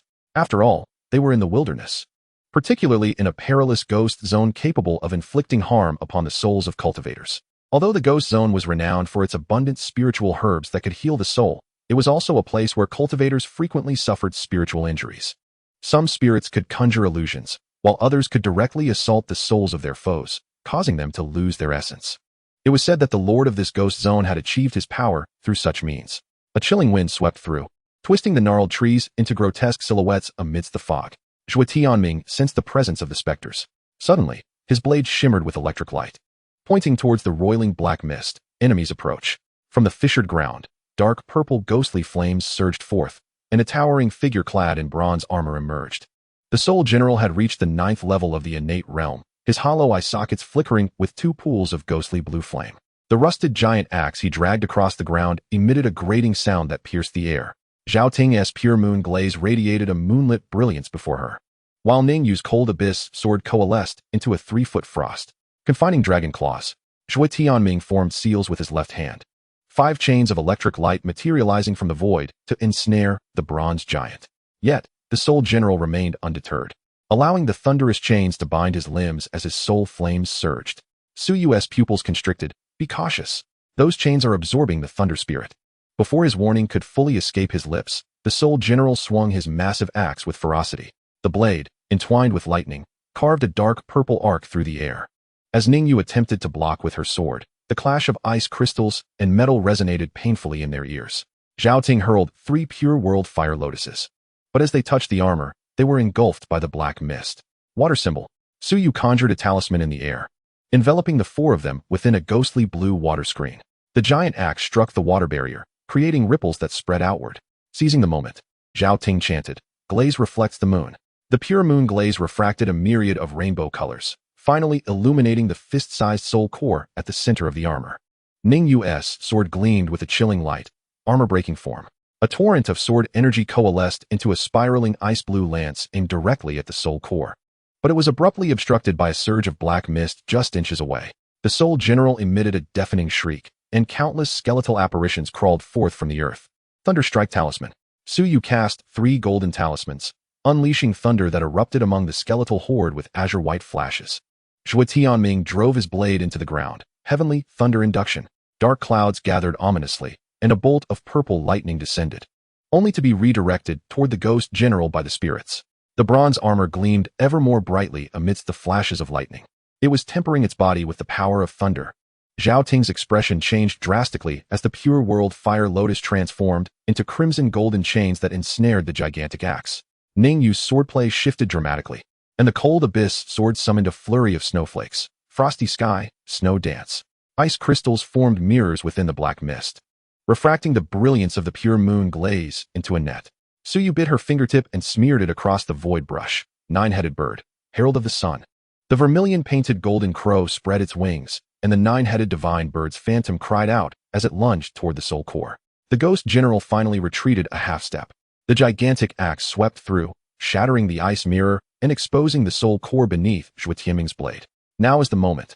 Thunder surged around Zhuo Tianming as the thunderous slash transformed into a purple electric dragon, piercing straight through the soul core. Simultaneously, Zhao Ting's pure world fire lotus erupted, intertwining crimson flames with thunder into a radiant column. Ningyu's myriad swords converged, piercing through the black mist, while the cold abyss sword, imbued with frost, plunged into the crevices of the armor. The bronze armor emitted a chilling sound of shattering, and a ghostly blue liquid seeped through the web-like cracks on the surface of the soul core. The ghost general howled skyward, causing the ground of the entire ghostly realm to tremble violently. Suyu swiftly cast a thorny binding talisman, and dark green vines surged wildly through the cracks in the armor. The final strike. The four shouted in unison. Zhuo Tianming summoned the thunder of the 9 heavens into his blade. Zhao Ting infused all her spiritual energy into the pure moon glaze. Ningyu's sword tip crystallized into an ice phoenix, and Suyu's void brush sketched a talisman array of departing flames. The 4 hues of light converged into a brilliant stream, and the soul core exploded into a shower of starlight amidst the thunderous roar. As the bronze armor crumbled into dust, the 4 leaned against each other, breathing heavily, the frost on the cold abyss sword yet to fully dissipate. Zhuo Tianming sheathed his sword, lightning dancing at his fingertips. Let us rest for a quarter of an hour. He gazed toward the thinning black mist, where faint wails of more spirits could be heard in the distance. Ningyu silently wiped her sword's blade, while Suyu crouched down to draw a new talisman array, aiming to minimize the need for drawing in the midst of battle. This confrontation might merely be the prologue to the true nightmare of the ghostly realm. The real battle lay ahead. As night fell, a chilling wind swept in, carrying the cries of the damned, sending a bone-chilling sensation through the spines of the 4. The southwestern black mist suddenly split open, revealing countless scarlet eyes, a mass of ghostly figures undulating on the horizon, their putrid stench crashing against them like waves. A blood moon hangs high. 100 demons roam the night. Suyu recalled the ancient texts. At the 3rd watch, the Yin energy erupts. Zhuo Tianming thrust his sword sheath heavily into the ground, formed the 4-corner formation. Before his words could settle, the first wave of ghostly tides surged forth. Decaying corpse soldiers brandished rusted blades, their eye sockets crawling with maggots. Zhao Ting's pure world fire lotus barely flew 3 zhang before being dispersed by the sinister wind, while Ningyu swung her sword to sever 3 rotting corpses, only to see their severed limbs reassemble in the black mist. The ghostly energy is weakest in the southwestern direction. Suyu flung out 5 departing flame talismans, the flames barely tearing a gap through the ghostly tide. For warriors fought bravely while retreating, the frost of the cold abyss sword spreading a slick path across the ground. Zhuo Tianming wielded his blade, cleaving through the skeletal cavalry that obstructed their path, the bronze armor shattering into fragments under the flash of lightning. Suddenly, from the black mist emerged 8 skeletal tendrils, raising a mound of corpses that towered 3 zhang high. Decaying flesh amalgamated into a 9-headed beast, each head adorned with a different style of general's helmet. The Corpse King, a formidable opponent of the 3rd realm in the divine concealment stage, loomed ominously. Zhao Ting's pure moon glass dimmed abruptly, for it was siphoning the resentment from the battlefield. Ningyu's sword tip lifted an ice wall to block the toxic miasma, but soon, black veins crept across the surface like a spider's web. Suyu's void brush traced phantoms in the air, the 9-headed Xian bird diagram. Crimson runes transformed into fiery birds, only to see the central head of the Corpse King open its massive jaws and consume the flames entirely. Beware overhead. Zhuo Tianming yanked Zhao Ting away, rolling out just in time as the area where they once stood was impaled by dark-boned spikes. Under the blood moon, dozens of blood-eyed night owls circled, their feathered drops of venom corroding the bluestone ground.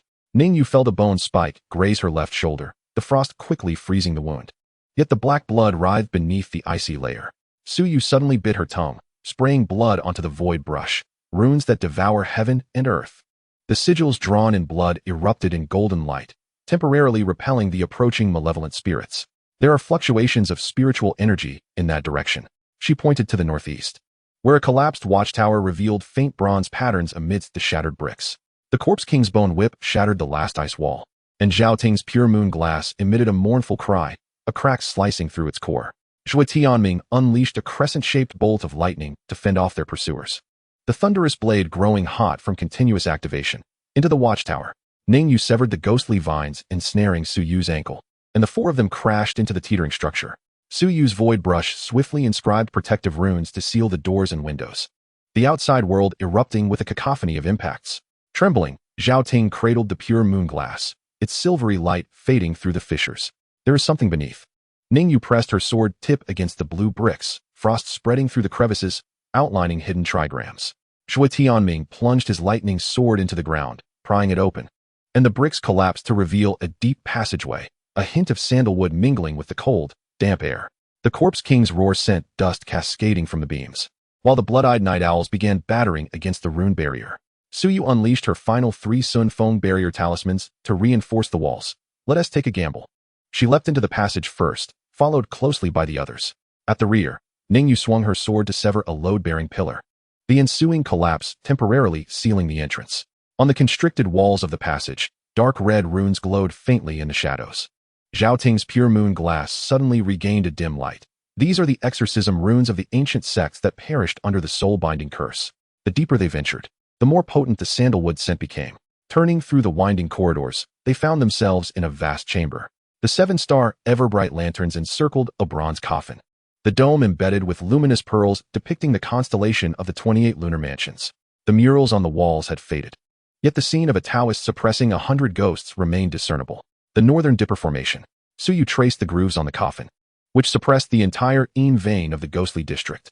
Suddenly, the ground trembled violently, and the cries of spirits echoed through the corridor.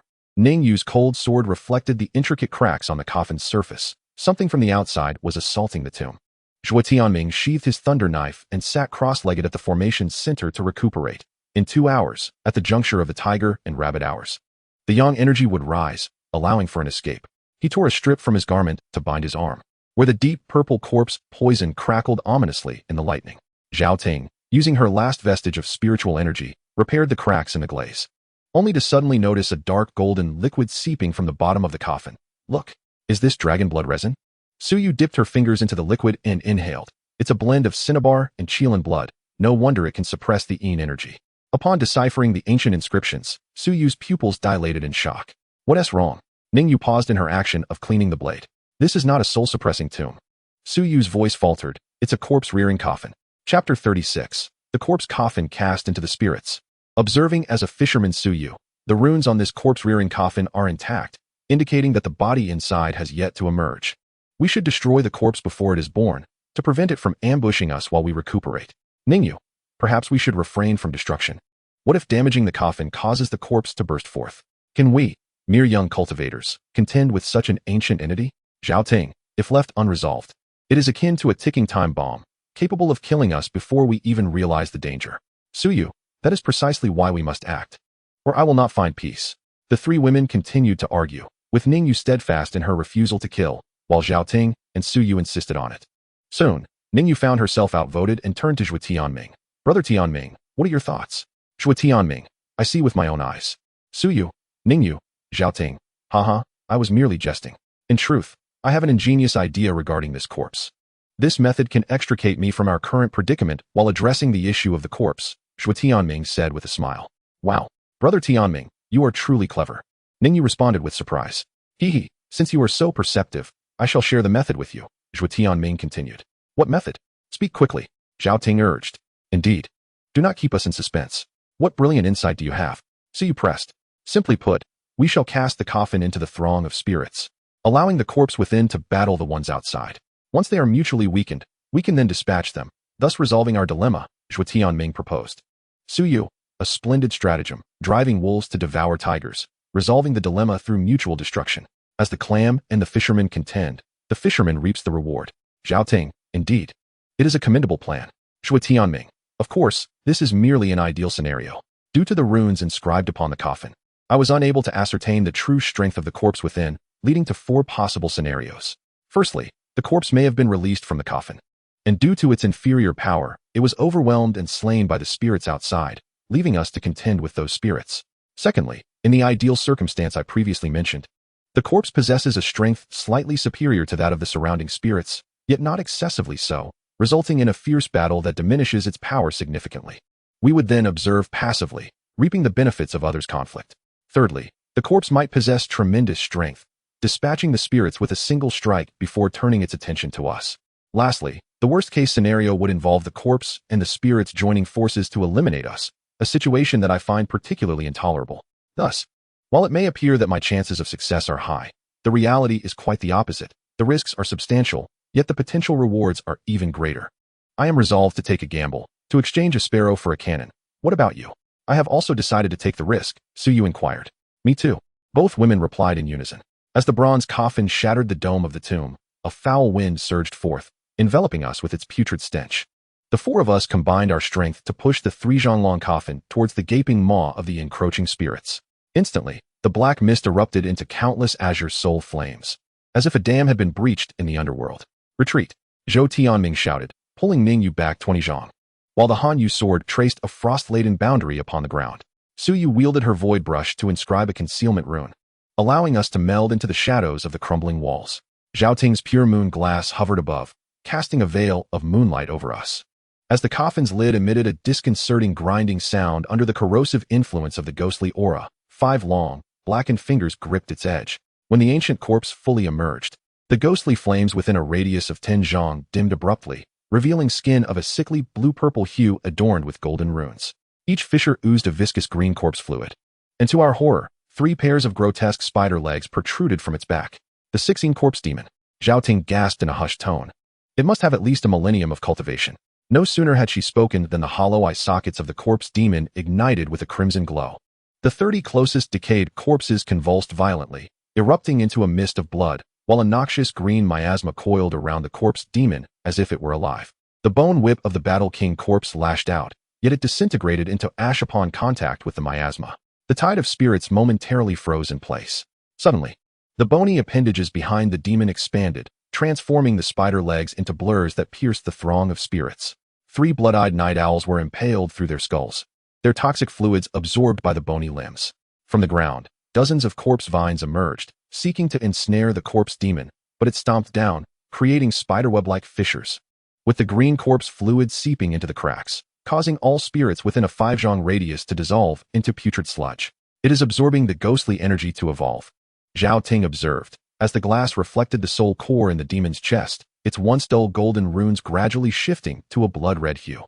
Those spirits are providing it with power. As if to corroborate her assertion, the corpse demon suddenly unhinged its jaw to the roots of its ears, its cavernous mouth generating a terrifying vacuum. Over 20 soul cavalrymen, along with their steeds, were violently torn apart and consumed, causing the surface of the corpse demon's skeletal limbs to erupt with vascular patterns. The king of 100 battles unleashed a furious roar, with 9 heads simultaneously spewing forth a torrent of putrid corpse poison. The toxic mist collided with the corpse liquid in midair, erupting into a dark green shockwave. Su Yu's concealment rune vibrated violently, prompting Zhuo Tianming to plunge his thunderous blade into the ground, forming a barrier of purple lightning to shield against the splattering venom. Ningyu observed that the frost on the cold shadow sword was turning black. The poison was corroding the spiritual energy. The heart of the battlefield had transformed into a meat grinder. Each sweeping motion of the corpse demon's skeletal limbs shattered over 10 specters. Yet the tide of ghosts seemed inexhaustible. Beneath the blood moan, new skeletons continuously crawled forth from the earth, while the 9-headed king orchestrated the relentless reformation of the mound of corpses. Each time the corpse demon tore apart one of the king's heads, more decaying bodies filled the writhing mass. The 37th resurrection. Su Yu fixated on the newly reborn wolf head of the 100 battles king, realizing the specters are consuming the corpse demon's reserve of corpse liquid. Indeed, the runes adorning the corpse demon began to flicker erratically. It suddenly curled into a spherical shape, its skeletal limbs whirling furiously to create a storm of toxic blades, clearing the area of 10 zhang into a vacuum. Seizing this opportunity, the corpse demon leapt atop the crumbled watchtower, its abdomen splitting open to reveal a grotesque maw that began to exhale black mist. It is summoning its faded corpse puppets. Zhao Ting's crystal reflected the silhouette amidst the black fog. Something catastrophic is about to unfold. Suddenly, 36 mounds of earth erupted, each hosting a silver-armored corpse soldier. These soldiers bore burning green soul flames in their eye sockets, wielding bronze halberds inscribed with soul-binding incantations. Most terrifyingly, they formed an array aligned with the 36 stars of the celestial dipper, their spear tips simultaneously aimed at the core of the 100 battles king. The corpse demon emitted a piercing shriek as the silver-armored soldiers, in perfect unison, hurled their halberds. The bronze halberds formed a sigil in the air, pinning the 100 battles king to the ground. The 9 heads simultaneously gushed black blood, and the mound of flesh visibly withered before the eyes. The tide of ghosts finally showed signs of disintegration. However, the corpse demon's onslaught was far from over. It leaped down from the watchtower, 6 skeletal limbs piercing deep into the earth's veins. The ground around it undulated with waves of tremors, sending countless specters soaring into the air. The silver-armored soldiers seized the moment to advance in formation, their bronze halberds creating a slaughtering net that shredded the ghost tide into fragments. Now is the time. Zhuo Tianming drew his lightning sword 3 inches from its sheath, noting, the corpse demon's puppet formation has expended 70% of its spiritual energy. As if in response to his assessment, one of the skeletal limbs behind the corpse demon suddenly snapped. The movements of the silver-armored soldiers slowed, allowing the 3 remaining heads of the 100 battles king to unleash a torrent of venomous flames. The dark green corpse liquid collided with the ghostly blue flames in the air, the explosive shockwave uprooting the entire expanse of ruins. As the dust settled, only the swaying figure of the corpse demon remained on the battlefield. For of its 6 skeletal limbs lay broken, and the silver-armored soldiers had been reduced to mere fragments. The remnants of the ghost tide were dwindling, with the 100 battle corpse king barely moving, its body reduced to half, while the remains of the blood-eyed night owl littered the ground. It was time to gather the net. Suyu's void pen glimmered with a vermilion light. The 4 of them simultaneously leapt from their hiding places, poised to launch a lethal assault on the corpse demon. Chapter 37. The mantis catches the cicada, while the yellow bird awaits to slay the corpse demon. In Zhuo Tianming's eyes, lightning surged, and the moment the thunderblade was unsheathed, the ruins illuminated as if it were daylight. Purple lightning coalesced into 9 dragon-like bolts, entwining around the blade. Just as the corpse demon raised its hand, Suyu unleashed 36 binding ropes from the void pen, the vermilion chains piercing through its vital points. Frosty sky snow dance. Ningyu spun into the air, her cold abyss sword blossoming into 1,000 ice lotuses.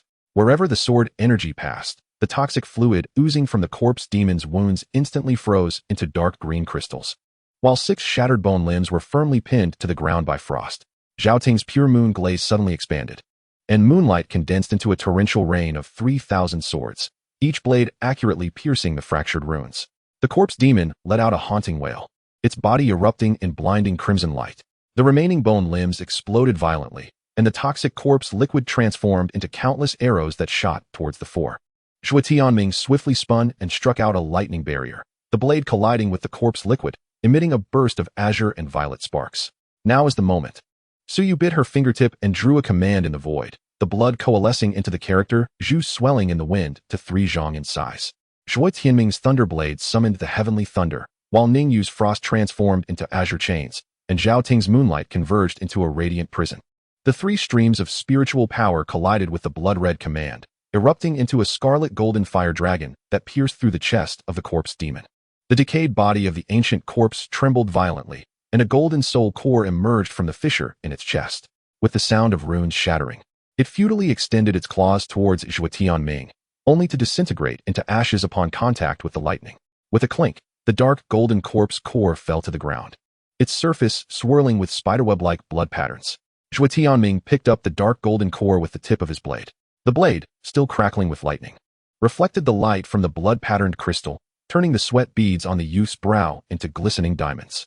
Suyu casually tossed out 3 cleansing heart talismans, the burning talismans transforming into emerald spirit butterflies, swirling around to dispel the residual corpse poison. Having finally dealt with the corpse demon, the core was indeed a valuable find. Zhao Ting's eyes sparkled with delight as she gazed at the dark golden core in Zhuo Tianming's hand. Suyu crossed her arms and smiled. This corpse demon is formidable. Even if we cannot utilize this core, such fine crafting material will surely fetch a good price. Just then, a low rumble emanated from the distance, and the ground began to tremble violently. Shockwaves swept across the debris-strewn landscape, and fragments of the bronze coffin vibrated and hummed beneath the blood moon. Zhuo Tianming tossed the corpse core towards Zhao Ting, declaring, "It seems someone is eager to commence the second round." On the horizon, 2 plumes of ghostly energy surged like smoke. On the left, the array of shadow soldiers burned with azure phosphorescence, while on the right, a legion of decaying corpses surged with crimson mist. 2 towering manifestations of primordial spirits hovered in the air. The skeletal demon king, forged from bones, wielded a 9-ringed staff, while the headless general clad in dark iron armor bore a massive broadsword upon his shoulder, their oppressive presence causing fissures in the ground to ooze black water. Under the command of the demon king, 7,000 spectral cavalrymen surged forth, accompanied by 3,000 blood-soaked warriors. Suyu conjured an ethereal canvas, her spiritual energy materializing into a sand table that revealed the entirety of the battlefield, as they vied for the gaping eye of the corpse-rearing ground. The tip of her brush indicated the abyss where the 2 armies converged, a purplish-black miasma erupting like a fountain. Ningyu meticulously sensed with spiritual energy. At least 30 golden-armored corpses lay dormant within the eye. The cold abyss sword unsheathed itself by 3 inches, its blade reflecting Zhao Ting's grave countenance. Both commanders were at the pinnacle of primordial spirit cultivation. A direct confrontation would merely be a repetition of the age-old tale of the clam and the heron. Suddenly, Zhuo Tianming tore off his blood-stained headband, lightning coalescing into 3 game pieces at his fingertips. Suyu fashioned some concealment talismans. Ningyu set up 9 layers of ice barriers in the southeast, and Zhao Ting marked the positions of the corpse cores with moonlight. A drop of blood from the razor-sharp sword hovered, forming a blood-red banner. This time, we shall play the role of the yellow bird, as the horn of the charge tore through the clouds. For figures had already vanished into the ethereal tapestry unfurled by Su Yu. The dark iron general's broadsword cleaved through the air, unleashing a crimson arc, while the skeletal demon king's staff stirred a cacophony of wailing spirits. The collision of these two forces created shockwaves that sent 300 spectral soldiers soaring into the ether. Seizing the opportunity, Ningyu unleashed frost, the frigid air surging into the battlefield through the fissures in the earth. A multitude of swords converged as frost danced like snow in the heavens. Where the young maiden pointed her sword technique, an ice wall suddenly rose between the azure phosphorescence and scarlet blood mist, catching the warring demon generals off guard as the frost crept over their weapons. Zhao Ting's moonlit glass reflected 72 glimmers, the remnants of golden-armored corpses flung into the air. Thunderous lightning. Zhuo Tianming's lightning sword plunged into the ice surface, unleashing a net of electricity along the ice wall's patterns. 20 golden-armored corpses, plummeting, were ensnared by the lightning, their cores sealed by Su Yu's talismans just as they detached from their lifeless shells. The headless general abruptly swung his blade towards the ice wall, but was intercepted by the skeletal demon king's staff. Do not think you can claim it all for yourself. From deep within the eye, a chilling sound of bone grinding echoed as 3 purple-gold corpse kings emerged from the earth. Zhuo Tianming's pupils constricted, lightning coalescing into battle armor around him, rearranged the formation. Ningyu froze the eastern corpse miasma spring, while Zhao Ting prepared to entrap them with moonlight. Su Yu's ethereal brush suddenly splashed ink, conjuring 18 phantoms of Zhuo Tianming that surged towards the commanders of both armies. The soul fire of the skeletal demon king flickered violently, the staff turning to strike at his own spectral cavalry. How dare you attempt to ambush me? Almost simultaneously, the headless general's chest roared in fury, the broadsword inadvertently cleaving towards the dark iron guards, a result of Zhao Ting distorting the battlefield's light and shadow. In the ensuing chaos, the true quartet weaved through the collapsing formations. Ningyu's ice lotus precisely froze the falling corpse cores. Su Yu's talismans darted like fish-clutching pearls. Zhao Ting's moonlight chains ensnared 30 golden-armored cores, and Zhuo Tianming's lightning sword cleaved through the evil aura surrounding the purple-gold corpse king. As the 7th corpse king collapsed with a thunderous crash, the ground's ice suddenly erupted with a viscous black mist. Retreat, commanded Zhuo Tianming. As he grasped Ningyu and fell back, the thunderblade carving charred scars into the earth. Su Yu cast 72 explosive fire talismans, and amidst the flames, Zhao Ting's moonlight coalesced into a rainbow bridge. In the fleeting moment that the four ascended upon the bridge, they fled the scene. The remnants of the shattered moonlight had yet to dissipate when 2 deafening roars, tearing through the heavens, erupted behind them. The skeletal rascal's scepter unleashed 36 ethereal green chains, while the headless general spewed forth crimson blood mist from its chest. 2 immense pressures of the primordial spirit formed colossal hands that struck towards their escape light. From the array, Zhuo Tianming cleaved the space between the 4 with his thunderblade. Su Yu flung out 12 substitute talismans, the flames transforming into phantoms that surged towards all directions. Ningyu, with her cold sword, sliced at her wrist, droplets of blood crystallizing into ice that fell through the clouds, instantly refracting thousands of silhouettes. As the pursuing spectral soldiers collided with the ice mirror, 3,000 images of Zhuo Tianming simultaneously erupted with lightning. The 100 foremost night demons of the divine concealment realm fell into chaos, their bone spears penetrating illusions that shattered into icy fragments, the frigid air seeping through the weapons to corrode their ghostly forms. Zhao Ting's pure moon crystal reflected a terrain map, while the petals of the lotus fire lotus solidified into silver shuttles beneath their feet. Suddenly, Zhuo Tianming pivoted and swung his sword, as a thunder dragon roared, crashing into the nearest black iron-heavy cavalry. When the blood mist exploded, 7 purple-gold corpse cores ascended from the ashes of the explosive talismans. Ningyu's sword tip deftly flicked, guiding the corpse cores into a pre-prepared icebox. The 13th, a thunderous tremor resonated from deep within the earth's veins, as 72 skeletal stakes erupted from the ground, forming the Ghost Gate array. The spectral image of the skeletal rascal emerged at the array's heart as the 9-ringed scepter swayed, and primordial phantoms surged like a tide over the hills. Change formation.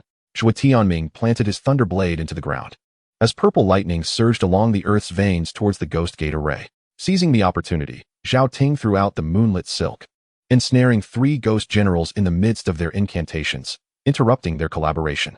Su Yu's void brush suddenly scattered a myriad of golden powder, each particle igniting into burning sword talismans. Amidst the wails of the primordial ghost soldiers, Ningyu leapt upon an ice lotus to the array's heart, her cold sword piercing the skeletal stakes, and the entire array crystallized into frost flowers. Net them. Zhuo Tianming tugged at the thunder light chains, shattering all the frozen skeletal stakes. The four, propelled by the recoil, flew back into the miasmic forest as 30 newly acquired corpse cores clinked within their storage rings. The headless general's cleaver suddenly sliced through the clouds, the blood-red blade cleaving the dense forest in twain. Zhao Ting's pure moon crystal spun rapidly, the moonlight forming an umbrella to withstand the blow. The cracks that erupted across the crystal's surface reflected her pale visage, the discontinuity of the earth veins to the southwest. Zhuo Tianming summoned the divine thunder to strike at the pursuers, while his left hand crushed 5 golden-armored corpse cores.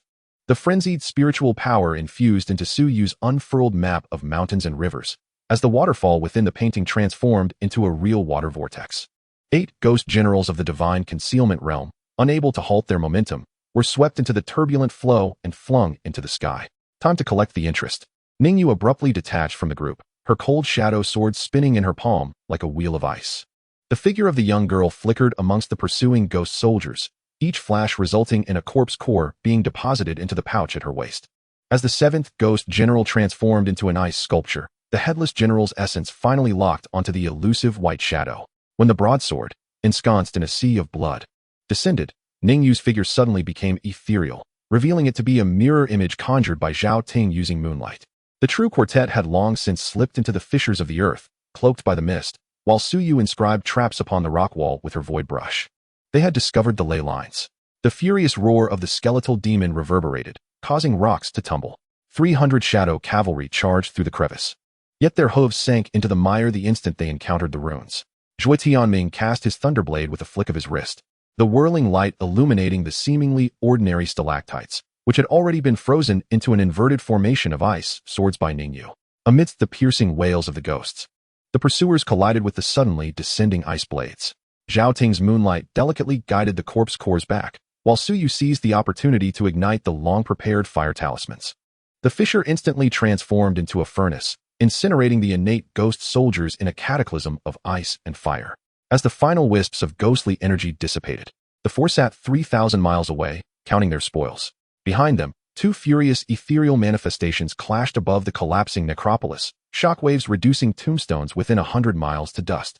Ningyu strung the newly acquired corpse cores into a wind chime and placed them in her storage bag, while Zhao Ting's moonlight was transmuting 3 of them into spiritual essences. Su Yu cast a glance at the lingering dark clouds in the west. Those 2 ethereal manifestations will not catch up for at least 3 days. Zhuo Tianming wiped the scorch marks from his thunder sword and suddenly pointed its tip towards the horizon. Shall we circle back and collect some interest? In response, 3 fruits came hurtling towards him. Ningyu's ice grapes, Zhao Ting's moonlight dates, and Su Yu's sugar-roasted chestnuts wrapped in talisman paper. Chapter 38. Gradually departing the ghostly zone. Approaching the terrifying thunderstorm region, a month passed, and the bonds among the 4 deepened considerably. After a series of perilous encounters, they gradually approached the thunderstorm region, planning to rest and rejuvenate their spirits in a nearby town once they emerged from it. Zhuo Tianming asked Zhao Ting, "How long do you intend to wander before returning to the prayer hall?" As he spoke, he gently grasped Zhao Ting's delicate hand. The warmth at his fingertips caused a faint blush to rise to her ears, just as she was about to withdraw her hand. A sudden sound of falling stones echoed from ahead. Su Yu brushed aside the drooping, withered vines. At the moment the purple lightning erupted within the clouds, she glanced back, her eyes reflecting the eerie blue electric glow. "Zhuo Tianming, are you asking this now because you intend to personally escort Zhao Ting back to the prayer hall?" "Su Yu, you jest," Zhuo Tianming replied, releasing her hand, causing Zhao Ting's silk handkerchief to slip partially from her sleeve. As he bent to retrieve it, he caught a whiff of the faint fragrance of dragon saliva, a scent reserved for the direct disciples of the prayer hall. "I merely thought, if only you could linger by my side a little longer." A bolt of heavenly thunder interrupted Zhuo Tianming's words, the tremendous roar resonating painfully in their eardrums. In that fleeting moment, an overwhelming surge of thunderous spiritual energy and corpse aura surged forth like a relentless tidal wave, sweeping across the landscape with monumental force. This tumult seemed to echo from the very depths of the infernal abyss, instilling a profound sense of dread. Suddenly, a violet lightning bolt cleaved through the darkness, followed by the abrupt emergence of a thunder beast, its power akin to that of a first-level divine concealment realm entity, bursting forth from the tempestuous storm. This creature was enveloped in a shroud of purple electric corpse energy, as if cloaked in the very might of thunder.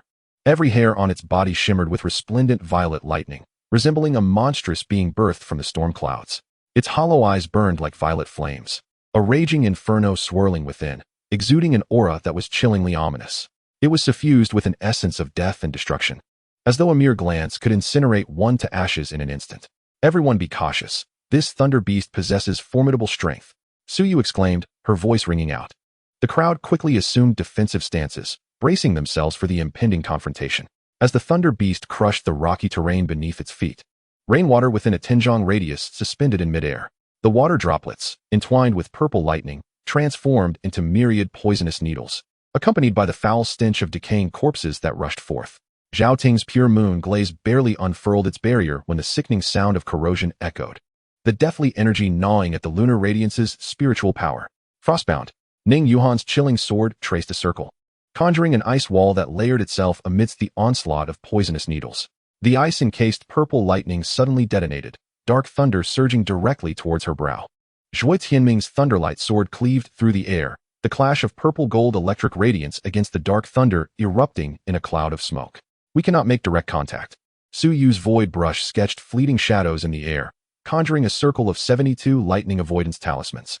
The thunder beast suddenly stood upright, its forepaws striking the ground, unleashing shockwaves that carried the wails of the underworld.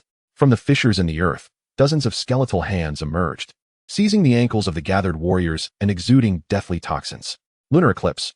Zhao Ting bit her fingertip, inscribing a command on the surface of her glaze, causing the silvery lunar light to transform into a deep crimson. The illuminated skeletal hands instantly began to emit smoke, yet the beast's vertical eye abruptly opened, unleashing a purplish-black thunderball that shattered the lunar barrier into cracks. Zhuo Tianming spun and unleashed 9 bolts of lightning, only to realize that his thunder was being assimilated and absorbed by the electric aura surrounding the beast. The demon beast emitted a proud, guttural roar, its spinal spikes suddenly swelling, releasing a torrential downpour of poisoned lightning arrows. Suyu cast 3 dragon-binding talismans, ensnaring the undead thunder beast, while Ningyu's frost swiftly encased it in a triangular ice tower. Zhao Ting infused her lunar radiance into the formation's core, merging 3 streams of spiritual power into a faint golden barrier. As the thunder arrows collided with the barrier in a cacophony of explosive sounds, Zhuo Tianming suddenly noticed a writhing shadow within the beast's abdomen. It is a fusion of a corpse core and a demon pill, he declared, pointing his thunderblade at the creature's lower belly. Suyu, use the spirit-binding talismans to immobilize it for 3 breaths. The vermilion powder poured from the void brush formed a cage in midair, yet upon touching the beast's hide, it was corroded by the deathly energy. Ningyuan leaped to the pinnacle of the ice tower, her cold shadow, sword summoning the profound ice of the heavens. Freeze it. The frigid sword energy pierced through the beast's left eye, finally causing its movements to falter momentarily. Zhao Ting seized the opportunity to repel its right claw, the pure moonlight glass reflecting the position of the demon core, which was shifting incessantly amidst the lightning. It was imperative to sever the connection between death energy and thunder. Suyu's talisman ignited with an ethereal blue flame in her palm, while Ningyu immobilized her corpse core. In the very instant the cold and ethereal sword energy pierced the corpse core, the purple lightning surrounding the thunder beast suddenly became chaotic. Zhuo Tianming capitalized on this fleeting moment, channeling the divine thunder of the 9 heavens to empower himself. The blade grazed the belly of the demon beast, and an explosive backlash of 2 opposing energies erupted. Retreat. Zhao Ting's moonlight coalesced into a cushion, catching the flung Zhuo Tianming. Suyu's substitute talisman doll was reduced to ashes in the explosion, while Ningyu's ice armor shielded the group from the splattering flesh. At the wound of the thunder beast, the dark golden corpse core and the golden demon pill were frantically regenerating. The demon beast unleashed a tempest infused with vengeful souls, as the energy of the entire thunderstorm region converged upon it. It is absorbing the heavenly thunder to replenish its corpse energy. Ningyu's ice bells on her sword tips shattered, and cold air coalesced into battle armor around her. We must interrupt its absorption of the world's spiritual energy. Suddenly, Zhao Ting hurled the pure moonlight glass into the sky, the moonlight enveloping 100-jong radius like a veil. I shall incinerate it with the pure world fire lotus, exacerbating its injuries. Suyu's void pen developed cracks as she bit her tongue and inscribed blood incantations on the formation plate. Dragon binding talisman. A golden dragon materialized from the ground, ensnaring the thunder beast's hind legs.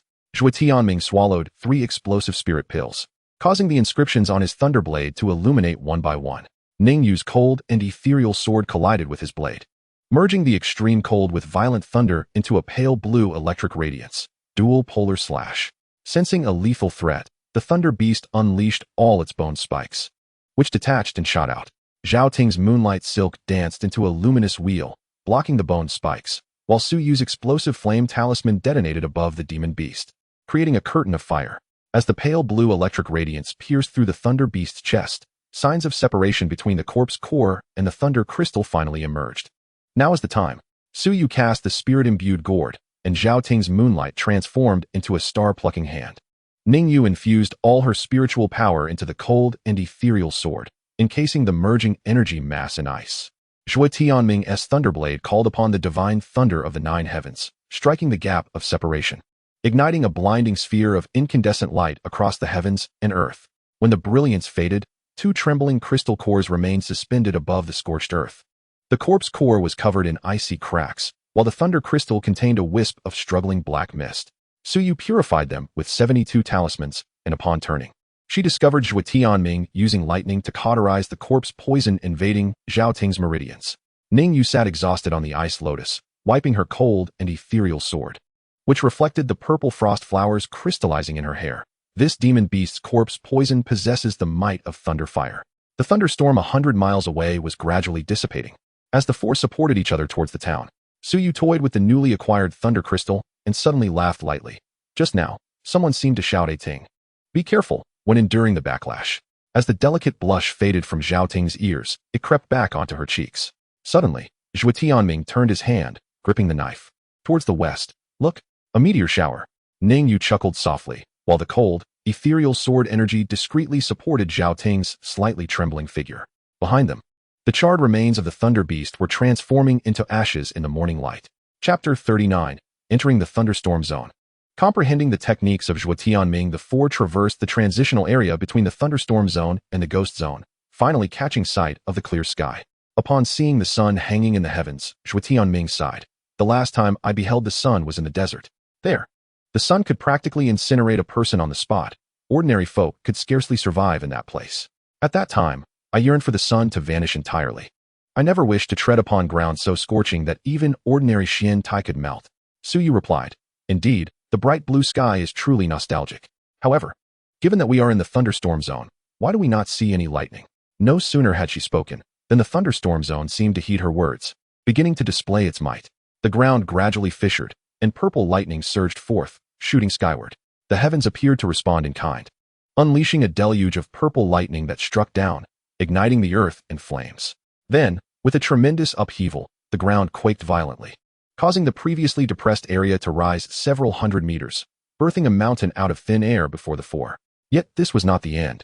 A lightning bolt the width of a stream struck the mountain's peak, igniting it, thus concluding the spectacle.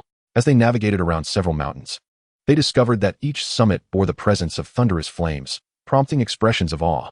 Zhao Ting remarked, Such a phenomenon seems to exist solely within the thunderstorm zone.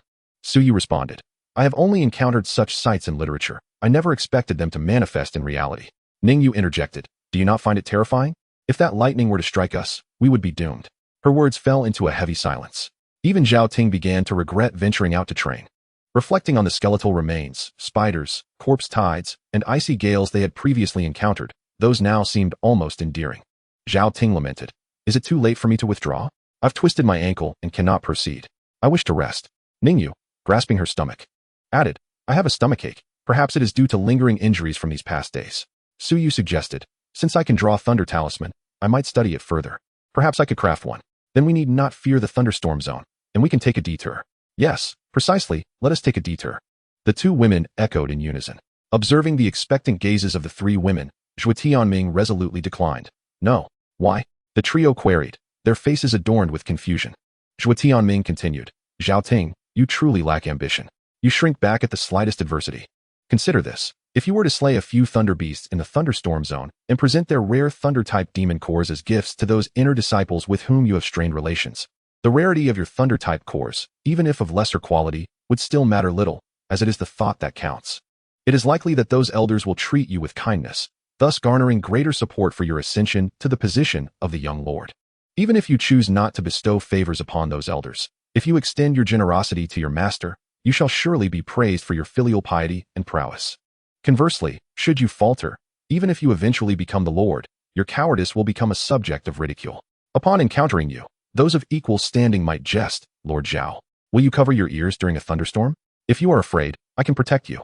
After all, you were once so terrified by the tempest that you struggled to advance. How amusing. Do you truly wish to be remembered as one with a tarnished reputation? And you, Ningyu, what ails you? If you can still move, then carry on. Pain is no excuse. Do you believe your adversaries will show mercy because of your discomfort? Will you rely on charm and innocence to vanquish foes? Will they treat your ailment with compassion? Such notions would only embolden your enemies further, making them more audacious. Suyu, what of your preparations? Should your enemies inquire if you are ready before they launch their assault? After a stern admonition from Zhuo Tianming, the three women, no longer resistant, pondered for a moment before relenting. Ningyu timidly conceded, "All right, I will heed your words." Suyu calmly responded, "That is reasonable." Zhao Ting, somewhat begrudgingly, declared, "This time, I shall follow your lead." With that, Zhuo Tianming led the three women deeper into the tempest. The fierce winds of the storm lashed against their faces. Each step Zhuo Tianming took left deep impressions in the scorched earth. The protective barrier conjured by the three women flickered under the onslaught of thunder, and Zhao Ting's shimmering lunar cloth was marred with spiderweb-like cracks. To the southeast, Suyu suddenly unleashed 12 thunder-calling talismans. A bolt of violet lightning, as thick as a barrel, was diverted by the talisman array, shattering a granite boulder 100 meters away into dust. Seizing the opportunity, Ningyu cast the Ice Soul Pearl, conjuring a temporary refuge from the storm's wrath. Zhuo Tianming's thunderblade erupted with a dragon's roar, its inscriptions absorbing the errant lightning spirits. At the moment the seventh bolt struck the barrier, the trajectory of the thunder's fractal dance was reflected in his pupils. The fleeting arc of purple and gold reminiscent of the final strike of the thunder slash. Utilizing the power of thunder, he proclaimed, tearing open his garment and leaping from the barrier. The thunderblade aimed at the churning clouds. Before the three women could utter a gasp, 9 bolts of violet lightning ensnared him like chains. Zhao Ting's lunar silk was about to ensnare him, but Suyu restrained her, exclaiming, "He is comprehending the true essence of thunder." Amidst the lightning, Zhuo Tianming transformed into a human conductor, his hair ignited with azure and violet flames. The thunder slash whirled in his mind, the incomplete diagram of meridians being filled by the vibrations akin to the core of a thunder beast. The ghostly arrows of the skeletal general intertwined with the trajectory of the thunder's fragmentation at that moment. "Ah, so it is," he suddenly released the thunderblade, allowing it to hover amidst the lightning. With both hands forming intricate seals, he simultaneously drew upon the power of thunder from 720 acupoints throughout his body. In the distance, the thunderous flames atop the mountain suddenly diverged, transforming into 3,000 serpentine bolts that surged into his crown. As Ningyu froze the 10th wave of the thunderstorm, she noticed the scorched earth beneath Zhuo Tianming crystallizing. Suyu's ethereal brush fervently recorded the lightning patterns in the sky, only to exclaim in astonishment, "He is reenacting the eternal prison thunder calamity." The thunder clouds suddenly collapsed into a vortex, revealing 9 thunderous eyes amidst the pitch-black storm. Zhuo Tianming let out a mighty roar, and as the sword of lightning flew back into his palm, it had metamorphosed into a dark purple hue. The blade no longer emitted mere electric flashes, but instead manifested into tangible patterns of thunder calamity. As the first bolt of calamity struck down, the initial 8 styles of the thunder slash erupted like fireworks. The second bolt transformed into a thunder dragon swooping down, and the 9th style, awakening of insects, cleaved through the dragon's horns. When the 9th bolt, imbued with the essence of annihilation, descended, 18 phantoms of thunder calamity materialized around him, embodying all the heavenly thunders experienced by the onlookers moments ago. Eternal prison thunder calamity. The quivering sword hummed, resonating with the thunderous sound of the heavenly Tao, as the dark blade's brilliance surged against the firmament. From the fissures cleaved in the storm clouds, a transformative liquid of thunder descended, purifying the flesh. The three women bathed in the thunderstorm, their previously invaded poison dissipating entirely. As Zhuo Tianming landed, the scorched earth beneath him blossomed into a golden lotus of thunder patterns. With a casual swipe of his sword towards the distant mountains, the vast thunder clouds condensed into a thunder spear, obliterating the peak into a circular pool of thunder. In the instant he sheathed his sword, the tempestuous storm calmed as gently as a lamb. Ningyu poked Suyu's arm, asking, "Did we just successfully protect the law?" Suyu, who was inscribing thunder patterns on her ethereal brush, looked up and smiled. "It seems someone has ascended to a new level of power." Chapter 40. The eternal calamity of thunder splits the heavens. The earth cracks open into a chasm. Ningyu, brother Tianming, what new technique have you comprehended? Show me. Zhuo Tianming, you must pay close attention. The thunder coalesced into a dark purple star in his palm, and the fragments of stone within 100 feet suddenly levitated 3 inches above the ground. Ningyu's hairpin was lifted by static electricity, and she hurriedly pressed down her skirt. Wait, brother Tianming. Eternal calamity of thunder. The instant the sword's tip touched the ground, a resounding thunder echoed across the heavens.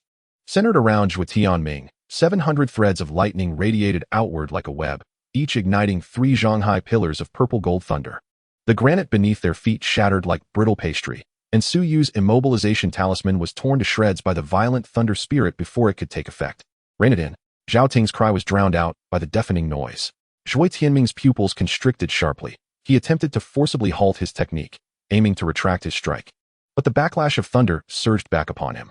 Suddenly, 9 bolts of crimson lightning, each as thick as a water barrel, descended with precision around the 4 of them. This was the resonance of heaven and earth triggered by the eternal prison thunder calamity. In the moment the ground collapsed, Su Yu's ethereal brush caught hold of Ningyu's waistband, while Zhao Ting grasped Zhuo Tianming's wrist amidst the chaos. Yet the layers of earth in the storm zone had long been hollowed out by millennia of thunder, and the 4 plummeted as if into an endless abyss of thunder. Bang! Zhuo Tianming fell onto his back, crashing to the ground, where the gathering spiritual energy collided with the earth, erupting into a cloud of dust.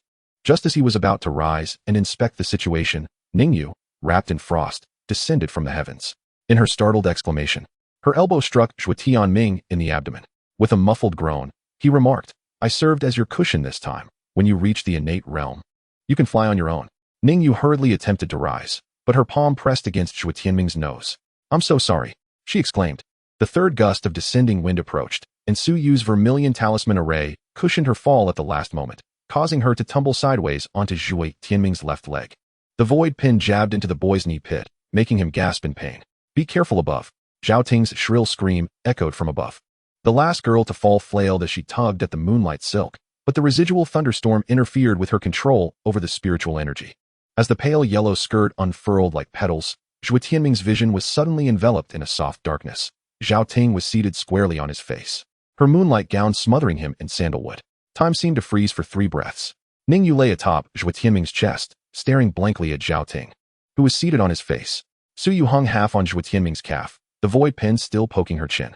The tense Zhao Ting, frozen in place, trembled even at her fingertips. "Zhao girl," Zhuo Tianming's muffled voice emerged from beneath the skirt. "May I? Huh? You rogue. Pervert."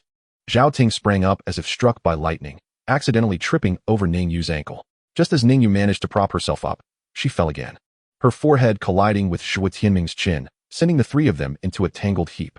As Zhuo Tianming rubbed his reddened nose and sat up, he saw Zhao Ting, her back to everyone, adjusting her skirt, her ears flushed crimson. Ningyu, clutching her forehead, teared up as she poked his arm. "Brother Tianming, is your chin made of dark iron?" Su Yu retrieved the void pin and suddenly cleared her throat. "When we fell, I seemed to see someone." Before she could finish, Zhao Ting's hand swiftly covered her mouth. Zhuo Tianming tactically tilted his head to gaze at the sky, cradling his chin as if pondering something. Though he could not conceal his flushed ears, Ningyu curiously leaned closer to the rock wall, the ice crystals reflecting the dust on her nose. "It seems like, wow." Her exclamation drew everyone's attention upwards, revealing a dome filled with flowing thunder lava, and the ground scattered with the gigantic bones of thunder beasts. Ningyu's fingertips conjured ice shards, illuminating the intertwined claw marks on the rock wall. "Look at these traces. Each claw mark is embedded with the same purple crystal fragments." As the girl leaned in to observe, her hair inadvertently brushed against the crystal, unleashing small arcs of electricity. Zhuo Tianming swiftly interposed his sword sheath, pulling Ningyu back a half step. "Do not touch those demon cores. When the thunder of the thunder abyss erodes the rock layers, it seals the souls of the beasts within the bones." He summoned dark purple lightning patterns in his palm, resonating oddly with the eye socket of the nearest skull. "These bones are absorbing the energy from the dome's thunder lava." Zhao Ting abruptly tugged at the moonlight silk, ensnaring the wrists of those around her. "Step back." As the soft yellow hem of her skirt fluttered, she had already pulled 3 individuals back 3 zhang. Suddenly, the ground where they had once stood erupted, and 5 skeletal remains of thunder beasts burst forth, their bones coursing with crimson thunder liquid. This is the lingering might of the millennia-old thunder tribulation. Zhao Ting swiftly calculated with her fingertips, according to the thunder classic of the 9 heavens, when the concentration of thunderstorm exceeds the critical point, the inner cores of demonic beasts will form a perpetual motion loop. She waved her sleeve, casting forth 7 copper coins that arranged themselves into a lightning-warding formation midair. These bones briefly revive every 100 years to eliminate any living creatures that intrude upon their territory. Su Yu's void pin traced golden arcs in the air. "So, The bones scattered about are the sacrifices of past thunder tribulations? She suddenly pivoted, directing her focus towards a particular skeletal remains, a talisman accurately affixed to its cervical vertebra. Then they are now here to complete the unfinished slaughter of their former lives. Zhuo Tianming unsheathed his sword, the blade entwined with purple lightning clashing with the crimson lightning from the eye sockets of the thunder beasts. A 3-zhang tall saber-toothed thunder beast descended upon him, but he held it at bay with his sword, which sparked with a myriad of electric flashes. Ningyu pressed her palms to the ground, frost rapidly spreading along the web of thunder patterns. Frosty sky snow dance. Countless shards of ice erupted from the earth, fracturing and refracting the thunder beast swarm. As one skeletal claw shattered an ice mirror, Suyu utilized the opportunity to affix her immobilizing talisman to its tail vertebra. Miss Zhao, you mentioned the thunder-repelling ant. Zhuo Tianming swiftly countered the ambushing bony tail, the lightning flowing against his sword blade. How do we locate such a creature in the thunderstorm zone? Zhao Ting's moonlight silk ensnared 2 skeletal remains colliding together, and as she caught her breath, she quickly explained, thunder-repelling ants sustain themselves by devouring electricity. Yet their collective intelligence allows them to avoid excessive thunderstorms. The essence of mysterious thunder is their courtship token. Suddenly, she shattered the thunder liquid cascading from above. Quickly retrieved the purple crystals from the northeast rock layer. Zhuo Tianming pried open the approaching skeletal remains with the tip of his sword, his left hand gathering thunderlight and striking the rock wall. Crystals resembling amethyst cascaded down, each shard flowing with liquid thunder within. As Ningyu caught the crystals in her ice box, the entire cavern trembled. The detachment of the crystals has triggered an energy imbalance. Suyu's void pen inscribed the word bind in the air, golden runes barely holding the dome aloft. No more than 30 breaths. Countless tiny black dots suddenly surged from the rock crevices. Ants the size of fingernails, entirely transparent, flickered with purple light akin to the essence of mysterious thunder in their abdomens. Zhao Ting flung the moonlight silk to ensnare the swarm. Follow them. The route taken by the thunder-repelling ants transporting the crystals is our lifeline. Zhuo Tianming slashed through the last thunder beast charging at them, the sword tip embedding into the ground, igniting a thunderstorm. Heavenly thunder, lead us to the infernal abyss. 700 paths of thunder patterns unfurled once more, this time deliberately veering half an inch away from the ant swarm. Chapter 41. Following the ant swarm to meet the ant leader, who will guide us to the exit. Under Zhuo Tianming's meticulous protection, the ant swarm suffered not a single injury. As time passed inexorably, Zhuo Tianming engaged fiercely with his adversaries, all the while employing a tactical retreat to preserve his strength as much as possible. While he clashed intensely with his foes, he also delved deeper, following the trail of the thunder ants. However, a startling revelation tightened his chest. The number of thunder ants appeared to be increasing exponentially. Zhuo Tianming could not help but exclaim, "Have you noticed that the further we travel, the more thunder ants there seem to be? Are we not advancing towards the exit of the underground world, but rather stepping closer to their nest?" Hearing this, Suyu furrowed her brow tightly, quickly surveying their surroundings before gravely stating, "There is indeed a possibility of that. We must change our course immediately." Zhao Ting's face also reflected urgency, but now we are surrounded on all sides by thunder ants. Which direction should we take? Amidst the rising panic, Suyu remained remarkably composed. She calmed her mind and meticulously observed the movements of the ant swarm. After a moment, she analyzed coolly. "Let us not panic. We should first observe the behavioral patterns of the ants. Perhaps we can discover a relatively weak point to facilitate our escape." Yet, as the group debated, uncertainty rife among them, a sudden commotion erupted from the ant swarm. They turned in astonishment to see an exceptionally large thunder ant bursting forth from the mass like a cannonball. This colossal creature dwarfed its kin by several times. Its exoskeleton shone in a deep black hue, hard and smooth, as if it were encased in a thick layer of armor. Even more astonishing was the strange luminescence emanating from its body, glowing vividly in the darkness, as if it harbored boundless energy within. Undoubtedly, this massive, radiant thunder ant was the leader of the swarm. Its emergence instantly intensified the already charged atmosphere, causing everyone to collectively draw a sharp breath. Zhuo Tianming's hand trembled slightly around his sword, the ice crystals that had formed on the blade cascading down. Mere 3 paces before him, the leader's antennae suddenly vibrated at a high frequency, creating visible ripples in the air.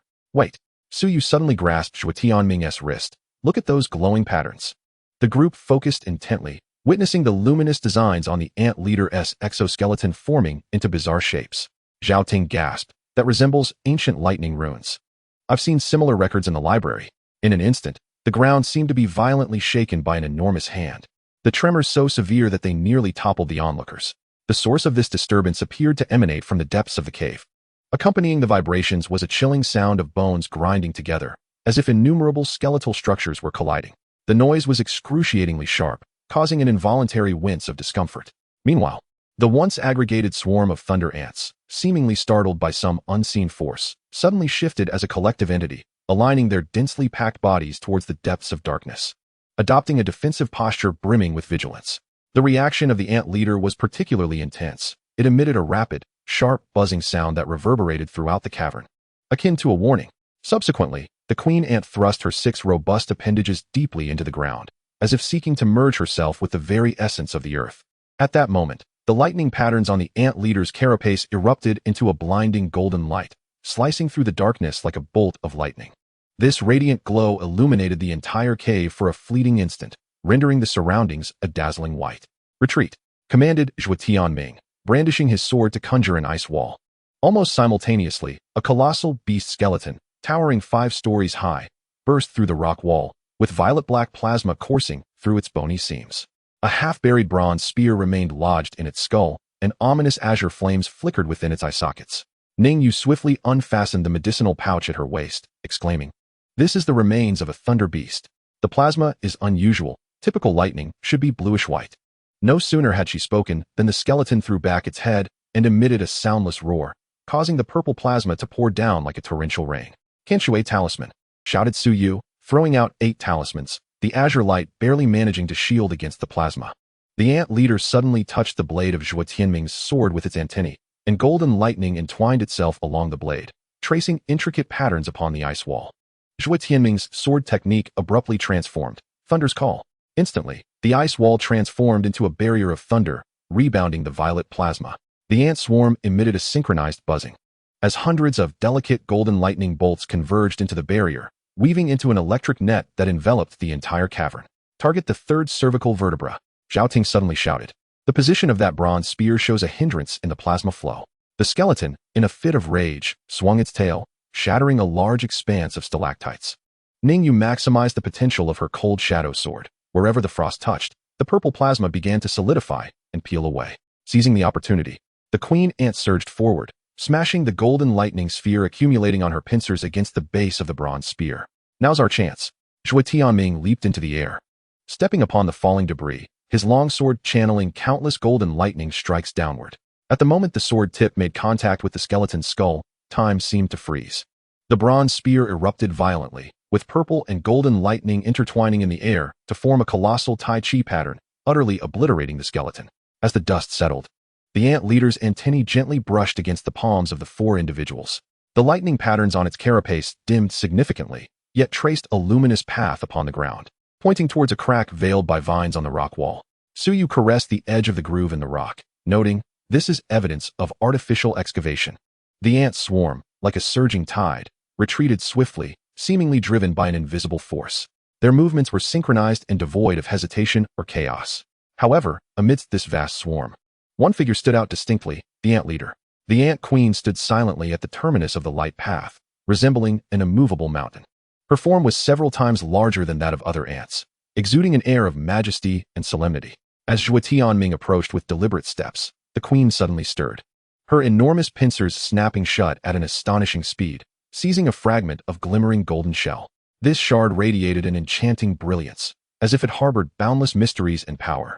With utmost care, the queen placed it upon the bloodied hilt of Zhuo Tianming's sword, her movements tender and precise, as though bestowing upon him an invaluable gift. Chapter 42.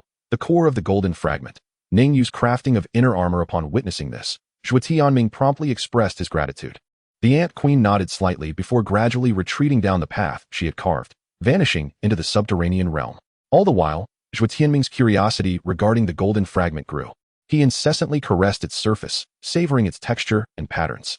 Subsequently, he endeavored to dismantle the shard through various means, initially striking it with his fist, followed by the invocation of his burning spirit technique.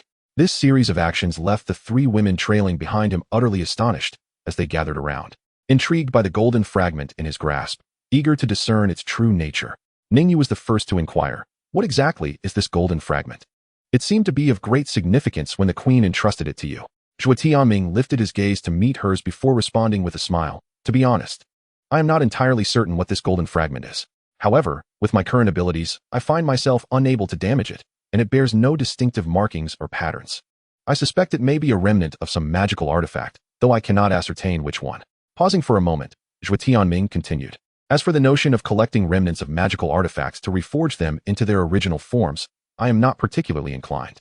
After all, locating all the fragments and successfully merging them is no trivial endeavor. Nevertheless, despite exerting my full strength through the burning spirit technique, culminating in a powerful strike at the first level of innate realm, I could only leave a faint scratch on this golden fragment. Perhaps once I reach the divine, a single effortless blow would suffice to shatter it. Thus, I surmised that this must be a remnant of a heavenly grade artifact. As he spoke, Zhuo Tianming raised the golden fragment before his eyes, scrutinizing the scratch upon it. This fragment could indeed be utilized in the crafting of armor or weapons, likely enhancing their quality significantly. Ningyu, would you be able to forge a set of inner armor for me? Ningyu immediately responded with delight, leave it to me. As she took the golden fragment, a soft violet glow emanated from her fingertips. In her palm, the ethereal silhouette of a translucent ancient tome appeared, specifically the crafting chapter of 10,000 swords returning to the source. Zhuo Tianming observed as hundreds of material silhouettes emerged from the glow, and at the moment they made contact with the golden fragment, all the silhouettes began to tremble violently. We require Xianbing iron as a medium. As Ningyu murmured to herself, the jade pendant at her waist suddenly radiated a brilliant light, causing 3 pieces of silvery white metal, exuding a chilling aura, to autonomously emerge from the storage space. Her eyes transformed into a captivating amber hue, and ethereal flames resembling blue lotuses ignited at her fingertips. As she suspended the golden fragments within the flames for refinement, the fantastical stone levitated above the flickering fire, where 7 distinct markings illuminated within the azure crystal. The surface of the golden fragments began to manifest intricate scarlet patterns resembling spider webs, each corresponding to an ancient formation inscribed in the 10,000 swords return to origin. At the moment Ningyu cast the Xianbing iron into the flames, the fantastical stone abruptly dimmed by 2 notches, and the temperature plummeted to the 5th scale. The harmonious interplay of water and fire, the cyclical dance of yin and yang, enveloped her as she softly chanted incantations and formed a lotus seal with her left hand. The once solid Xianbing iron surprisingly melted into a liquid state under the low temperature, enveloping the golden fragments like quicksilver. Zhuo Tianming observed a sword-shaped mark manifesting on Ningyu's forehead, a clear indication of her mental prowess balancing the materials. As the second piece of fire-patterned steel began to melt, an unexpected transformation occurred. The golden fragments suddenly shot forth 3 beams of golden light, intertwining in the air to form a fragmented array. Ningyu bit her fingertip, allowing a drop of her blood to fall, which immediately stabilized the array. By this time, the fantastical stone had glowed to the 8th scale, and a resonant, dragon-like hum emanated from the alchemical furnace. Now was the moment. Ningyu swiftly cast the final piece of starfall sand into the fire. The 3 materials, drawn together by the golden fragments, spiraled into a luminous flow as she executed 72 alchemical gestures with her hands, reminiscent of butterflies flitting among flowers. Ancient inscriptions, identical to those found in the 10,000 swords return to origin, appeared on the furnace's surface, and the entire subterranean realm was enveloped in a resplendent purple-golden radiance. As the light dissipated, Ningyu found herself holding a set of golden armor, as delicate as a cicada's wing. The surface of the armor shimmered with the moonlit glow of Xianbing iron, while the inner layer concealed the fiery brilliance of fire-patterned steel. Most astonishingly, an intricate formation naturally formed at the chest, perfectly aligning with the earlier fragmented array projected by the golden fragments. This was a high-tier earthly treasure, the flowing cloud golden scales armor. Although her complexion was pale, Ningyu could hardly conceal her excitement. I utilized the reverse refinement method recorded in the 10,000 swords return to origin, using the golden fragments as the focal point to transform the 3 opposing materials into a life-sustaining structure. She lightly flicked the armor, instantly summoning 3 concentric light shields. Not only can it withstand the full force of 3 strikes from a god-concealed realm expert, but it can also convert the residual attack energy into spiritual energy. When Zhuo Tianming took the inner armor, he was astonished to find it lighter than a feather. As he channeled his true energy into it, countless sword shadows emerged on the surface of the armor, embodying the unique protective sword array of the 10,000 swords returned to origin.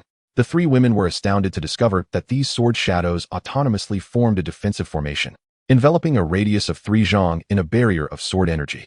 I comprehended the fragmented ancient array inscribed on the fragments during the melting process. Ningyu pointed to the faintly visible dragon-shaped patterns at the core of the armor. This is likely a core component of some celestial tier treasure, which is why the artifact possesses such formidable power. Suddenly, Without warning, Zhuo Tianming raised his fist and struck his chest with tremendous force. A resounding thud echoed, as if the entire space trembled in response. However, to one's astonishment, at the moment his fist made contact with his chest, a tremendous surge of postnatal spiritual energy erupted forth like a torrential wave. This energy, akin to an enraged behemoth, roared as it surged towards Zhuo Tianming's body. Yet, just as the energy was on the verge of colliding with him, a miracle transpired. Upon touching the inner armor, that formidable spiritual energy was seemingly guided by an invisible force, swiftly dividing into hundreds of delicate streams. These streams danced like nimble serpents, gliding rapidly along the intricate patterns of the inner armor, as if they were exploring some profound secret. The onlookers widened their eyes, fixating on the scene, fearful of missing even the slightest detail.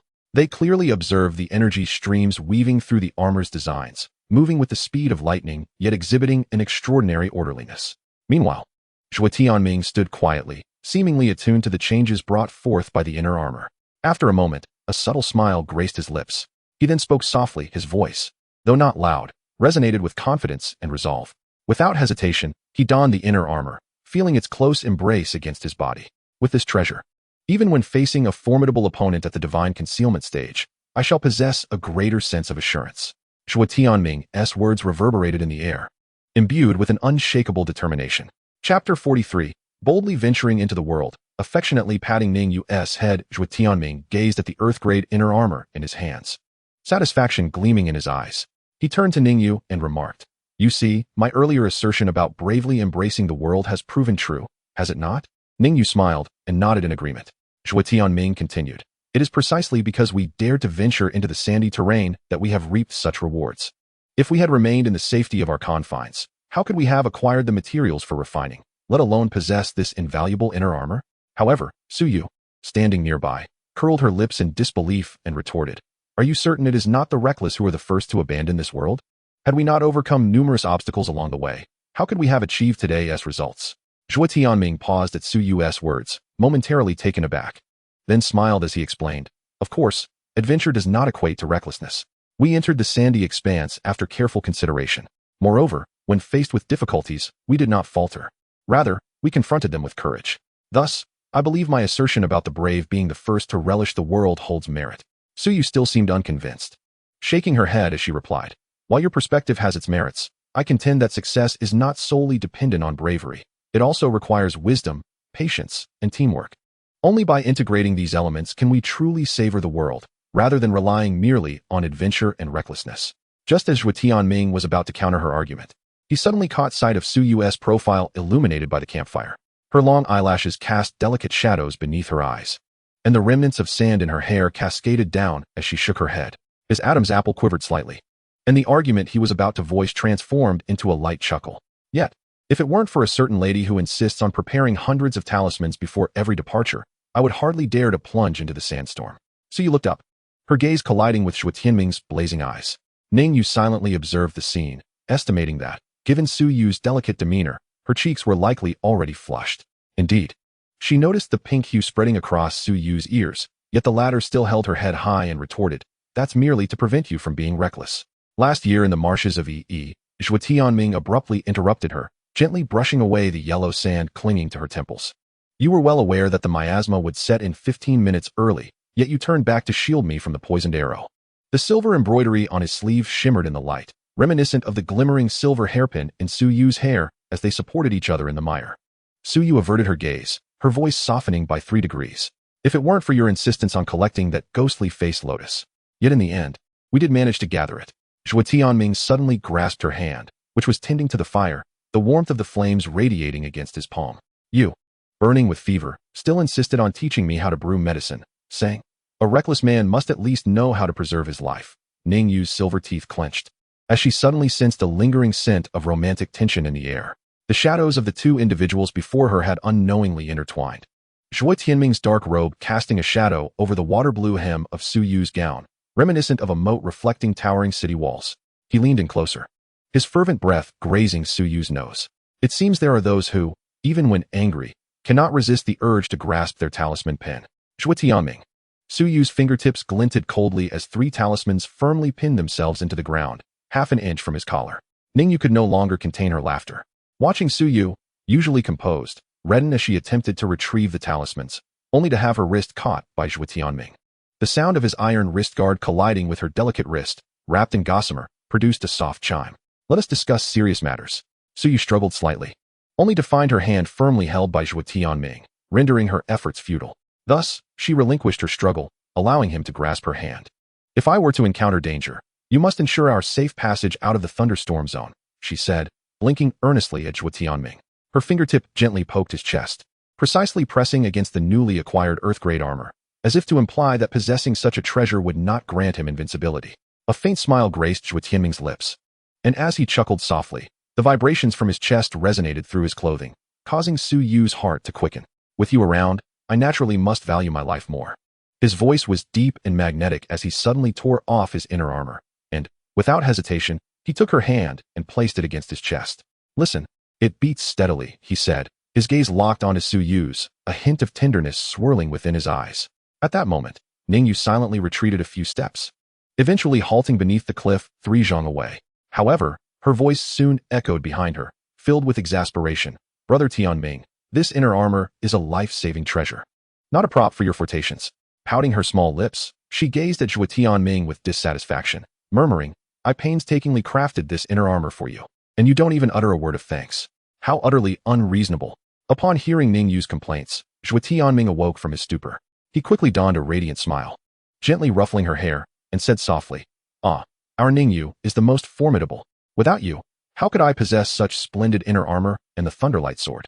As if struck by a sudden thought, he added, Oh right, even my Thunderlight sword was forged by you. You are truly a little genius blacksmith. Ningyu, upon receiving Zhuo Tianming's praises, transformed from a state of annoyance to one of sheer joy. However, just as her heart brimmed with happiness, Zhuo Tianming unexpectedly leaned in and planted a kiss on her delicate cheek.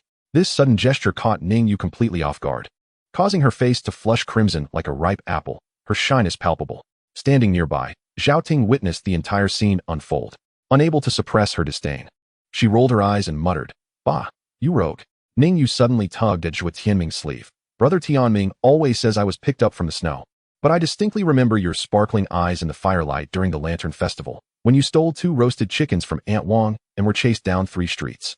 Zhuo Tianming chuckled, tousling the little girl's twin buns. That night, the snow fell like goose feathers, and I found a tiny girl frozen into a block of ice at the mass grave.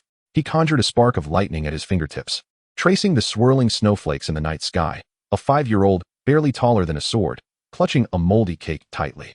Ningyu suddenly leaped into his embrace, her voice muffled with a nasal tone. You wrapped your cotton jacket around me and carried me for 30 li through the mountains. Zhao Ting was suddenly reminded of that snowy night 20 years ago. Back then, she was not the deputy master of the Qitian Hall, but merely a beggar curled up in a dilapidated temple. As Zhuo Tianming prepared to drape the inner armor over Ningyu, she inexplicably spoke. Hey, your habit of picking up people, but her words faltered as she caught a glimpse of the young man's profile, which momentarily overlapped with the shadow of someone from her memories who had once offered her steaming buns. Chapter 44. Memories of Childhood and the Coming of the Rodent Swarm. Zhao Ting's thoughts gradually drifted back to her childhood, a time when the village was ravaged by famine, and life was unbearably harsh. During that dire period, a small boy appeared in her life. He was kind and generous, and when he saw Suyu suffering from hunger, he unhesitatingly shared his meager food with her. This seemingly trivial act bestowed upon Suyu an overwhelming sense of warmth and kindness. Yet, fate played a cruel jest upon the young boy. His benevolent actions inadvertently drew the ire of the local ruffians, who subjected him to a merciless beating, ultimately leading to his untimely demise. Upon learning this devastating news, Zhao Ting felt as though her heart was being wrenched apart. She could scarcely accept the harsh reality that such a pure soul had been so ruthlessly snatched away. This tragedy left an indelible mark on her heart, becoming a wound that she would never forget. As time passed, Zhao Ting gradually matured amidst her sorrow. Fortunately, her innate talents caught the attention of the Lord of the Qitian Temple, who decided to take her under his wing as a direct disciple, diligently imparting to her the wisdom of cultivation and the philosophies of life. Under her master's careful guidance, Zhao Ting's skills flourished. At last, she was presented with the opportunity to avenge the young boy's death. With her newfound strength, she systematically vanquished the ruffians responsible for his demise, delivering to them the justice they so rightly deserved. In that moment of retribution, Zhao Ting experienced an unprecedented sense of liberation and fulfillment. However, while the pain in her heart had gradually faded with the passage of time, The memory of that young boy, along with the warmth and kindness he had bestowed upon her, remained etched in the depths of her mind. Her thoughts drifted like a kite severed from its string. Returning to her present moment, she beheld a sight that pierced her heart. The three figures nestled together, their faces alight with joy, exuding an aura of affection. This tableau stung Zhao Ting's eyes, stirring within her a tinge of bittersweet longing. Zhao Ting pondered silently. How remarkably kind was Zhuo Tianming to both women, offering his affections impartially, without favoritism. How delightful it would be if she, too, could be a part of that warmth. As this thought crossed her mind, her cheeks flushed like ripened apples, a subtle blush gracing her face. She could not help but chastise herself internally. Zhao Ting, what foolishness are you indulging in? How utterly shameless. Yet, despite her mental reprimands, the notion clung to her mind as if enchanted. Suddenly, a realization struck her. If the Lord were to urge her into a marriage, one merely forged for political gain, would she not be bound to wed someone she held no affection for? In contrast, although Zhuo Tianming could be somewhat mischievous, he at least treated her with respect. The thought of being wed to some scoundrel, being reduced to mere objecthood, sent a shiver down her spine. Just as Zhao Ting was lost in her reverie, a sudden sound echoed, a resounding crash. A horde of demonic beasts materialized before her. Instinctively, her fingers brushed against the jade pendant at her waist. A token from the young boy, wrapped in lotus leaves, a remnant of their shared past. The silhouettes of the three figures intertwined beneath the setting sun, their shapes blurring with the memory of that frail, yet resolute figure. Her heart raced like a drum until the piercing shriek of the beast shattered the twilight. Be careful. Zhao Ting heard Zhuo Tianming's voice, crackling with the force of thunder, slicing through the chaos. Zhao Ting suddenly regained her focus, only to see hundreds of lightning mice surging forth from the crevices of the cliff, blue-purple arcs of electricity leaping among the horde, casting the dusk in a flickering glow. The tide of mice. Ningyu's fingers formed a seal, the cold and ethereal sword hovering before her, emitting a clear chime. Suyu, set the formation. Zhao, guard the eastern breach. With a graceful flick of her wrist, Suyu transformed 3 binding dragon talismans into golden light that plunged into the ground. At the moment the talisman ignited, earth and stone heaved, forming a circular barrier. Zhao Ting lightly leaped to the formation's heart, the moonlight luster rotating in her palm, its moonlit radiance enveloping a radius of 10 paces. A thunderous strike. Zhuo Tianming's body was adorned with runes of thunder, and his lightning sword summoned the wrath of the heavens. A 10-foot-long blade of lightning cleaved through the air, instantly carbonizing over 20 lightning mice in the front line. Yet the horde seemed endless, and the enraged beasts glared with crimson fury, their fangs coalescing into a web of electrified spheres. Breaking armor technique. Ningyu's sword technique shifted, the cold ethereal blade splitting into 12 illusory figures. The frost-laden sword energy pierced through the electric barrier, precisely striking the foreheads of the mouse demons. Before the pierced beasts could collapse, Suyu's ice spear talisman swiftly followed, freezing their corpses into ice sculptures to hinder the advancing swarm. Zhao Ting stood quietly aside, observing the seamless cooperation between the three, an inexplicable pang of sourness rising within her. Her gaze was fixed upon them, watching their fluid movements as they acted in perfect harmony, as if they were a singular entity rather than independent individuals. She slightly raised her hand, the purifying fire lotus at her fingertips slowly blooming, yet the once vibrant azure flames now flickered dimly, 3 parts less than usual. A sense of unease stirred within her, rendering her restless. At that moment, a lightning mouse suddenly breached the defenses, charging toward her like a bolt of lightning. Zhao Ting's heart raced. She instinctively sidestepped, but the lightning mouse was too swift and was about to leap onto her. In a critical moment, a melodious sword chime resounded, echoing like the morning bell in her ears. She turned in astonishment to see a lightning sword streaking past like a meteor, narrowly avoiding the mouse's attack by a hair's breadth. Before she could regain her composure, a powerful arm wrapped around her waist, yanking her aside. Her body involuntarily spun with the force, swiftly distancing her from the lightning mouse. Once she steadied herself, she realized that it was Zhuo Tianming who had grasped her. He exuded an aura of mature masculinity, yet mingled with this freshness was a faint tang of blood. Are you losing focus on the battlefield, risking your life? Zhuo Tianming's voice was low and grave, tinged with reproach. Zhao Ting's ears flushed with heat. She was about to break free when she noticed a shift among the mice.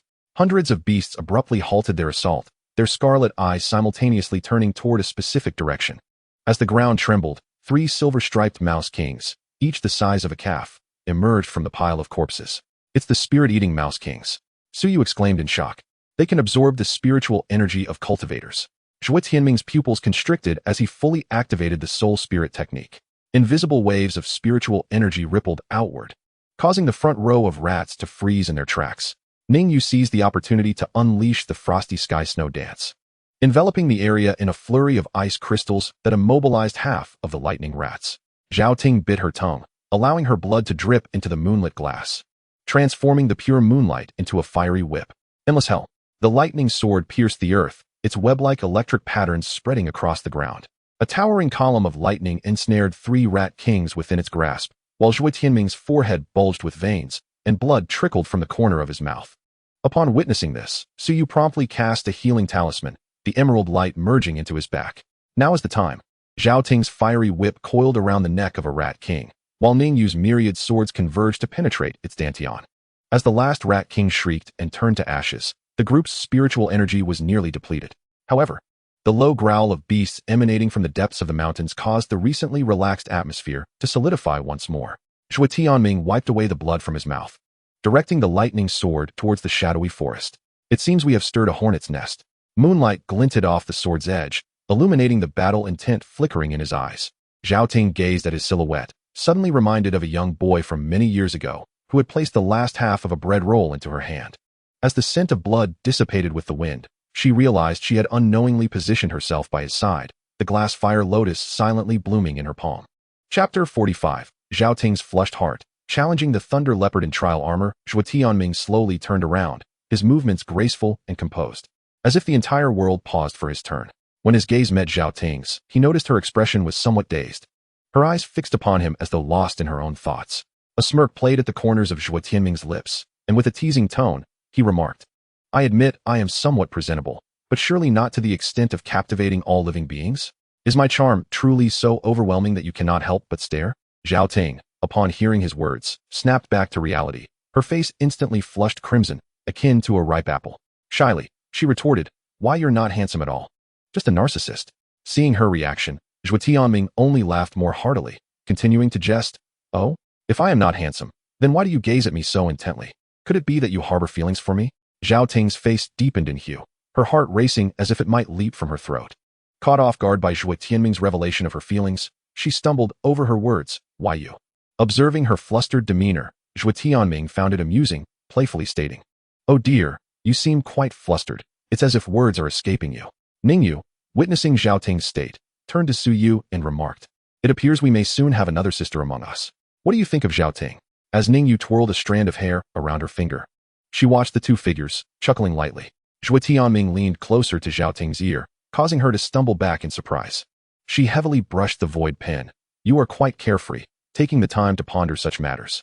Ningyu seemed utterly oblivious to Suyu's indifference, her face radiating with excitement as she stood beside Suyu, whispering, "Oh dear, don't be so serious." Ningyu exclaimed with a grin, "Look at that fellow Zhuo Tianming. He has practically bewitched that young lady." As she spoke, she rested her chin on her hand, her eyes glimmering with a mischievous light. Suyu remained silent, merely observing Zhuo Tianming and Zhao Ting in the courtyard. However, Ningyu persisted with her chatter, suddenly leaning close to Suyu's ear, lowering her voice. "But honestly, don't you think Zhao Ting and Zhuo Tianming look like a pair of celestial beings straight out of a painting when they stand together?"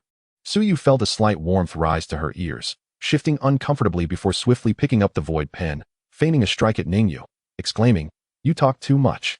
Yet, when Suyu's gaze returned to the courtyard, she noticed Zhao Ting stamping her feet in delight, a playful smile gracing her face. This scene evoked memories of the sweetness and joy Suyu felt when she first became Zhuo Tianming's partner. As the trio prepared to press on, a sudden ambush ensued. A thunder leopard of the first tier of the divine concealment realm lunged at Zhuo Tianming. Without hesitation, Zhuo Tianming activated the spirit flame art, breaking through to the first tier of the innate realm, and swiftly embraced Zhao Ting to evade the attack. He instructed the 3 women, "Do not interfere. This is a perfect opportunity to test the inner armor." The thunder leopard's claws shimmered with a ghostly blue lightning under the moonlight. As Zhuo Tianming pushed Zhao Ting to safety, he concentrated, summoning a 3-inch arc of lightning at his fingertips. The mystical armor he had acquired from Ningyu just the day before rippled with intricate patterns. Roar! The beast surged forward, enveloped in a tempest. Yet, Zhuo Tianming advanced unperturbed, executing the dragon ascent step, leaving charred footprints as he traced the 7 stars formation on the ground. Just as the leopard's fangs neared his throat, he sidestepped 3 yards to the left, the lightning sword carving a semicircle behind him. Thunderbolt appears. The sword's edge grazed the beast's side, producing a sound akin to metal clashing. Zhuo Tianming's pupils narrowed. His tentative strike had only left a faint scorch on the leopard's iron-like fur. The thunder leopard, in pain, turned, its tail unleashing 3 arcs of electricity, all of which were absorbed by the inner armor. Interesting. He licked his lips, the soul spirit art activating in his eyes, allowing him to discern the surging thunder core within the beast. This creature had managed to condense the power of lightning into a core. No wonder it had reached the divine concealment realm. Ningyu leaned against an ancient locust tree, lightly tapping the sword sheath with her fingertips. A 3/10 force thunder slash. He is testing the armor. But the inner armor can only absorb postnatal lightning techniques. Zhuo interjected, her talismans fluttering between her fingers, ready to form a formation. The thunder leopard's purple cloud thunder has already reached the pinnacle of the innate realm. Before she could finish, the battlefield shifted dramatically. The thunder leopard let out a furious roar, and the debris within a 10-yard radius levitated, transforming into a cage of lightning. Zhuo Tianming pressed forward. The lightning sword aimed skyward. Heavenly thunder guiding. The thunderous pillars descended from the ominous clouds, colliding with the electric net of the beast, producing a blinding flash accompanied by the sound of charred flesh. Just as Zhao Ting was about to exclaim, she witnessed a fleeting shadow emerge from the smoke. Zhuo Tianming used the force of the lightning to propel himself into the air, revealing his pristine inner armor through the tattered fabric of his robe. Thus, it became clear. He twisted in midair, and the soul needle, formed by the soul spirit technique, silently pierced the brow of the thunder leopard, returning its own method against it. In that brief moment when the beast hesitated, the lightning sword plunged into its left eye. Deep purple lightning blood gushed forth, yet was entirely absorbed upon contact with the blade. Zhuo Tianming withdrew with force, noticing that the lightning patterns along the spine of his sword had brightened significantly. The thunder leopard, now fully enraged, had its core of lightning spinning wildly. The earth cracked beneath the thunder, reducing the rocks within a 10-zhang radius to mere dust. A smile crept onto Zhuo Tianming's lips. He had awaited this very moment when the beast unleashed all its lightning, revealing the vulnerability of its core. Eternal hell of refinement. This time, he held nothing back, channeling all his innate energy into the sword's edge. As the lightning sword pierced the ground, 9 pillars of lightning erupted from all directions, transforming the battlefield into a veritable purgatory of thunder. The 3 observing women changed color simultaneously. The power unleashed was comparable to the full-force strike of a practitioner at the initial stage of the divine concealment realm. The thunder leopard struggled in the sea of lightning, its core flickering ominously. Zhuo Tianming's figure flickered between the pillars, each appearance leaving behind scorched marks upon the beast. When the 9th pillar dissipated, he knelt on one knee, panting, while the thunder leopard lay lifeless, reduced to charred remains. He wiped the blood from the corner of his mouth. The surface of his dark-scaled armor was riddled with cracks, yet it slowly began to mend itself. Having withstood 3 strikes of the purple sky lightning, his internal organs still throbbed with pain. Just as Zhao Ting was about to approach, Ningyu held her back, saying, "Wait and see." Indeed, from the corpse of the thunder leopard, a ghostly blue electric light suddenly shot forth. Anticipating this, Zhuo Tianming rolled away, and the lightning sword accurately pierced the floating core of lightning. The ferocious power of the electric force surged into him, gradually absorbed by the thunder strike technique he wielded. "You've certainly improved in showing off," Ningyu remarked, flicking her fingers to send a healing pill his way. "But with your reliance on the spirit flame technique to elevate your realm, you will have quite the ordeal tonight." Chapter 46, Zhao Ting carried him away from the battlefield. As the night enveloped their tent in sincerity. "Haha, I am not gravely injured. It is all thanks to Ningyu's crafting of the inner armor." A slight smirk graced Zhuo Tianming's lips, exuding a sense of ease, as if the fierce battle he had just endured was a mere trivial episode. He gradually stretched his body, feeling the flow of spiritual energy within. Though fatigued, he was unscathed. Turning to Zhao Ting, a glimmer of mischief danced in his eyes as he jested. "I just activated the spirit flame technique and urgently require rest. My dear Zhao Dianzhu, might you carry me away from here? After all, the scent of blood we just left behind attracted the thunder leopard. If we linger any longer, who knows what other monstrous beings might be drawn to us?" Upon hearing his words, Zhao Ting's face flushed crimson, resembling a ripe apple. She stomped her foot in frustration, retorting, "I absolutely will not." However, Zhuo Tianming seemingly dismissed Zhao Ting's refusal, continuing to tease her. "Oh, my dear young lady Zhao, have you just turned crimson? Is it due to shyness? Hee, could it be that the esteemed young lady Zhao is simply too delicate?" Zhao Ting, upon hearing Zhuo Tianming's words, felt a surge of both embarrassment and anger. She widened her eyes and glared at him, playfully retorting, "Humph, is it so difficult to carry you a few miles? What is the big deal?" Zhuo Tianming, taken aback, had merely intended to jest with Zhao Ting, never anticipating that she would genuinely acquiesce. Could it be true that a girl's intellect diminishes during the throes of romance? After all, in his current condition, even without Zhao Ting's assistance, he could effortlessly traverse several miles, distancing himself from this perilous location. Nevertheless, Zhuo Tianming ultimately allowed Zhao Ting to carry him. After all, it would be foolish to pass up a free ride. Once the group collected the carcass of the snow leopard, they promptly set off. Throughout the journey, Zhao Ting bore Zhuo Tianming on her back, incessantly muttering, "You scoundrel! We all have the same number of eyes and limbs. What gives you the right to make me carry you? Can't you walk on your own? You're utterly lazy." Nearby, Ningyu, overhearing Zhao Ting's grievances, chuckled and remarked, "Oh dear, who told our diligent young lady Zhao to take on such a hefty responsibility? Right, Sister Su?" Suyu chimed in with a smile. "Indeed. Young lady Zhao is truly a good soul. Let us not mock her. If she doesn't carry him, the burden would fall upon us." As the two women exchanged playful banter, Zhao Ting's irritation deepened, and she huffed, "It's all your fault, you vile scoundrel. If it weren't for you, I wouldn't be in this predicament." While Zhao Ting lamented, Zhuo Tianming suddenly transformed, leaning closer to her ear and whispering conspiratorially, "If you carry me today, I shall reward you with a ring by nightfall. Do you desire it?" As time slipped away, night gradually descended. The group halted their advance, uncertain of what might lurk in the darkness. The previous encounter with the 100 ghosts had left an indelible mark on their memories. Gathered around the crackling bonfire, they relished the delights of roasted meat and fine wine. The flames danced, casting a warm glow upon each face, enveloping the night in warmth and joy. Zhuo Tianming gazed at the three women before him and smiled, saying, "As night falls, we must take turns keeping watch to ensure our safety. Ningyu, you shall stand guard for 1 hour. Then Zhao Ting, you will take the next hour. Suyu, you will follow, and I will take the last watch." The three women nodded in agreement. "Very well," they responded in unison. Yet, Zhuo Tianming seemed to have more to say. He leaned slightly closer to Zhao Ting, softly whispering in her ear, "After your watch, don't forget to come find me. I have a special gift for you." A faint blush crept across Zhao Ting's cheeks as she nodded slightly, indicating her understanding. As the night deepened, the camp fell into silence.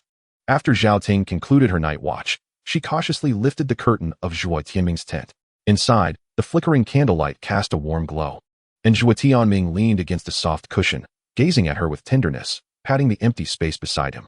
Zhao Ting entered the tent, her heart pounding like a drum. She sat down beside Zhuo Tianming, feeling nervous and unsure where to place her hands, and softly inquired, "What is the special gift you mentioned?" Zhuo Tianming did not respond immediately. Instead, he gazed deeply into her eyes, filled with affection. After a long pause, he slowly spoke, "Zhao Ting, I have wanted to tell you that from the very first moment I saw you, I was captivated. Your straightforward nature, your ability to love fiercely and hate passionately, each of your smiles, and every instance of anger along this journey has ensnared me deeper. I know I often tease you, but that is merely to draw your attention. I like you, deeply and sincerely. Will you be my girlfriend?" Zhao Ting's eyes widened, her cheeks flushing instantly. She had never anticipated Zhuo Tianming's sudden confession, and her heart was overwhelmed with surprise and confusion.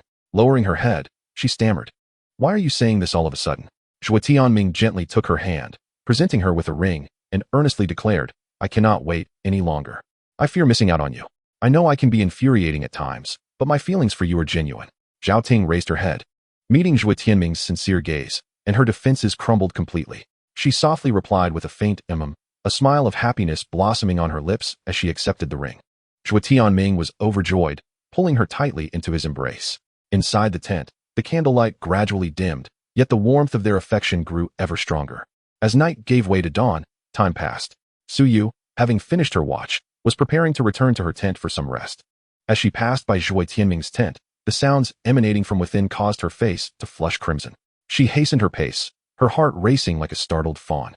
Her mind flooded with vivid images. The following morning, the group gradually awoke. Zhao Ting emerged from Zhuo Tianming's tent, limping slightly as she walked. Ningyu and Suyu exchanged knowing glances, their eyes brimming with mischief. Leaning closer to Suyu, Ningyu whispered, "Look, something delightful must have happened last night." Suyu covered her mouth, stifling a giggle. Indeed, it seems our Miss Zhao had quite an eventful night. Noticing the two women's mischievous gazes, Zhao Ting's face flushed bright red. She shot them a glare, feigning anger, "Stop making wild guesses." However, her flustered demeanor only elicited more laughter from them. Zhuo Tianming emerged from the tent, observing Zhao Ting's bashful expression, a fond smile playing on his lips. He approached her and gently said, "Ignore them. Let us go have breakfast." As they walked, The two women occasionally exchanged meaningful glances with Zhao Ting and whispered among themselves. Zhao Ting felt both embarrassed and irritated, but found herself unable to retaliate. Meanwhile, Zhuo Tianming wore a proud expression, as if proclaiming to the world that Zhao Ting was now his. Chapter 47. Strolling with Zhao Ting. Camping without revealing the truth, Zhuo Tianming gently extended his arm, tenderly encircling Zhao Ting's slender waist, as if she were a precious treasure. His gaze rested upon her, brimming with affection and indulgence. He then turned to the other two women, smiling as he said, "You must treat her well from now on." His voice was deep and soothing, evoking a sense of warmth and trust. Zhao Ting responded with a smile, her expression blossoming like spring flowers, radiant and enchanting. She then turned to the two women and enthusiastically declared, "From now on, we shall be good sisters." Her words conveyed sincerity and kindness, inviting closeness. Then, she asked Zhao Ting, "I have a secret that I haven't shared with you yet. Would you like to witness it?" "What secret? What is it? Just enlighten me." Zhao Ting teased playfully. Zhuo Tianming replied mysteriously, "Since you are so curious, I shall reveal it to you. I possess an imperial artifact." "What? You actually have an imperial artifact? You must understand that even some top-tier forces do not possess a single one. How remarkable you are, my husband." Zhao Ting exclaimed in astonishment. Seeing Zhao Ting's enthusiastic praise, Zhuo Tianming felt a surge of joy within him. With a confident smile, he said, "Of course. I endured countless hardships to obtain this imperial artifact, and even engaged in a battle with myself." Zhao Ting, upon hearing this, displayed a hint of confusion. She blinked her large eyes and curiously asked, "You fought yourself? What does that mean?" Zhuo Tianming smiled gently and patiently explained, "To be precise, that day I participated in the Tianjua trial along with Ningyu and Suyu. The trial comprises 9 stages, and in the final stage, I faced an opponent that was a replica of myself, created based on my own strength." Zhao Ting's eyes widened in disbelief as she questioned, "How is that possible? How could the trial create a perfect duplicate of you?" Zhuo Tianming chuckled and continued, "That is the marvel of the Tianjua trial. It can perceive the strength of its participants and thus conjure an opponent of equivalent power. Therefore, in the final stage, I was actually engaged in a fierce battle with an imposter." Zhao Ting nodded in realization, exclaiming, "Now I understand. How extraordinary." Zhuo Tianming continued, "After a grueling battle, I ultimately triumphed over that imposter, successfully passing the Tianjua trial, and as a result, I obtained this precious imperial artifact." A glimmer of envy flickered in Zhao Ting's eyes as she admired. "This imperial artifact is indeed remarkable. To acquire it through such a challenging trial, you are truly impressive." Zhuo Tianming humbly smiled and added, "Not only that, but Ningyu's cold shadow sword and Suyu's void brush were also obtained during the Tianjua trial. Moreover, both of these treasures are born from spiritual essence. Then let us witness the might of the imperial artifact." However, before that, it was essential to alert Ningyu and Suyu to their surroundings. With that, Zhuo Tianming addressed them, saying, "You two should use your spiritual senses to scan the area to prevent anyone from catching sight of my imperial artifact. If someone approaches, strike at the time-space tower to prepare for our emergence." "All right, leave it to us," Suyu and Ningyu replied with a nod. As soon as the words left his lips, a small tower materialized in Zhuo Tianming's palm. This tower emanated an aura of mystery, with hints of a flowing power of order. Zhuo Tianming then turned to Zhao Ting and said, "This is my imperial artifact, known as the time-space tower. The flow rate inside the tower differs from the outside world. The first layer is 10 times faster than the outside. Once my realm improves, the time flow within can become even swifter. It is capable of accommodating living beings." "Wow, that's incredible," Zhao Ting exclaimed in astonishment. Zhuo Tianming smiled at her and replied, "Please wait a moment while I take you inside the tower for a little exploration.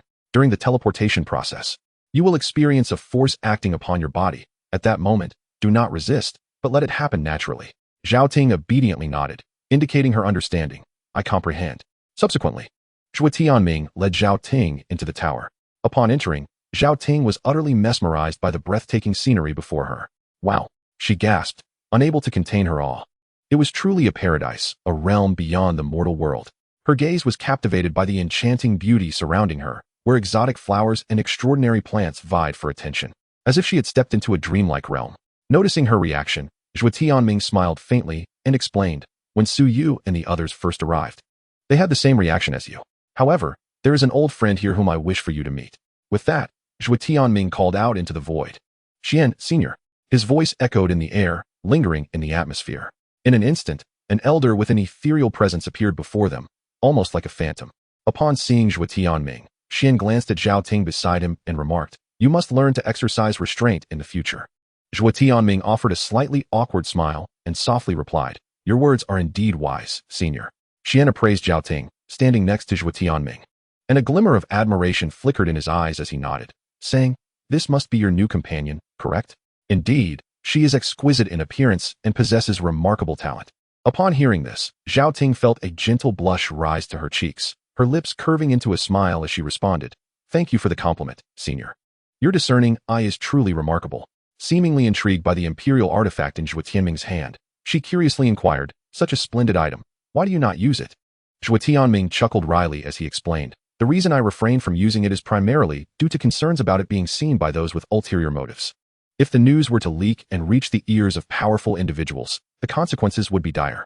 Zhao Ting nodded thoughtfully, acknowledging the validity of Zhuo Tianming's concerns. Xian looked at Zhuo Tianming with a serious expression and said, "Young man, your ability to conceal yourself is a very prudent course of action. It is essential to recognize how many prodigies, in their eagerness to showcase their talents, have unwittingly revealed their brilliance, subsequently attracting numerous adversaries and ultimately faltering on their journey of growth. Thus, one must remember that until one has truly matured, regardless of the extent of one's innate gifts, one remains merely a genius, not yet a true force to be reckoned with. With your current capabilities, you lack the requisite strength to safeguard treasures akin to the imperial artifact." Zhuo Tianming listened intently to Xian's counsel, his expression solemn as he responded earnestly, "I shall certainly heed your guidance, senior, and will not allow even the slightest lapse in diligence." Chapter 48. Benevolent Treatment at the Nebula Palace, a chance discovery of a new secret realm. Having spoken, Zhuo Tianming's demeanor turned resolute and unwavering as he gestured for Zhao Ting to follow, their figures swiftly disappearing beyond the ancient, imposing gates of the time-space tower. Zhao Ting hastened to keep pace behind Zhuo Tianming, her curiosity surging within her like an unrestrained tide, and she could no longer contain her thoughts. Breaking the silence, "Since you have made up your mind to conceal this imperial artifact, it cannot remain hidden indefinitely. When do you intend to make use of it?" Zhuo Tianming's steps did not falter, yet a profound smile graced his lips, and his deep-set eyes shimmered with myriad contemplations. He spoke softly, "I plan to keep it hidden until we arrive at the Nebula Palace. Do you realize that the hierarchy among disciples at the Nebula Palace is stringent? With living conditions vastly disparate, outer disciples typically reside in communal quarters, each allocated a mere small room. In such a crowded environment, even the slightest disturbance could attract attention, making concealment exceedingly perilous." He slightly turned his head to gaze at Zhao Ting, continuing to elucidate. "In stark contrast, the inner disciples enjoy far superior accommodations. It is said that they have several spacious rooms at their disposal. With ample space, the concealment of items becomes significantly more discreet. As for the personal disciples, they are endowed with exceptional privileges, possessing their own independent caves. These caves are strategically located, often nestled deep within the mountains, shrouded in mist, and appearing as if they are detached from the world." A glimmer of longing flickered in Zhuo Tianming's eyes, his tone unconsciously intensifying. These caves not only offer excellent concealment, but are also rich in spiritual energy, resembling natural sanctuaries for cultivation. Moreover, intricate formations are arrayed both inside and outside the caves, featuring arrays that defend against external intrusions, as well as concealment formations that thwart prying eyes. Even if someone were to intentionally spy, discovering the secrets within the cave would prove exceedingly difficult, making it an ideal refuge for safeguarding items. He paused, seemingly organizing his thoughts, before continuing slowly. "Furthermore, I have heard that the elders of the inner sect, those above the cave-dwelling realm, dedicate themselves wholeheartedly to cultivation, spending the majority of their time in closed-door training, striving for breakthroughs in their realms. They only emerge to address significant matters within the sect, such as foreign invasions or internal strife." Zhuo Tianming's expression grew grave. For these formidable beings who stand at the pinnacle of cultivation, they harbor many secrets of their own. Within the Nebula Palace, as long as disciples refrain from betraying the sect, slaughtering innocent lives, or committing egregious acts that undermine the sect's foundation, the sect will not excessively interfere in their daily lives. Only in the event of a momentous occurrence that threatens the very foundation of the sect will the higher-ups intervene for thorough investigations.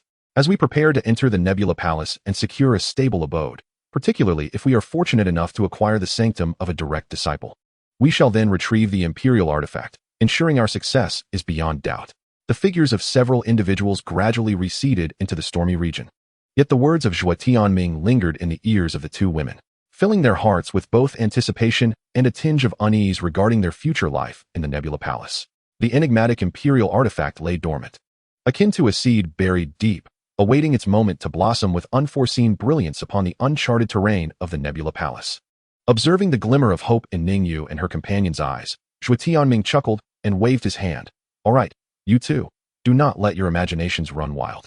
Once I become a direct disciple of the Nebula Palace, the benefits shall certainly extend to you. Yay, that's fantastic. Ningyu exclaimed, joyfully leaping into Zhuo Tianming's embrace. However, his subsequent words fell upon her like a bucket of cold water, extinguishing her exuberance in an instant. Hold your horses. Zhuo Tianming's expression turned grave. With my current reserve of low-grade spirit stones, should I use the time acceleration alone, it would last for just over 10,000 days. If we share it among the two of you, it would dwindle to merely 5,000 days. Under the condition that the time flow is 10 times that of the outside world. That translates to a daily consumption of 1,000 low-grade spirit stones. His gaze deepened, and he continued with a serious tone. Consider this. The lifespan of cultivators increases geometrically with the elevation of their realms. A body refinement cultivator lives for 500 years, while those at the Qi induction stage surpass 1,000, and those in the postnatal realm exceed 10,000. In the innate stage, the lifespan extends to 50,000 years. In the divine repository realm, it reaches 300,000 years. In the purple mansion realm, 2 million years, and in the nascent soul realm, a staggering 10 million years. By the time one reaches the cave ruins realm, the lifespan is 80 million years, for saints, 500 million years, and for quasi-emperors, for billion years.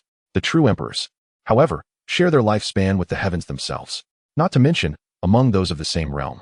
Some formidable beings in the cave ruins realm can live beyond 100 million years. In comparison to these lifespans that often span millions of years, 10,000 days is but a fleeting 30 years, tragically brief. Zhuo Tianming sighed. Thus, we cannot rely solely on this meager reserve of spirit stones. We must strive to enhance our strength, particularly in the arts of alchemy and artifact forging, which not only provide sustenance, but also serve as vital means to acquire spirit stones. Upon hearing this, Ningyu's earlier excitement vanished, replaced by a dejected demeanor. I understand. She replied softly, yet within her heart, she silently vowed to train diligently, mastering advanced artifact forging skills to earn more spirit stones. The four figures paused at the fissures of the massive rocks at the edge of the stormy region. A faint azure glow seeped from the depths of the crevice, casting peculiar light spots upon the rock walls, while ethereal waves of spiritual energy rippled outward. Suyu tightened her grip on the sword at her waist, her gaze darting between the crevice and her companions. This secret realm is fraught with uncertainty. It would be perilous to venture in all at once.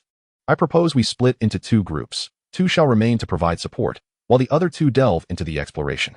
Absolutely not. Zhuo Tianming promptly dismissed the notion, his brow furrowing with concern. The stormy area was fraught with peril. Should those left behind encounter unforeseen circumstances, those who ventured within would be unable to provide timely assistance.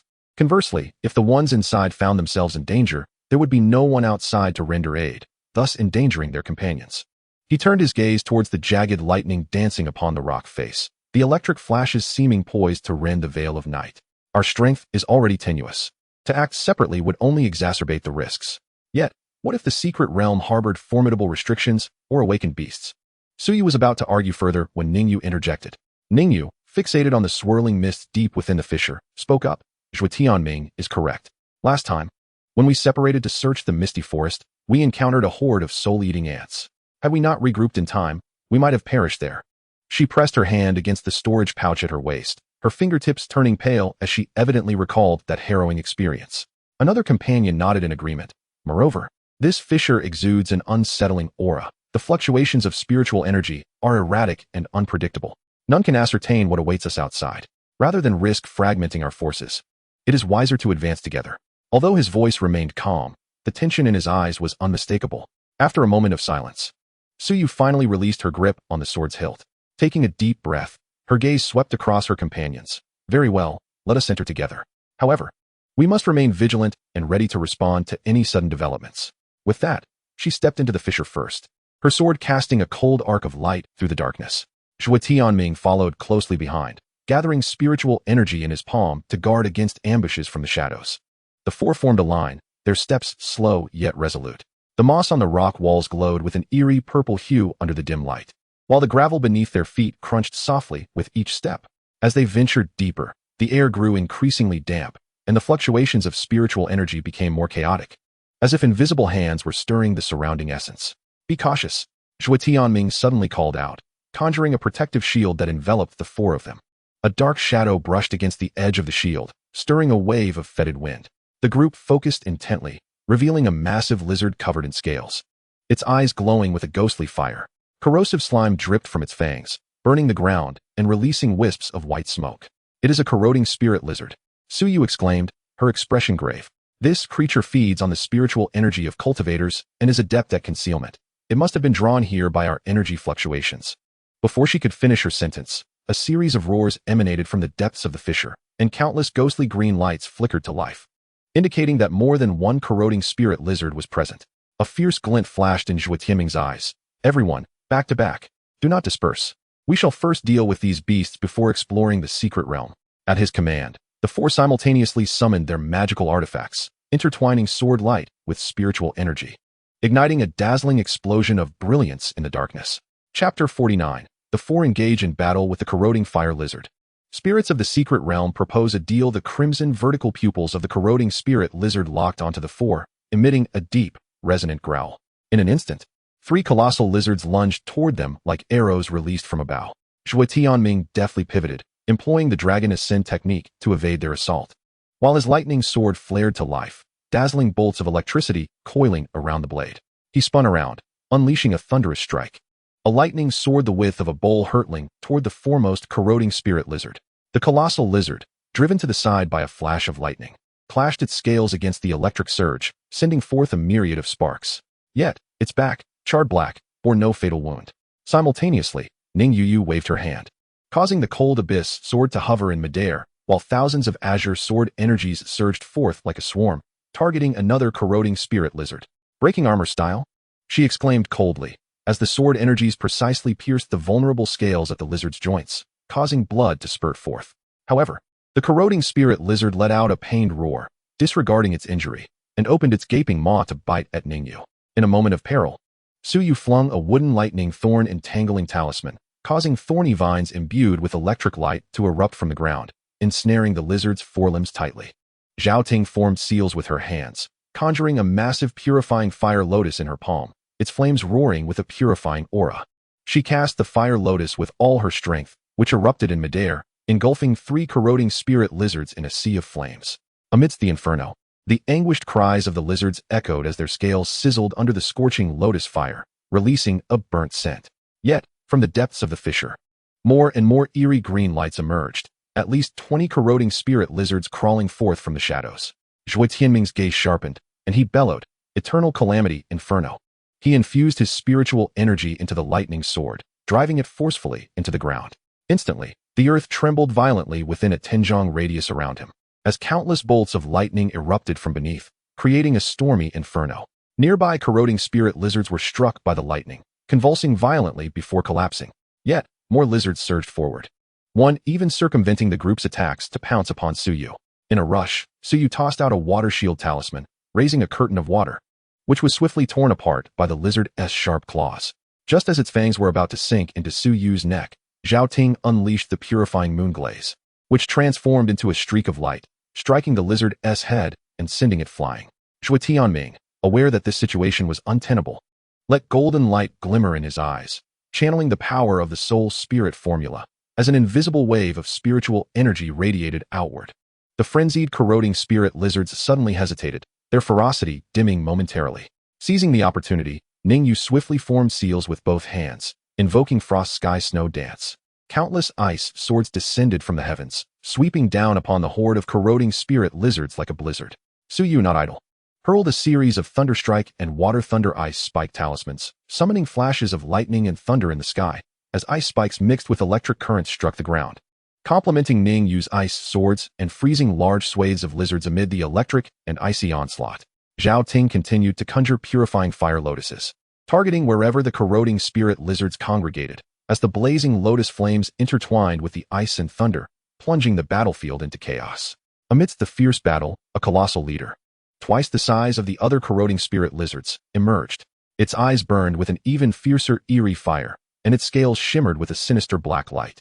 With a mighty roar, it expelled a massive mass of corrosive slime, which instantly eroded the ground into a vast, deep pit. Zhuo Tianming's expression turned grave. He understood that this leader was the crux of the conflict. He took a deep breath, channeling all his spiritual energy into the Thunderlight sword, its blade radiating with an intensity magnified several times. With a thunderous slash, he leaped high, descending upon the leader with a cataclysmic force. The leader sensed the imminent danger and hurriedly attempted to evade, yet was still grazed by the lightning sword, resulting in its tail being severed in an instant. In agony, it let out a furious roar, rallying the remaining corrosive spirit lizards for a final, desperate assault.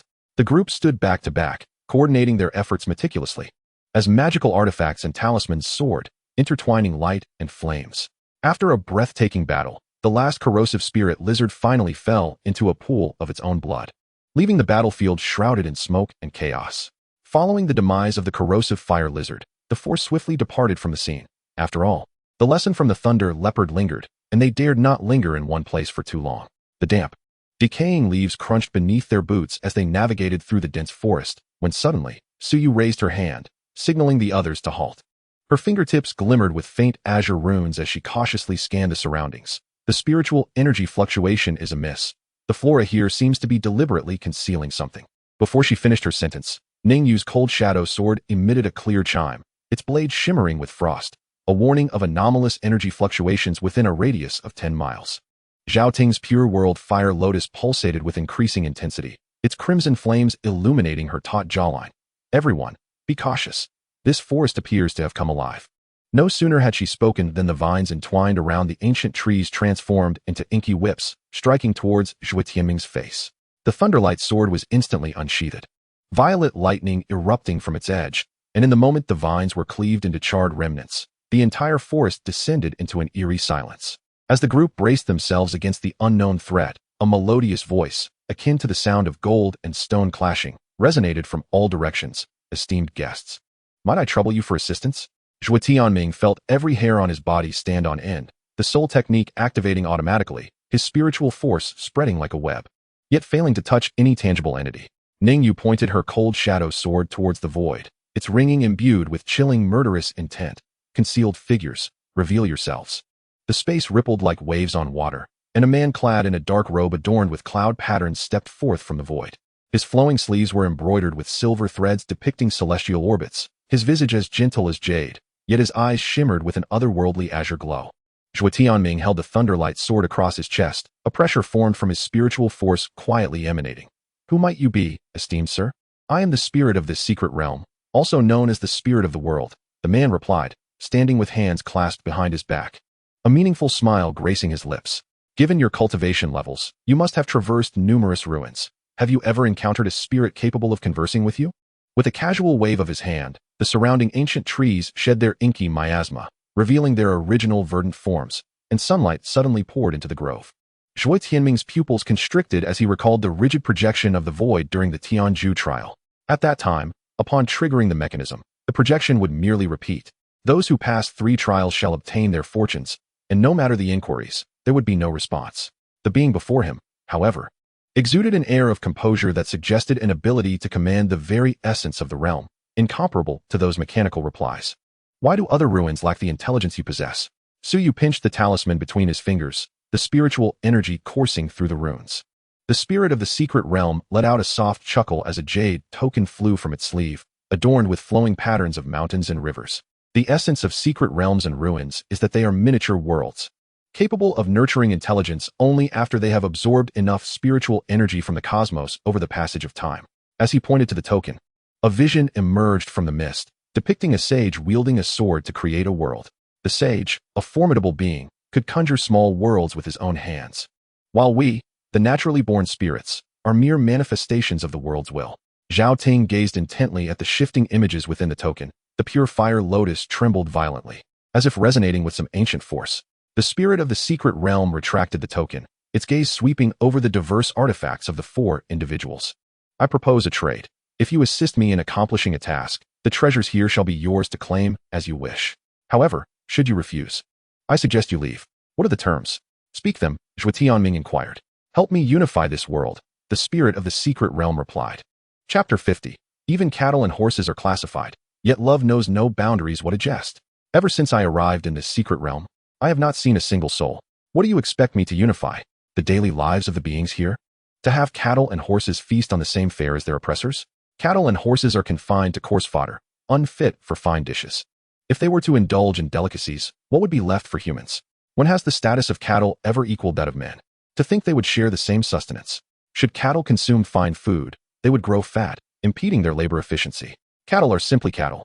As long as they are sustained, that suffices. They can frolic about, and a minor ailment is of little consequence. Moreover, even among cattle, there exist hierarchies. For instance, superior cattle can plow more acres and traverse greater distances than ordinary ones. Often, these elite cattle receive more coarse fodder than their common counterparts. Yet this pales in comparison to what the landowners gain. Some cattle, although of mediocre ability, consume less than the average, which often leads to their retention. While those that eat more are frequently driven away by their owners from the land they inhabit.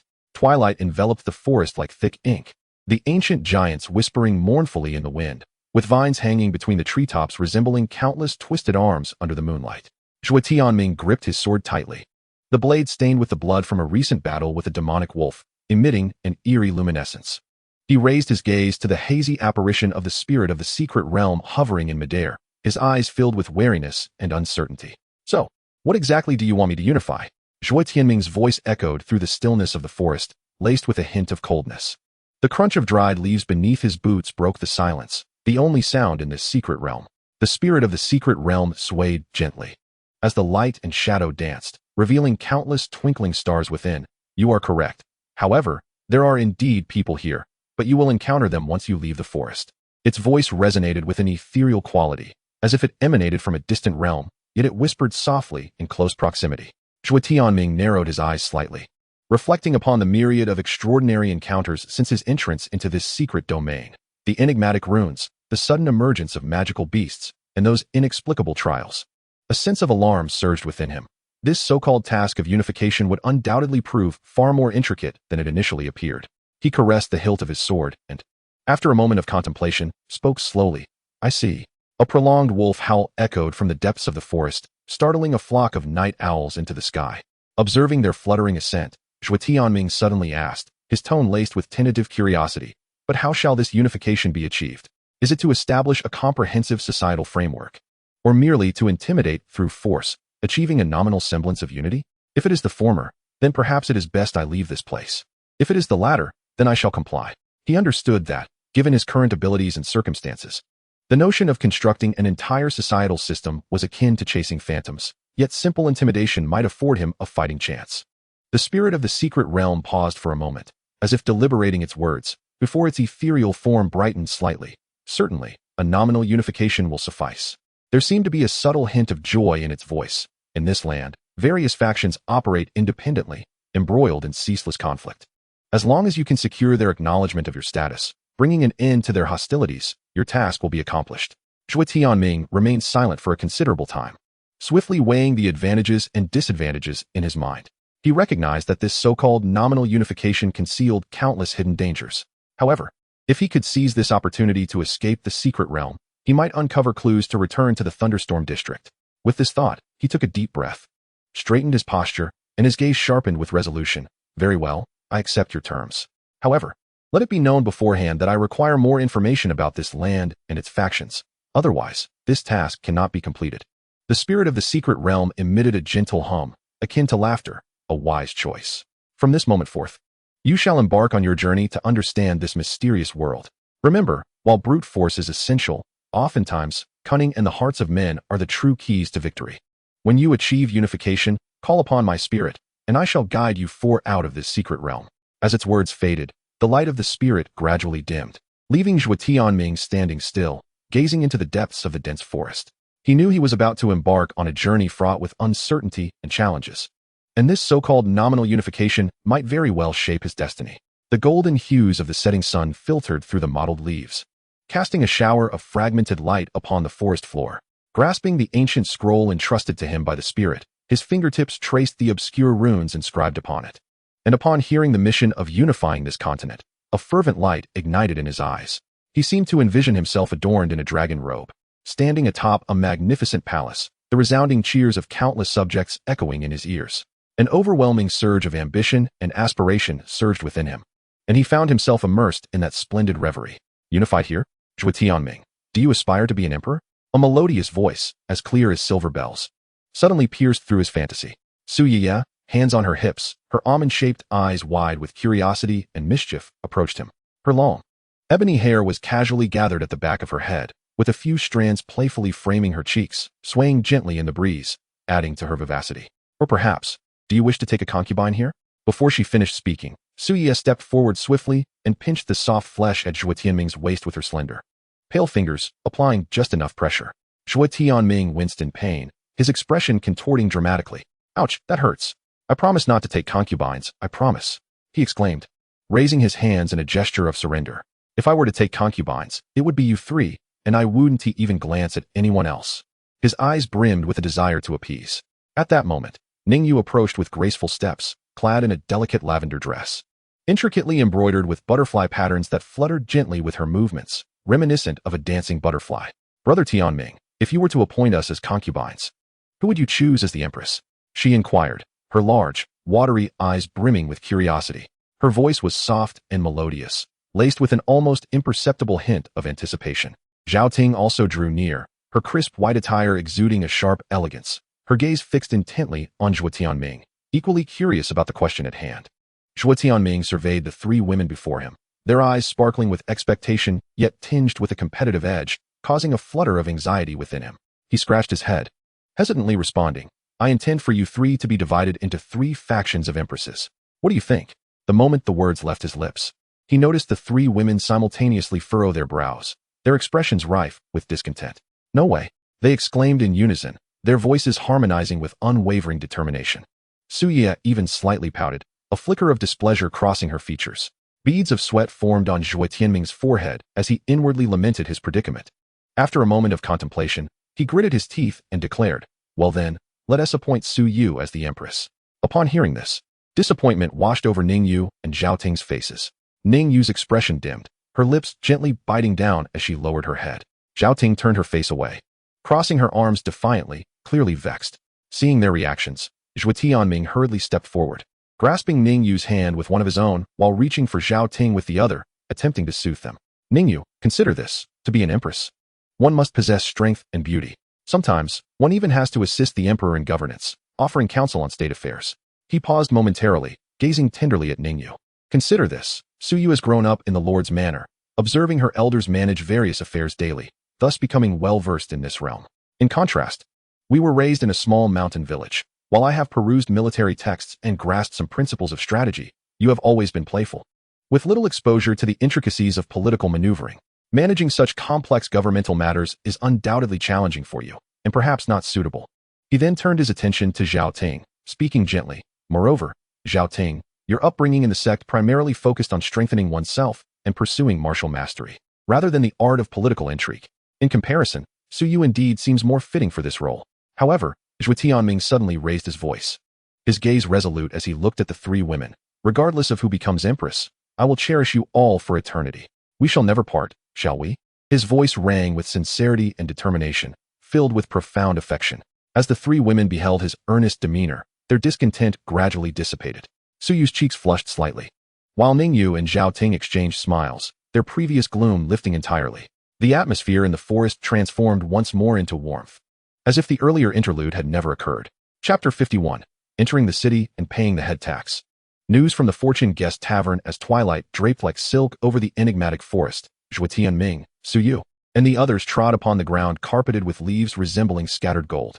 They quickened their pace under the dimming light, and at last, a majestic city emerged at the horizon.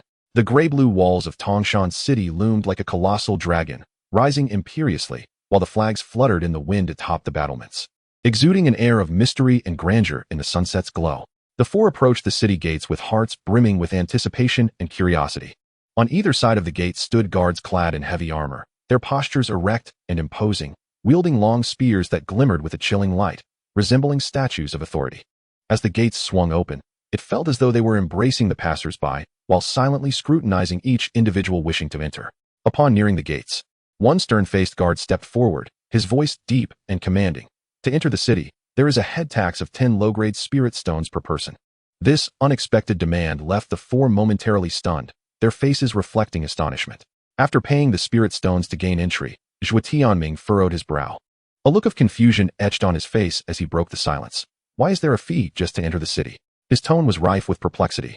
For previously, when he had entered Jiadacheng, although guards were present, he had never encountered such a head tax, leaving him with a plethora of questions.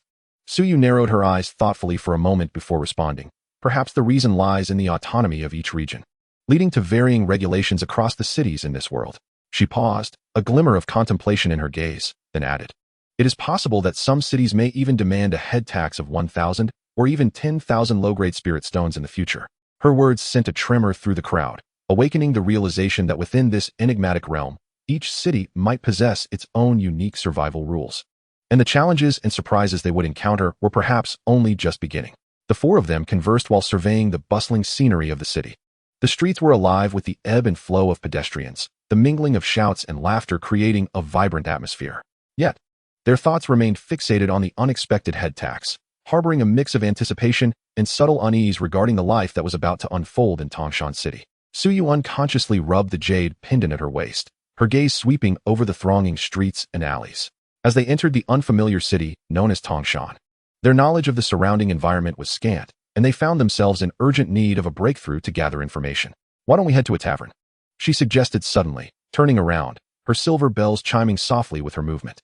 In bustling places, one often finds the most valuable news. Before she could finish her sentence, Ningyu eagerly approached, her skirt swirling with a fragrant breeze. "That sounds great. After days of travel, I'm weary and could use a place to rest." The girl's eyes sparkled with excitement, clearly viewing this outing as a rare opportunity for relaxation. Zhao Ting, upon hearing her, clapped her hands in agreement, her slender fingers lightly tapping the floor. "Suyu makes a valid point. The tavern is frequented by merchants and wandering heroes alike, a melting pot of various backgrounds. If we remain attentive, we shall surely uncover useful tidings." The previously silent Zhuo Tianming stepped forward, his dark robe billowing in the evening breeze. He caressed the hilt of his sword and said in a solemn tone, "We must not be careless on this journey. We need to focus on two matters. First, the current situation of this realm. Are there any power struggles or hidden currents? Second, we need to understand the city's defensive arrangements, its power structure, and whether any unusual incidents have recently occurred." His penetrating gaze swept over the others, imbued with an undeniable authority. "Remember, we are outsiders. We must conduct our affairs with utmost caution." As twilight enveloped the city, the four found themselves in the most bustling establishment, the Fortune Guest Tavern. The aroma of wine mingled with the tantalizing scents of various dishes, while the storyteller's wooden clapper and the raucous laughter of patrons created a lively symphony. They chose a window-side table on the second floor, ordered several signature dishes and drinks, spending several thousand inferior spirit stones, and began to observe their surroundings with quiet vigilance. In a corner of the second floor, three men clad in coarse cloth gathered around an immortal table. After a few rounds of drinks, their hushed discussions grew animated. The leader, a scar-faced man, filled his cup with murky rice wine and gulped down a substantial portion before grinning, revealing a mouthful of yellowed teeth. "Did you hear? The local tyrant of Tangshan City is about to take his 8th concubine." "What?" The rosy-faced man across from him dropped his chopsticks into his bowl, splattering a few drops of sauce. "When did this happen? What does the girl look like? Did he abduct her from somewhere?" Before he could finish, the tall, lanky man beside him leaned in eagerly, greasy hair brushing the table. "Hey, this time it's different. It is rumored that the woman possesses the Xianyin physique, and the city lord, under the pretense of ensuring his family's legacy of celestial lineage, has long set his sights on her." The scarred-faced man proudly shook his wine flask, lowering his voice deliberately. "The more shocking revelations are yet to come. That girl is utterly disdainful of the city lord's brutish appearance, filled with nothing but aversion." He glanced around furtively, ensuring that the neighboring patrons were oblivious, before continuing, "I heard she has an elder brother who vehemently opposes this union. As a result, he traced a finger across his neck, was thrown directly into the dungeon." The red-faced man gasped, the effects of the alcohol momentarily fading. "The city lord is far too tyrannical. How can that young lady endure such humiliation?" The tall and lean figure scoffed, tossing a peanut into his mouth. "Could she do otherwise?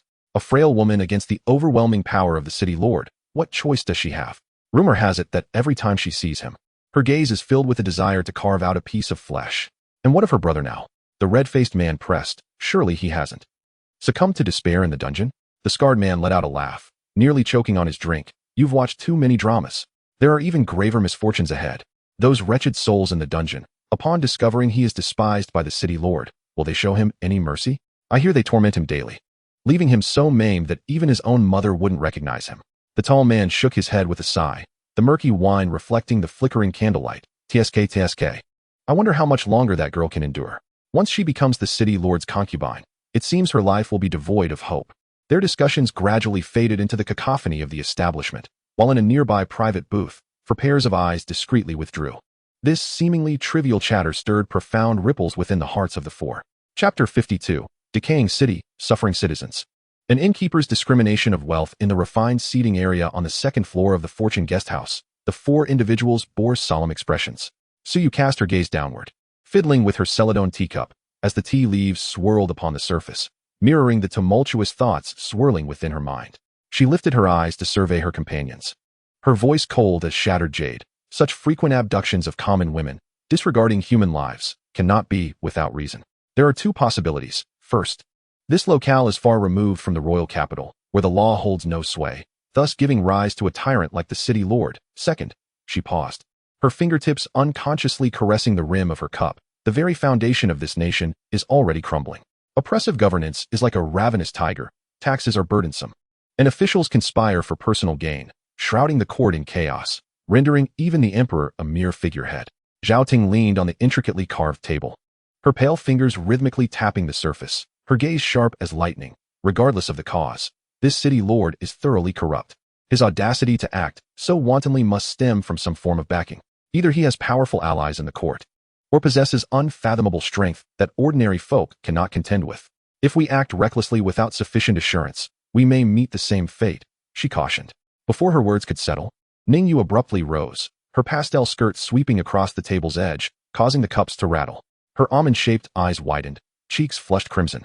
Are we to simply stand by and watch him continue his reign of terror? Was the plight of that young lady and her brother not tragic enough? If we overthrow this tyrannical lord, we shall restore clarity to Tangshan City. The fragrant pouch at the young maiden's waist swayed gently with her movements, releasing the aroma of spiritual herbs, yet it could not mask the ire in her words. Zhuo Tianming raised his hand to steady Ningyu's shoulder, signaling her to take a seat. His palm, concealed beneath his dark robe, bore an undeniable force as he gazed out at the brilliantly lit streets. His tone imbued with an icy edge. Foolish girl, it is not so simple. The Lord has entrenched himself here for many years, his influence deeply intertwined. Do you believe that once he is toppled, the common folk will live in peace?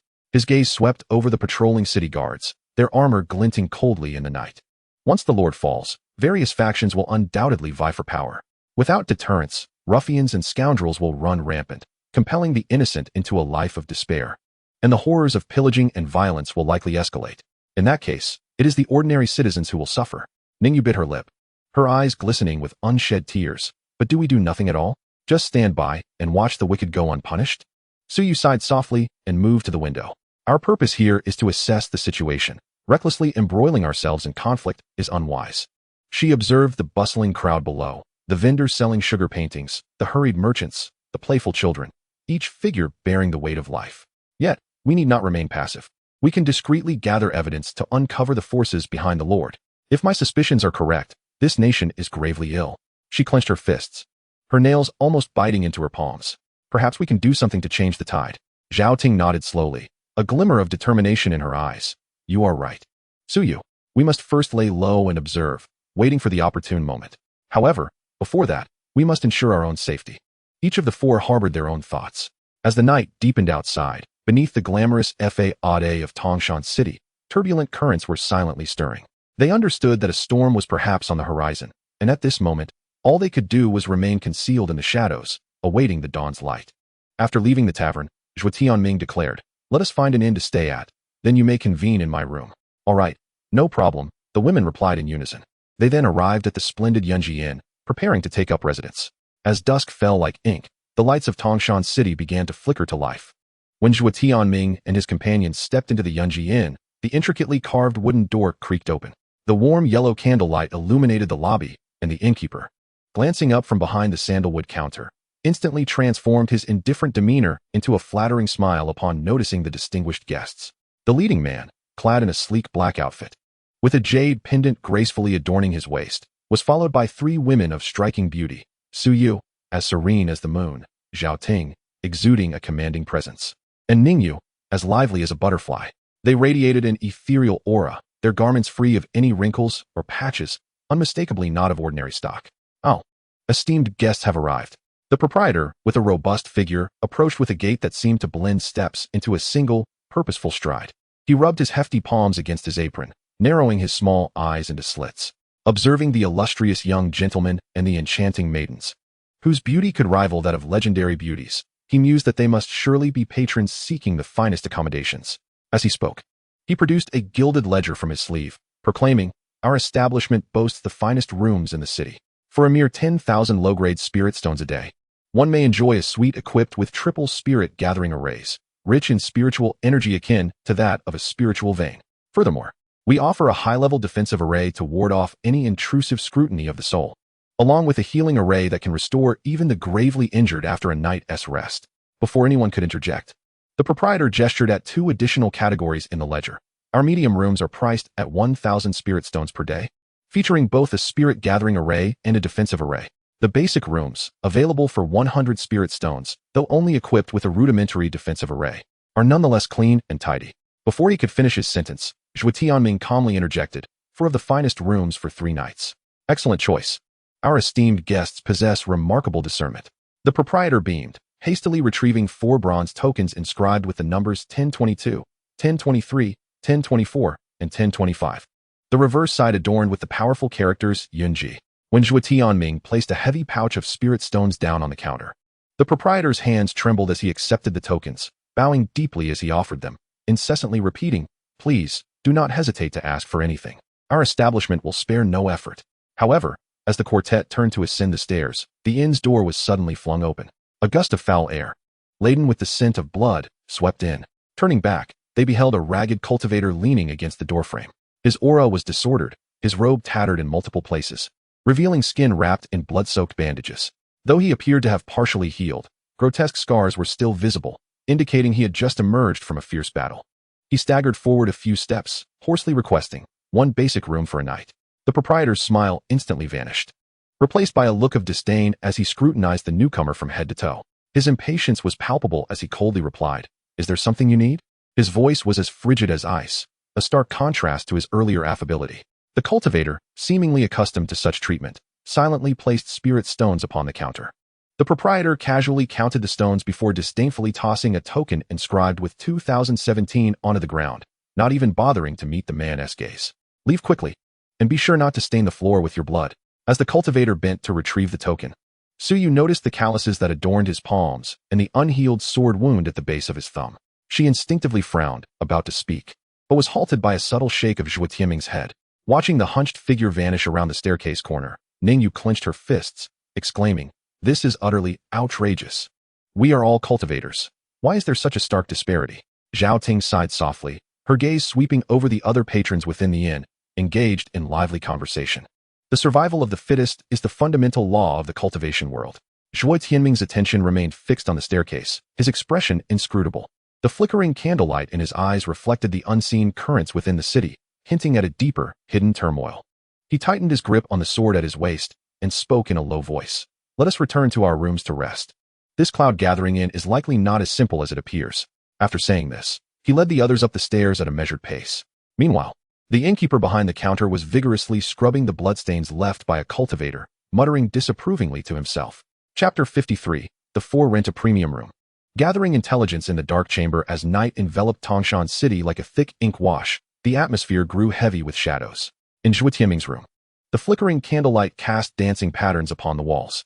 He sat at the 8 immortals table, his fingertips unconsciously tapping the surface, producing a rhythmic sound.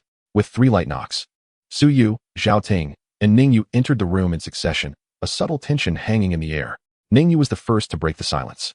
Her bright almond-shaped eyes filled with curiosity as she asked, "Brother Tianming, I've been pondering, why must we rent 4 premium rooms? Wouldn't it be more economical to share one?" The girl's tone carried a hint of innocence, her silver hairpin swaying gently with her movements, producing delicate sounds. Zhuo Tianming regarded Ningyu with a gentle gaze, contemplating for a moment before responding. "Little you, consider this from another perspective. In this chaotic world of cultivators, if we were to rent just 1 premium room, what impression would that leave on others?" He paused before continuing. "The innkeeper would surely think that only one among us holds a noble status, while the rest are mere attendants or subordinates. However, if each of us occupies a separate premium room, the situation changes dramatically, even if I ultimately handle the payment. To outsiders, it would simply appear as a common occurrence among wealthy young masters. Consequently, the innkeeper would regard us with greater respect, realizing that we are not individuals to be trifled with." Zhao Ting furrowed her brow slightly, pondering before inquiring. Even if we gain the innkeeper's attention, what practical benefits does this bring us? She leaned her elbow on the table, her gaze fixed on Zhuo Tianming, awaiting his answer. Zhuo Tianming lifted his teacup, taking a measured sip before his expression grew increasingly composed. There are many subtleties at play here. An inn serves as a convergence point for people, merchants traveling from north to south, wandering cultivators, and spies seeking information. The innkeeper interacts daily with a diverse array of characters, possessing extensive knowledge about every facet of this city. He knows who wields power, who possesses strength, and who is destitute. He keeps a mental ledger of it all. Setting down the teacup, he scanned the group before continuing. Imagine if we seek to uncover hidden information. Who could be more suitable than the innkeeper? He is not only privy to the overt matters, but he also has insight into many undisclosed secrets. At this juncture, Zhuo Tianming's tone grew more earnest. Take, for instance, the matter of the city lord taking an 8th concubine. While rumors abound, few know the specific details of the wedding's time and place. However, if we cultivate a good relationship with the innkeeper, we might glean the most current and accurate information directly from him. Suyu gently nodded, a glimmer of approval flashing in her eyes. Indeed, with the innkeeper as our connection, our endeavors in the city will be considerably more convenient. In times of trouble, we may even leverage his network for assistance. She reached up to tuck a stray lock of hair behind her ear, her cool countenance now adorned with contemplation. Ningyu suddenly realized, laughing as she patted her head, so that's it. Brother Tianming truly considers everything. Shall we seek out the innkeeper tomorrow to gather information? The girl's face was alight with excitement, her eagerness unmistakable. Zhuo Tianming raised his hand, signaling for everyone to remain calm. This matter cannot be rushed. Tomorrow, we will approach him as guests, engaging naturally and gradually building rapport. We must not act too hastily, lest we raise his suspicions. His gaze was resolute, exuding a steady presence. In this unfamiliar city, every step must be taken with care. Only in this manner can we secure our footing amidst the undercurrents and fulfill our purpose. A brief silence enveloped the room, punctuated only by the occasional crackle of the candlewick. Each of the four harbored their own strategies, yet they all understood that in Yunyuan City, every decision was pivotal to their safety and future. Soon after, they returned to their respective rooms to practice throughout the night. As dawn pierced through the cloud cover, its rays cascaded through the intricately carved window panes of Yunjinan. When Zhuo Tianming and his companions descended the creaking wooden staircase into the hall, the air was still imbued with the lingering aroma of last night's wine. There, behind the counter, the innkeeper was dozing off, his plump hand propping up his face, a trickle of drool escaping from the corner of his mouth in the soft morning light. Zhuo Tianming wrapped his fingers lightly on the sandalwood counter, the sound startling the slumbering innkeeper awake. He jolted upright, his bleary eyes widening in shock upon recognizing his guests.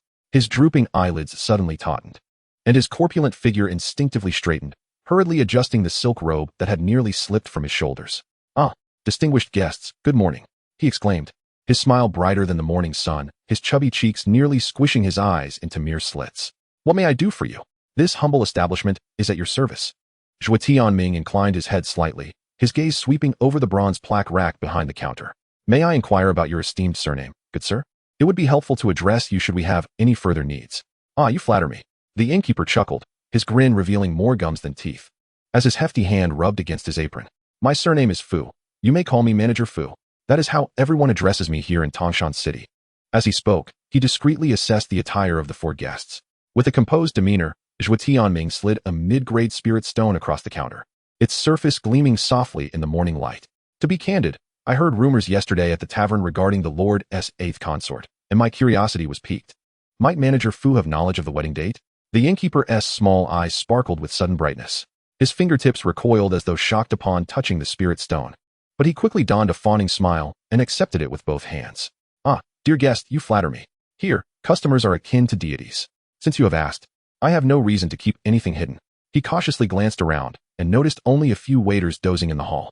Lowering his voice, he said, "Shall we discuss this matter in private?"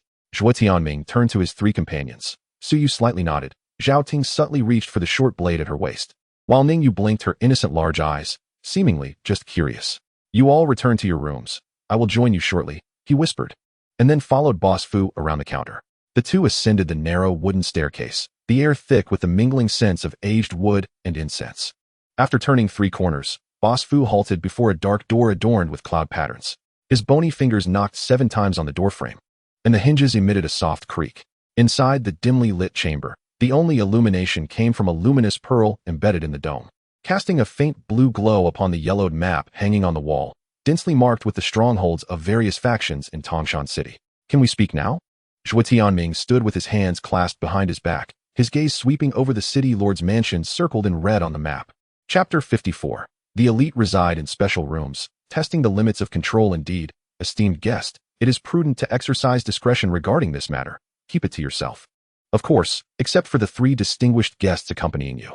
Boss Fu lowered his voice, lightly tapping his fingertips on the table, the wrinkles at the corners of his eyes deepening as he spoke. Zhuo Tianming leaned back in his chair, his fingers tracing the rim of his teacup. Understand the rules. You may speak freely. Where is the source of this information? Boss Fu leaned forward, the bamboo abacus beside his elbow producing a delicate clatter. To be frank, my Yunjian appears to cater to various patrons, but there are many intricacies within. Do you see those elegantly carved wooden windows ahead? Those rooms are the finest. However, the special rooms upstairs are the true treasures of the establishment. The walls are embedded with warm jade bricks, and the bedding is made of cloud silk brocade, presented as tribute from the southern regions. No matter how much silver a common wealthy merchant offers, without a certain status, they cannot cross that threshold. He paused, pouring tea from a bronze kettle into Zhuo Tianming's cup, steam rising with the fragrance of the tea. The city lord of Tangshan visits that wind-listening pavilion on the east side from time to time. Just think. A place that can attract the city lord's attention must hold some significance. Over time, as we became acquainted, he would occasionally drunkenly ramble about matters in the city. This information of mine, it has leaked from him. Oh, Zhuo Tianming raised an eyebrow, the teacup spinning delicately between his fingers. Pray tell, what news is so significant that you would keep it concealed? To speak plainly, Boss Fu wiped his shiny forehead, lowering his voice even further. 3 days hence, the city lord's mansion will host a celebration. Guess what? It is not for his daughter's marriage. He is getting married himself. The invitations have already been sent out to the Valley Lord of Lusha Valley, the leader of the Flying Dagger Sect, and the head of the Jianyan Sect. These 3 prominent figures will personally come to offer their congratulations. He counted on his short, stout fingers, a hint of reverence in his tone. These 3 are the local powerhouses of Tangshan City. The Flowing Sand Valley occupies the spiritual or vein to the west of the city, with the extracted dark iron capable of forging half the city's weapons. The Golden Cloud Sect guards the spiritual fields to the east, and it is said that nearly 90% of the medicinal herbs utilized by the cultivators within the city are produced by them.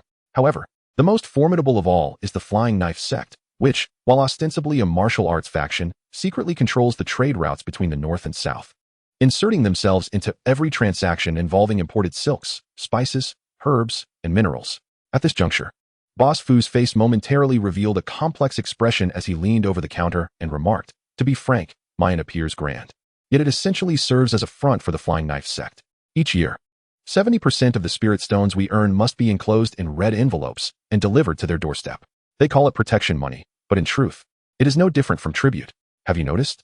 The Gathering Fortune Tower across the street just ceased operations last month, reportedly due to failure to pay on time. The very next day, its doors were filled with flying knives. In this world, without a solid backing, conducting business is exceedingly difficult. The elder brother of Ani Tai was originally the proprietor of a spiritual herb shop in the southern part of the city. He was falsely accused of being a bandit for refusing to comply with the city lord's coercive requisition of the medicinal fields. Boss Fu leaned closer to Zhuo Tianming and whispered, the city lord is closely allied with these 3 factions. Although this wedding is proclaimed a joyous occasion, those with discernment understand it to be a banquet of treachery. Rumor has it that the Flowing Sand Valley has recently acquired a secret mine. The Golden Cloud Sect seeks to expand its spiritual fields, and the Flying Knife Sect is eyeing new routes for commerce. It is highly likely that under the pretext of the wedding feast, they will carve out their territories from the city lord's domain. If you gentlemen plan to stay here for a few more days, do keep your wits about you. It appears that the city of Tangshan is on the brink of upheaval. As Boss Fu gently pressed on a hidden mechanism, a soft click echoed, revealing a dim flicker of candlelight from behind the stone wall. He bent his back and allowed Zhuo Tianming to pass through the narrow opening, brushing against the cobwebs in the corner, stirring up a fine mist of dust. Once they stood in the inn's second-floor corridor, he wiped the sweat from his forehead with his sleeve and said, "Please proceed at your leisure, esteemed guest. I shall take my leave here." Zhuo Tianming nodded in acknowledgement, and as he turned, the hem of his garment brushed against the corridor's pillar, startling 2 bats that had been resting above.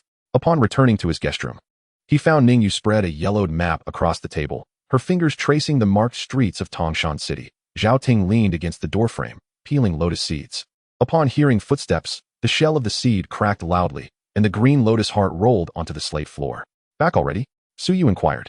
Zhuo Tianming closed the door behind him, tapping 7 times on the door panel with his fingertips. Subtle azure lines of spiritual energy spread like a spider's web, enveloping the entire room in a soundproof barrier. What did Boss Fu have to say? Zhao Ting asked, setting aside the lotus seeds and stepping forward, her silver ornaments chiming softly with her movements. Zhuo Tianming approached the table, placing his palm over the marked location of the city lord's mansion on the map, and spoke in a solemn tone. 3 days hence, the city lord is to be wed. The leaders of the Flowing Sand Valley, the Flying Knife Sect, and the Golden Cloud Sect will all be present at the banquet. Ningyu paused, her finger above the vermilion mark indicating the Western Streets prison. These 3 factions control 60% of the cultivation resources in Tangshan City. Their gathering at the city lord's mansion cannot be as simple as it appears, can it? It is far from a mere wedding feast, Zhuo Tianming replied, wrapping his fingers lightly on the map. Boss Fu mentioned that in recent years, the city lord has relied heavily on these 3 factions for support. The Flowing Sand Valley controls the Dark Iron Vein, the Golden Cloud Sect monopolizes the supply of spiritual rice, and the Flying Knife Sect holds sway over the trade routes. Rather than being a ruler in his own right, the city lord is more akin to a puppet propped up by these 3 families. He paused momentarily, casting his gaze over the 3 individuals. This wedding resembled more of a power division meeting, and it was possible that territories would be reallocated during the banquet. Zhao Ting bit her lip and declared, "Then we will break into the prison." Although Zhuo Tianming's voice was not loud, it rendered the room so quiet that one could hear a pin drop. Su Qinghan tightened her grip on the sword, while Ningyu abruptly lifted her head, even forgetting to peel the lotus seeds, which rolled off her fingers and tumbled over the table's edge. Break into the prison? Zhao Ting gasped, nearly biting her tongue. Brother, the West Street prison is the most heavily guarded place in Tangshan City. It is said to be fortified by layers of guards, rendering it nearly impossible for ordinary cultivators to enter. Zhuo Tianming approached the window, pushing it open slightly to gaze at the dimming street below. Precisely because it is heavily fortified, it merits exploration. As he turned around, the wind from outside swept in, carrying a few fallen leaves into the room. Breaking into the prison is not the objective, it serves as a test. Su Yu pondered, a test of the Lord's control? Indeed, Zhuo Tianming acknowledged, raising a finger to enumerate his first strategy. The first approach is to charge in head first. If the guards are indeed well prepared, and there are postnatal realm protectors stationed, it indicates that the Lord's authority remains intact, and that these 3 factions have not entirely usurped his power. However, if the guards are negligent and scatter at the sight of us, he let his words trail off. But the 3 understood that this would corroborate Boss Fu's assertion that the Lord was merely a fade. Ningyu traced the marked positions of the guard posts on the map with her fingertip. What about the second option? The second option is to use wealth. Zhuo Tianming retrieved a hefty spirit stone from his sleeve, which gleamed coldly under the light. If we can bribe the outer guards, we could even boldly walk into the cells. He paused, his tone growing somber. This would reveal that the entire system, from the guards to the warden, has become utterly corrupt. If such a place as a prison can be navigated with spirit stones, then the foundation of Tangshan City has likely already been hollowed out. Zhao Ting gradually loosened her grip on the lotus seed, which fell onto the table. But what if we are discovered? What if the Lord's mansion pursues the matter? That is precisely why we must proceed in 2 phases, Zhuo Tianming replied, slamming the spirit stone onto the table with a resonant thud. When the time comes to act, Su Yu and I will scout the way, identifying the vulnerabilities in the prison's defenses. Tomorrow at dusk, Yu and Ting will take the silver to the Fortune Tavern at the West Street entrance, attempting to gather information about the warden. Upon meeting the warden, remember, the spirit stone must be presented just right, enough to entice him without raising suspicion of ulterior motives. Zhuo Tianming added, the waters of Tangshan City run deeper than we perceive. The wedding in 3 days will be a grand spectacle, and we must uncover the secrets of each character on stage before the performance begins. Chapter 55. On the day of the grand wedding, breaking into the prison, lavishing wealth to meet the warden in the secret chamber. The dim light of the night pearl illuminated the faces of those present. Zhuo Tianming lightly tapped a spot marked as Dungeon 34 on the map, stating in a low voice, on the day of the Lord's wedding, security will undoubtedly be lax, making it the optimal moment for a rescue. Our target is not the 8th concubine, but rather her brother, imprisoned in the dungeon. Su Yu lowered her gaze, fiddling with the jade pendant at her waist. Her cool voice tinged with doubt. The depths of the dungeon are fraught with peril. We cannot ascertain whether he is alive or dead. Moreover, his sister was forcibly wed by the city lord, making this particular identity exceedingly sensitive. Rescuing him would inevitably provoke the wrath of the lord's estate. She paused, her gaze sweeping over the city defense map affixed to the wall. Furthermore, the intricate web of power within Tangshan City renders any reckless intervention in such grievances perilous, likely exposing our whereabouts. Zhao Ting caressed the short dagger concealed within her sleeve, its metallic glint catching the faint light. Su Yu's reasoning is sound. Should that individual be rescued, burdened with the dual identities of fugitive and the brother of a victim of forced marriage, he would be subject to scorn wherever he might go, rather than allowing him to survive amid the public's derision. It would be more prudent for him to maintain an unblemished reputation within the confines of his cell. Her fingertip traced the mark of the Lord's estate on the map. Moreover, we remain utterly ignorant of this dungeon's conditions. Are there other cultivators guarding it? What traps lie in wait? All remains uncertain. Ningyu clutched the tassels of her skirt, her apricot eyes brimming with confusion. Brother Tianming, I too believe it unwise to risk rescuing him, even if he is indeed wronged. We know neither his name nor the nature of his alleged crimes. What if, upon rescuing him, we find he is a villain? The silver bells in her hair chimed softly with her movements, a stark contrast to the grave atmosphere of the chamber. Zhuo Tianming abruptly turned to push open a concealed window, revealing the squalid scene of the shantytown outside. Look at those thatched cottages. While the Lord's estate likely feasts on delicacies daily, these common folk can scarcely afford a bowl of rice. His voice grew heavy with intensity. That brother may not be the only wrongfully imprisoned soul. The dungeon likely harbors many others who have been unjustly condemned for incurring the ire of the powerful. He pointed to the dungeon's mark on the map. The Lord's coercion of a woman of the Xian'an physique is, in essence, a theft of cultivation resources. In such a lawless prison, justice is but a facade. Rescuing a single individual may yield little benefit, yet if we liberate those wronged cultivators and commoners from the dungeon. Zhuo Tianming's gaze swept across the trio. These individuals have established roots within the city for years and are most aware of the Lord's vulnerabilities. They are the spark that can ignite the downfall of this city. Su Yu suddenly lifted her head, the jade pendant at her chest swaying gently. Are you suggesting we leverage the act of rescue to undermine the foundation of the Lord's rule? Not merely that. Zhuo Tianming retrieved a charred token from his sleeve, the very packaging of the healing balm discarded by the cultivator from yesterday. The laws of Tangshan City have always been unjust. If we can rescue a few capable wronged prisoners and disseminate news of the Lord's abduction of women. His unfinished words hung in the air like a sharp blade, prompting Zhao Ting to press her palms against the table. A brilliant strategy. Once the lower-tier cultivators become aware, they will surely rise in revolt. Ningyu blinked, half comprehending. But how can we discern which individuals in the dungeon are truly wronged? Zhuo Tianming produced a roll of yellowed parchment from his bosom, upon which were hastily scrawled lines. This information was divulged by Boss Fu. The elder brother of the 8th concubine was originally the proprietor of the herbal shop in the southern part of the city, but he was unjustly accused of being a bandit for resisting the Lord's forced requisition of medicinal fields. He placed the parchment atop the map. This person is the fuse that will ignite our first flame. Zhuo Tianming's fingertips pressed heavily upon the words dungeon, his eyes glinting with cold resolve. On the day of the city lord's grand wedding, the city will undoubtedly be adorned with festoons. This celebration is unlikely to unfold quietly. While we rescue the captives, we must also uncover the true nature of this 8th concubine. She may prove to be a more pivotal piece than Lin Mo. Ningyu tightened her grip on the hem of her dress, her almond-shaped eyes widening in surprise. Are we truly to launch our rescue operation in 3 days? Yet, we remain utterly ignorant of the dungeon's conditions. The silver bells in her hair jingled lightly with her movements, shattering the tension in the room with their crisp sound. Zhuo Tianming's fingers lingered on the map's dungeon marker, his dark sleeve brushing over the yellowed parchment, leaving behind a steady shadow. Indeed, on the wedding day, the city's defenses will be lax, as the warden will likely attend the banquet at the city lordess' residence. This presents an opportune moment. However, prior to our action, we must ascertain the dungeon's true state, particularly regarding the warden himself. As he raised his gaze, the candlelight flickered in his eyes, and he recalled Fu Laoban's words about the warden's love for grandeur, often hosting guests at Fu Tavern. Su Yu furrowed her delicate brows, her fingers unconsciously caressing the jade pendant at her waist. The warden is a trusted confidant of the city lord, and he is surrounded by guards, many of whom possess postnatal cultivation. How can we approach him with ease? She glanced outside at the brightening dawn, the morning mist of Tangshan City rising gently. Moreover, such a cunning old fox would hardly trust a stranger. Zhuo Tianming suddenly chuckled softly, tapping a lively rhythm on the table.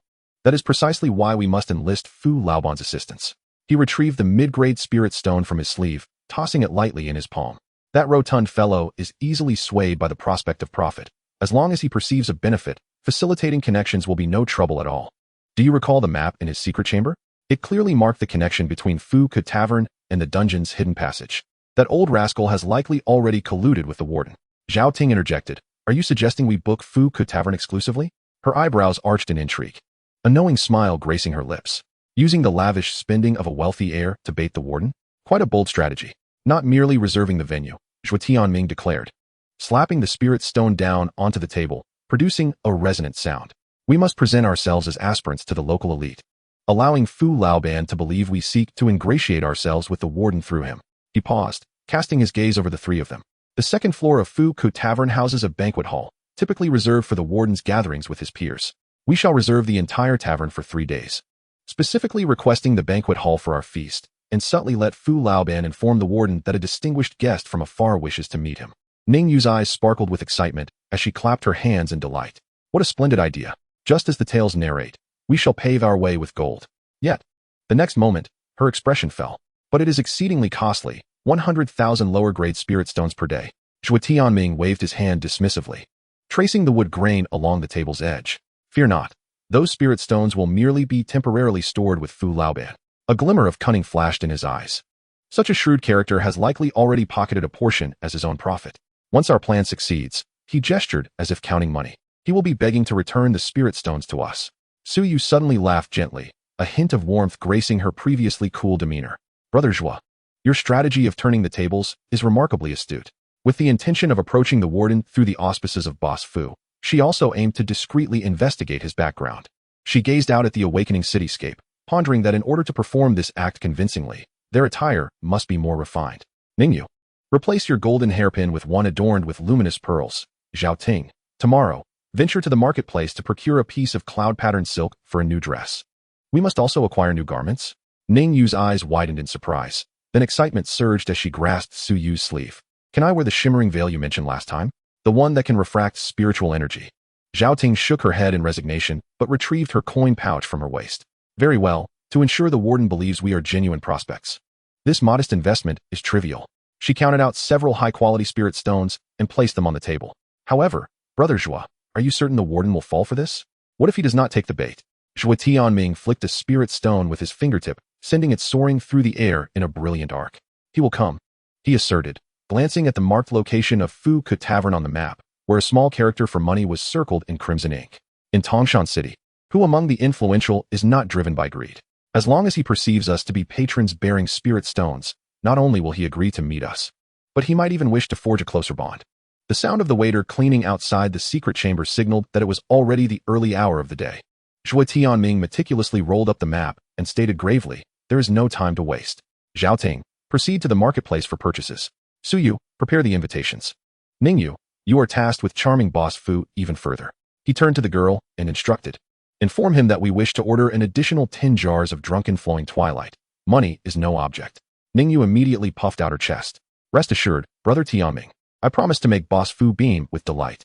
She jingled the silver bells in her hair and dashed out of the secret chamber like a spirited little beast, her light footsteps echoing in the corridor. Zhuo Tianming watched her retreating figure, his smile gradually fading, a glint of coldness flickering in his eyes. Boss Fu, do not disappoint me in this play with the warden.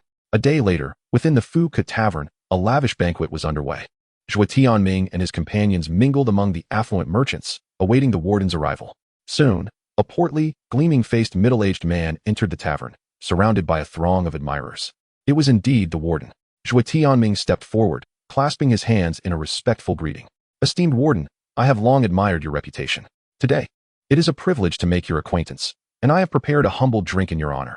I hope you will grant me the favor. The warden squinted as he scrutinized Zhuo Tianming, observing his distinguished demeanor and the 3 beautiful women accompanying him, then burst into hearty laughter. Very well. It would be rude not to comply. Having spoken, Zhuo Tianming leaned casually against the window-side chair and discreetly placed a high-quality spirit stone on the table. The warden, poised with ivory chopsticks, lifted a piece of fried perch, his oily visage adorned with a grin, his ample belly stretching his dark blue silk robe. Esteemed warden, Zhuo Tianming pushed the spirit stone across the table, the sound resonating softly against the rosewood surface. I have come today to inquire about a certain individual. The warden's gaze lingered on the silver, his chopsticks pausing midair. Oh dear, young sir, you are too courteous. Please, feel free to ask whatever you wish. He spoke politely, yet his plump fingers subtly inched toward the silver ingot, the embroidered pattern of the mythical beast brushing against the wine cup, releasing a potent aroma. Zhuo Tianming lifted his teacup and took a sip, the jade-green rim reflecting half his face. I hear there have been some recent events at the city lord's manor? The brother of one of the concubines. What was his name? Lin Mo, you say? Wang Biao's chopsticks clattered onto the porcelain plate, splattering a few drops of sauce. Initially taken aback, his round face soon quivered with a smile, deep creases appearing. Ah, you mean that blind fool? Indeed, it was him. Last month, he offended the city lord, and I personally tossed him into the lowest dungeon. He seized the wine jug on the table and filled his cup, the liquid overflowing and staining the tablecloth. That lad had some spirit, though. When he first arrived, he was shouting to see the magistrate, claiming that the innocent would clear their names. Humph. In my Western Street dungeon, dragons coil and tigers lie low. Wang Biao boomed, slamming his hefty hand on the table, making the cups jingle. But guess what? He ran out of breath 3 days ago.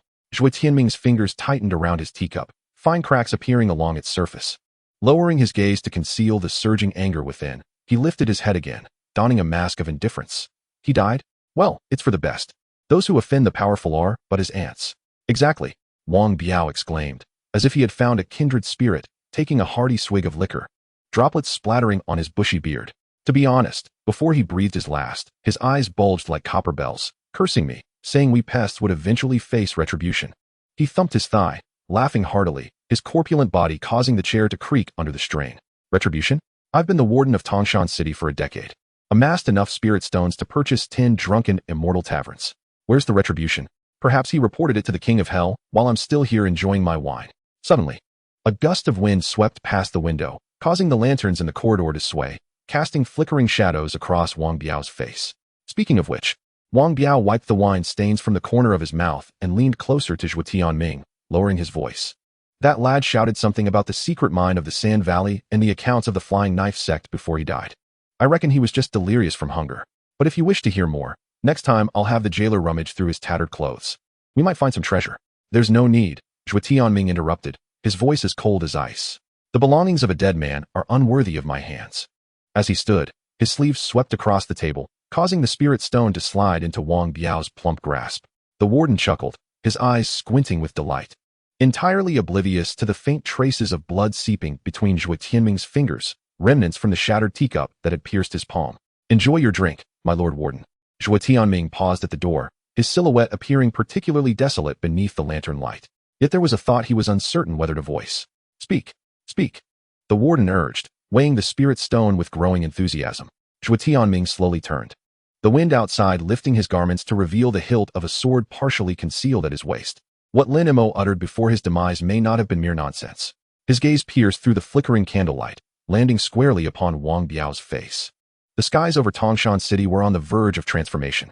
In that moment, would you witness others receiving their just deserts, or would they observe your downfall?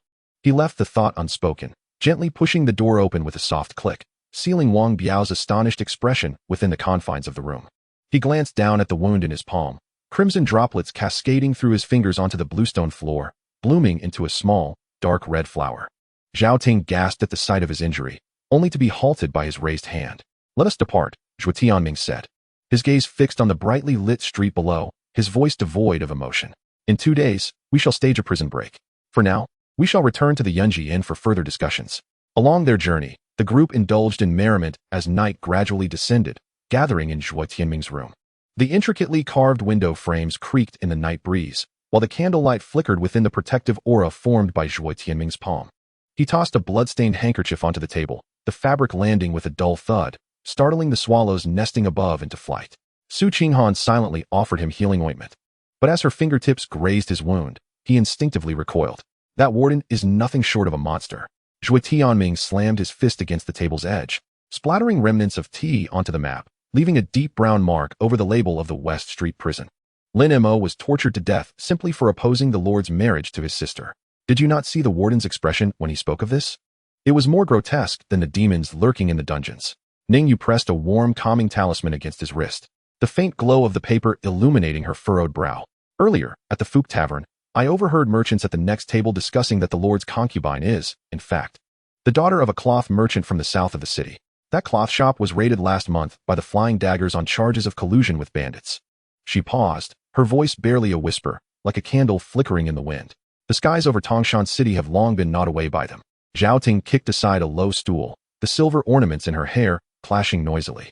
It is not merely gnawed away. When I delivered spirit stones to the treasury, I saw the seasonal tax reports, The protection fees taken by the Flying Daggers alone accounted for 30% of the city's commercial taxes. The remainder is to be divided between the Lord and the Zelian sect. A vendor selling wontons on East Street lamented that his son had been taken by the Sandstorm Valley to work in the mines last year, and to this day, his fate remains unknown. Ningyu suddenly drew her cold, ethereal sword, the blade gleaming with a chilling arc under the candlelight. I just circled the West Street prison, and the base of the prison walls is riddled with freshly dug pits. Many like Lin Mo must have been buried there. As she sheathed her sword, the sound startled leaves to flutter down from outside the window. The warden claimed that Lin Mo shouted about secret mines and ledgers before he died. There must be a far larger scheme at play behind this. Zhuo Tianming abruptly seized the map from the table, pressing his fingertip heavily against the marker for the Lord's estate. The wedding in 3 days is but a fade. The Sandstorm Valley seeks to finalize mining rights under the guise of a celebration, while the Zelian sect aims to force the Lord to designate spiritual fields. The Flying Daggers likely intend to raise the tariffs on trade to 50%. He tore down the power distribution map that Ewer had just affixed, the fragments of paper cascading like snowflakes across the table. Did they cast even a glance at the starving corpses scattered across West Street while dividing the city? Have they listened to the anguished cries of the souls in the mines? Suddenly, the night breeze flung open the half-closed window, extinguishing the candlelight with a soft puff. In the darkness, Ningyu groped to ignite a new candle, the light once again illuminating the taut jawline of Zhuo Tianming. The retribution spoken by Lin Mo before his demise should not merely be an empty phrase. He gazed at the map at the center, contemplating his future actions. Chapter 57. The three major forces in a dog-eat-dog struggle: anger from heaven and resentment from the people, the common folk in turmoil. Zhuo Tianming's fingertips traced the crimson markings of power on the map. As the candlelight transformed into 2 eerie glimmers within his pupils, the Sandflow Valley grasped the spiritual, or vein to the west of the city. The Golden Cloud Sect guarded the spiritual fields to the east, and the Flying Knife Sect severed the north-south trade routes. Although these 3 factions feigned brotherhood, they had long been calculating their gains in secret. Suddenly, he seized the teacup from the table, the warm tea splashing against the edge of the map, deep brown streaks spreading like cracks. Just like this cup of tea, the territory was limited. If one party claimed even a spoonful more, others would be left glaring in disbelief. Suyu leaned closer, studying the patterns of the spreading water stains, her delicate fingers lightly tapping the marking of the Golden Cloud Sect's spiritual fields. The owner of the fortune shop mentioned that the Golden Cloud Sect wished to expand its fields, but the ore vein of the Sandflow Valley lay conveniently to the west of the spiritual fields.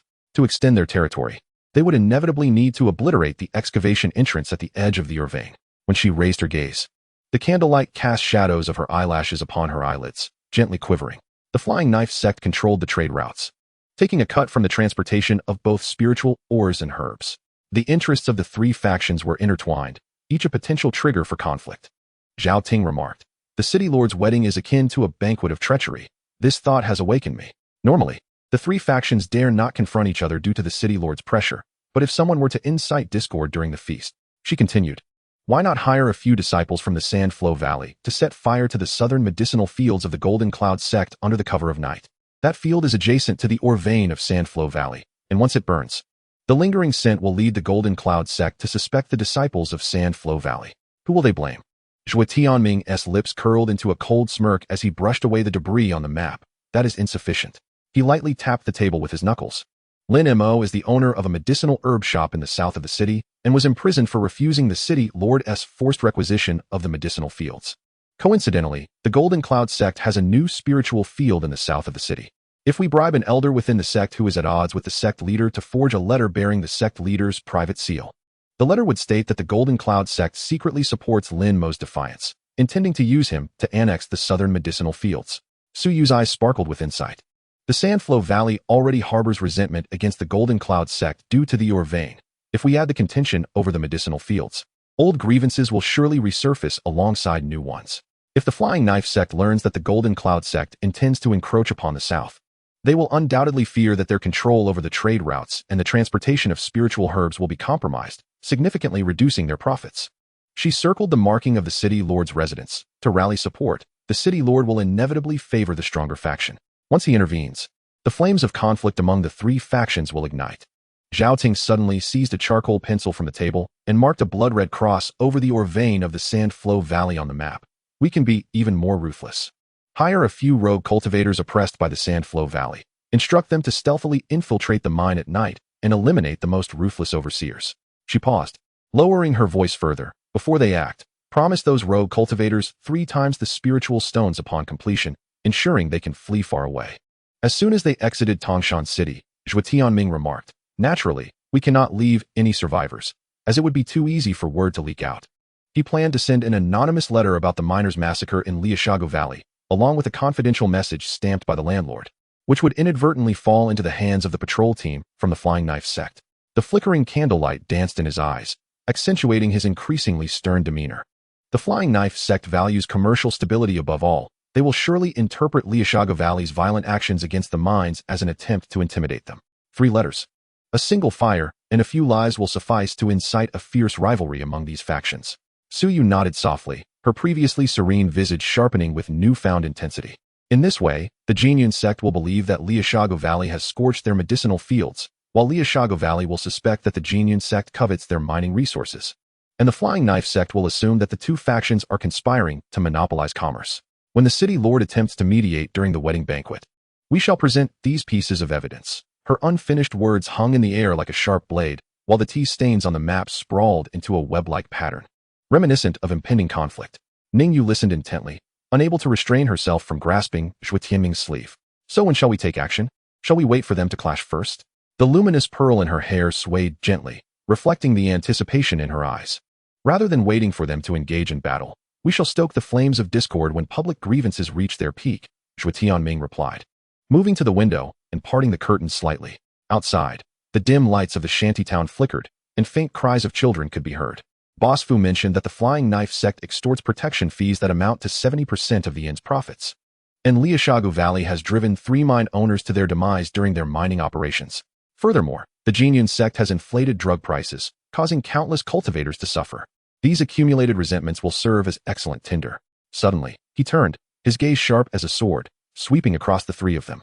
When the 3 factions quarrel over territory at the city lord's banquet, we will disseminate the evidence of Lin Mo's wrongful conviction, the truth of the city lord's abduction of common women, and the transgressions of the 3 powers against the populace. We will send messages via carrier pigeons to spiritual cultivators in every market, and allow the oppressed commoners to spread the word in the streets. Zhao Ting interjected, exactly. We can also forge a few letters in which the 3 factions slander one another, intentionally allowing them to be intercepted by the patrolling city guards. If the populace perceives that the 3 great powers are disregarding their livelihoods in their quest for territory, while the city lord favors them, then the flames of rebellion will surely ignite. She rolled the map into a cylinder, declaring, once they have exhausted themselves in infighting, we shall strike under the banner of upholding justice, taking them down one by one. Suyu nodded gently, her previously calm demeanor now imbued with a sharper edge. However, this instigation must be executed flawlessly. The investigation into Lin Mo's case must be thorough, and we must secure more solid evidence against the 3 factions. She turned her gaze to Zhuo Tianming, especially the Flying Knife sect's financial records. If we could obtain proof of their tax evasion, it would be sufficient to unite the Zelian sect and Liashago Valley against them.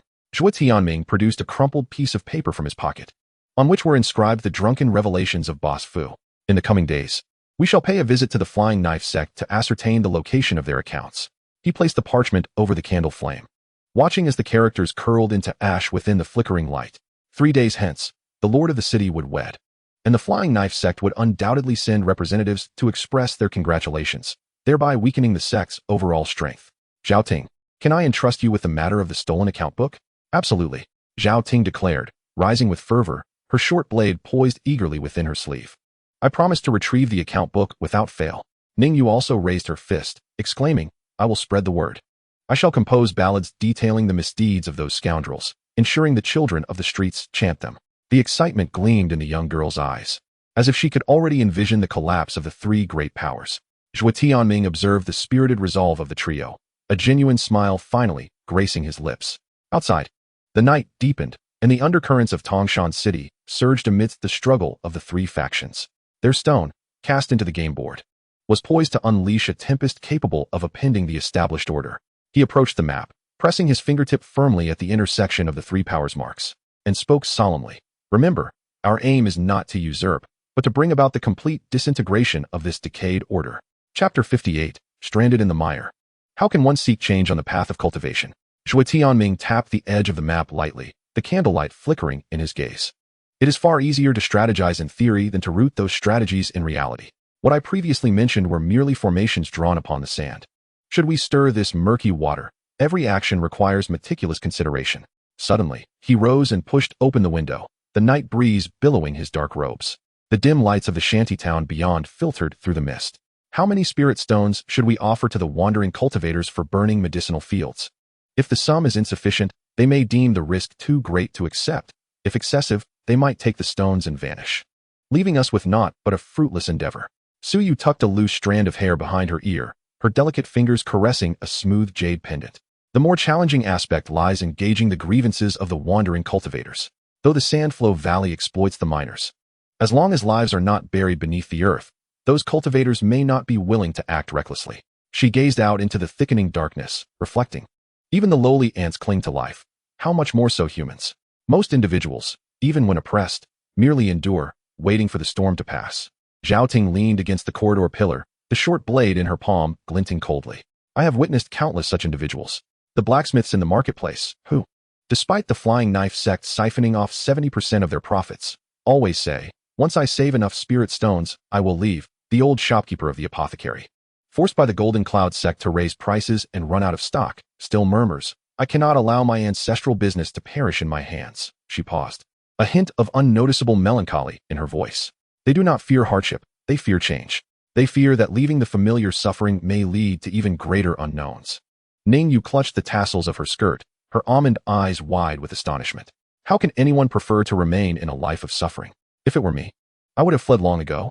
The candlelight flickered gently in the night, illuminating her face, which was filled with confusion. As Zhuo Tianming turned, the hem of his robe brushed against the teacup on the table, producing a crisp sound.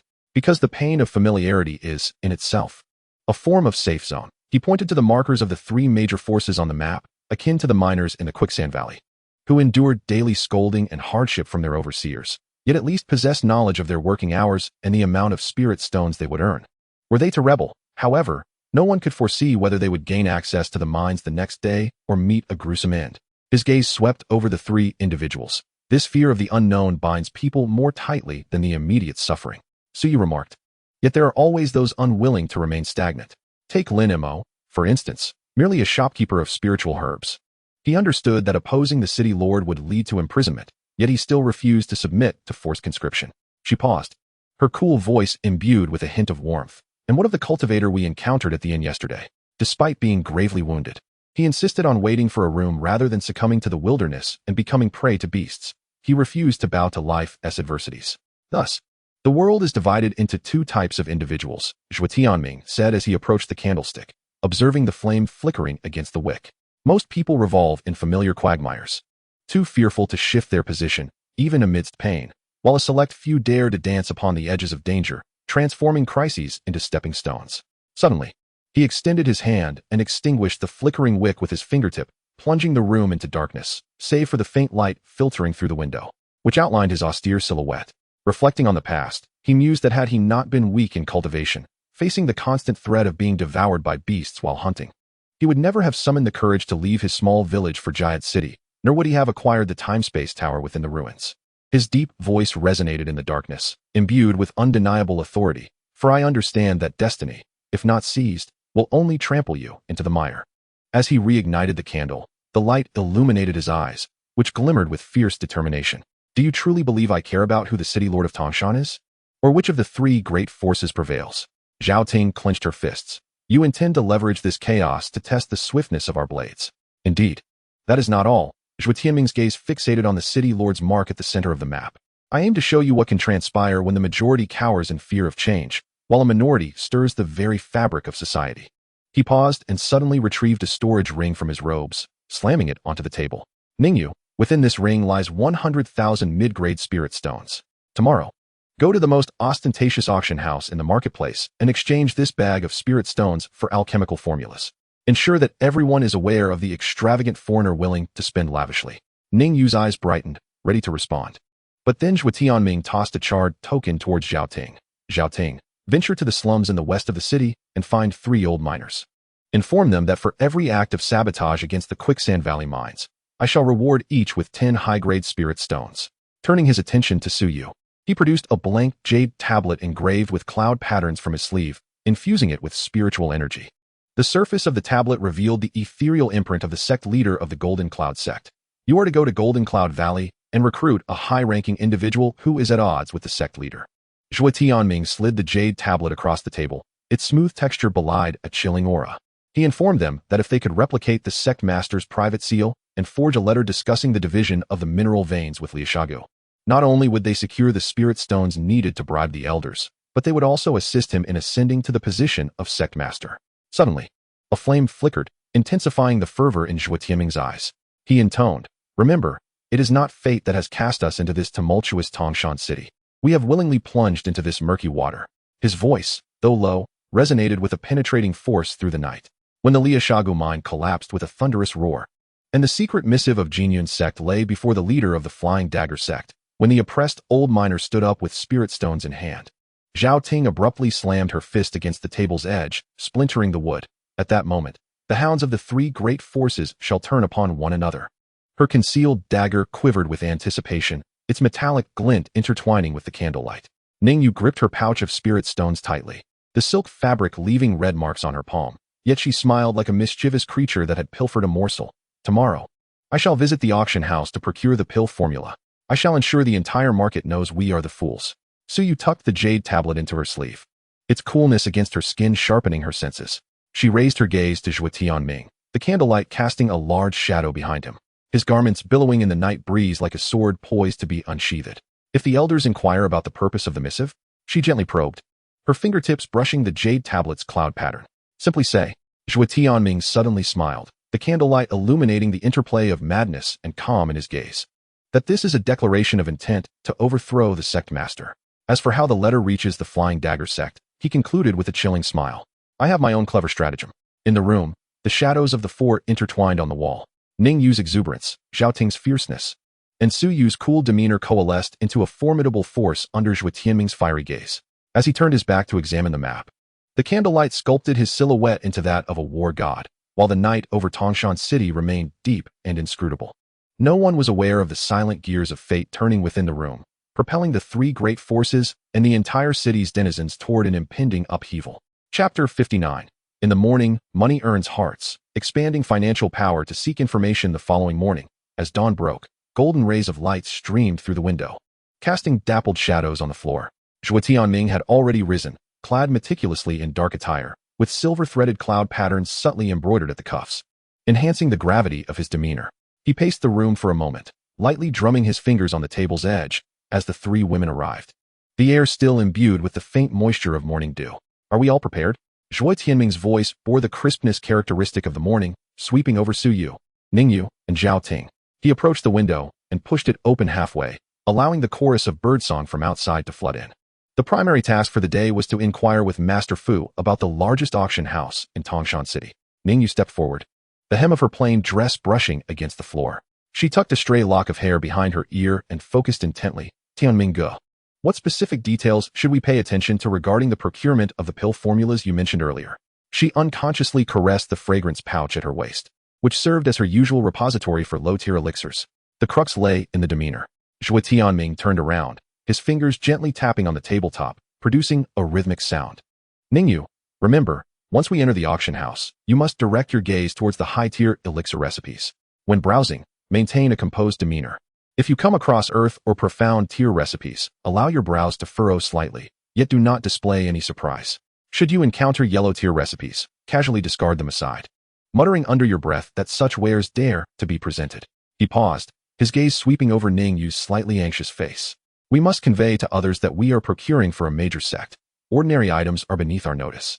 Remember, we cannot afford to lose our poise." "Oh, how biased you are." Suyu's voice carried a hint of languid mirth as she leaned against the door frame, her aquamarine gauze dress swaying gently with her movement, the ruby hairpin in her hair glimmering radiantly. "Zhuo Tianming, you arrange elixirs for your dear sister, openly purchasing high-tier ones. Yet when it comes to me buying for the elders, do you intend for me to go empty-handed?" She twirled a jade ring between her fingers, her tone suddenly elevating. "Let me be clear. I possess merely a few 100,000 low-grade spirit stones, insufficient even to slip a few stones to the elders. Do not inquire why I am impoverished. It is simply because I have lacked resources since childhood, with my father providing everything directly. I have no understanding of managing funds." Before her words had fully settled, Zhuo Tianming let out a resigned sigh. although Su Yu appeared carefree on the surface. Her words were laced with barbs when she confronted others. He retrieved a dark purple storage pouch from his storage ring, its opening embroidered with intricate golden thread patterns, and placed it on the table. All right, I know you would nag. Inside are 100,000 medium-grade spirit stones. Will that suffice for your endeavors? Su Yu's eyes instantly sparkled as she stepped forward to seize the storage pouch, infusing her spiritual energy into it, the moment her consciousness probed within. The teasing expression on her face transformed into one of delight. The neatly arranged spirit stones within the pouch emanated a gentle luster. The unique, pure spiritual energy of medium-grade spirit stones subtly wafting forth. Ah, Zhuo, you are indeed generous. She tucked the storage pouch into her sleeve, her smile radiant. Assuring, rest assured, with this financial backing, I will ensure the elder is thoroughly charmed and will certainly accomplish your task. Zhao Ting quietly stood to the side before gently speaking. When shall we seek out Manager Fu? I have heard he possesses reliable and timely information. Let us go now. Zhuo Tianming replied succinctly, raising his hand to signal the others to follow. The four traversed through the inn's corridor, the wooden floorboards radiating warmth in the morning light. The morning market of Tangshan City had quietly come to life, vendors bustling to set up their stalls along the streets, steam rising from the steaming baskets, mingling with the fragrant aromas of spices and dough. Zhuo Tianming observed a slightly plump middle-aged man slumped over a table in the center, soundly asleep. The rhythmic sound of his snores punctuating the air, drool trickling from the corner of his mouth onto the open account book. He wore a faded blue long gown, his hair loosely gathered with a wooden pin atop his head. Were it not for the scattered jade slips and tokens on the table, no one would guess that this was the renowned Manager Fu of Tangshan City. Manager Fu, wake up, Zhuo Tianming approached and lightly tapped the table. The man had originally slumped in his chair like a heap of mud, but upon hearing Su Yu's words, he finally stirred. He slowly shifted his body, as if every bone within him protested, emitting a series of cracking sounds. Then, he groggily lifted his head, bleary-eyed, to gaze at the quartet standing before him. His eyes were half open, still lingering in the haze of slumber, and a faint, elusive smile graced his lips, as if he were still immersed in a delightful dream. His voice carried a heavy weariness as he lazily inquired, "So early in the morning, who might you be? Oh, it's you all again. What do you wish to inquire about this time?" After speaking, he yawned broadly, his mouth agape enough to fit an egg. Subsequently, like a sloth, he leisurely extended his hand to rub his eyes, gradually bringing his vision into sharper focus. When his gaze fell upon the storage ring at Zhuo Tianming's waist, his previously muddled expression suddenly sharpened, akin to an eagle that has spotted its prey. He instinctively straightened his posture, evidently intrigued by Zhuo Tianming's storage ring. Su Yu observed all of this keenly. Understanding the unspoken cue, she adorned her face with a sweet smile and said in a soft, melodious voice, "Manager Fu, we wish to inquire about something." Her tone was a stark contrast to the earlier sarcasm directed at Zhuo Tianming. Manager Fu appeared somewhat taken aback by Su Yu's shift in demeanor, yet he masked his surprise, responding coolly, "Oh, what is it?" Seizing the moment, Su Yu pressed on. "Do you know which is the largest auction house in Tangshan City? And is there any notable discord between powerful elders and their sect leaders recently?" Manager Fu replied, "Ah, you are interested in such matters. The largest auction house in Tangshan City is naturally Wanfang Building, which houses a plethora of treasures and numerous alchemical formulas." He stroked his chin, though his eyes occasionally darted toward Zhuo Tianming's storage ring. Regarding the discord between elders and sect leaders, there is indeed a notable situation in the Zelian sect. The Grand Elder and the sect leader have never seen eye to eye, and it is said they have clashed multiple times in their struggle for resources within the sect. Manager Fu crossed his arms, a hint of gossip dancing in his expression. The Grand Elder of the Zelian sect is quite avaricious. If you seek his favor, be sure to prepare some valuable offerings, he advised with a knowing smile. Zhuo Tianming nodded in understanding, exchanged a few more casual words with Manager Fu, and upon acquiring directions to Wanfang Building, he departed with the three women. They set their course towards Wanfang Building, eager to indulge in a lavish shopping spree. Chapter 60, A Respectful Welcome. Wu the Steward, identifying elixirs. Meeting the elder as the three pushed open the heavy wooden door adorned with copper rings at Wanfang Building. A warm breeze carrying the mingled scents of sandalwood and spiritual herbs enveloped them. Raising their eyes, they beheld a grand hall seemingly bathed in a radiant, glass-like glow.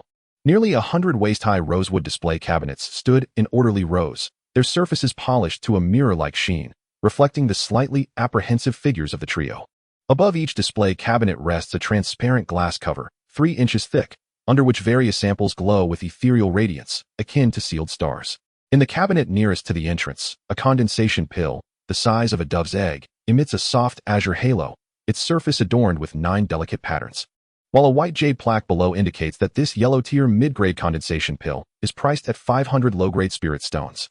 In the adjacent cabinet, a jet-black dagger leans against a brocade cushion, its blade faintly shimmering with lightning patterns. The label states that this black-tier low-grade thunderblade costs 7,000 low-grade spirit stones. Further along, within another cabinet, a spirit herb with golden speckled leaves gently sways in a jade basin, its tag reading that this earth-tier low-grade herb, the golden spotted orchid, is priced at 18,000 low-grade spirit stones, with dew droplets on its leaves forming tiny whirlpools of spiritual energy within the glass cover. As four individuals gazed in awe, a soft and measured footstep approached from the left. A lean middle-aged man, clad in a moon-white brocade robe embroidered with the ancient characters for 10,000 treasures in gold thread at the collar and cuffs, sauntered closer. A jade pendant inscribed with an abacus pattern hanging from his waist. His triangular eyes, slightly upturned, swiftly scanned the attire of the three, Zhuo Tianming's outer robe, Su Yu's glistening coin pouch at her waist, and Zhao Ting's jewelry, all noted discreetly. Esteemed guests, you appear to be newcomers to the 10,000 Treasures Pavilion. The man spoke, his voice sharp yet tinged with a sticky warmth. He tapped twice on the nearest glass cover, which obediently lifted a fraction, releasing a more potent aroma of the condensation pill. Our establishment primarily offers yellow-tier to black-tier spiritual materials and elixirs on the first floor. Treasures above the earth tier can be found on the second. Should you find anything to your liking, do not hesitate to speak. If you possess items to trade for spirit stones, we will also appraise them according to standard practice. He produced a silk cloth from his sleeve and meticulously wiped away the dust from the corners of the display cabinet, continuing, I am Wu, the steward overseeing the eastern section of this floor. He gestured towards the interior of the hall, where 4 coiling dragon columns stood, and 5 other stewards clad in similar white robes were busily attending to various tasks. Some weighed spirit rice for customers, while others assessed the value of beast cores presented by patrons. Those 5 are stewards Li, Wang, Zhang, Lu, and Xun, each responsible for the northern, southern, western, and central districts. Together, we 6 rotate our duties. Regardless of whom you approach, your transactions will be handled with utmost care. As we spoke, he retrieved a ledger bound in leather from his bosom.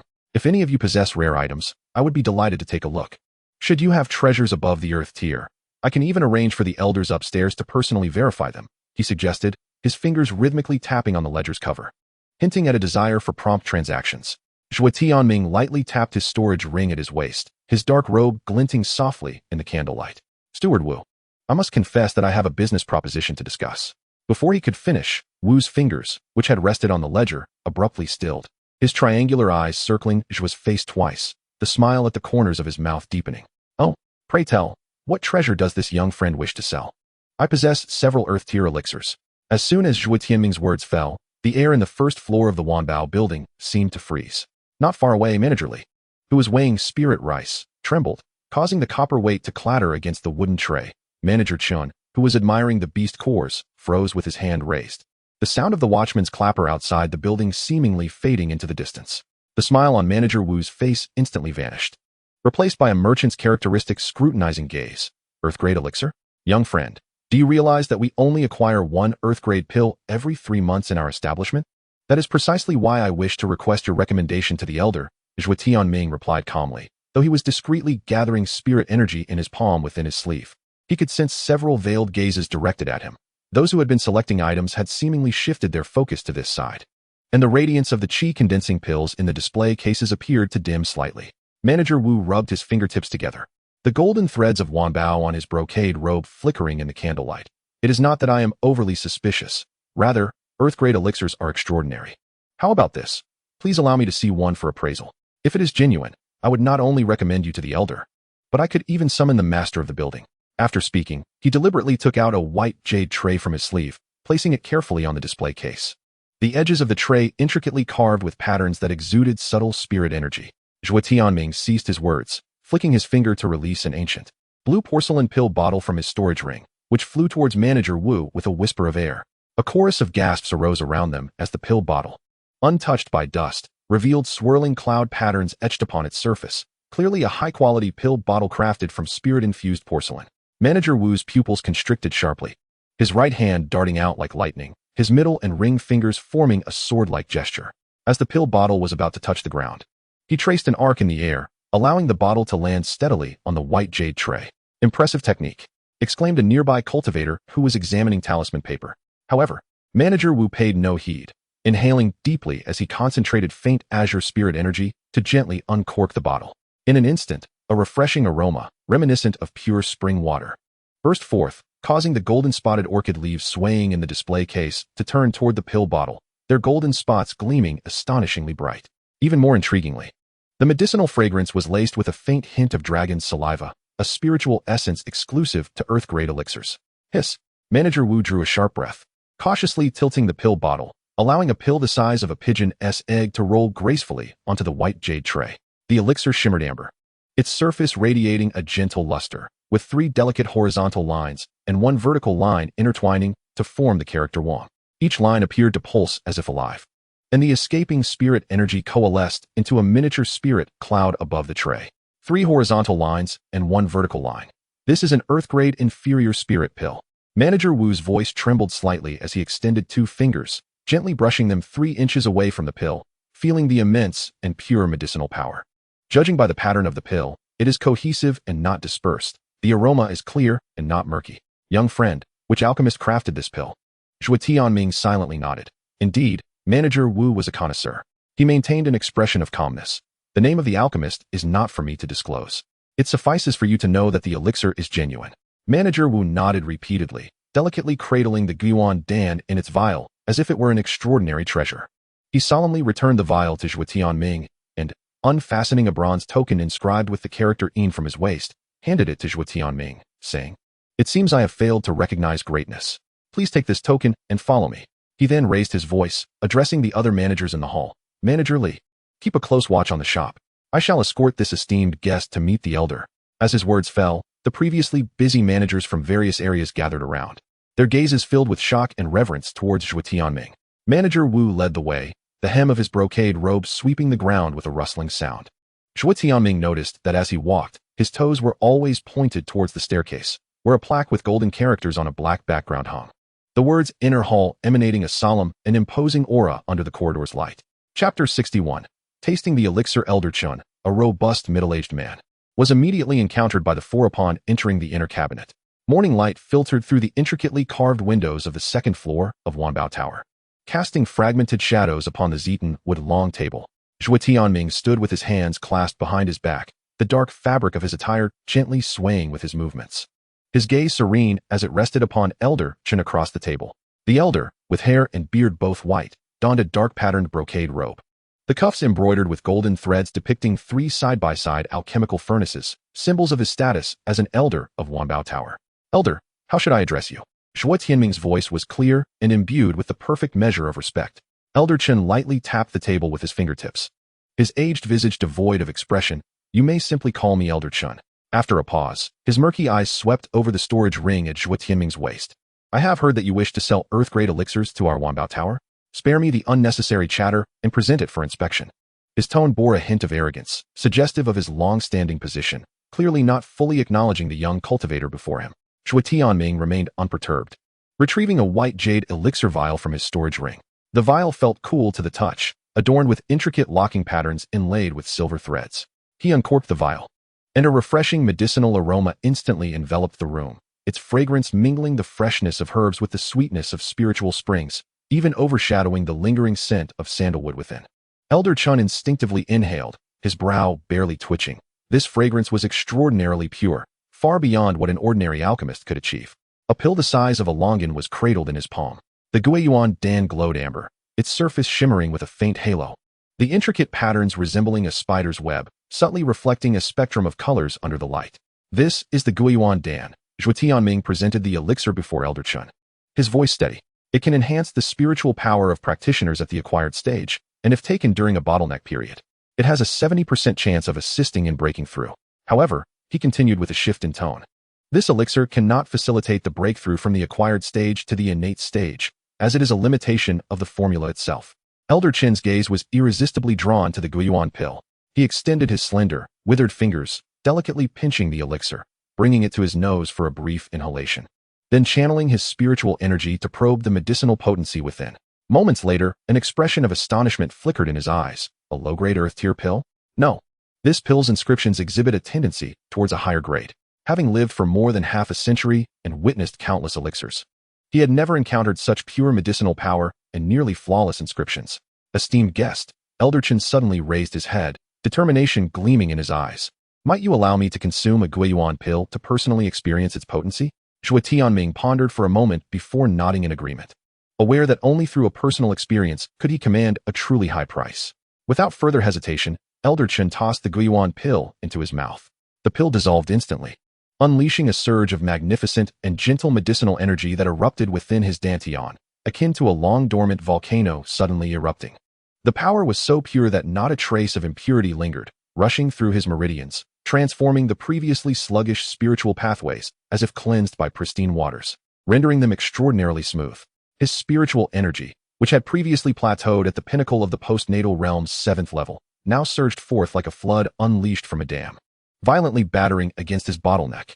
A subtle yet imperceptible sound echoed from within Elder Chen, causing him to abruptly close his eyes. His hands swiftly formed seals, and an overwhelming aura erupted around him.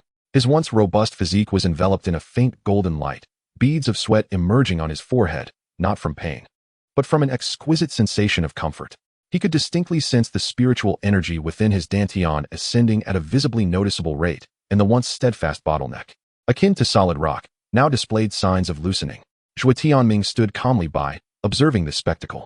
He was well aware of the Guiyuan pill's potency, having concocted it from unique spiritual herbs found in the secret realm, complemented by a distinctive flame to achieve such exceptional results. Meanwhile, Su Yu discreetly tugged at Zhuo Tianming's sleeve, her eyes conveying that Elder Chen was likely on the verge of a breakthrough. After a duration equivalent to a burning incense stick, the golden light surrounding Elder Chen gradually receded.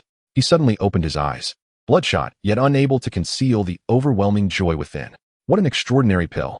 Truly remarkable! He slammed his palm on the table, causing the teacups to leap. The richness of its medicinal power was astonishing, elevating his spiritual energy by at least 40%. He felt the density of his spiritual energy, now nearly half more robust than before, along with the faint loosening of his bottleneck, his voice trembling with excitement, devoid of any pill toxicity. Esteemed guest, what price do you intend to set for this Guiyuan pill? At this moment, Elder Chen's gaze towards Zhuo Tianming had transformed entirely. The one capable of crafting such a top-tier elixir was undoubtedly no ordinary individual. He even contemplated the prospects of long-term collaboration with this alchemist, considering how it could elevate Wanbao Tower's status in Tangshan City. Zhuo Tianming observed the tumultuous emotions within Elder Chen's eyes, his fingertips unconsciously rubbing the storage ring at his waist, the corners of his mouth curving into a subtle smile. The morning light cascaded over the hem of his dark attire, enhancing his aura of restraint. My request is quite simple. The selling price of this Guiyuan pill must be 4 times that of a standard low-grade earth-tier elixir. As the words settled, Elder Chen's fingers abruptly halted their rhythmic tapping on the table. He had anticipated that the opponent would demand a mere 2 or 3 times the usual markup, for even a 3-fold increase for a common low-grade elixir was considered exorbitant. However, the 4-fold offer left him momentarily speechless. The mirth that had been bubbling in his throat now stifled. Outside, the cicada's cries sharpened, crashing against the intricately carved window of the Wanbao Tower, startling the swallows that fluttered through the beams. 4-fold, Elder Chen mused, his fingers, graying and adorned with wisdom, tightened slightly. The golden threads of his brocade robe shimmered in the interplay of light and shadow, revealing a flickering brilliance. Your appetite, esteemed guest, seems to surpass even that of the gold-devouring beasts of Wudong Mountain. He intentionally elongated his tone, his gaze akin to a hawk's, fixated on Zhuo Tianming. The latter's eyes were as tranquil as still water, showing no signs of wavering in negotiation. In truth, when Elder Chen had consumed the Guiyuan pill, he had already begun to calculate. The medicinal potency of this elixir rivaled that of mid-grade earth-level pills. If priced according to the norm, it would certainly incur a loss. Yet, if Zhuo Tianming dared to demand an outrageous price, he had his own arsenal of arguments for reducing it. At this moment, he leaned back against his chair and began to tally with his fingertips on the table's edge. You must be aware that the market rate for a typical low-grade earth-level elixir is 50,000 low-grade spirit stones, so 4 times that would be 200,000. However, mid-grade earth-level pills, at their cheapest, start at 180,000. Your price. He suddenly raised his hand to halt Zhuo Tianming's impending response. Do not rush. Allow me to calculate. Take, for instance, the Gathering Spirit pill from the Southern Alchemy shop, which sells for 190,000 for a mid-grade. While your Guiyuan pill is indeed exceptional, it cannot possibly exceed the mid-grade pricing, can it? As he spoke, he scrutinized Zhuo Tianming's reaction, only to find him fixated on the jade vial upon the table, seemingly more intrigued by the fragrance of the elixir than its cost. Suddenly, the copper bell at the eaves chimed, and the breeze carried the fragrance of the herbs through the window. Zhuo Tianming finally raised his gaze, meeting Elder Qin's taut expression. Yet simply remarked, perhaps Elder might ponder further. When I broke through my bottleneck earlier, how much did my internal spiritual energy surge? Upon hearing Zhuo Tianming's words, Elder Qin unconsciously stroked his graying beard, his mind racing back to the moment he had ingested the Guiyuan pill. The overwhelming medicinal force had surged through him like a flood, causing his spiritual energy to swell by at least 40%, even unblocking channels that had been stagnant for years, as if nurtured by warm jade.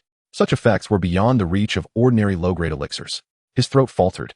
The rebuttal he had intended to voice choked in his throat, and after a moment of contemplation, he finally murmured, "Threefold, at most threefold. Esteemed guest, this price is fair to you, and I can justify it to the tower." Zhuo Tianming's eyes flickered, his fingertips gently tapping on the table. He recognized that Elder Chun had relented. After all, a threefold price would allow each Guiyuan pill to be sold for 150,000 low-grade spirit stones, far exceeding the market average.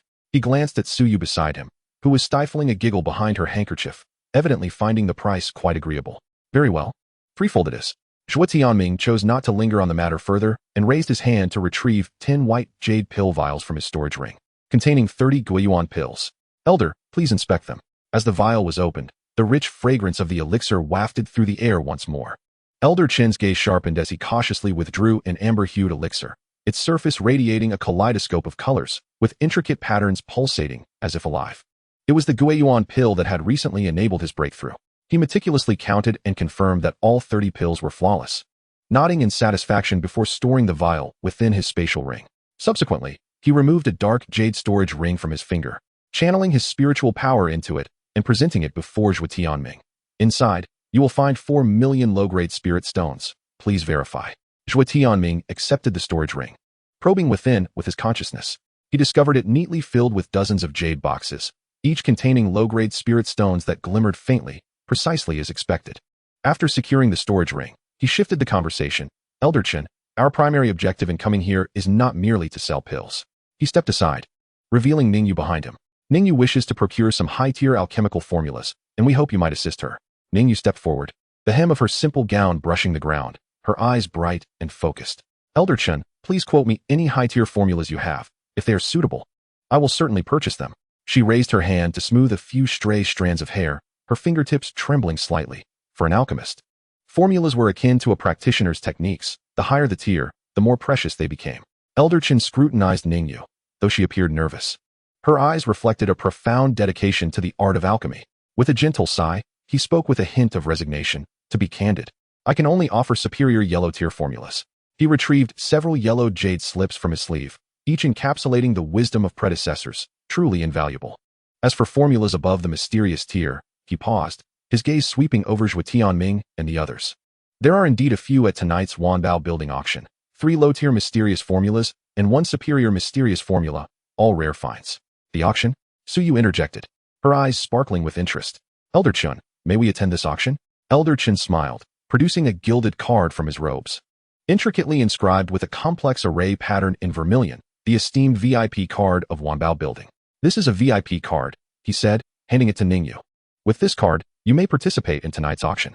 However, be prepared for a high starting price on the mysterious formulas." He paused before adding, "At the hour of the dog tonight, come to Wanbao Building, and I will escort you to the auction venue." Ningyu accepted the VIP card with both hands, her fingertips brushing the cool design, her heart racing with excitement.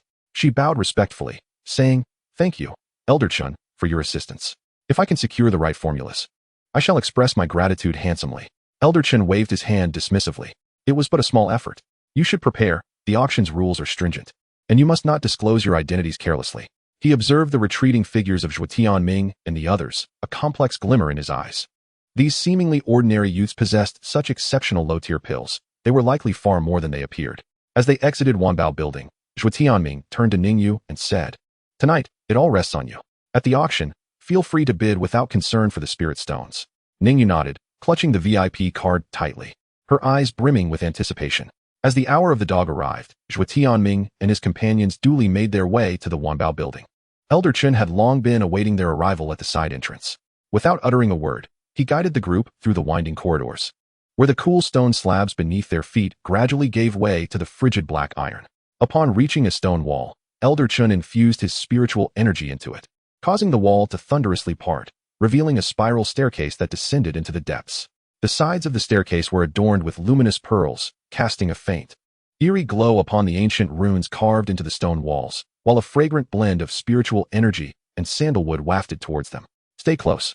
The underground auction house has many rules, Elder Chun whispered, his robe brushing against the wall, causing the runes to suddenly illuminate and form a transparent barrier enveloping the group. The staircase seemed to descend into an abyss, each step bringing an increasing sense of spiritual pressure, until, after half an hour, a brilliant light emerged ahead. The sight before them took their breath away. It was a circular hall soaring over 10 feet high, its apex adorned with hundreds of gathering spirit pearls, illuminating the entire space as brightly as day. At the center of the hall stood an auction platform measuring 3 feet square, constructed from dark jade. Surrounded by tiered private boxes, each separated by intricately carved screens, through which the silhouettes of numerous figures could be faintly discerned.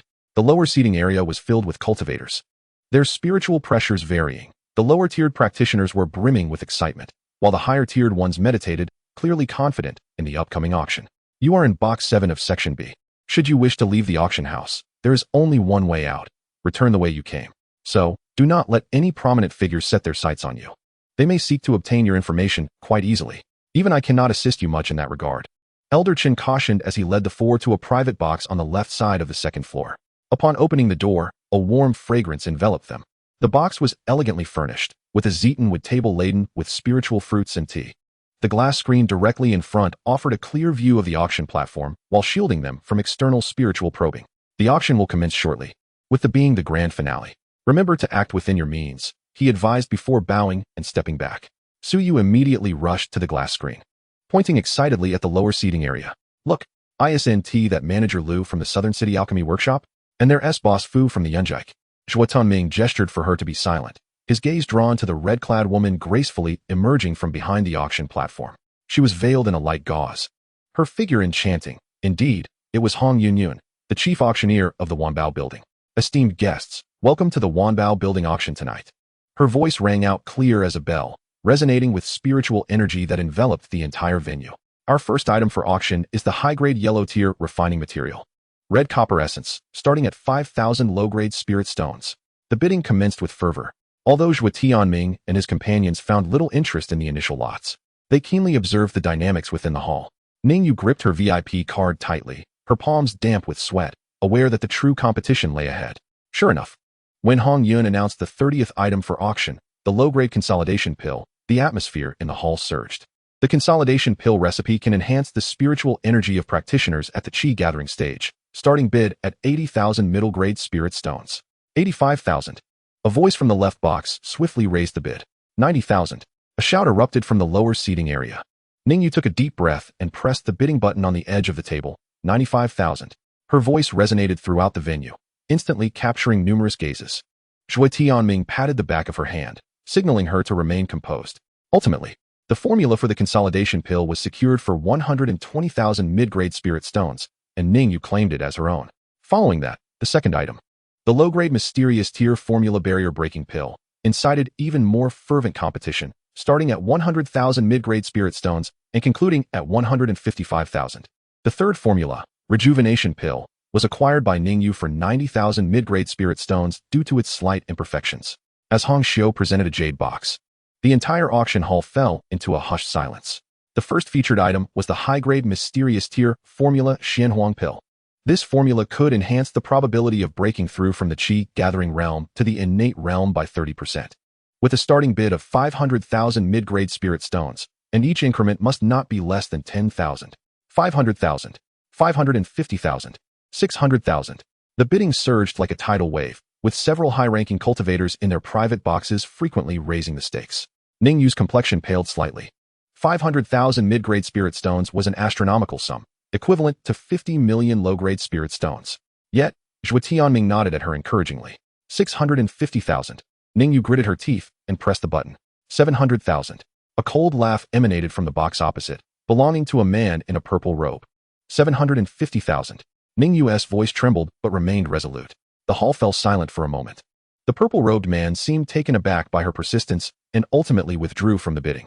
750,000 mid-grade spirit stones, going once, going twice. Sold. At the moment Hong Yun struck the wooden hammer, Ningyu nearly collapsed against her chair, utterly spent. Zhuo Tianming accepted the jade slip containing the pill formula from the attendant, and, upon scanning it with his consciousness, noted the intricate pill patterns and rare herbs inscribed therein, confirming it to be a peak masterpiece of the high-grade mysterious tier. For formulas in total amounted to 925,000 mid-grade spirit stones. Elder Chun, having entered the box unbeknownst to them, observed Ningyu's pale countenance and remarked with a smile, "Miss Ning, your audacity is remarkable. However, the primary ingredient for the Xianhuang pill, Xianhuang mushroom, is exceedingly rare, only found once in a millennium. You must prepare early." Ningyu accepted the jade slip, her fingertips tracing the cool patterns, her eyes reigniting with fervor. "Thank you for the reminder, Elder. As long as I possess the formula, there will always be a day when I can find the herbs." After purchasing the formulas, the four of them exited the Wanbao building, and it was already deep into the night as the auction gradually drew to a close. The night sky over Tongshan City sparkled with stars. Zhuo Tianming observed Ningyu carefully stowing away the formulas and suddenly remarked, "It seems we must earn a good sum of spirit stones soon." Suyu immediately chimed in. "Exactly. I still have my 100,000 mid-grade spirit stones unspent. I need to quickly find an elder to acquire some intelligence." Chapter 63. Waiting for distinguished guests at the door, prices reflect status. The night was as dark as ink, and the gilded doors of the Wanbao building glimmered with a cold light under the moon, leaning against the weathered stone wall. Zhuo Tianming's dark robes fluttered slightly in the breeze, his fingers unconsciously tapping on the storage ring at his waist. "Let us wait here." Were they waiting for the sect elders? Suyu adjusted her shawl, the water-green gauze skirt shimmering in the shadows like scattered starlight. The auction had concluded nearly 2 hours ago. Surely, the prominent figures had departed by now. Zhuo Tianming lifted his gaze towards the few closed private rooms on the second floor, once the epicenter of fierce bidding, now only revealing a faint aura of spiritual energy. The truly remarkable items had yet to make their appearance. He spoke in a hushed tone, his eyes scanning the cultivators walking in pairs ahead. During the bidding for the high-grade, Xian-level pill formula, several private rooms had remained silent throughout. "Do you think those sect elders would willingly leave empty-handed?" Ningyu tightened her grip on the jade slip containing the pill formula, the hem of her plain dress brushing against the moss-covered stone steps. "But how can we discern which elder belongs to the Flying Blade sect? I've heard they wield unique, concealed weapons, judging by their demeanor." Zhuo Tianming interrupted her, tapping his fingers against the stone pillar beside him. "Those cultivators participating in the bidding for the Xian-level pill formula are either immensely wealthy or backed by powerful sections. Look at those emerging from the VIP passage." He gestured towards the moon gate on the right side of the entrance, adorned in brocade and bearing spirit beast tokens. They are mostly scions of noble families. The hurried ones overflowing with spiritual energy are certainly cultivators eager to return and report to their sections. As for the Flying Blade sect, before he could finish his sentence, a delicate sound of jingling bells emanated from within the moon gate. 3 figures emerged in succession. At the forefront, an elderly man in a gray robe carried a dark long box, moving with a grace reminiscent of flowing clouds. The cuffs of his sleeves embroidered with 3 swirling flying daggers in silver thread. Following closely was a disciple in blue robes, cradling a brocade box from which a sharp metallic aura seeped through the seams. The final figure, a man in a purple robe, bore a solemn expression, his waist adorned with a jade pendant engraved with a soaring eagle, none other than the cultivator who had just bid against Ningyu for the Xianhuang Dan. "That man in purple seems familiar." Suyu squinted, her hand covering her lips as she murmured to herself. However, Zhuo Tianming had already stepped forward, halting 5 paces away from the man in purple. "Pardon me, might I have a word?" The man halted at the sound of his voice, his gaze sharp as a blade. "And you are?" The gray-robed elder behind him placed a hand on the long box, the surrounding spiritual energy suddenly tightening, filling the air with a faint metallic scent. "I am Zhuo Tianming, newly arrived in Tongshan City with a few companions." Zhuo Tianming clasped his fists in greeting, his gaze falling upon the eagle jade pendant at the man's waist. "Having witnessed your extraordinary demeanor at the auction, I presume you hail from a significant power. Might I inquire?" He shifted the topic, deliberately slowing his speech. "Was that elder carrying the long box a member of the Flying Blade sect?" The man in purple raised an eyebrow, scrutinizing Zhuo Tianming from head to toe. "Why do you seek information about the Flying Blade sect?" The blue-robed disciple behind him had quietly gripped the hilt of his dagger, spiritual energy condensing at his fingertips. Seeing this, Ningyu quickly stepped forward, revealing a corner of the jade slip in her arms. "To be honest, we wish to approach the Flying Blade sect to exchange for a primary material. I've heard they possess a mother vein of Shin iron. If we could." "The mother vein of Shin iron?" The man in purple suddenly scoffed, his robe billowing with a gust of wind. "Such audacity from a young lady. That vein is the lifeblood of the Flying Blade sect. It would not be revealed so easily. He paused for a moment, his gaze suddenly taking on a playful glint. However, considering your audacity in contending for the Xinhuang pill, I shall divulge some information. He stepped aside, gesturing towards the distant figure of an elderly man in gray robes. That individual is indeed the Grand Elder of the Flying Dagger sect. Yet approaching him now might yield unfavorable results. The man in the purple robe extracted a token engraved with flame patterns from his sleeve, proclaiming, "I am an elder of the Blazing Fire Hall. Should you possess rare materials, you may seek me at the western outpost of the city." Zhuo Tianming accepted the token, which was astonishingly hot to the touch, evidently forged from fire-attributed spiritual materials. He observed the retreating silhouette of the man in purple before glancing at the Grand Elder of the Flying Dagger sect, who had vanished around a street corner, and whispered to Ningyu, "Remember how Elder Chun held the long box?" His thumb was pressed on the third hidden clasp, indicating he was prepared to launch hidden weapons at any moment. Such details are crucial for discerning the characteristics of sect cultivators. As the night breeze stirred the fallen leaves, Suyu gazed at the desolate street and tugged at Zhuo Tianming's sleeve, asking, "Brother Tianming, how do you know that the man in purple would even acknowledge us? What if he has a foul temper?" He withdrew after bidding 70,000 mid-grade spirit stones, suggesting that his backing has budget constraints. Zhuo Tianming caressed the fiery token in his hand, a subtle smile curling at the corners of his lips. To spend more spirit stones on a pill formula than their faction possesses implies that this individual either wields considerable influence or wealth, or at the very least, is only slightly inferior to us. Not recognizing Elder Chun of the Flying Dagger sect indicates that this power is external. Fostering a relationship with them might alter our own faction's circumstances. Thus, he would certainly engage in a venture that bears no detriment and only potential benefits. As the night deepened, Zhuo Tianming tightened his grip on the fiery token, his fingertips turning pale from the pressure.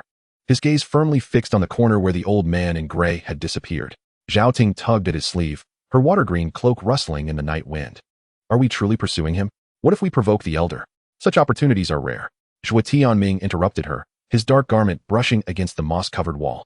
When Elder Chun had grasped the long box, his thumb remained on the fourth hidden clasp. This was the initiating stance of the Flying Dagger sect's 7-star soul pursuit. Although he was on guard, his lack of immediate action indicated room for negotiation. The four of them propelled themselves forward, their footsteps whispering against the cobblestones. After turning 3 corners, the humid air was suddenly filled with the aroma of wine, revealing the gray-robed elder standing before the entrance of the Fortune Guest Tavern. The pitch-black long box on his back shimmered faintly under the moonlight, while the 3 silver-threaded flying dagger patterns embroidered on his sleeve subtly undulated with his breath, clearly indicating he had sensed the presence of pursuers behind him. "Grand Elder of the Flying Dagger sect, halt!" Zhuo Tianming called out loudly, simultaneously restraining Ningyu, who was eager to step forward. He distinctly observed that the hidden clasp on the long box had slid to the 4th position. The sound of metal grinding in the stillness of the night particularly jarring. It signaled the imminent release of 7 poisoned flying daggers. The gray-robed elder slowly turned around, his aged face obscured by the shadow of his hood, yet his eyes shone with astonishing brightness. "Who are you? Following me at this late hour, do you seek death?" Before he could finish his sentence, a flurry of cold stars burst forth from his sleeve, halting just inches from Zhuo Tianming, 3 willow leaf-shaped flying daggers, their blades emanating a sinister blue glow of poison. Zhao Ting inhaled deeply, stepping forward slightly, the hem of her plain dress brushing against the accumulated water at the foot of the stairs. "Elder, please calm your anger. I am Zhao Ting, and along with a few companions, I have just arrived in Tangshan City with a request." She produced a lustrous medium-grade spirit stone from her sleeve, infusing it with her spiritual energy, causing it to emit a gentle white light. "A small token of appreciation. I hope the elder will accept it." Chen Changchun's gaze fell upon the spirit stone as his frail fingers pinched it, the calluses on his fingertips grazing its surface. "I am Chen Changchun, the Grand Elder of the Flying Dagger sect." He weighed the stone in his hand, suddenly letting out a scoff. Is this the way young people seek favors these days?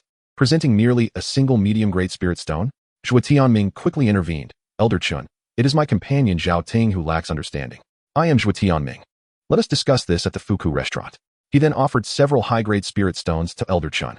"Elder Chun, high-grade spirit stones do show some sincerity. Very well. Let us proceed." Chapter 64. Discussing strategies in the Hall of Unity. Using a knife to kill, as Elder Chun and Zhuo Tianming entered the Hall of Unity on the 2nd floor of the Fuku restaurant. The copper bells at the eaves chimed softly in the night breeze. The hall was adorned with a rustic charm, swords and daggers hanging on the walls, the peeling paint revealing dark brown wooden cores. Only the plaque above the main seat, inscribed with the character for righteousness, gleamed brightly. its gilded strokes radiating warmth under the candlelight. Speak plainly, young man. Qin Changchun heavily placed a dark, long box on the table. The metallic clash startling the sparrows nesting in the rafters. He removed his hood, revealing a weathered face marked by deep creases. A 3-inch scar beneath his left eye, a remnant of a past conflict with the sect leader. Zhuo Tianming slid 3 cups of spiritual tea across the table, the green porcelain reflecting his composed expression. Before we address serious matters, may I pose a question to Elder Chen? Do you desire a life more splendid than the one you currently lead? At this, Qin Changchun scoffed, tapping the long box with his knuckles. As the Grand Elder of the Flying Dagger Sect, I enjoy various resources and have disciples to pave the way for me. Would you not consider that a splendid life? Yet, unbeknownst to others, his palm tightened subtly, the silver-threaded flying dagger pattern on his sleeve slightly warping. Since losing authority over the management rights of the mine 6 months ago, he remained the Grand Elder in name, but was effectively stripped of 60% of his power. Elder, are you aware that the Zelian sect has been expanding spiritual fields in the Liashago Valley recently? Zhuo Tianming traced a finger over the watermarks on the table, sketching a winding curve. Their new spiritual fields are encroaching upon the entrance of the Xian Iron Mother Mine, controlled by your esteemed sect. Qin Changchun's pupils constricted sharply, ripples forming in his teacup. How do you know this? The Xian Iron Mother Mine was the lifeblood of the Flying Dagger Sect. Should the Zelian sect encroach upon the mines under the pretense of expanding fields, the sect leader would undoubtedly seize the opportunity to pin the blame for negligence upon him. At this moment, Suyu leaned forward, her delicate fingers tracing the engraved emblem of the Zelian sect on the table surface. We are also aware that the vice leader of Liashagu was involved in a brawl last night, resulting in the leg of the overseer of the Zelian sect's spiritual fields being broken. As she raised her gaze, the candlelight cast shadows of her lashes upon Qin Changchun's scar, and with the city lord's wedding approaching, he intended to balance the power of the 3 factions to solidify his position. If the Zelian sect and Liashagu were to clash now, what concern is it of mine? Qin Changchun hastily downed his tea, yet the motion betrayed a hint of unease. Should the Golden Cloud sect engage in battle with the Flowing Sand Valley, the sect leader would undoubtedly, under the pretext of safeguarding the mercantile routes, delegate the defense of the mine to his most trusted confidant, leaving him devoid of even the slightest semblance of military authority. Zhuo Tianming slid a high-quality spirit stone across the table towards Qin Changchun, the ethereal glow of the stone casting a profound depth in his gaze. If the elder places his trust in me, within 3 days, I shall ensure that the Golden Cloud sect and the Flowing Sand Valley are embroiled in a relentless conflict. He paused momentarily, deliberately lowering his voice. At that juncture, the sect leader will be overwhelmed, and the elder can seize the opportunity to reclaim control over the mine. Perhaps even advance further. Qin Changchun's eyes fixated on the dancing light patterns upon the spirit stone, as if he could peer into bygone days through its faint luminescence. A vivid image of his rift with the sect leader flashed across his mind, a scene etched in his memory. On that fateful day, the leader brandished the Xian Iron Order, flanked by 20 loyal guards, their silhouettes imposing under the sun's rays. Meanwhile, he, Qin Changchun, was forced to retreat with his own confidence, his heart heavy with helplessness and indignation. At that moment, the spirit stone in his palm suddenly radiated heat, as if reminding him of past failures and unfulfilled aspirations. That stone mirrored the excruciating pain of his inability to seize the rights to the Xian Iron Mother Mine. What do you wish for me to do? After a prolonged silence, Qin Changchun finally spoke, his voice low and hoarse, tinged with unmistakable fury.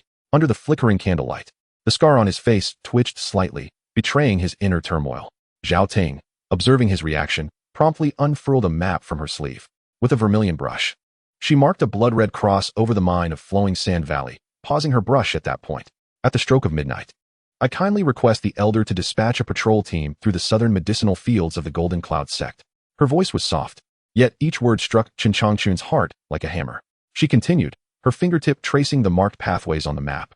We shall employ some disciples from Flowing Sand Valley to set fire to the fields. This way, the residual traces of spiritual energy will implicate the disciples of Flowing Sand Valley.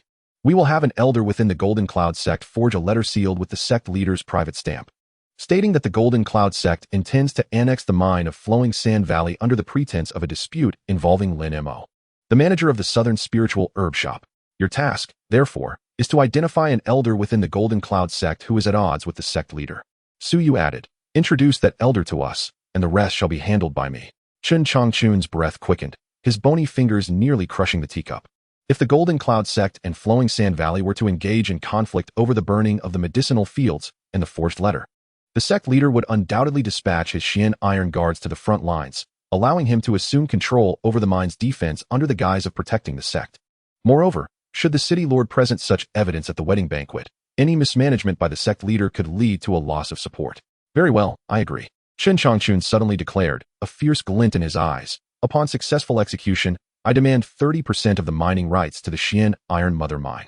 Furthermore, I require the 9 curved linked jade pendant from the sect leader's waist. Zhuo Tianming and Su Yu exchanged a glance, both nodding in agreement. It is a deal. Chen Changchun fixed his gaze upon the flame medallion in Zhuo Tianming's palm, then glanced at the spreading T stains on the map. Suddenly seizing a spirit stone from the table and tucking it into his sleeve. How exhilarating. As he rose, the long box's hidden latch slid to the 7th notch, and he radiated a long-lost sharpness. If failure were to befall him, he would claim that it was they who had bewitched him with sorcery. If success should grace him. He paused, a cruel smile tugging at his scarred visage. Perhaps it was time for a change in the skies above Tangshan City. The wooden door of the assembly hall creaked ominously as Chen Changchun departed, and the candlelight suddenly sputtered, scattering sparks. Su Yu gazed at the crimson mark on the map, murmuring, he knows we intend to use him as a pawn, yet he acquiesced, for he had no other choice. Zhuo Tianming wiped away the markings on the table with spirit tea, the water stains weaving a new pattern among the wood grain. When a man is scorched by the flames of power, he will seize any opportunity for redemption, even if it is a double-edged sword. The flame medallion at his fingertips suddenly grew warm, as if heralding the impending conflict in Tangshan City. Zhao Ting rolled up the map, her gaze drifting towards the darkened window. Faint ripples of spiritual energy flickered in the direction of the Flying Dagger sect, indicating that Elder Chun had begun to deploy patrols. Zhuo Tianming extinguished the candle, his dark garment tracing a cold arc through the shadows. Let us proceed with our own affairs. Chapter 65. Hired cultivators destroy the herb fields. Patrols encounter confusion. The night enveloped Tangshan City like thick ink, the dampness mingling with the earthy scent of moss seeping from the walls. Zhuo Tianming navigated the narrow alleys with 3 women, the hem of his dark attire brushing against the weathered brick walls, startling a few slumbering insects as it fluttered. Zhao Ting spread the map beneath the lantern, the yellowing silk depicting the southern terrain of the city outlined in vermilion. The lantern's light, filtered through the oil-stained paper, cast flickering spots upon her fingertips. Look here, the abandoned kiln is situated on the old path of the Quicksand Valley or vein, now gathering many scattered cultivators expelled by the Valley Lord. Su Yu leaned against the cracked wooden doorframe, her water-green cloak billowing in the draft, her fingertips grazing a mid-grade spirit stone that shimmered with a lustrous white light as she infused it with spiritual energy. She observed the night crows swirling above the kiln's direction and suddenly chuckled. These cultivators lack not courage, but spirit stones. The stones danced in her palm, emitting delicate arcs of light. Just days ago, it was reported that a cave-in in the ore vein had claimed the lives of 3 overseers. Yet the Valley Lord compensated with merely 5 low-grade spirit stones, using the pretense of cleansing traders, and promised to double the reward, enough to tempt them into desperate gambles. Before her words faded, the silhouette of the dilapidated kiln emerged in the night. It was a dragon kiln long abandoned, its bluish-gray bricks fissured with grotesque cracks. Wild mugwort growing between the broken walls, rustling in the night breeze. Zhuo Tianming flicked his fingers, condensing spiritual energy into a fire talisman that shot towards the pile of dry wood at the kiln's entrance, resulting in a thunderous explosion as flames erupted, illuminating the collapsed kiln door. Several bats, nestled in the brick crevices, took flight in panic, their wings casting distorted shadows against the firelight. Who goes there? The metallic clinking echoed from within the cavern, as a dozen figures emerged from the shadows. At the forefront stood a scarred man, one eye covered with a black cloth, a rusted ringed knife slung at his waist, and tattered sleeves revealing old scars branded with the Quicksand Valley's emblem. The practitioners behind him were clad in tattered garments, their exposed skin caked in the dust of the mines, yet their eyes, fixated on the flames, burned with a gluttonous light, a gaze characteristic of those who, having long endured deprivation, behold wealth. Zhuo Tianming stepped over the threshold, his boot crushing a shard of molten porcelain, producing a crisp sound of shattering.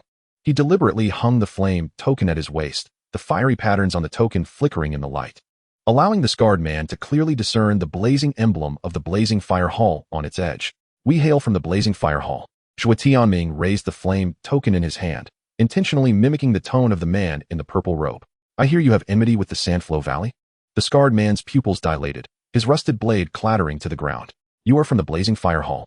A commotion erupted among the scattered practitioners behind him. The Blazing Fire Hall held a modest reputation within the city, only slightly beneath the 3 major powers. Zhuo Tianming tossed a pouch of spirit stones, which clinked sharply as it hit the ground. Destroy the southern medicinal fields of the Golden Cloud Sect. This serves as a deposit. Each of you will receive high-grade spirit stones. He tapped the storage ring at his waist, promising that upon completion, he would double the reward. The flames illuminated the avaricious eyes of the scattered practitioners, and the scarred man broke the wax seal of the pouch, revealing the glimmering mid-grade spirit stones within. Splendid. He wiped the drool from the corner of his mouth, assuring that the guards of the Golden Cloud Sect would be lax, and that the task would be completed before the midnight hour. At the stroke of midnight, a towering inferno suddenly erupted in the southern direction of the city. Zhuo Tianming stood atop the city wall, gazing at the billowing smoke rising from the medicinal fields, the flame token in his fingertips radiating warmth. Suyu offered him a water skin, whispering, Elder Qin's patrol must have fortuitously passed by. Half an hour later, Zhuo Tianming awaited the arrival of the scarred man and his companions at the unmarked burial ground outside the city. Moonlight filtered through the gnarled branches, casting mottled shadows upon their soot-covered faces. My lord, the task is accomplished. The scarred man presented a protective token from the Golden Cloud Sect, having also dispatched 2 patrolling practitioners with ease. Zhuo Tianming accepted the token, a sudden smile gracing his lips. Well done. At that moment, Suyu raised her hand, and several streams of spiritual energy shot forth like spider webs, instantaneously ensnaring the meridians of all the scattered practitioners. What are you doing? The scarred man exclaimed in terror, his spiritual energy rampaging within, yet unable to coalesce. Suyu approached, her water-green gauze skirt sweeping through the blood-soaked ground with a chilling grace. Keeping you alive poses a risk of leaks. With a flick of her fingers, she launched several silver needles, precisely striking the vital points of the scattered practitioners.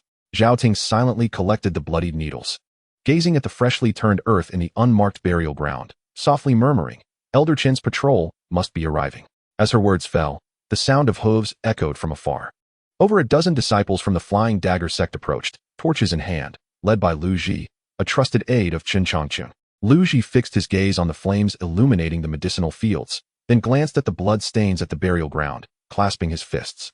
Young Master Zhuo, Elder Qin has sent me as we fortuitously passed by. He emphasized the word fortuitously, clearly having received a secret directive from Qin Changqun. Zhuo Tianming tossed the Golden Cloud Sect token to Lu Ji. This was recovered from the arsonist. Along with this, he produced a half pendant inscribed with the emblem of the Sandflow Valley, stating that the deceased claimed it was sent by the young Valley Master. Lu Ji accepted the evidence, a flicker of understanding crossing his eyes. I comprehend. I shall report to the elder immediately. He gestured for his disciples to clear the area, the flickering torchlight reflecting off the knife sheath at his waist, the hidden latch having slipped to the 3rd notch. On their way back to the Fook Tavern, Ningyu suddenly grasped Zhuo Tianming's sleeve, exclaiming, those wandering cultivators are so pitiful. She recalled the dying expression of the scarred man, filled with unyielding despair, her fingertips trembling slightly. In the secret realm, a tender heart can be a fatal weakness. Zhuo Tianming halted, the moonlight crystallizing into a cold frost in his eyes. If we do not eliminate them, by tomorrow, the entire Tangshan city will know that we hired someone to burn the medicinal fields. He paused, retrieving a healing pill from his storage ring. Do you remember Lin Mo? He merely refused the forced requisition of the medicinal fields and ended up with broken legs and imprisonment before absolute power. Compassion is utterly worthless. Suyu gazed at the flickering lights throughout the city and suddenly chuckled. The Zelian sect must have received the secret letter by now. Her fingertip traced the air, as if envisioning the furious countenance of the sect leader upon receiving the forged message. Zhuo Tianming pushed open the wooden door of the Fook Tavern, the candlelight stretching his shadow long. The next act belongs to the Sandflow Valley, he stated, rapping his knuckles on the table. Remnants of last night's negotiations leaving tea stains upon it. Zhao Ting, head to the west of the city and inadvertently leak the news of the miners' deaths at Sandflow Valley to the informant of the Flying Daggers sect. Zhao Ting complied and departed, her plain skirt trailing across the cobwebs in the staircase. Suyu toyed with the flame insignia, then whispered, Elder Qin just sent word that he has found Elder Wang within the Zelian sect, who is at odds with the sect leader. She paused, a cunning glint in her eyes. Elder Wang despises the sect leader for monopolizing the profits from the spiritual herbs. If we promise him 30% of the southern medicinal fields earnings after our scheme succeeds, he will surely cooperate willingly. Ningyu silently ground ink, laying out the draft of the forged secret letter on the table.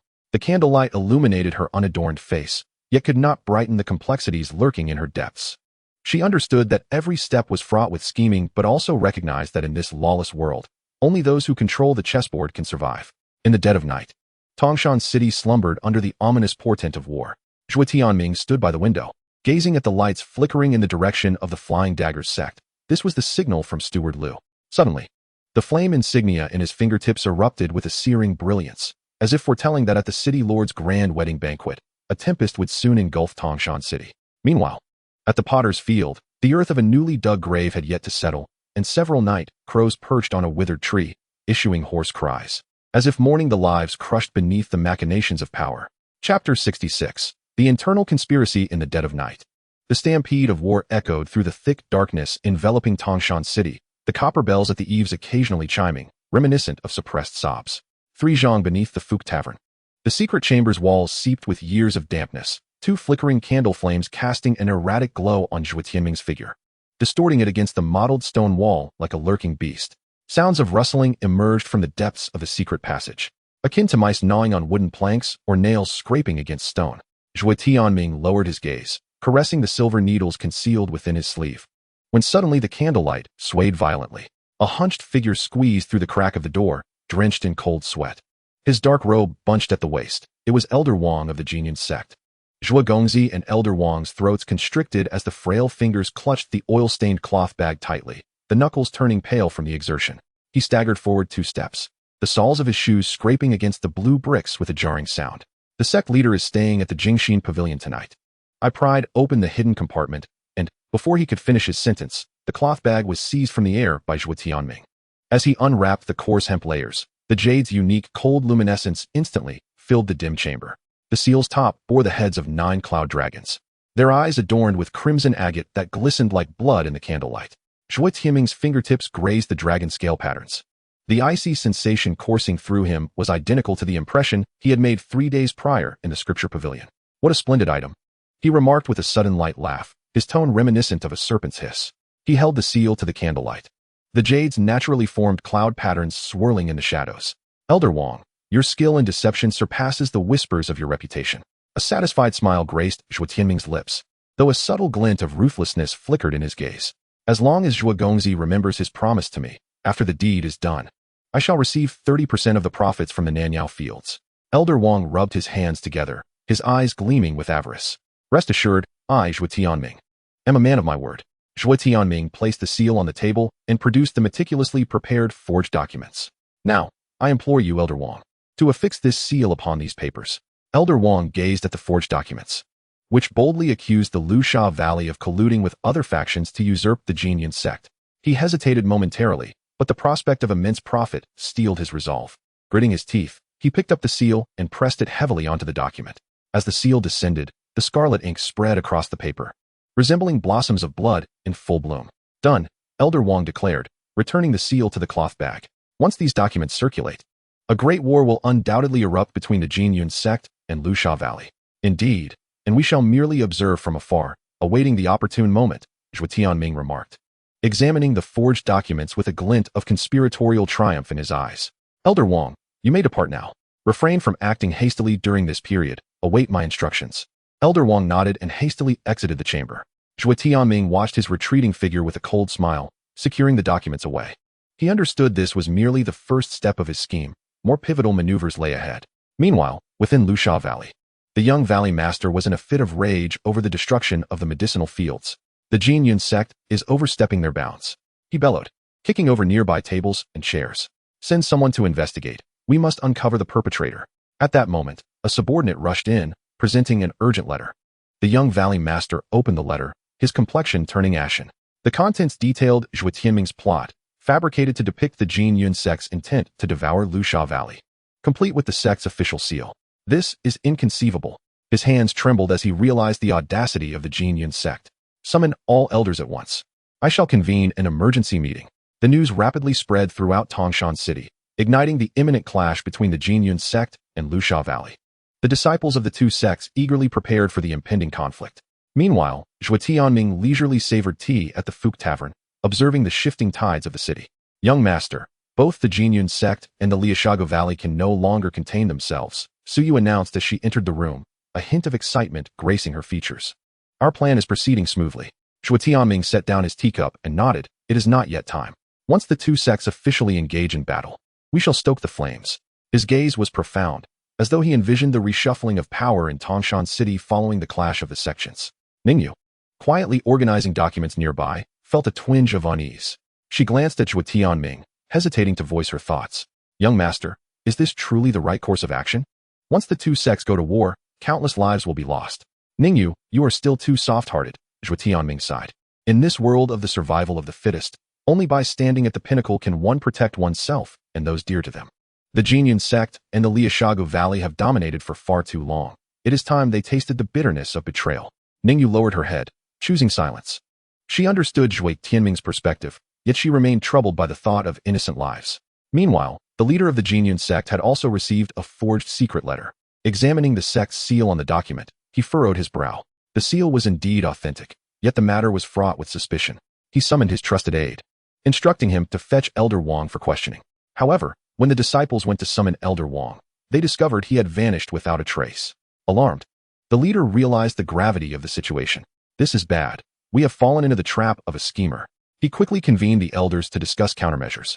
But chaos had already enveloped the Zelian sect. The forces of the Liashago Valley had gathered and were poised to launch an offensive against the Zelian sect.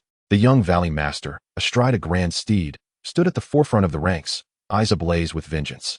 Zelian sect, today you shall pay for your blood debts.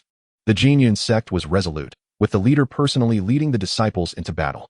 The two sects faced off on the outskirts of Tangshan City, the atmosphere taut with tension. At that moment, Zhuo Tianming, accompanied by Zhao Ting, Su Yu, and Ningyu, arrived on the battlefield. He stood elevated, observing the impending clash of the two sects below. A cold smile gracing his lips. Let it begin, he murmured softly. Zhao Ting produced the prepared fireworks, igniting them before casting them into the air. The resplendent fireworks blossomed against the night sky, heralding the onset of war. Simultaneously, Su Yu and Ningyu executed their plan, disseminating rumors within each sect's ranks that the adversary was fully prepared to strike. The already charged atmosphere ignited, and the disciples of both sects could no longer restrain themselves, surging towards one another, thus commencing a brutal battle. The cries of war and the sounds of anguish echoed through the heavens, blood staining the earth. Zhuo Tianming, standing at a distance, observed the carnage with an unsettling calm. He knew this was merely a fragment of his scheme. Only by ensuring the mutual destruction of the Zelian sect and the Liashago Valley could he reap the rewards and secure his foothold in Tangshan City. As the events unfold, he has devised even more brilliant strategies, eagerly awaiting the day of the city lord's grand wedding to seize complete control over the situation in Tangshan City. Chapter 67. The Flying Dagger Sect seizes the opportunity amidst chaos. The city lord's wedding attracts powerful figures, a miasma of iron rust and blood wafted through the outskirts of Tangshan City. As the dying sun cast an eerie crimson hue upon the scorched earth, a broken sword stood embedded in the mud, while a blood-stained banner of the Zelian sect fluttered feebly in the wind. In the distance, the bodies of disciples from the Liashago Valley lay piled like a small mountain, maggots already writhing amidst the decaying flesh. This relentless battle, enduring for 3 days and nights, finally drew to a close amidst the debris and devastation. The sect leader of Zelian, clutching his injured right arm, gazed at the billowing smoke rising from the direction of his sect, his pupils narrowing in shock. The black eagle flag of the Flying Dagger sect was firmly planted at the entrance of the shattered mountain gate. It turned out that while the two sects fought to mutual destruction, the lurking Flying Dagger sect had taken the opportunity to launch a surprise attack. With hundreds of elite disciples striking under the cloak of night against the vulnerable Zelian sect, the sect leader spat out a mouthful of black blood and roared, "Recall all remaining forces, defend the sect." Meanwhile, within the secret stronghold of the Liashago Valley, an oil lamp flickered in the dim chamber. Li Yan, the chief strategist of the Valley Lord, clutched a carrier pigeon message tightly. The words detailing the Flying Dagger sect's assault on Zelian sect, stinging his eyes with intensity. As an insider embedded within Zelian for years, he understood better than anyone. Should the Flying Dagger sect consume Zelian, the Liashago Valley would stand alone and defenseless. Immediately send a message to the young Valley Lord. Li Yan tossed the letter into the fire, mobilizing all available personnel to support Zelian sect. Remember, we must disguise our efforts as a purge of the remnants of the Flying Dagger sect. Within the city lord's mansion, the old city lord toyed with a jade ring, his cold laughter echoing as he listened to the battle reports. What a cunning strategy by the Flying Dagger sect to benefit from the chaos. He ordered, "Let the city guards assist Zelian sect in repelling the external threat under the pretext of maintaining stability in Tangshan City." His narrowed eyes gleamed with calculating intent. The Flying Dagger sect must not be allowed to dominate alone. On the top floor of the Fook Tavern, Zhuo Tianming gazed at the flickering flames outside the city, slamming his teacup onto the table, scalding tea splashing and leaving dark stains on his eaten wood. His original plan was to let the two sects destroy each other and then reap the rewards, but unforeseen complications had arisen. Suyu tightened her grip on the soft whip at her waist, gritting her teeth. The Flying Dagger Sect's move to undermine their foundation is indeed a masterstroke. Not only the Flying Dagger Sect. Zhuo Tianming observed the sudden illumination of the city lord's mansion, his brow furrowing in consternation. It appeared that both the Liashagu Valley and the city lord's office had intervened. Clearly, no party wished to see a drastic shift in the dynamics of Tangshan City. He turned and paced, his dark robe brushing against the wall-mounted map. Now, with Jinyun's sect besieged on all sides. The involvement of Liashagu Valley and the city lord's mansion seemed to aid Jinyun, but in reality, it would only serve to further complicate the situation. Ningyu unfolded the latest intelligence report, her voice trembling slightly. Young master, according to the intel, the Flying Dagger Sect has dispatched 3 elders and carries penetrating nails capable of breaking through protective barriers. Just as she spoke, a cataclysmic explosion erupted in the distance, shaking the entire tavern.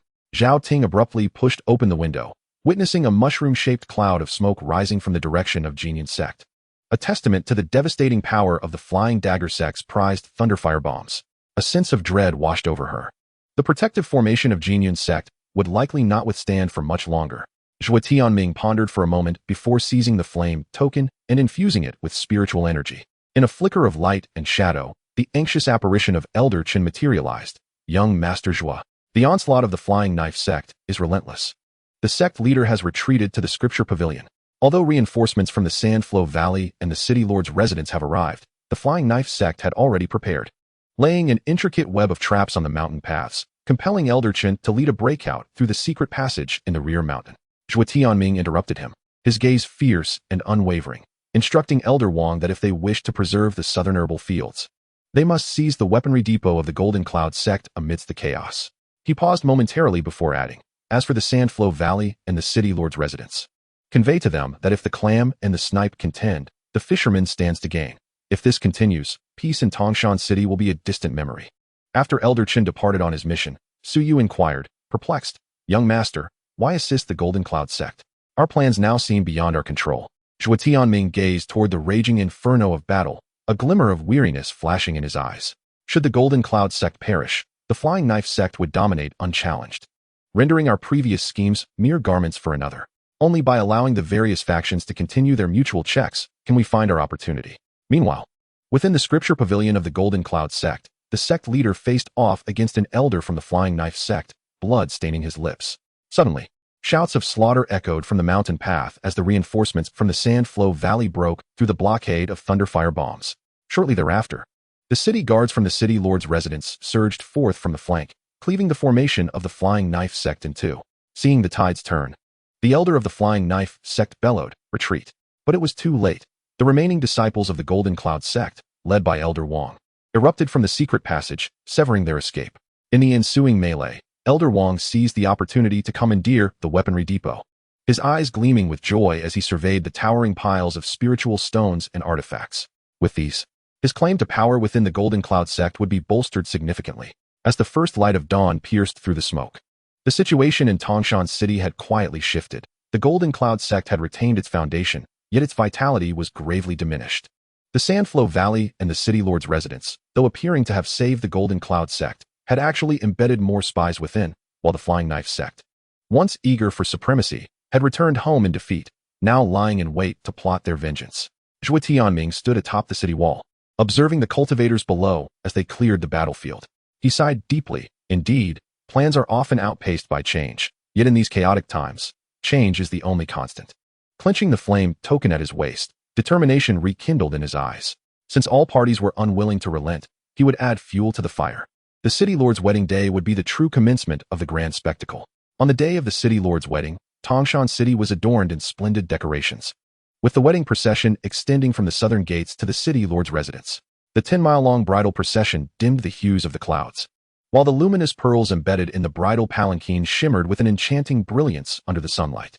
Disguised among the crowd of cultivators, Zhuo Tianming gazed at the gilded dragon-patterned lanterns hanging before the City Lord's residence, his fingertips unconsciously tracing the emblem of the flame hall stamped upon the token in his possession.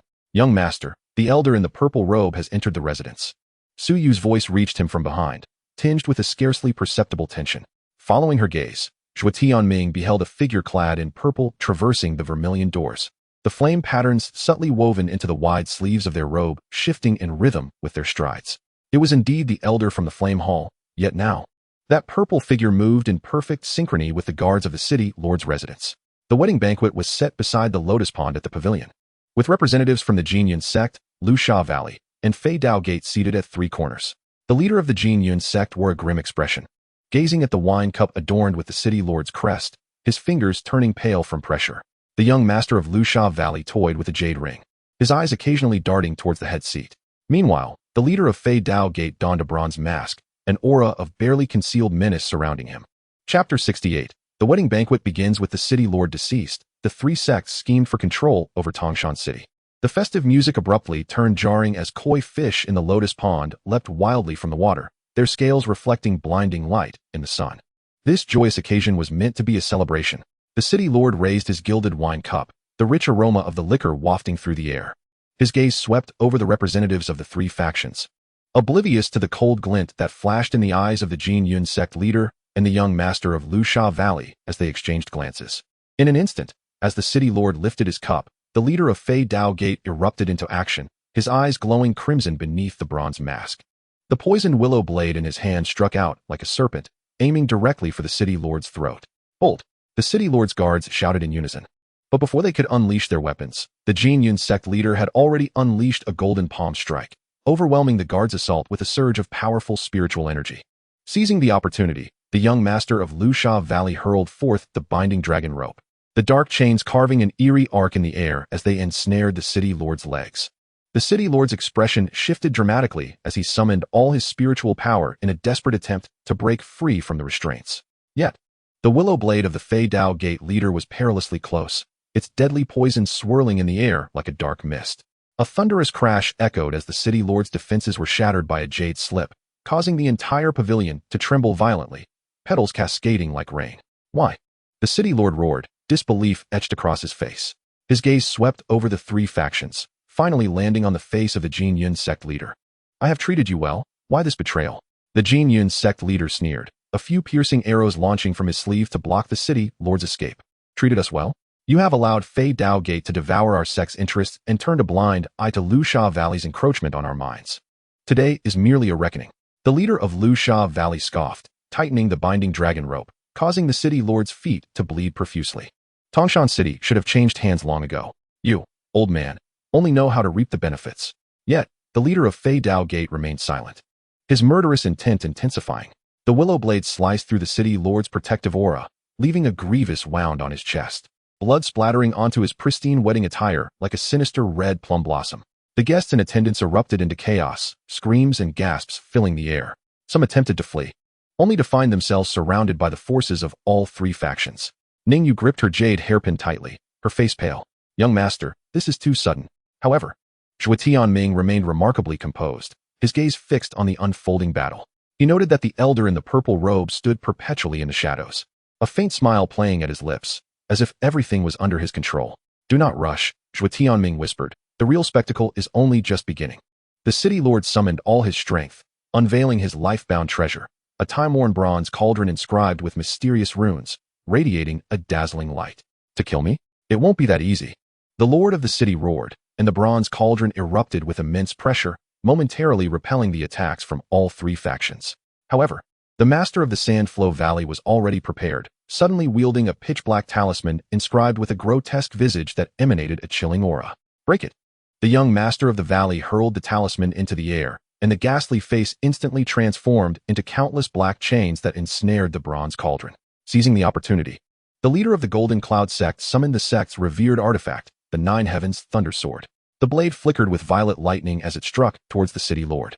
The master of the Flying Dagger sect was equally resolute, merging the deadly poison of his willow leaf blade with the sword's spiritual energy to unleash a lethal attack. With a thunderous roar, the bronze cauldron shattered explosively.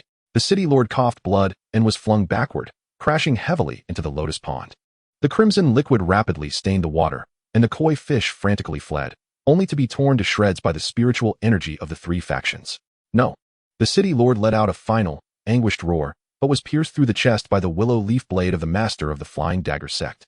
His eyes widened in disbelief. He could not fathom that the very factions that once bowed before him would conspire to bring about his demise. Silence enveloped the scene, save for the blood seeping into the ground. The leaders of the three factions exchanged glances, a flicker of triumph gleaming in their eyes. The leader of the Golden Cloud Sect clutched the city lord's talisman, his fingertips tracing the darkly engraved dragon patterns, droplets of blood cascading from the edges, staining the white marble floor. He lifted his gaze, surveying the chaos of the wedding feast, a sinister smile curling at the corners of his mouth. From this day forth, Tangshan City shall be jointly governed by the Golden Cloud Sect, the Sandflow Valley, and the Flying Dagger Sect. Before his words had fully settled, the assembly of cultivators erupted in uproar. Some attempted to voice their dissent, but were driven back by the icy glares of the Flying Dagger Sect's disciples. The young master of the Sandflow Valley gently waved his folding fan, his eyes gleaming with satisfaction, while the master of the Flying Dagger Sect, concealed behind a bronze mask, remained silent, his aura growing ever more menacing. The leader of the Golden Cloud Sect exchanged glances with the other two, and suddenly they all rose in unison, their spiritual energy surging. The three transformed into streaks of light, soaring into the sky towards the wilds south of the city. The crowd stood in stunned silence, bewildered by the abrupt turn of events. Zhuo Tianming watched the three figures recede into the distance, his pupils narrowing slightly, before turning to the three women and instructing, "Follow them."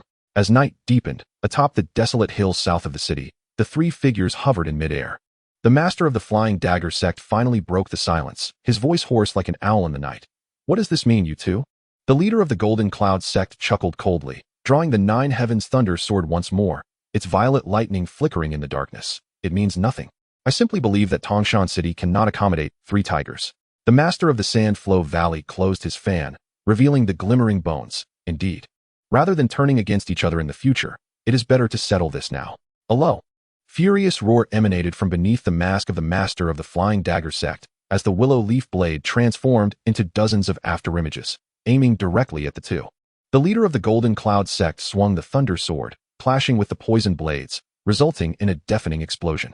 The young master of the Sandflow Valley unleashed the dragon-binding rope, the dark chains coiling around the ankles of the master of the Flying Dagger Sect like a sinuous serpent. "Despicable!" the master of the Flying Dagger Sect bellowed, his spiritual energy surging wildly, struggling to break free from the bindings.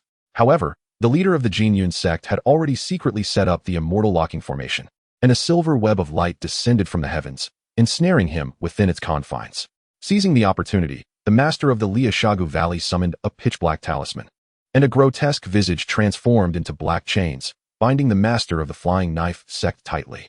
The Jinyun sect leader's 9 Heavens Thunder Sword struck mercilessly, as torrents of purple lightning cascaded down like a waterfall. With a thunderous roar, the protective aura of the Flying Knife sect master shattered. The willow leaf knife slipped from his grasp, embedding itself deeply into the ground. He staggered, kneeling on one knee, as spiderweb-like cracks marred the surface of his bronze mask. "You shall not die a good death," roared the master of the Flying Knife sect, dark blood spilling from the corner of his mouth. Yet, what awaited him was the fatal strike from the Jinyun sect leader. The 9 Heavens Thunder Sword pierced through his chest, and the purple lightning instantaneously engulfed his body. Moments later, as the lightning dissipated, only a charred corpse remained on the ground. Chapter 69. When clams clash, the fisherman gains. Mastering the situation, the charred body had yet to cool, and the scent of blood on the desolate hill was intensified by the night wind. The Jinyun sect leader slowly retracted the still crackling 9 Heavens Thunder Sword, the lightning casting shifting dark patterns upon his dark robe. In the moment of locking eyes with the master of Liashagu Valley, the warmth of their smiles simultaneously crystallized into icy coldness. "Did you not say that Tangshan City cannot accommodate 3 tigers?" The Jinyun sect leader flicked the blood droplets from the sword, which splattered upon the remnants of the silver web in the immortal locking formation, creating tiny ripples. "Now, only you and I remain. This city lord's decree." Before he could finish his sentence, the Thunder Sword surged forward, enveloped in purple electric light. The master of Liashagu Valley retreated 3 yards, and the dragon-binding rope in his sleeve coiled around a nearby withered tree like a serpentine spirit. In the instant the tree trunk shattered, he leveraged the force to vault into the air, the pitch-black talisman once more flying from his hand. The Jinyun sect is indeed filled with treacherous ambitions. The grotesque visage transformed into a multitude of black chains, raining down upon him, colliding with the Thunder Sword's lightning, sending rocks and sand soaring within a 10-yard radius. Zhuo Tianming and the 3 women concealed themselves behind a rock 100 yards away. Suyu tightened her grip on the soft whip at her waist, whispering, "Young master." Their aura seems even stronger than before. Before her words could settle, two immense pressures of spiritual energy swept across the battlefield like a tidal wave. A golden halo enveloped the Jin sect leader, while crimson patterns faintly shone through the black robe of the master of Liushagu Valley, both having ascended to the 7th level of the innate realm. No wonder they dared to act on the day of the grand wedding. Zhuo Tianming's pupils constricted as he absent-mindedly rubbed the flame talisman with his fingertips. These two must have secretly broken through long ago, waiting for the city lord to let down his guard. Before he could finish, the battle had reached a fever pitch. Each swing of the 9 heavens thunder sword was accompanied by thunderous roars, while the dragon binding rope and the black chains wove a massive net that clung tenaciously like a malignant growth. Suddenly, the master of Liushagu Valley bit his tongue, spitting forth a mouthful of essence blood, causing the grotesque face on the black talisman to swell to more than 3 times its size. Countless chains transformed into a blood-red giant python, constricting the 9 heavens thunder sword. The Jin sect leader's expression shifted slightly as he formed seals with his hands and bellowed, "Thunderstorm." In an instant, the sky darkened with ominous clouds, and hundreds of bolts of lightning, as thick as a bowl, descended, illuminating the entire desolate hill as bright as day. The blood-colored serpent emitted a chilling howl amidst the flashes of lightning, seizing the opportunity. The master of the Sand Valley hurled 3 poisoned silver needles directly at his opponent's face. The leader of the Golden Cloud sect let out a cold snort, a jade pendant at his waist emanating a soft glow, causing the silver needles to suddenly come to a halt just inches from him. Seizing this moment, he deftly twisted his wrist, transforming the lightning sword into a stream of light that pierced through the vast net, aimed directly at the throat of the Sand Valley master. In a critical instant, the Sand Valley master violently tore off the protective talisman from around his neck.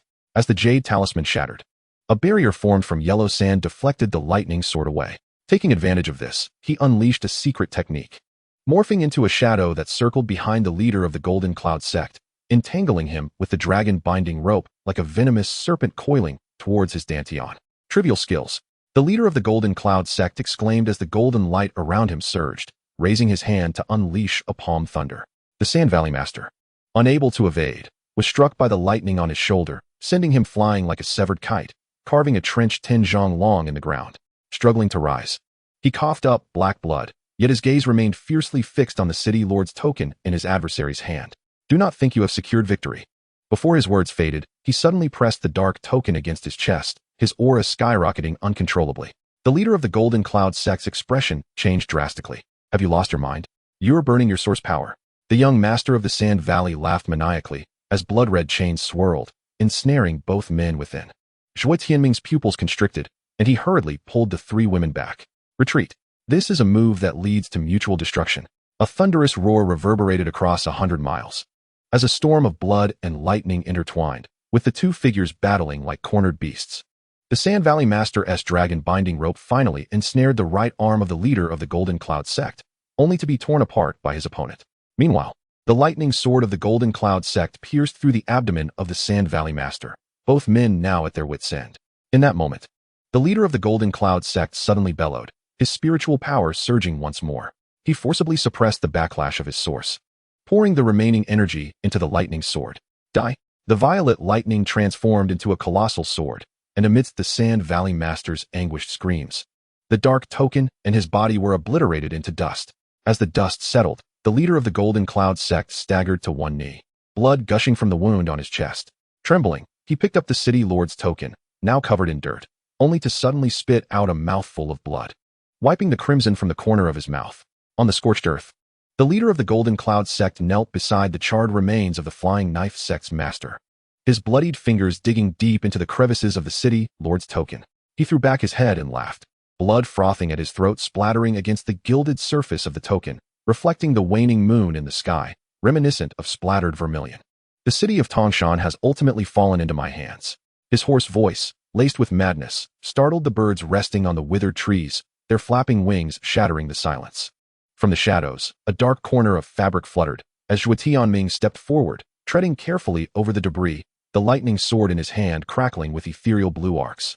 The blade's edge illuminated his features, cold and fierce as frost, his gaze sweeping over the leader's gaping wound. "Leader of the Golden Cloud sect, do you wish to live or die?" The leader of the Golden Cloud sect abruptly lifted his head, the bloodied corner of his mouth curling into a disdainful smile. He struggled to lift his body, the violet lightning of the 9 heavens thunder sword clashing with the eerie blue arcs in Zhuo Tianming's hand. the sparks illuminating the mockery in his eyes. When did even the juniors of the post-heaven realm dare to threaten me? His laughter abruptly ceased as he was seized by a violent cough, blood seeping between his fingers and dripping onto the sword's guard. This is the funniest joke I've ever heard. No sooner had the words escaped his lips than the sect leader was enveloped in a surge of golden light. Intricate runes emerging beneath his tattered robe. He unleashed the remainder of his spiritual power into the nine heavens thunder sword, the blade erupting with a thunderous roar, the lightning tracing a colossal silhouette in the night sky. "Kid," the sect leader bellowed, the sound reverberating through the surroundings. "I shall soon show you why the flowers are so vibrant. And remember, even a starved camel is larger than a horse in its demise." As the piercing shriek of the thunderblade sliced through the air, Zhuo Tianming's pupils constricted. He deftly propelled himself backward, the thunder sword spinning rapidly in his palm. The eerie blue circle of light colliding with the violet lightning in a cataclysmic clash. The shockwave from their opposing forces sent debris flying, reducing the flora within a Tinjong radius to mere powder. "Lightning, is it? How fortuitous that I can wield it too." His hair whipped wildly in the tempest, and the thunder sword erupted with blinding brilliance. He flicked his fingers against the sword's spine, a deep hum resonating as dark clouds roiled overhead. A massive bolt of purple lightning descending from the heavens. Heavenly thunderstrike. At the moment of collision between the purple lightning and the thunderblade, time seemed to freeze.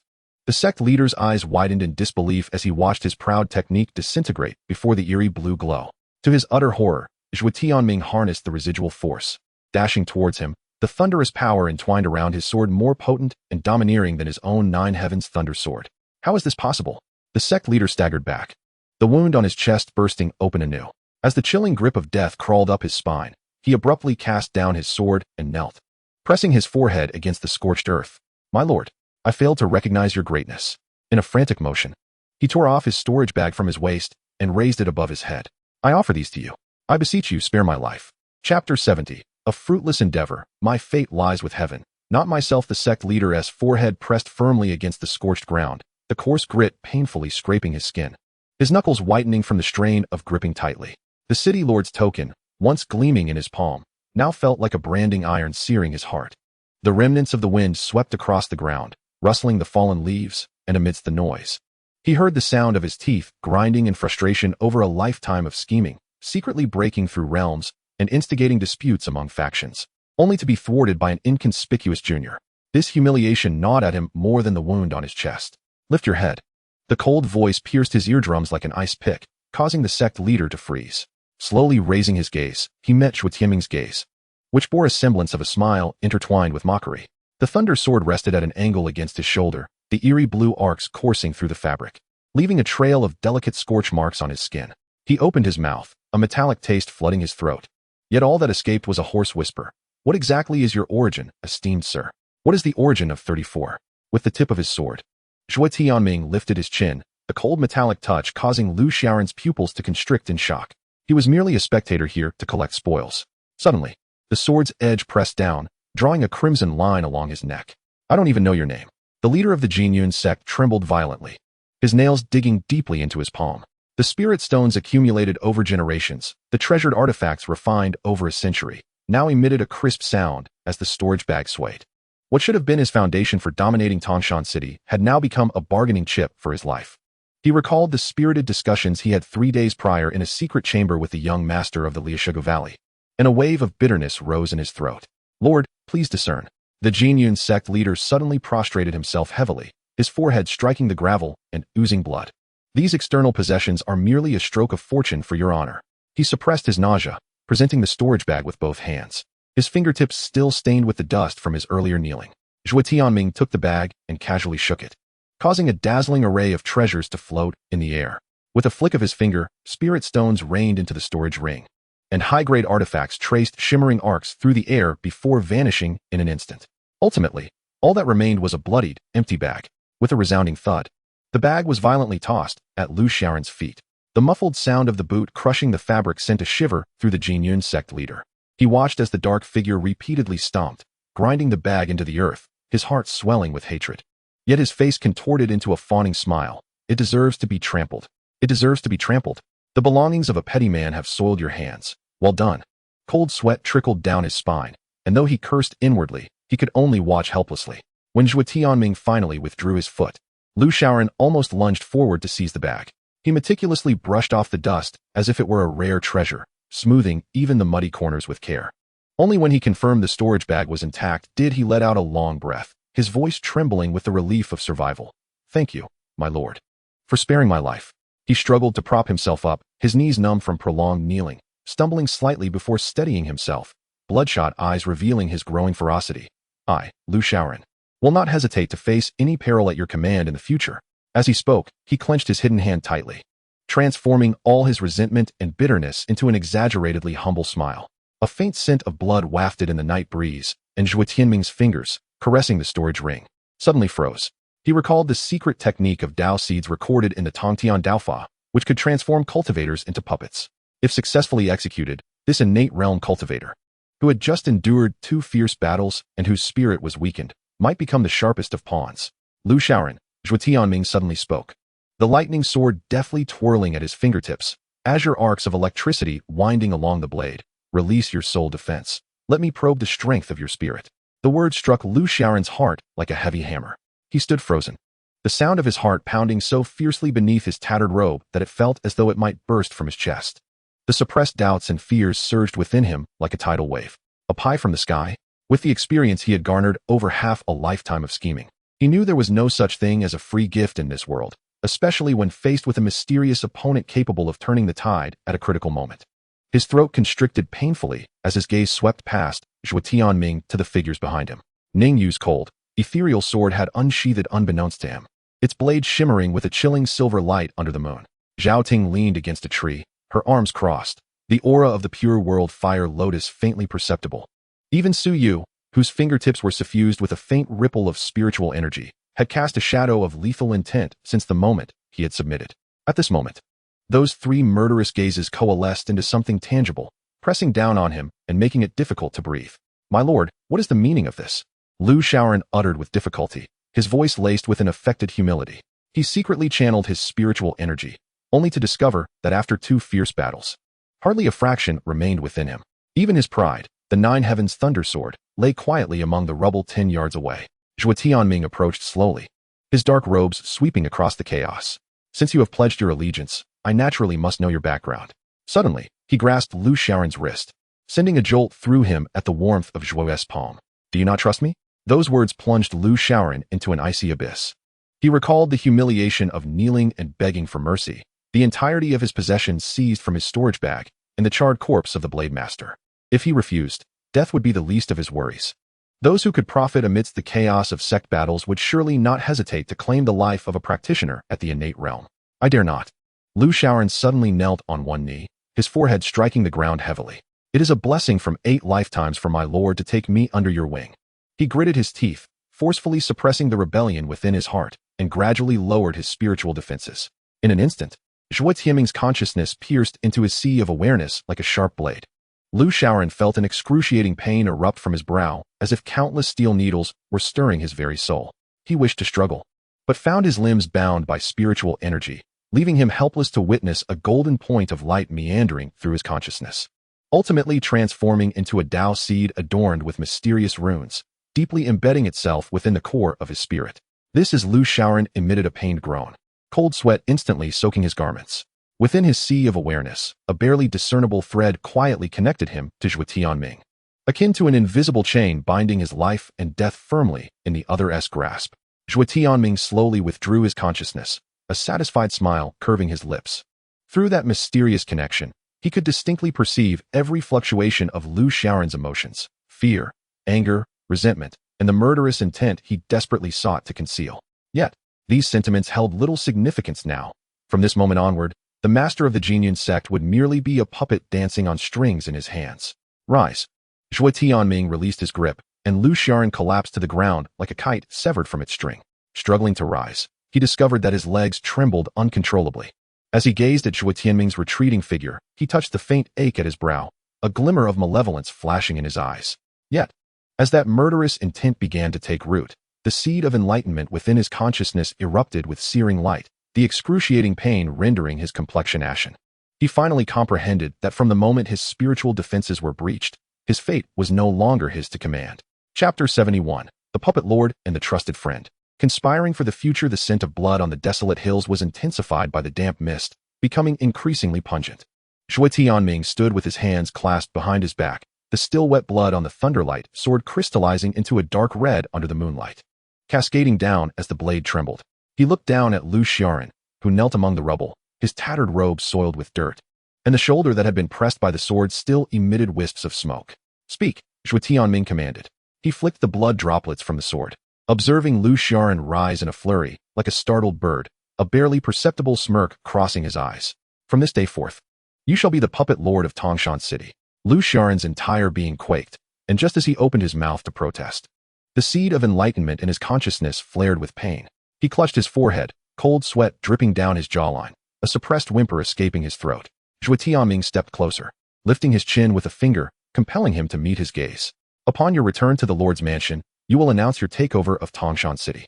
Inform everyone that I am your dearest friend who has greatly assisted you in the struggle for the lordship. In the days to come, encountering me will be akin to encountering you," Zhuo Tianming emphasized, his fingertip brushing against the bloodstain at Lu Xiaoran's mouth, smearing the crimson upon his cheek. As for this farcical wedding, he suddenly laughed, a chilling sound that pierced the air. "Let it transform into a celebratory feast, to properly honor your ascendance as the new lord." Lu Xiaoran's throat constricted, and he forced a smile through the agonizing torment that threatened to tear his soul apart.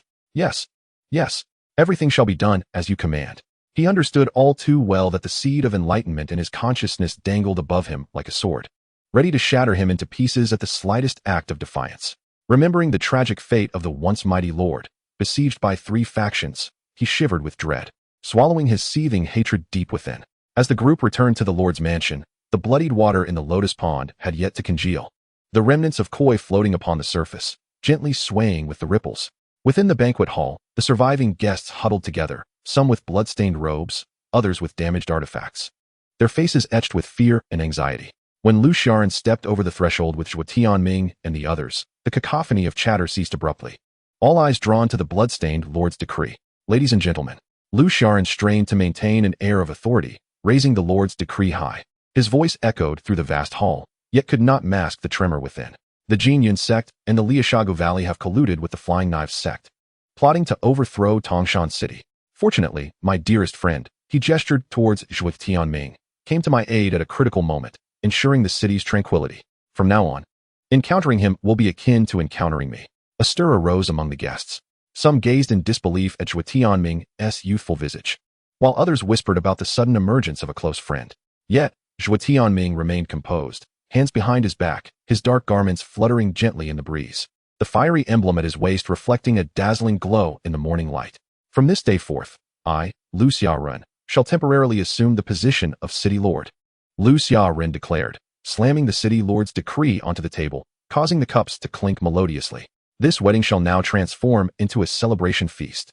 He scanned the room, his gaze landing on a few pallid members of the former Lord's retinue. Should there be any dissent before he could finish, Ningyu, standing beside Zhuo Tianming, unsheathed her sword, unleashing a surge of sword energy that shattered a pillar within the hall, sending wooden splinters flying. And the expressions of the crowd morphed dramatically. "What Lord Lu says is indeed correct." Zhuo Tianming finally spoke, his voice calm, yet imbued with an undeniable pressure.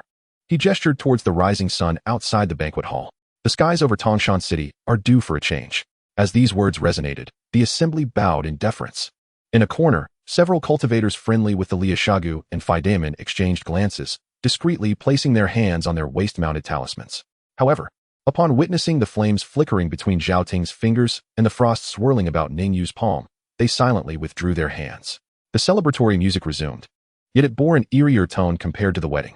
Lu Xiaoran occupied the Lord's principal seat, observing Zhuo Tianming leisurely savoring his wine, when suddenly, a sharp pain radiated from the seed of the Tao within his sea of consciousness. He shuddered, promptly raising his cup in affirmation, a toast to my dear friend. As the crystal-clear sound of their glasses clinking echoed, he gazed into the blood-red liquid of his cup, finally grasping that the new master of Tangshan City had never been himself. The melodies of the celebration morphed into a twisted, seductive tune. As Lu Xiaoran's fingers trembled slightly around the gilded cup, the wine swirling within casting delicate ripples that mirrored the lingering shadows in his gaze. When Zhuo Tianming's cup met his, the ringing sound struck him like a heavy hammer, shattering his last shred of hope. The crimson nectar in his cup resembled the bloodstains in the lotus pond of the Lord's estate, a constant reminder of his current predicament.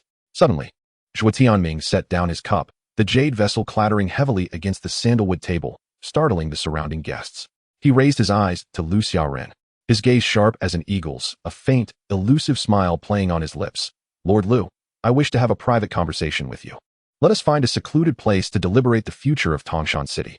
Lu Xiaoren stiffened, his grip on the cup tightening, his knuckles whitening from the strain. On the surface, it seemed a discussion of equals. Yet the subtle burning pain emanating from the Tao seed in his consciousness had long made it clear that he had no room for refusal. Suppressing the resentment swelling within him, he plastered a sycophantic smile across his face, his voice strained yet compliant. As you command, my lord. There happens to be a secret chamber within the Lord's estate, the utmost indiscretion. Let us convene there for a thorough discussion. As he spoke, he deliberately stumbled while rising, feigning a slight inebriation to mask his inner turmoil. Navigating through the banquet hall filled with clinking glasses, Lu Xiaoren could feel countless piercing gazes upon him, as if daggers were being thrust into his back. He understood that the guests were speculating about the relationship between the newly appointed city lord and the enigmatic young man. Yet none were aware that he was merely a puppet in the latter's grasp. Following the winding corridor, they reached the innermost recesses of the city lord's mansion. Lu Xiaoren pressed against a hidden compartment in the wall, and with a mechanical whir, a massive stone door creaked open. The chamber was suffused with a musty odor, and the wall sconces flickered to life with spiritual energy, casting a dim, golden light that elongated their shadows, distorting them against the stone walls. Please, take a seat, said Zhuo Tianming casually as he settled into the stone chair, his legs crossed, exuding an air of languid authority. He toyed with a spirit stone, which glinted coldly under the flickering candlelight. Lord Lu, you must understand that although the fate of Tangshan City appears to be sealed, currents of unrest run deep beneath the surface. Lu Xiaoren stood with his hands at his sides, too apprehensive to take a seat. I rely solely on your guidance, he replied. Enough with the pretense, Zhuo Tianming suddenly sneered, slamming the spirit stone onto the stone table. Do you think I am oblivious to your thoughts? Do not entertain notions of becoming a tyrant. I advise you to keep those petty schemes to yourself. No sooner had he spoken than a surge of power erupted within Lu Xiaoren's consciousness, causing him to clutch his forehead in agony, collapsing to one knee. Cold sweat instantly soaking his garments. My lord, I would not dare. Lu Xiaoren's voice trembled, his eyes brimming with terror. Zhuo Tianming approached, towering over him. Remember, your life belongs to me, as does Tangshan City. He grasped Lu Xiaoren's chin, forcing him to meet his gaze. What I require of you next must be executed without a hint of error. While the dialogue continued within the secret chamber, outside, Su Yu, Zhaoting, and Ningyu stood silently, an aura of frost emanating from them, compelling passing guards to take a wide berth.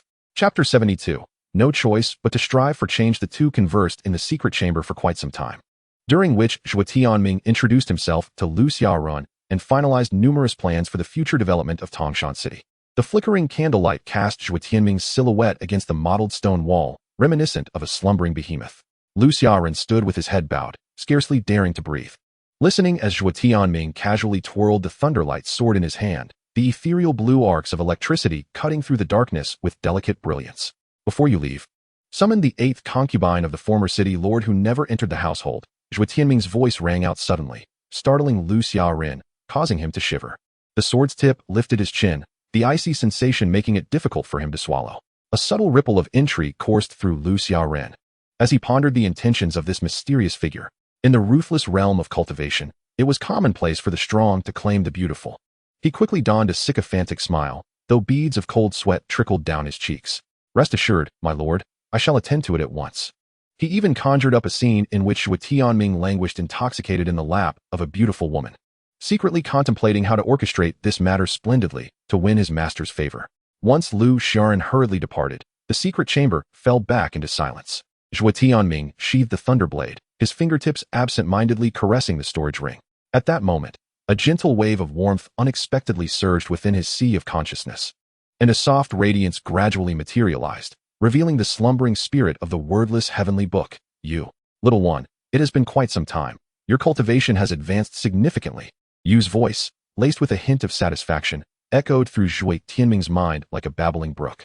The light coalesced into the ethereal figure of an elderly man clad in white, his kind eyes surrounded by mysterious runes.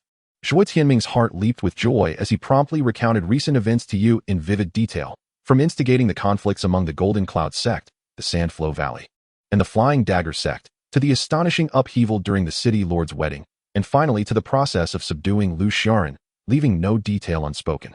Upon hearing about the existence of the Xianin body, Yu's ethereal form suddenly trembled violently, and his eyes burst forth with an unprecedented brilliance. The Xianin body? To encounter it here is indeed rare. This is an extraordinary constitution, 1 in 10,000. If nurtured properly, its potential is limitless. Yu's voice brimmed with excitement. If this woman can be brought under your banner, she will undoubtedly become your most trusted confidant. Zhuo Tianming furrowed his brow in confusion, asking, "What is so special about the Xianin body?" Yu stroked his beard and chuckled lightly, the runes around his figure flickering more intensely. The Xianin body is innately attuned to the Yin attribute methods, allowing for a cultivation speed several times faster than that of ordinary individuals. More importantly, this constitution resonates with various spiritual roots, serving as an exceptional dual cultivation furnace. If you can earn her loyalty, she will not only aid your cultivation but also prove invaluable at critical moments. Zhuo Tianming suddenly understood, feeling fortunate that you had awakened in time. He recalled the glimpse he had caught of that enchanting figure at the wedding banquet, the city lord's 8th concubine, clad in a crimson wedding gown. Though her face bore the marks of terror, her ethereal grace was undeniable. At that time, he had paid little heed, but reflecting now, her aura of Yin energy was indeed characteristic of the Xianin body. While he pondered, footsteps approached from outside the secret chamber. Lu Xiaoran's respectful voice rang out. "My lord, I have brought her." Zhuo Tianming steadied himself and nodded at Yu's ethereal form.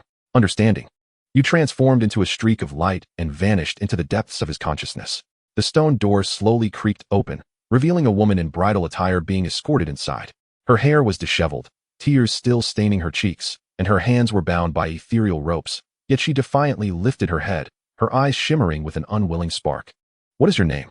Zhuo Tianming inquired, his gaze piercing. The woman bit her lip, her voice trembling yet resolute. "Qingli." Zhuo Tianming approached, gently brushing his hand across her cheek. Qingli instinctively recoiled, but was immobilized by the binding energy. "Do not be afraid," Zhuo Tianming's tone softened. "From this day forth, you need not serve as another's concubine. As long as you pledge your loyalty to me, I shall ensure your safety and assist you in your cultivation." A tremor coursed through Qingli, her eyes flickering with astonishment. She had never anticipated that this enigmatic man, who had stirred chaos within the Lord's mansion, would utter such words to her. At that moment, Zhuo Tianming's consciousness subtly nodded within the depths of her mind, conveying, first, entice her with kindness. Once she lowers her guard, gradually guide her towards cultivation. Qingli's wrists, ensnared by ethereal ropes of energy, oozed with fine droplets of blood, while the golden threads of her wedding gown glimmered coldly in the candlelight, resembling chains that bound her fate. She lifted her head, her blood-streaked eyes fixed intently on Zhuo Tianming, her voice laced with a sharp edge. "Why should I trust you?" Zhuo Tianming suddenly chuckled, the sound reverberating within the confines of the stone chamber. He flicked his finger to extinguish a candle flame, shrouding half of his face in shadow, leaving only the glint of cold stars in his eyes. "You have no other choice, do you?" Before his words could fully settle, Qingli was jolted as if struck by a heavy blow. "Do you remember your brother?" Zhuo Tianming advanced slowly, the dark fabric of his robe brushing against her trembling shoulder. "The mortal who was beaten to death in prison." Qingli's pupils constricted sharply, memories flooding her mind as she recalled the moment her brother was dragged away. Her desperate grip on the wooden bars of the prison cart, leaving 5 bloodied marks on his robe. If he had been strong enough, how could he have ended up in a dungeon? Zhuo Tianming's voice slithered into her ears like a venomous serpent. "Did you think the red veil of the Lord's mansion was a wedding garment? It is merely a shroud for the weak." He suddenly raised his hand, his fingertips brushing against Qingli's neck, causing her to instinctively recoil in fear. "If you possessed the strength to slay the Lord, who would be lying in the lotus pool today?" The atmosphere within the chamber grew increasingly oppressive, and Qingli found it difficult to breathe. She recalled the despairing woman in the copper mirror as she was forcibly adorned with a phoenix crown, and the sight of her brother as he took his last breath. The guards laughing as they splashed water upon him. Tears welled in her eyes, yet she stubbornly refused to let them fall. An open blade is easy to evade, but a hidden arrow is hard to defend against. Zhuo Tianming suddenly stepped back, conjuring an illusion of energy that vividly replayed the scene of the Flying Knife sect's leader erupting in violence during today's wedding banquet. "Can I protect you for a moment? Or for a lifetime?" As the illusion dissipated, he seized Qingli's wrist with fervor.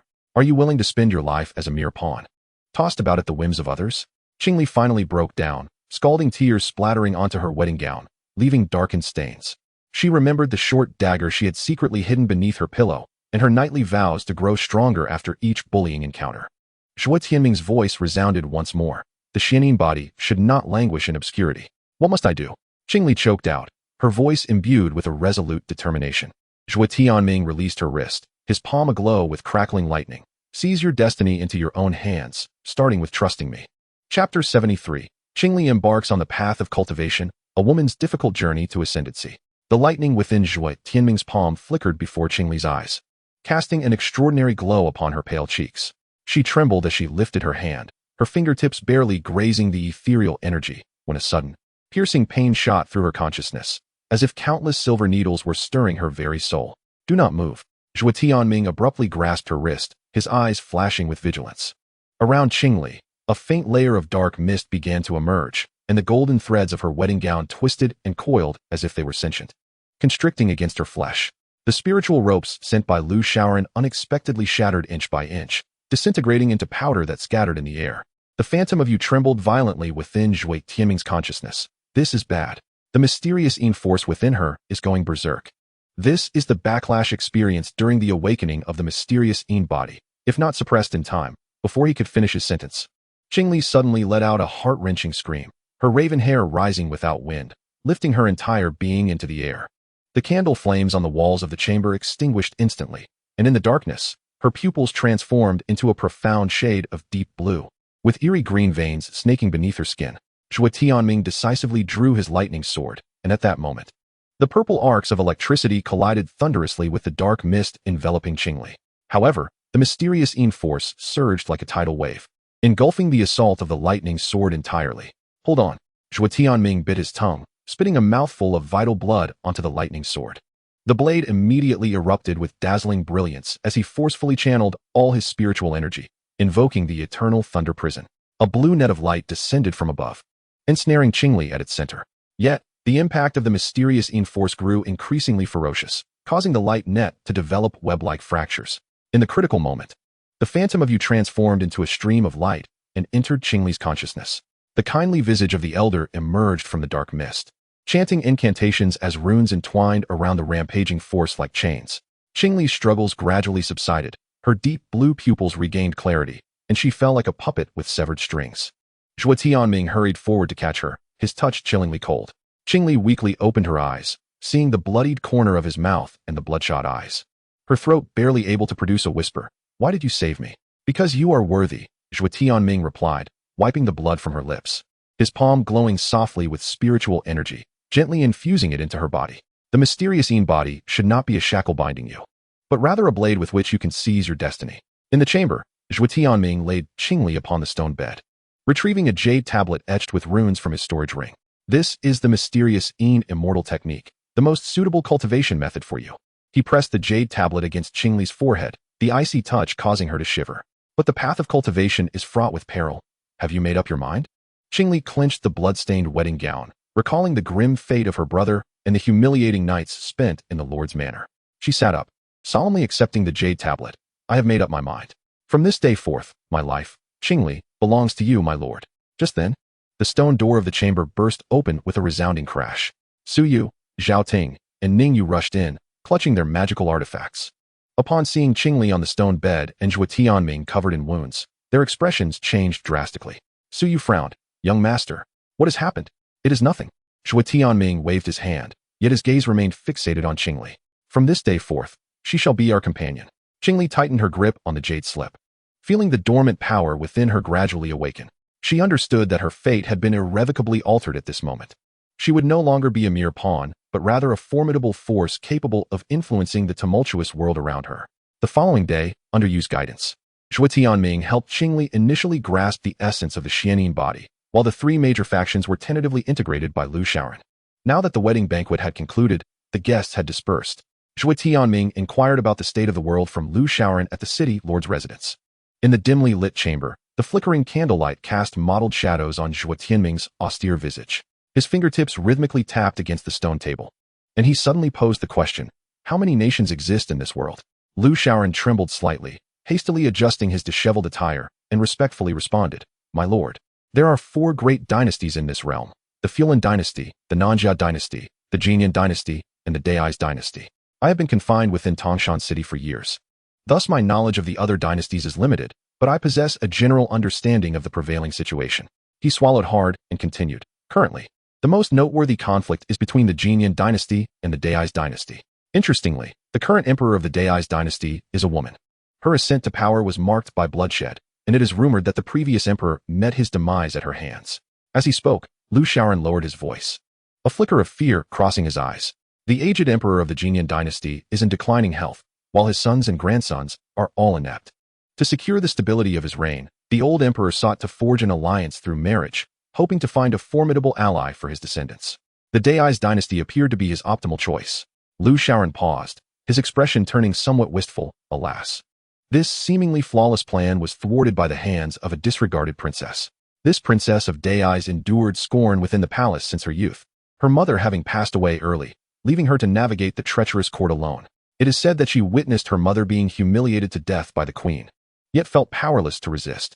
The queen, wary of her royal bloodline, refrained from outright murder but treated her as a disposable pawn.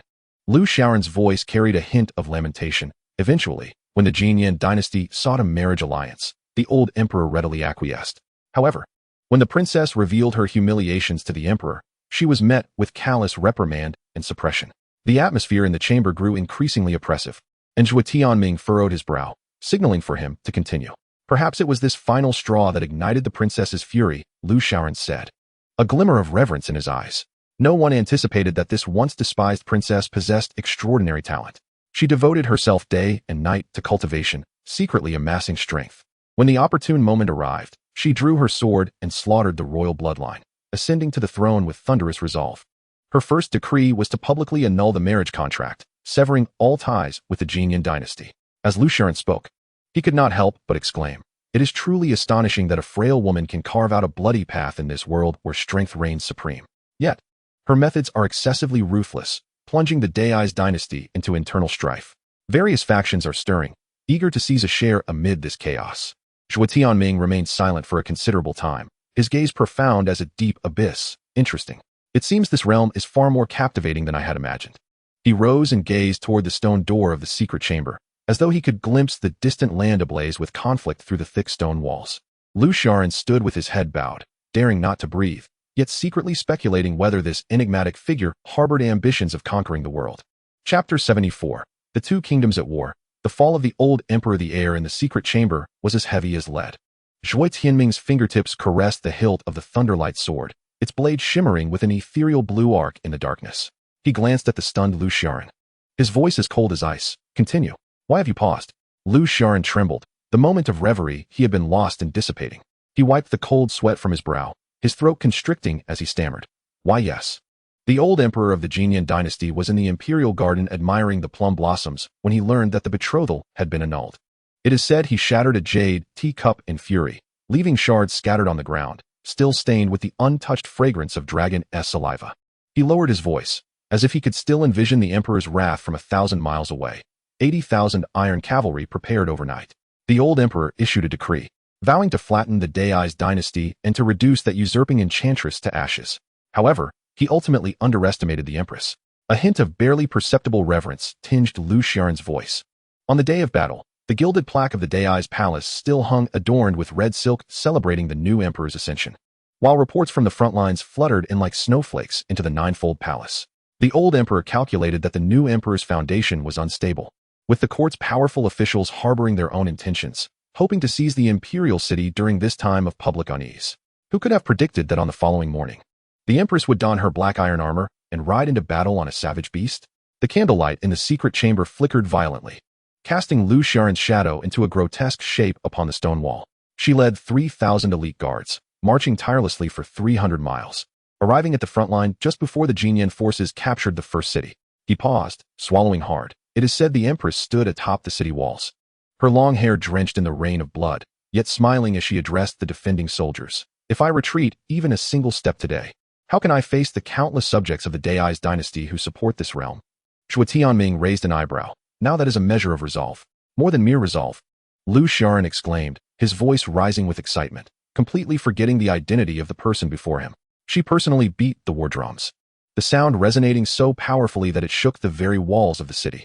The vanguard of the Zelian army, believing they could easily breach the city, were instead ambushed by the empress leading a death squad from the flanks. Each of her elite guards fought tenfold, and the cold moon blade in the Empress's hand cleaved through 7 generals in succession. He gestured passionately, as though he had witnessed the brutal melee firsthand.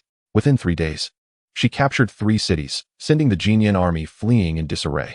As she returned to the capital astride her blood-soaked war steed, clutching the severed head of the vice-commander of Jinyan, Lu Xiaoran's voice faltered unexpectedly. He recalled the rumors that the Empress would hang that bloodied head at the city gate for 7 days, allowing crows to feast upon it. Meanwhile, the citizens of Dai's feasted and jostled to catch a glimpse of their legendary Empress. When the news reached the Jinyan imperial palace, the old emperor, incensed, suffered a relapse of his old ailment, coughing up blood relentlessly. Lu Xiaoran sighed. Noting the irony, the Dai's court had been divided into 3 factions, the militant faction advocating for war, the civil officials seeking peace, and the neutral faction observing from the sidelines. Yet, the Empress's 3 consecutive victories had swiftly swayed the neutral faction to her side.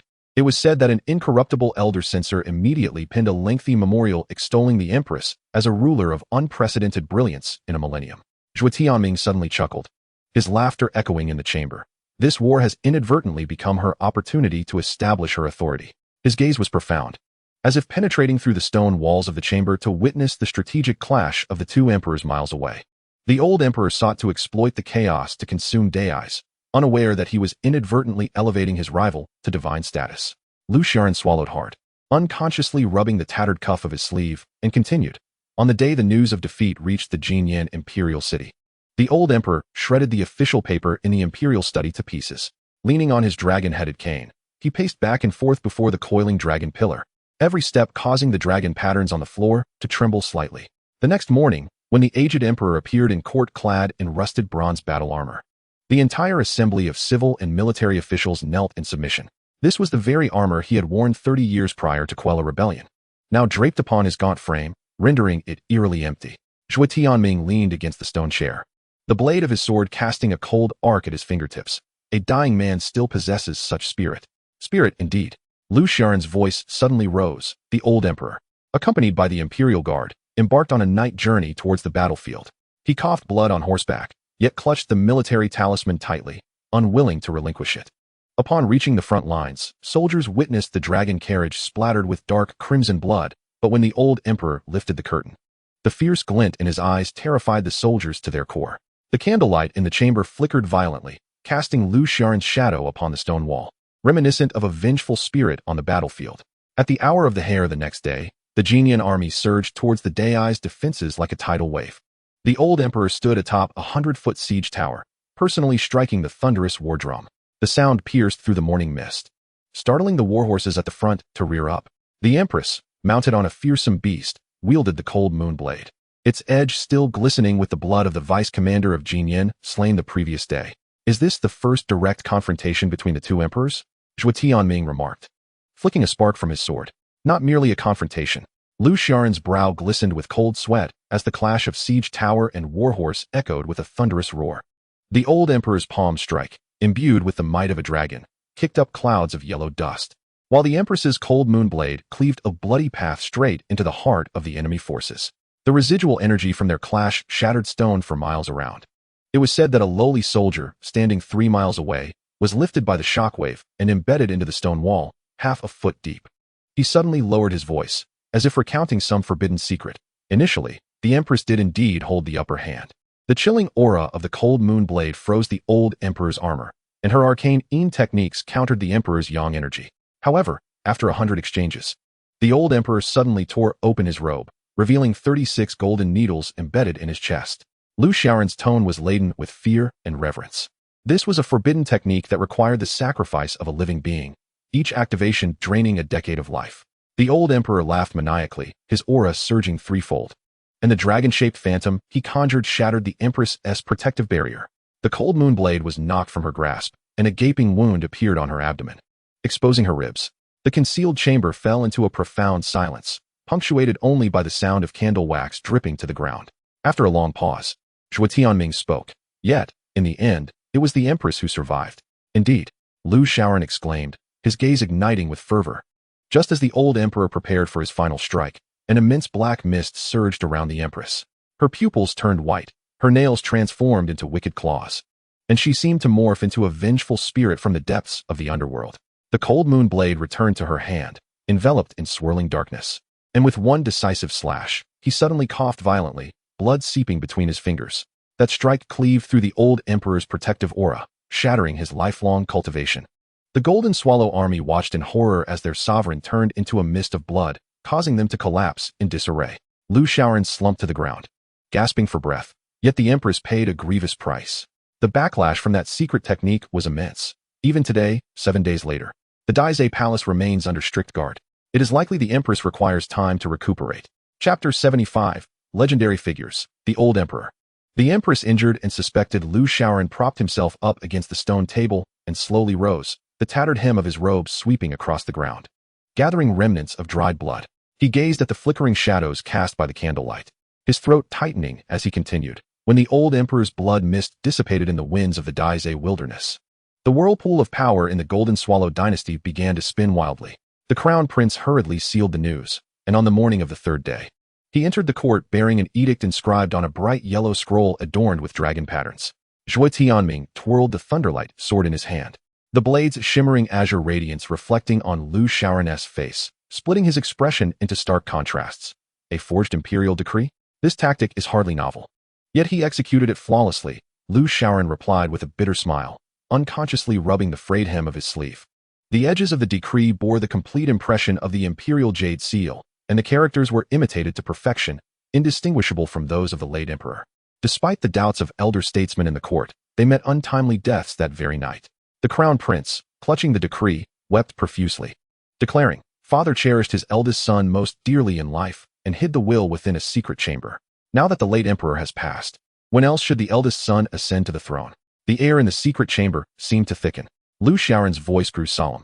3 days hence, he shall be crowned in the Golden Luan Hall. The eastern pearl atop the new emperor's crown reflects a greater bloodlight than ever before. Yet, the ministers remained apprehensive. Zhuo Tianming suddenly spoke, the lightning sword tracing a semi-arc in his palm. How could one so enamored with power willingly tread upon a battlefield fraught with certain death? Lu Shaoran trembled, as if pierced by the truth of his words. He retreated a step, colliding with the cold stone wall. "Your Excellency is astute. This is indeed the most peculiar aspect." In the twilight of his reign, the old emperor's obsession with power bordered on madness. Before the empress ascended the throne, he dispatched numerous spies in search of elixirs for longevity, even rumored to have sought secret methods of concocting longevity pills from living beings, clandestinely sending 300 young boys and girls to the alchemical chambers. His voice took on a tremor. Yet, such a man, who values life above all, insists on leading the charge into a situation fraught with peril. Is it for the sake of the realm? Or to safeguard his own reputation? Or perhaps to deliver a crushing blow to the Dai dynasty, ensuring the continuity of his lineage? No one knows his true motivations.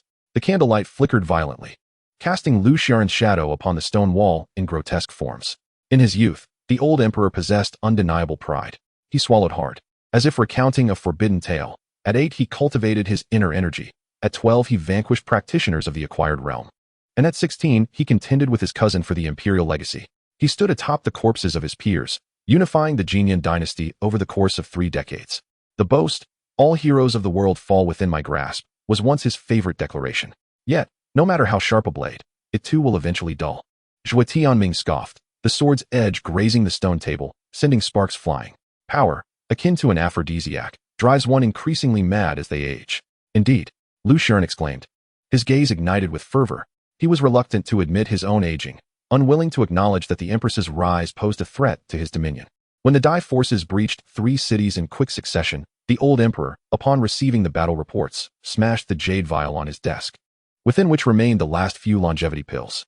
He lowered his voice, almost whispering into Zhuo Tianming's ear. It is said that prior to leading the charge, the old emperor conferred with the crown prince in a secret chamber throughout the night. Others claim he was fully aware of his impending demise in battle, deliberately sacrificing himself to pave the way for his son's ascension. However, it is undeniable that throughout his life, the old emperor devoted much to the Zelian dynasty. He served with unwavering dedication, pouring his heart and soul into his endeavors. In his youth, he diligently trained, acquiring knowledge and literacy. In his prime, he dominated his adversaries, gaining renown. In middle age, he governed astutely, leading the nation effectively. And in his twilight years, he defended his homeland, perishing on the battlefield. Thus, the life of the old emperor was replete with legend.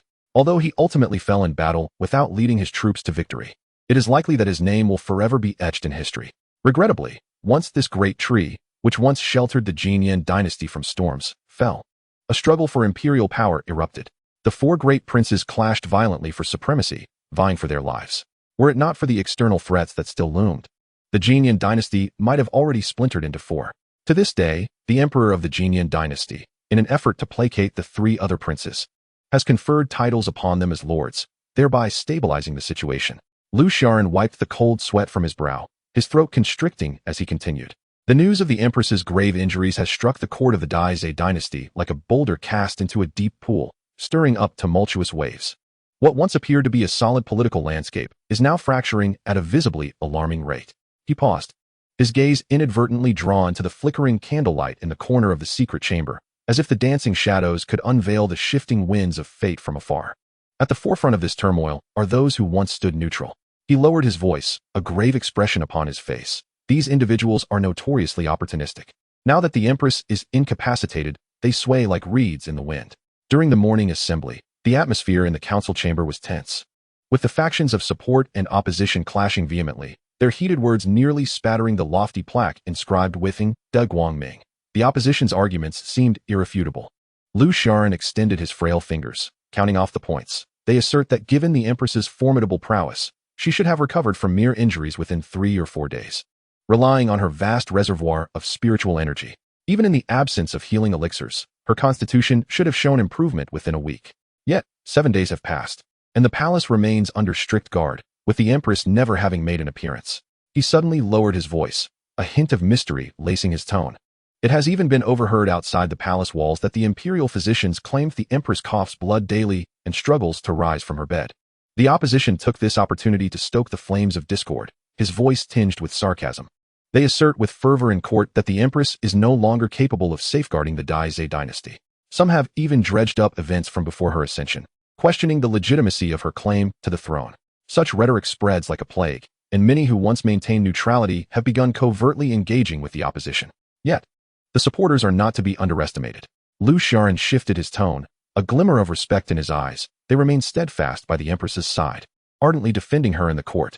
They argue that she is exceptionally gifted and shall surely recover.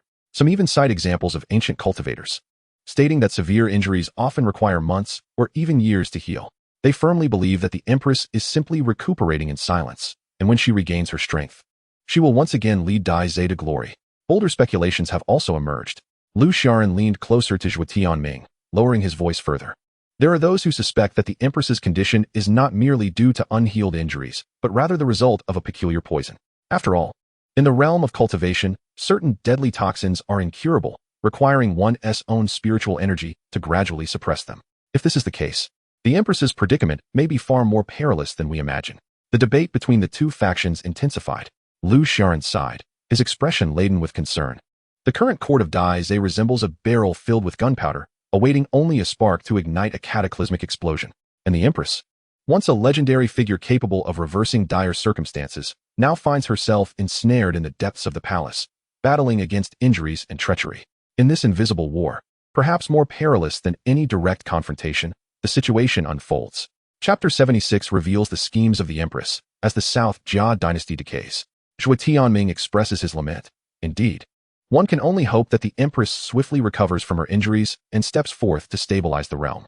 However, should her condition worsen, as some fear, leading to her untimely demise, the entire dynasty would likely crumble. After all, if the Daizhe dynasty were to fracture, the Jinyan dynasty would undoubtedly seize the opportunity to launch a massive assault, engulfing Daizhe in one fell swoop. This would significantly elevate the prestige of the new emperor, who would then cleanse the remnants of the other princes' factions and consolidate a cadre of neutral ministers, thereby solidifying his authority and rendering the remaining 3 princes virtually powerless. Once power is secured, the next step would likely involve aggressive maneuvers against the foreign and South Jia dynasties, a scenario I dread. Lu Xian nodded repeatedly. Your analysis is astute, my lord. No matter how inept the new emperor may be, he cannot squander the legacy left by the late emperor. Thus, the Empress's injuries must not linger. For the longer they do, the more suspicion they evoke, and the court shall grow increasingly tumultuous. Is her condition deteriorating? Could it lead to her death? Is her strength diminished to near nothing? These questions are indeed thought-provoking. In the dimly lit chamber, the flickering candlelight cast shadows. While Zhuo Tianming rhythmically tapped his fingers on the stone table, the sound resonating sharply in the stillness. He squinted, his gaze profound as a deep pool. And after a long contemplation, he spoke slowly. I perceive 3 possible outcomes for the Empress's current predicament. Lu Xia straightened his posture, holding his breath. Afraid to make a sound, he watched as Zhuo Tianming rose and paced, the hem of his robe sweeping the floor, stirring up motes of dust that danced in the beams of light. The worst-case scenario, Zhuo Tianming paused, his voice deep as the evening drum, is that the Empress's condition continues to deteriorate, with no remedy in sight, ultimately leading to her demise. His words landed like a heavy blow, momentarily stilling the air. Should the Empress pass, the Daizhe dynasty would plunge into chaos, bereft of leadership. Those with ulterior motives would shed their pretense of loyalty and immediately engage in a brutal struggle for the throne. At that point, with internal strife and external threats converging, the Daizhe dynasty would face an irretrievable demise. At this juncture, Zhuo Tianming halted, turning to face Lu Xia, his eyes glinting with a cold light.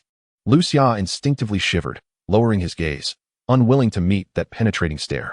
The second possibility, Zhuo Tianming continued, his tone softening slightly, is that the Empress's injuries are indeed grave, yet not beyond healing. Perhaps within half a month, or a month at most, she could recover. As a sovereign, burdened with myriad responsibilities, how could she find the time to explain herself to every minister? He chuckled coldly, asserting that a minister should fulfill their duties diligently. Should the Empress be expected to report on every matter as if she were an ordinary household woman? Even the palace eunuchs lack the right to inquire into their master's every action. The third possibility, with a drawn-out tone, revealed a glint of sharpness in Zhuo Tianming's eyes. It was indeed the most intriguing. He stood with his hands clasped behind his back, gazing at the ceiling of the secret chamber, as if he could penetrate the layers of stone and see the distant Daizhe palace. Perhaps the Empress had already recovered from her injuries.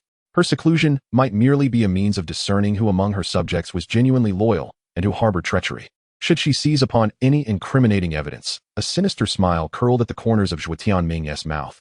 Those with ulterior motives would likely find themselves facing dire consequences. His voice, though not loud, carried an unsettling authority. The Empress's ascension to the throne relied not solely on her royal lineage, but on her formidable strength and cunning, which commanded the subservience of her ministers. Ultimately, as Zhuo Tianming slowly returned to his stone chair and took a sip of the now-cold tea, he reflected that these ministers were not fools. They understood all too well that if the dynasty were to lose its emperor, it would be akin to a tree fallen, scattering its monkeys. In such a tumultuous scenario, colleagues might readily turn against one another in their quest for power, and the threat of external enemies loomed ominously. A moment's carelessness could lead to utter ruin. Lu Xiaoran, drenched in cold sweat, felt his back already soaked. He suddenly realized that this enigmatic young man perceived the intricacies of their situation with remarkable clarity. What appeared to be a convoluted web of complexities to him seemed as clear as a chessboard to Zhuo Tianming. The latter forcefully placed the blue porcelain teacup on the stone table, the dull thud startling Lu Xiaoran, who trembled at the palpable surge of spiritual energy emanating from beneath the young man's robes, like a dormant beast ready to pounce, intensifying the oppressive air within the chamber. Regardless of the ultimate fate of the Daizhe dynasty, we must be prepared, Zhuo Tianming declared, his gaze piercing like that of a hawk as it swept over Lu Xiaoran's pale face. The chess game of this world is ever-changing. A moment's inattention can lead to total defeat. Before his words could fully settle, the hilt of the Leguang sword glinted ominously in his hand. Now, enlighten me about the current state of the Ningyu dynasty and the Florin dynasty.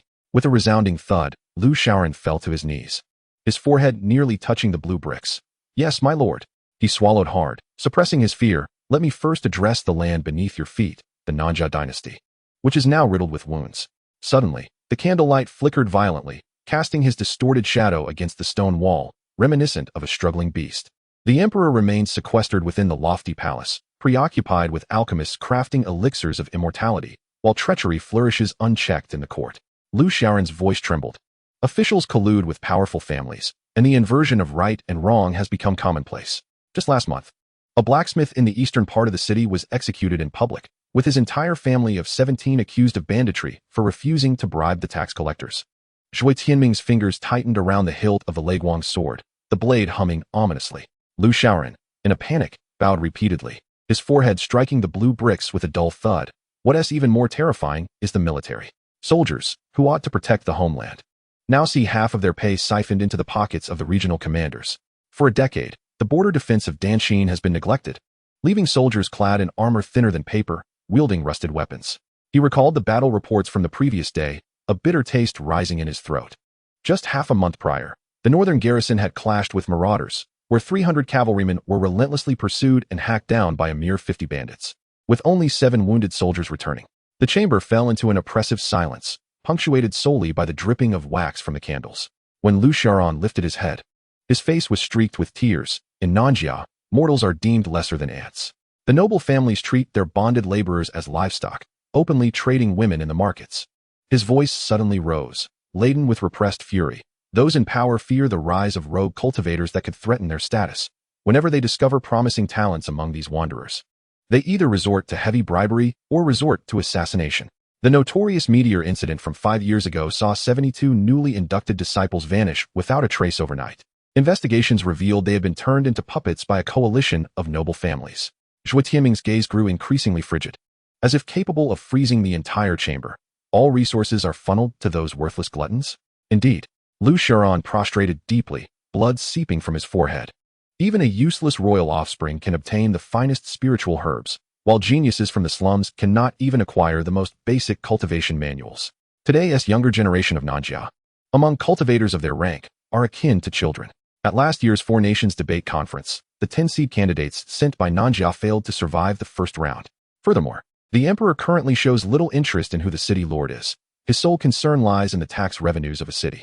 Thus, those prominent families providing substantial taxes to the emperor can even secure certain royal resources, further exacerbating the misallocation of resources. Chapter 77, A Hellish World.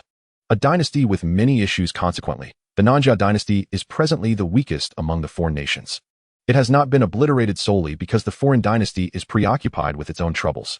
Lu Xiaoran straightened his posture and continued, explaining that the foremost issue plaguing the foreign dynasty is the youthfulness of the emperor, with royal relatives and eunuch officials manipulating the court, resulting in ever-changing policies and societal unrest. Currently, the foreign dynasty is divided into 2 primary factions, one led by the compassionate Empress Dowager, and the other by the chief minister, Elder Rome, representing the eunuchs. The struggle between these 2 factions has nearly torn the entire dynasty apart. In addition to these 2 factions, another power is also influencing the court and society, the Buddhist faction. Lu Xiaoran continued, his voice tinged with gravity, revealing that this Buddhist faction is, in fact, the most formidable force within the foreign dynasty. It possesses the capability to rival the 2 major factions of the court single-handedly. It is said that if the Buddhist faction does not recognize the emperor, they will propagate among the populace that the emperor is incompetent and illegitimate in his rule. Such actions would incite civil unrest, tarnishing the emperor's reputation beyond repair, making any decree he attempts to issue likely met with local resistance. Should a forceful suppression occur, it may yield temporary results. However, as time passes, the populace may choose to support the Buddhist sect, entrusting capable children to their tutelage. Under the indoctrination of the sect, it will not be long before these children become formidable instruments against the imperial court. With exceptional talents, they could potentially become the very backbone of the Buddhist order in the future. Yet, without exception, these individuals oppose the court.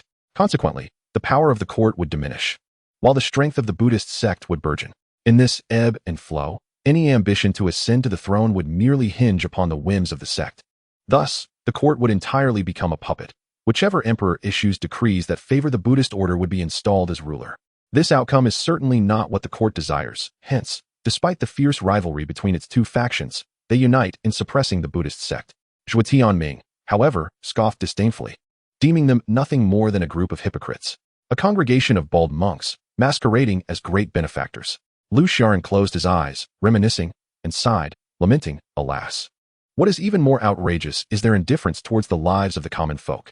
These individuals, under the pretense of advocating for mercy and compassion, fled at the onset of the demonic beast's invasion, uttering nonsensical wishes for the people to coexist peacefully with the monsters. Clearly, those mortals and the lowly cultivators all became fodder for the beasts. In essence, the deceased were mere commoners, largely disconnected from the Buddhist sect, while not a single disciple of the sect perished. At this juncture, Lu Xiaoran expressed his indignation, asserting that even if all these mortals perished, the sect would not bat an eye. The members of the Buddhist order are truly despicable, unworthy of their humanity. When later held accountable, they exhibited no remorse, claiming that the deceased would meet the Buddha after death, subsequently reincarnating to reunite with their families. They should be grateful, they insisted. Following this, they proclaimed their future commitment to liberate sentient beings traversing the world. They even attributed the calamity to the emperor's mismanagement, asserting that the Buddhist sect would restore order and uphold justice. I see this as sheer nonsense. Yet, This is not the most egregious act. They also ordered the cities plagued by demonic beasts to withdraw their defenses, suggesting that should the beasts attack, the gates should be flung wide open, purportedly to allow the populace to reach some idyllic paradise. This is utterly ludicrous. One must understand that the forest encircled by the four great dynasties is the very habitat of these demonic creatures. Without a formidable defense, the tides of beasts could easily breach the barriers, ravaging the land and directly assaulting the heart of the empire. Upon hearing this, Zhuo Tianming narrowed his eyes, gazing intently at the flickering candlelight, as images of the Buddhist sect's recent actions flooded his mind. In the name of righteousness, they engaged in control, meddling in secular affairs, recruiting disciples, and expanding their influence. The Buddhist sect of today is far removed from the tranquil, selfless, and compassionate sanctuary it was once perceived to be. It resembles a colossal imperial force, wielding dominion over the fates of countless individuals. There is scarcely a semblance of a righteous sect.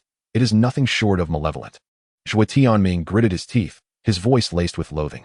The candlelight within the room danced, its feeble glow flickering in his eyes, as if mirroring the fiery inferno that blazed within his heart. He gazed into the flickering candlelight, his thoughts drifting further away. It seems that the path to unifying the world is fraught with challenges, Zhuo Tianming sighed, his voice tinged with an unmistakable sense of helplessness and reflection. This statement echoed in the stillness of the room, resonating like a heavy sigh that revealed the bitterness and confusion within his heart. He was acutely aware that achieving his ambitions required not only confronting the overt and covert threats from various factions, but also navigating a myriad of unforeseen difficulties and challenges, efforts and sacrifices that would be hard for an ordinary person to fathom. Nevertheless, Zhuo Tianming was not one to easily surrender. After a moment of introspection, his gaze gradually firmed, the candle flame seemingly igniting a deep-seated resolve within him.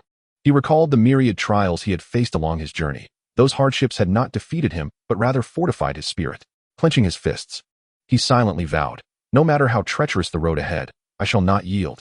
Taking a deep breath, Zhuo Tianming slowly rose to his feet, his posture erect and commanding, exuding an irresistible determination. He was prepared to convey this intelligence to the three women. In the secret chamber, upon receiving the news, the three women engaged in lively discussion. Ningyu exclaimed, Heavens! How has this world descended into such chaos? What mindset must the mortals here possess to survive until tomorrow? Suyu replied, I suppose one lives day by day, for it is better to endure a miserable existence than to face death. Just as Suyu finished speaking, Zhao Ting interjected, Should we not take action? The Buddhist sect is committing egregious acts. We cannot stand idly by. Zhuo Tianming nodded, his gaze resolute. Indeed, that is my intention.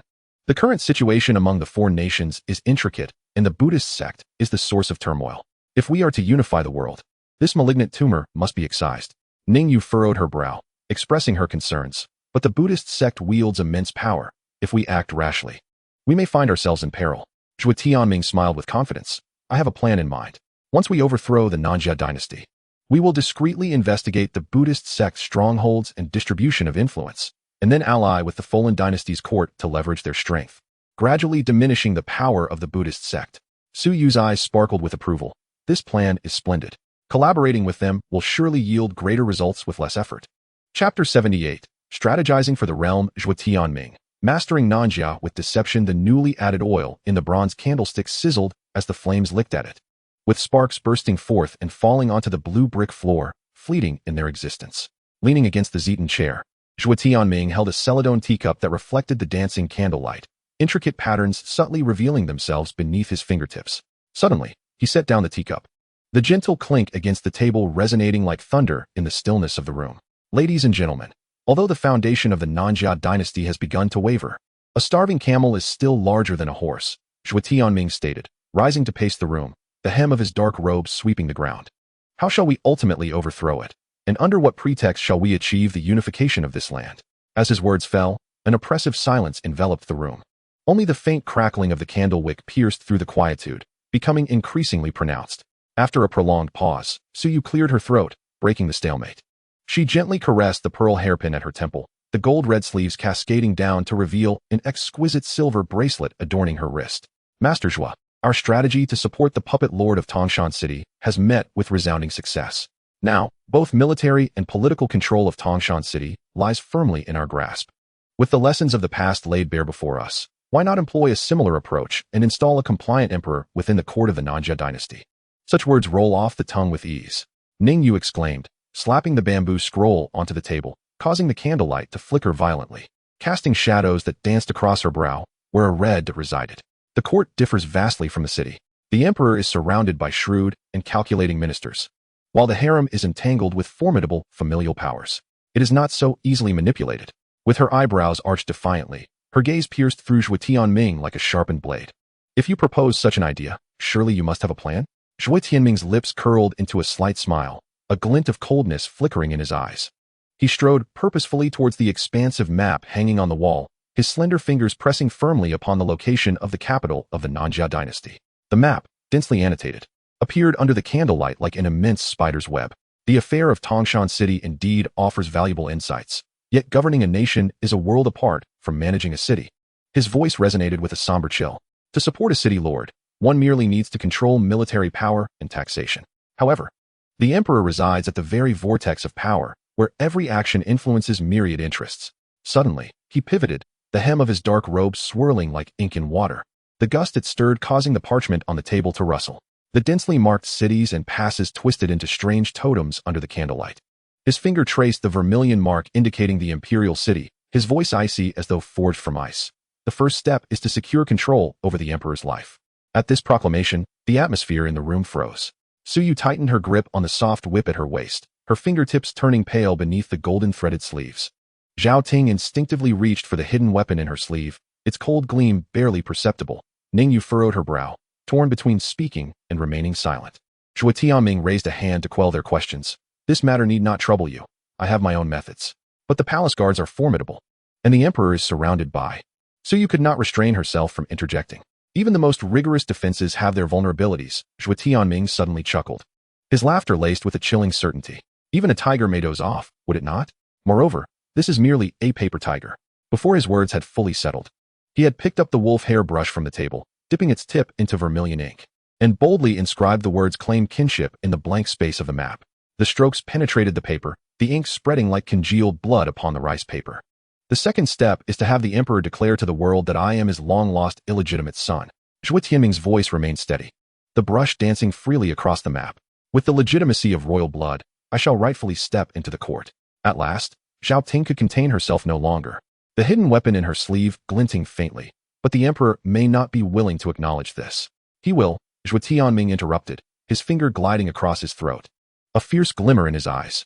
When his life hangs in my hands, he will have no choice but to comply. He abruptly snapped the wolf hair brush, splinters scattering across the words recognition of kin. The third step is to eliminate all the princes. The room fell into a profound silence, only the flickering candlelight crackling softly. These princes are merely pawns. Zhuo Tianming sneered, seizing the broken brush to etch chaotic crimson lines upon the paper. Eliminate the princes. Then shift the blame onto the most influential ministers in the court. A sanguine glimmer flashed in his eyes. Those decayed officials will undoubtedly rush to confiscate properties. And when the time comes. Before he could finish, Suyu smiled lightly. We shall leak news of the confiscations to the Buddhist sect. Clever. Zhuo Tianming nodded approvingly. The Buddhist sect has long coveted secular power. They will surely seize the opportunity to exploit the families of those confiscated officials, while conveniently extinguishing a few weaker clans. He hurled the shattered wolf hair brush against the wall with force. Thus, we will acquire a common adversary in the Buddhist sect. Those families fortunate enough to survive will naturally regard me as their lifeline. Zhao Ting gazed at the blood-soaked strategy gradually taking shape on the map, her voice trembling slightly. The fourth step is to leverage this situation to compel the emperor to issue a decree against the Buddhist sect. Precisely. Zhuo Tianming stood with his hands clasped behind his back, his silhouette casting a shadow over the entire map, the candlelight outlining his figure like a demonic deity. Regardless of whether the Buddhist sect attacks, those families comprehend that under a collapsing nest, no egg remains intact. He suddenly turned, his gaze sweeping over everyone like a hawk. Those corrupt officials are also aware that the Buddhist sect seeks to manipulate the throne's succession. Their ambitions are glaringly evident. Once the afflicted families are annihilated, they shall be next. On the day the army sets forth to vanquish the Buddhist sect, Zhuo Tianming slowly unfurled his palm, as if grasping the vast expanse of the empire. It shall be the moment I compel the emperor to declare me as the crown prince. Once he abdicates, he clenched his fist, the knuckles cracking audibly. The entire Ningyu dynasty will bear the surname Zhuo. Suyu clapped in admiration. Zhuo Tianming is indeed far-sighted. This plan is intricately woven, without a single drop of leakage. Yet Ningyu still furrowed her brow. That may be so, but the details require meticulous scrutiny. Every step concerns life and death, allowing no room for error. Zhuo Tianming approached the window, pushing open the intricately carved shutter. The night was as dark as ink, distant lights flickering in the gloom like will-o'-the-wisps. The Lord of Tongshan is merely a preliminary test. The Nanjia dynasty is the true battlefield. He surveyed the heavy darkness, his voice imbued with undeniable authority. We have ample time to gradually refine this grand chess game. As soon as he finished speaking, he softly called out the name of Lu Xiaoran. Moments later, Lu Xiaoran entered the room briskly, bowing respectfully. "What orders do you have, my lord?" He spoke in a steady tone. "Arrange for those 3 young ladies to stay at the lord's mansion, ensuring they receive the finest rooms and most attentive service, and guarantee that all their needs are met satisfactorily." Lu Xiaoran promptly replied, "Yes, my lord, I will attend to it at once." With that, he turned and departed swiftly and efficiently. Once Lu Xiaoran had escorted the 3 young ladies out of the room, tranquility returned once more. Zhuo Tianming gradually closed his eyes, taking a moment to rest and regulate his breathing, allowing his mind to attain tranquility. After a while, he opened his eyes, inhaled deeply, crossed his legs, and formed intricate hand seals, commencing his meditation and cultivation. His state of mind resembled a serene lake, devoid of any ripples, as he immersed himself in the sensation of the flow and circulation of energy within his body. Chapter 79. Zhuo Tianming breaks through 2 realms. The innate realm breakthrough beckoned seated upon a cushion. As Zhuo Tianming formed complex hand seals, he seemed to sever all ties with his surroundings. A faint golden aura shimmered around his body, harmonizing with the flickering candlelight, casting mottled shadows upon the ground's stone tiles. The internal energy, dormant within his dantian, awakened like a slumbering dragon, beginning to traverse slowly through his meridians. This energy coursed along the Ren and Du meridians, perpetually cycling through the pathways of the extraordinary meridians. Zhuo Tianming could distinctly sense his innate power at the 6th layer of the acquired realm, gradually refining during its operation. What once flowed like a stream began to coalesce into a river, vigorously impacting the barriers within his meridians. As the circulation deepened, a certain constraint within his body began to loosen. Zhuo Tianming's brow furrowed slightly, beads of sweat trickling down his forehead, soaking his collar. This was a critical phase in breaking through the realm. A moment of carelessness could lead to disastrous consequences. Yet, his gaze remained resolute, undeterred as he continued to guide his internal energy toward a higher level. Within his dantian, the internal energy grew increasingly robust. What had previously flowed solely through his meridians began to permeate into his flesh and bones.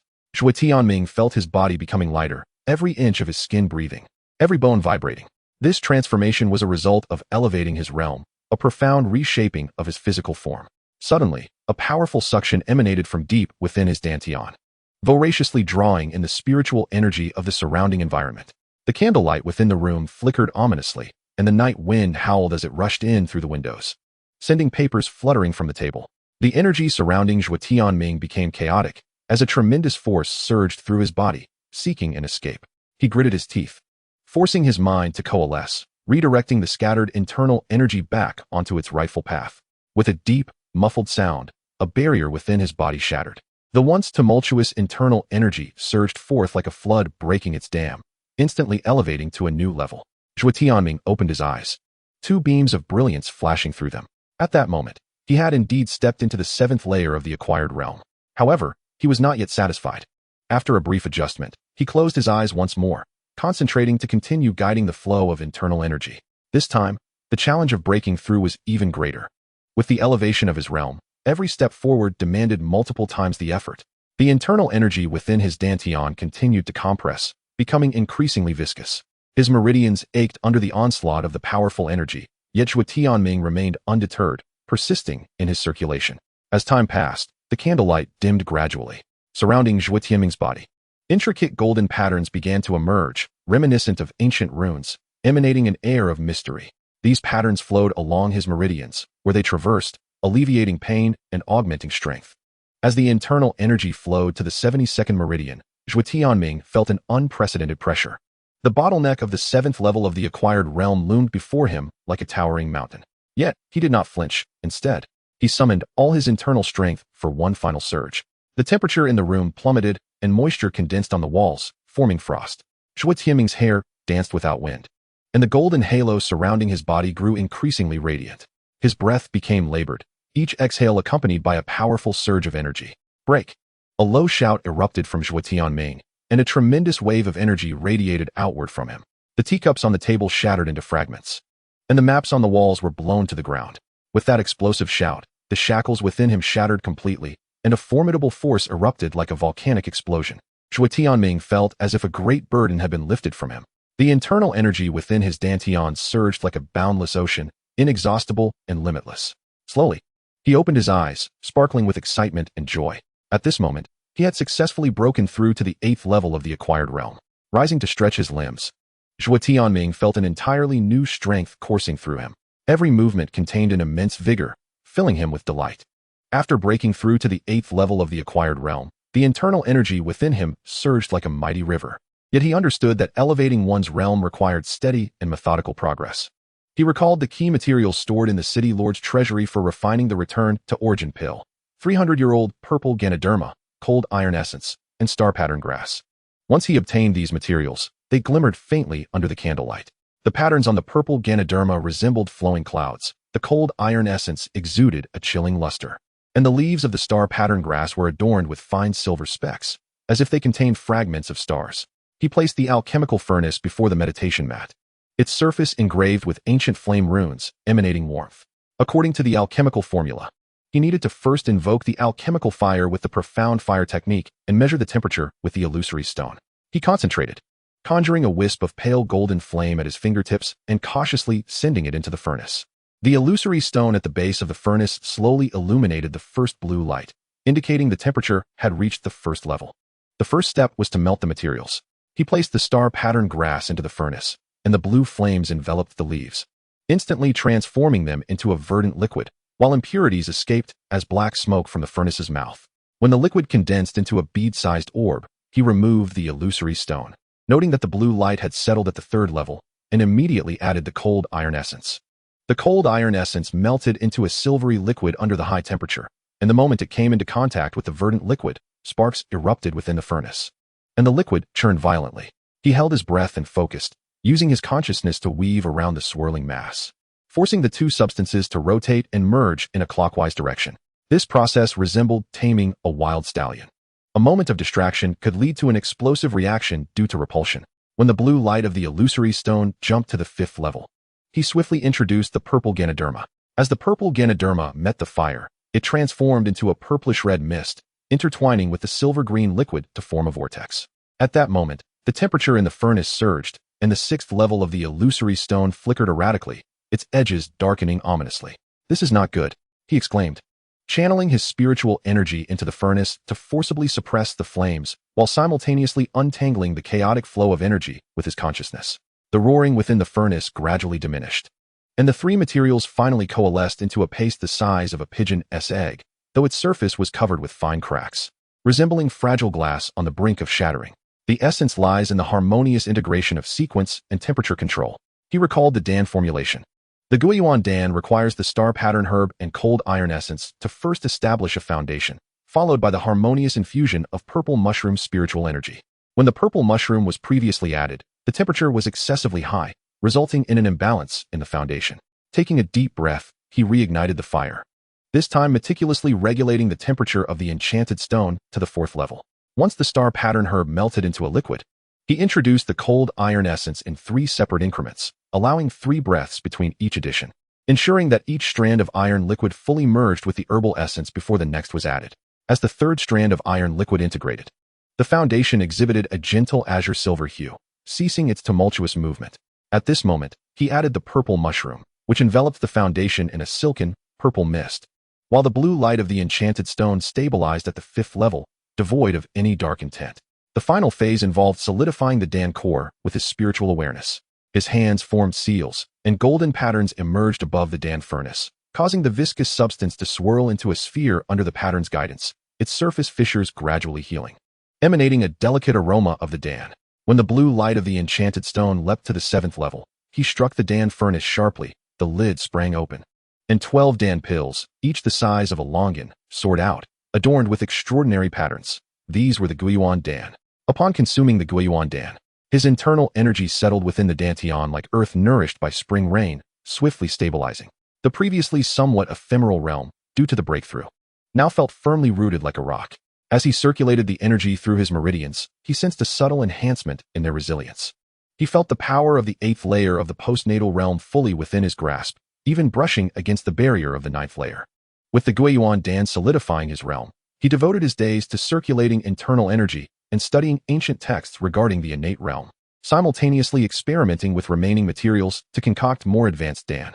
The flames within the Dan furnace burned day after day, illuminating his focused profile while silently laying the groundwork for the upcoming Dan needed for the innate realm. Chapter 80. The Empress of Dayeyes recovers. Uniting the hearts of the Jin Yin dynasty 5 days passed. After refining the remaining materials in the training room, Zhuo Tianming put away the Dan furnace. Realizing that his earth-level alchemy had reached a bottleneck, to ascend to the heavenly level, he needed to prepare adequately. The autumn breeze whisked away withered leaves as it swept past the eaves of the Lord's mansion, creating a delicate rustling sound on the bluestone pavement. Zhuo Tianming stood in the shadow of the corridor, the hem of his dark robe lifted slightly by the wind. He raised his hand to summon a guard and whispered a few words. Moments later, 3 women, Suyu, Ningyu, and Zhao Ting, approached with light steps, their concealed weapons glinting subtly in the twilight. Please invite Lu Xiaorin to the study. Zhuo Tianming's voice resonated like an ancient well, imbued with an undeniable authority. Once the guard hastily departed, he turned and stepped through the intricately carved wooden door, his boots barely making a sound as they traversed the thick woolen carpet. Inside the study, the scent of sandalwood lingered, and the candlelight cast a warm hue over the map of mountains and rivers on the wall. Zhuo Tianming pushed open the hidden door behind the bookshelf. A wave of damp mustiness mingled with the scent of aged ink enveloping him. The secret chamber's cool brick floor exuded a chill, and the bronze candle holders embedded in the walls flickered to life, casting the bowed figure of Lu Xiaoran against the mottled stone wall, resembling a gecko poised to strike. Master, what is the purpose of your summons? Could it be that you have come to inquire about intelligence? Lu Xiaoran rubbed his hands together, a forced smile gracing his lips as his slanted eyes quickly darted over the 3 women, before returning to the face of Zhuo Tianming with a fawning gaze. Leaning against the mahogany chair, Zhuo Tianming's long fingers rhythmically drummed the armrest. Indeed, he glanced at the pile of confidential documents in the corner, emphasizing the current situation between the Jin Yin dynasty and the Dai Zhe dynasty. No sooner had he spoken than an eerie silence enveloped the room, broken only by the faint crackling of the candlewick echoing in the desolate chamber. Lu Xiaoran hastily produced a roll of yellowed parchment from his sleeve, his fingertips trembling slightly as he unfurled it. My lord, the foreign dynasty and the Nanjia dynasty remain unchanged. The banditry in the northwest persists, and the court is rife with factional strife. Lowering his voice to craft an air of mystery, he continued, however, regarding the Dai Zhe dynasty. Astonishing news arrived the day before yesterday.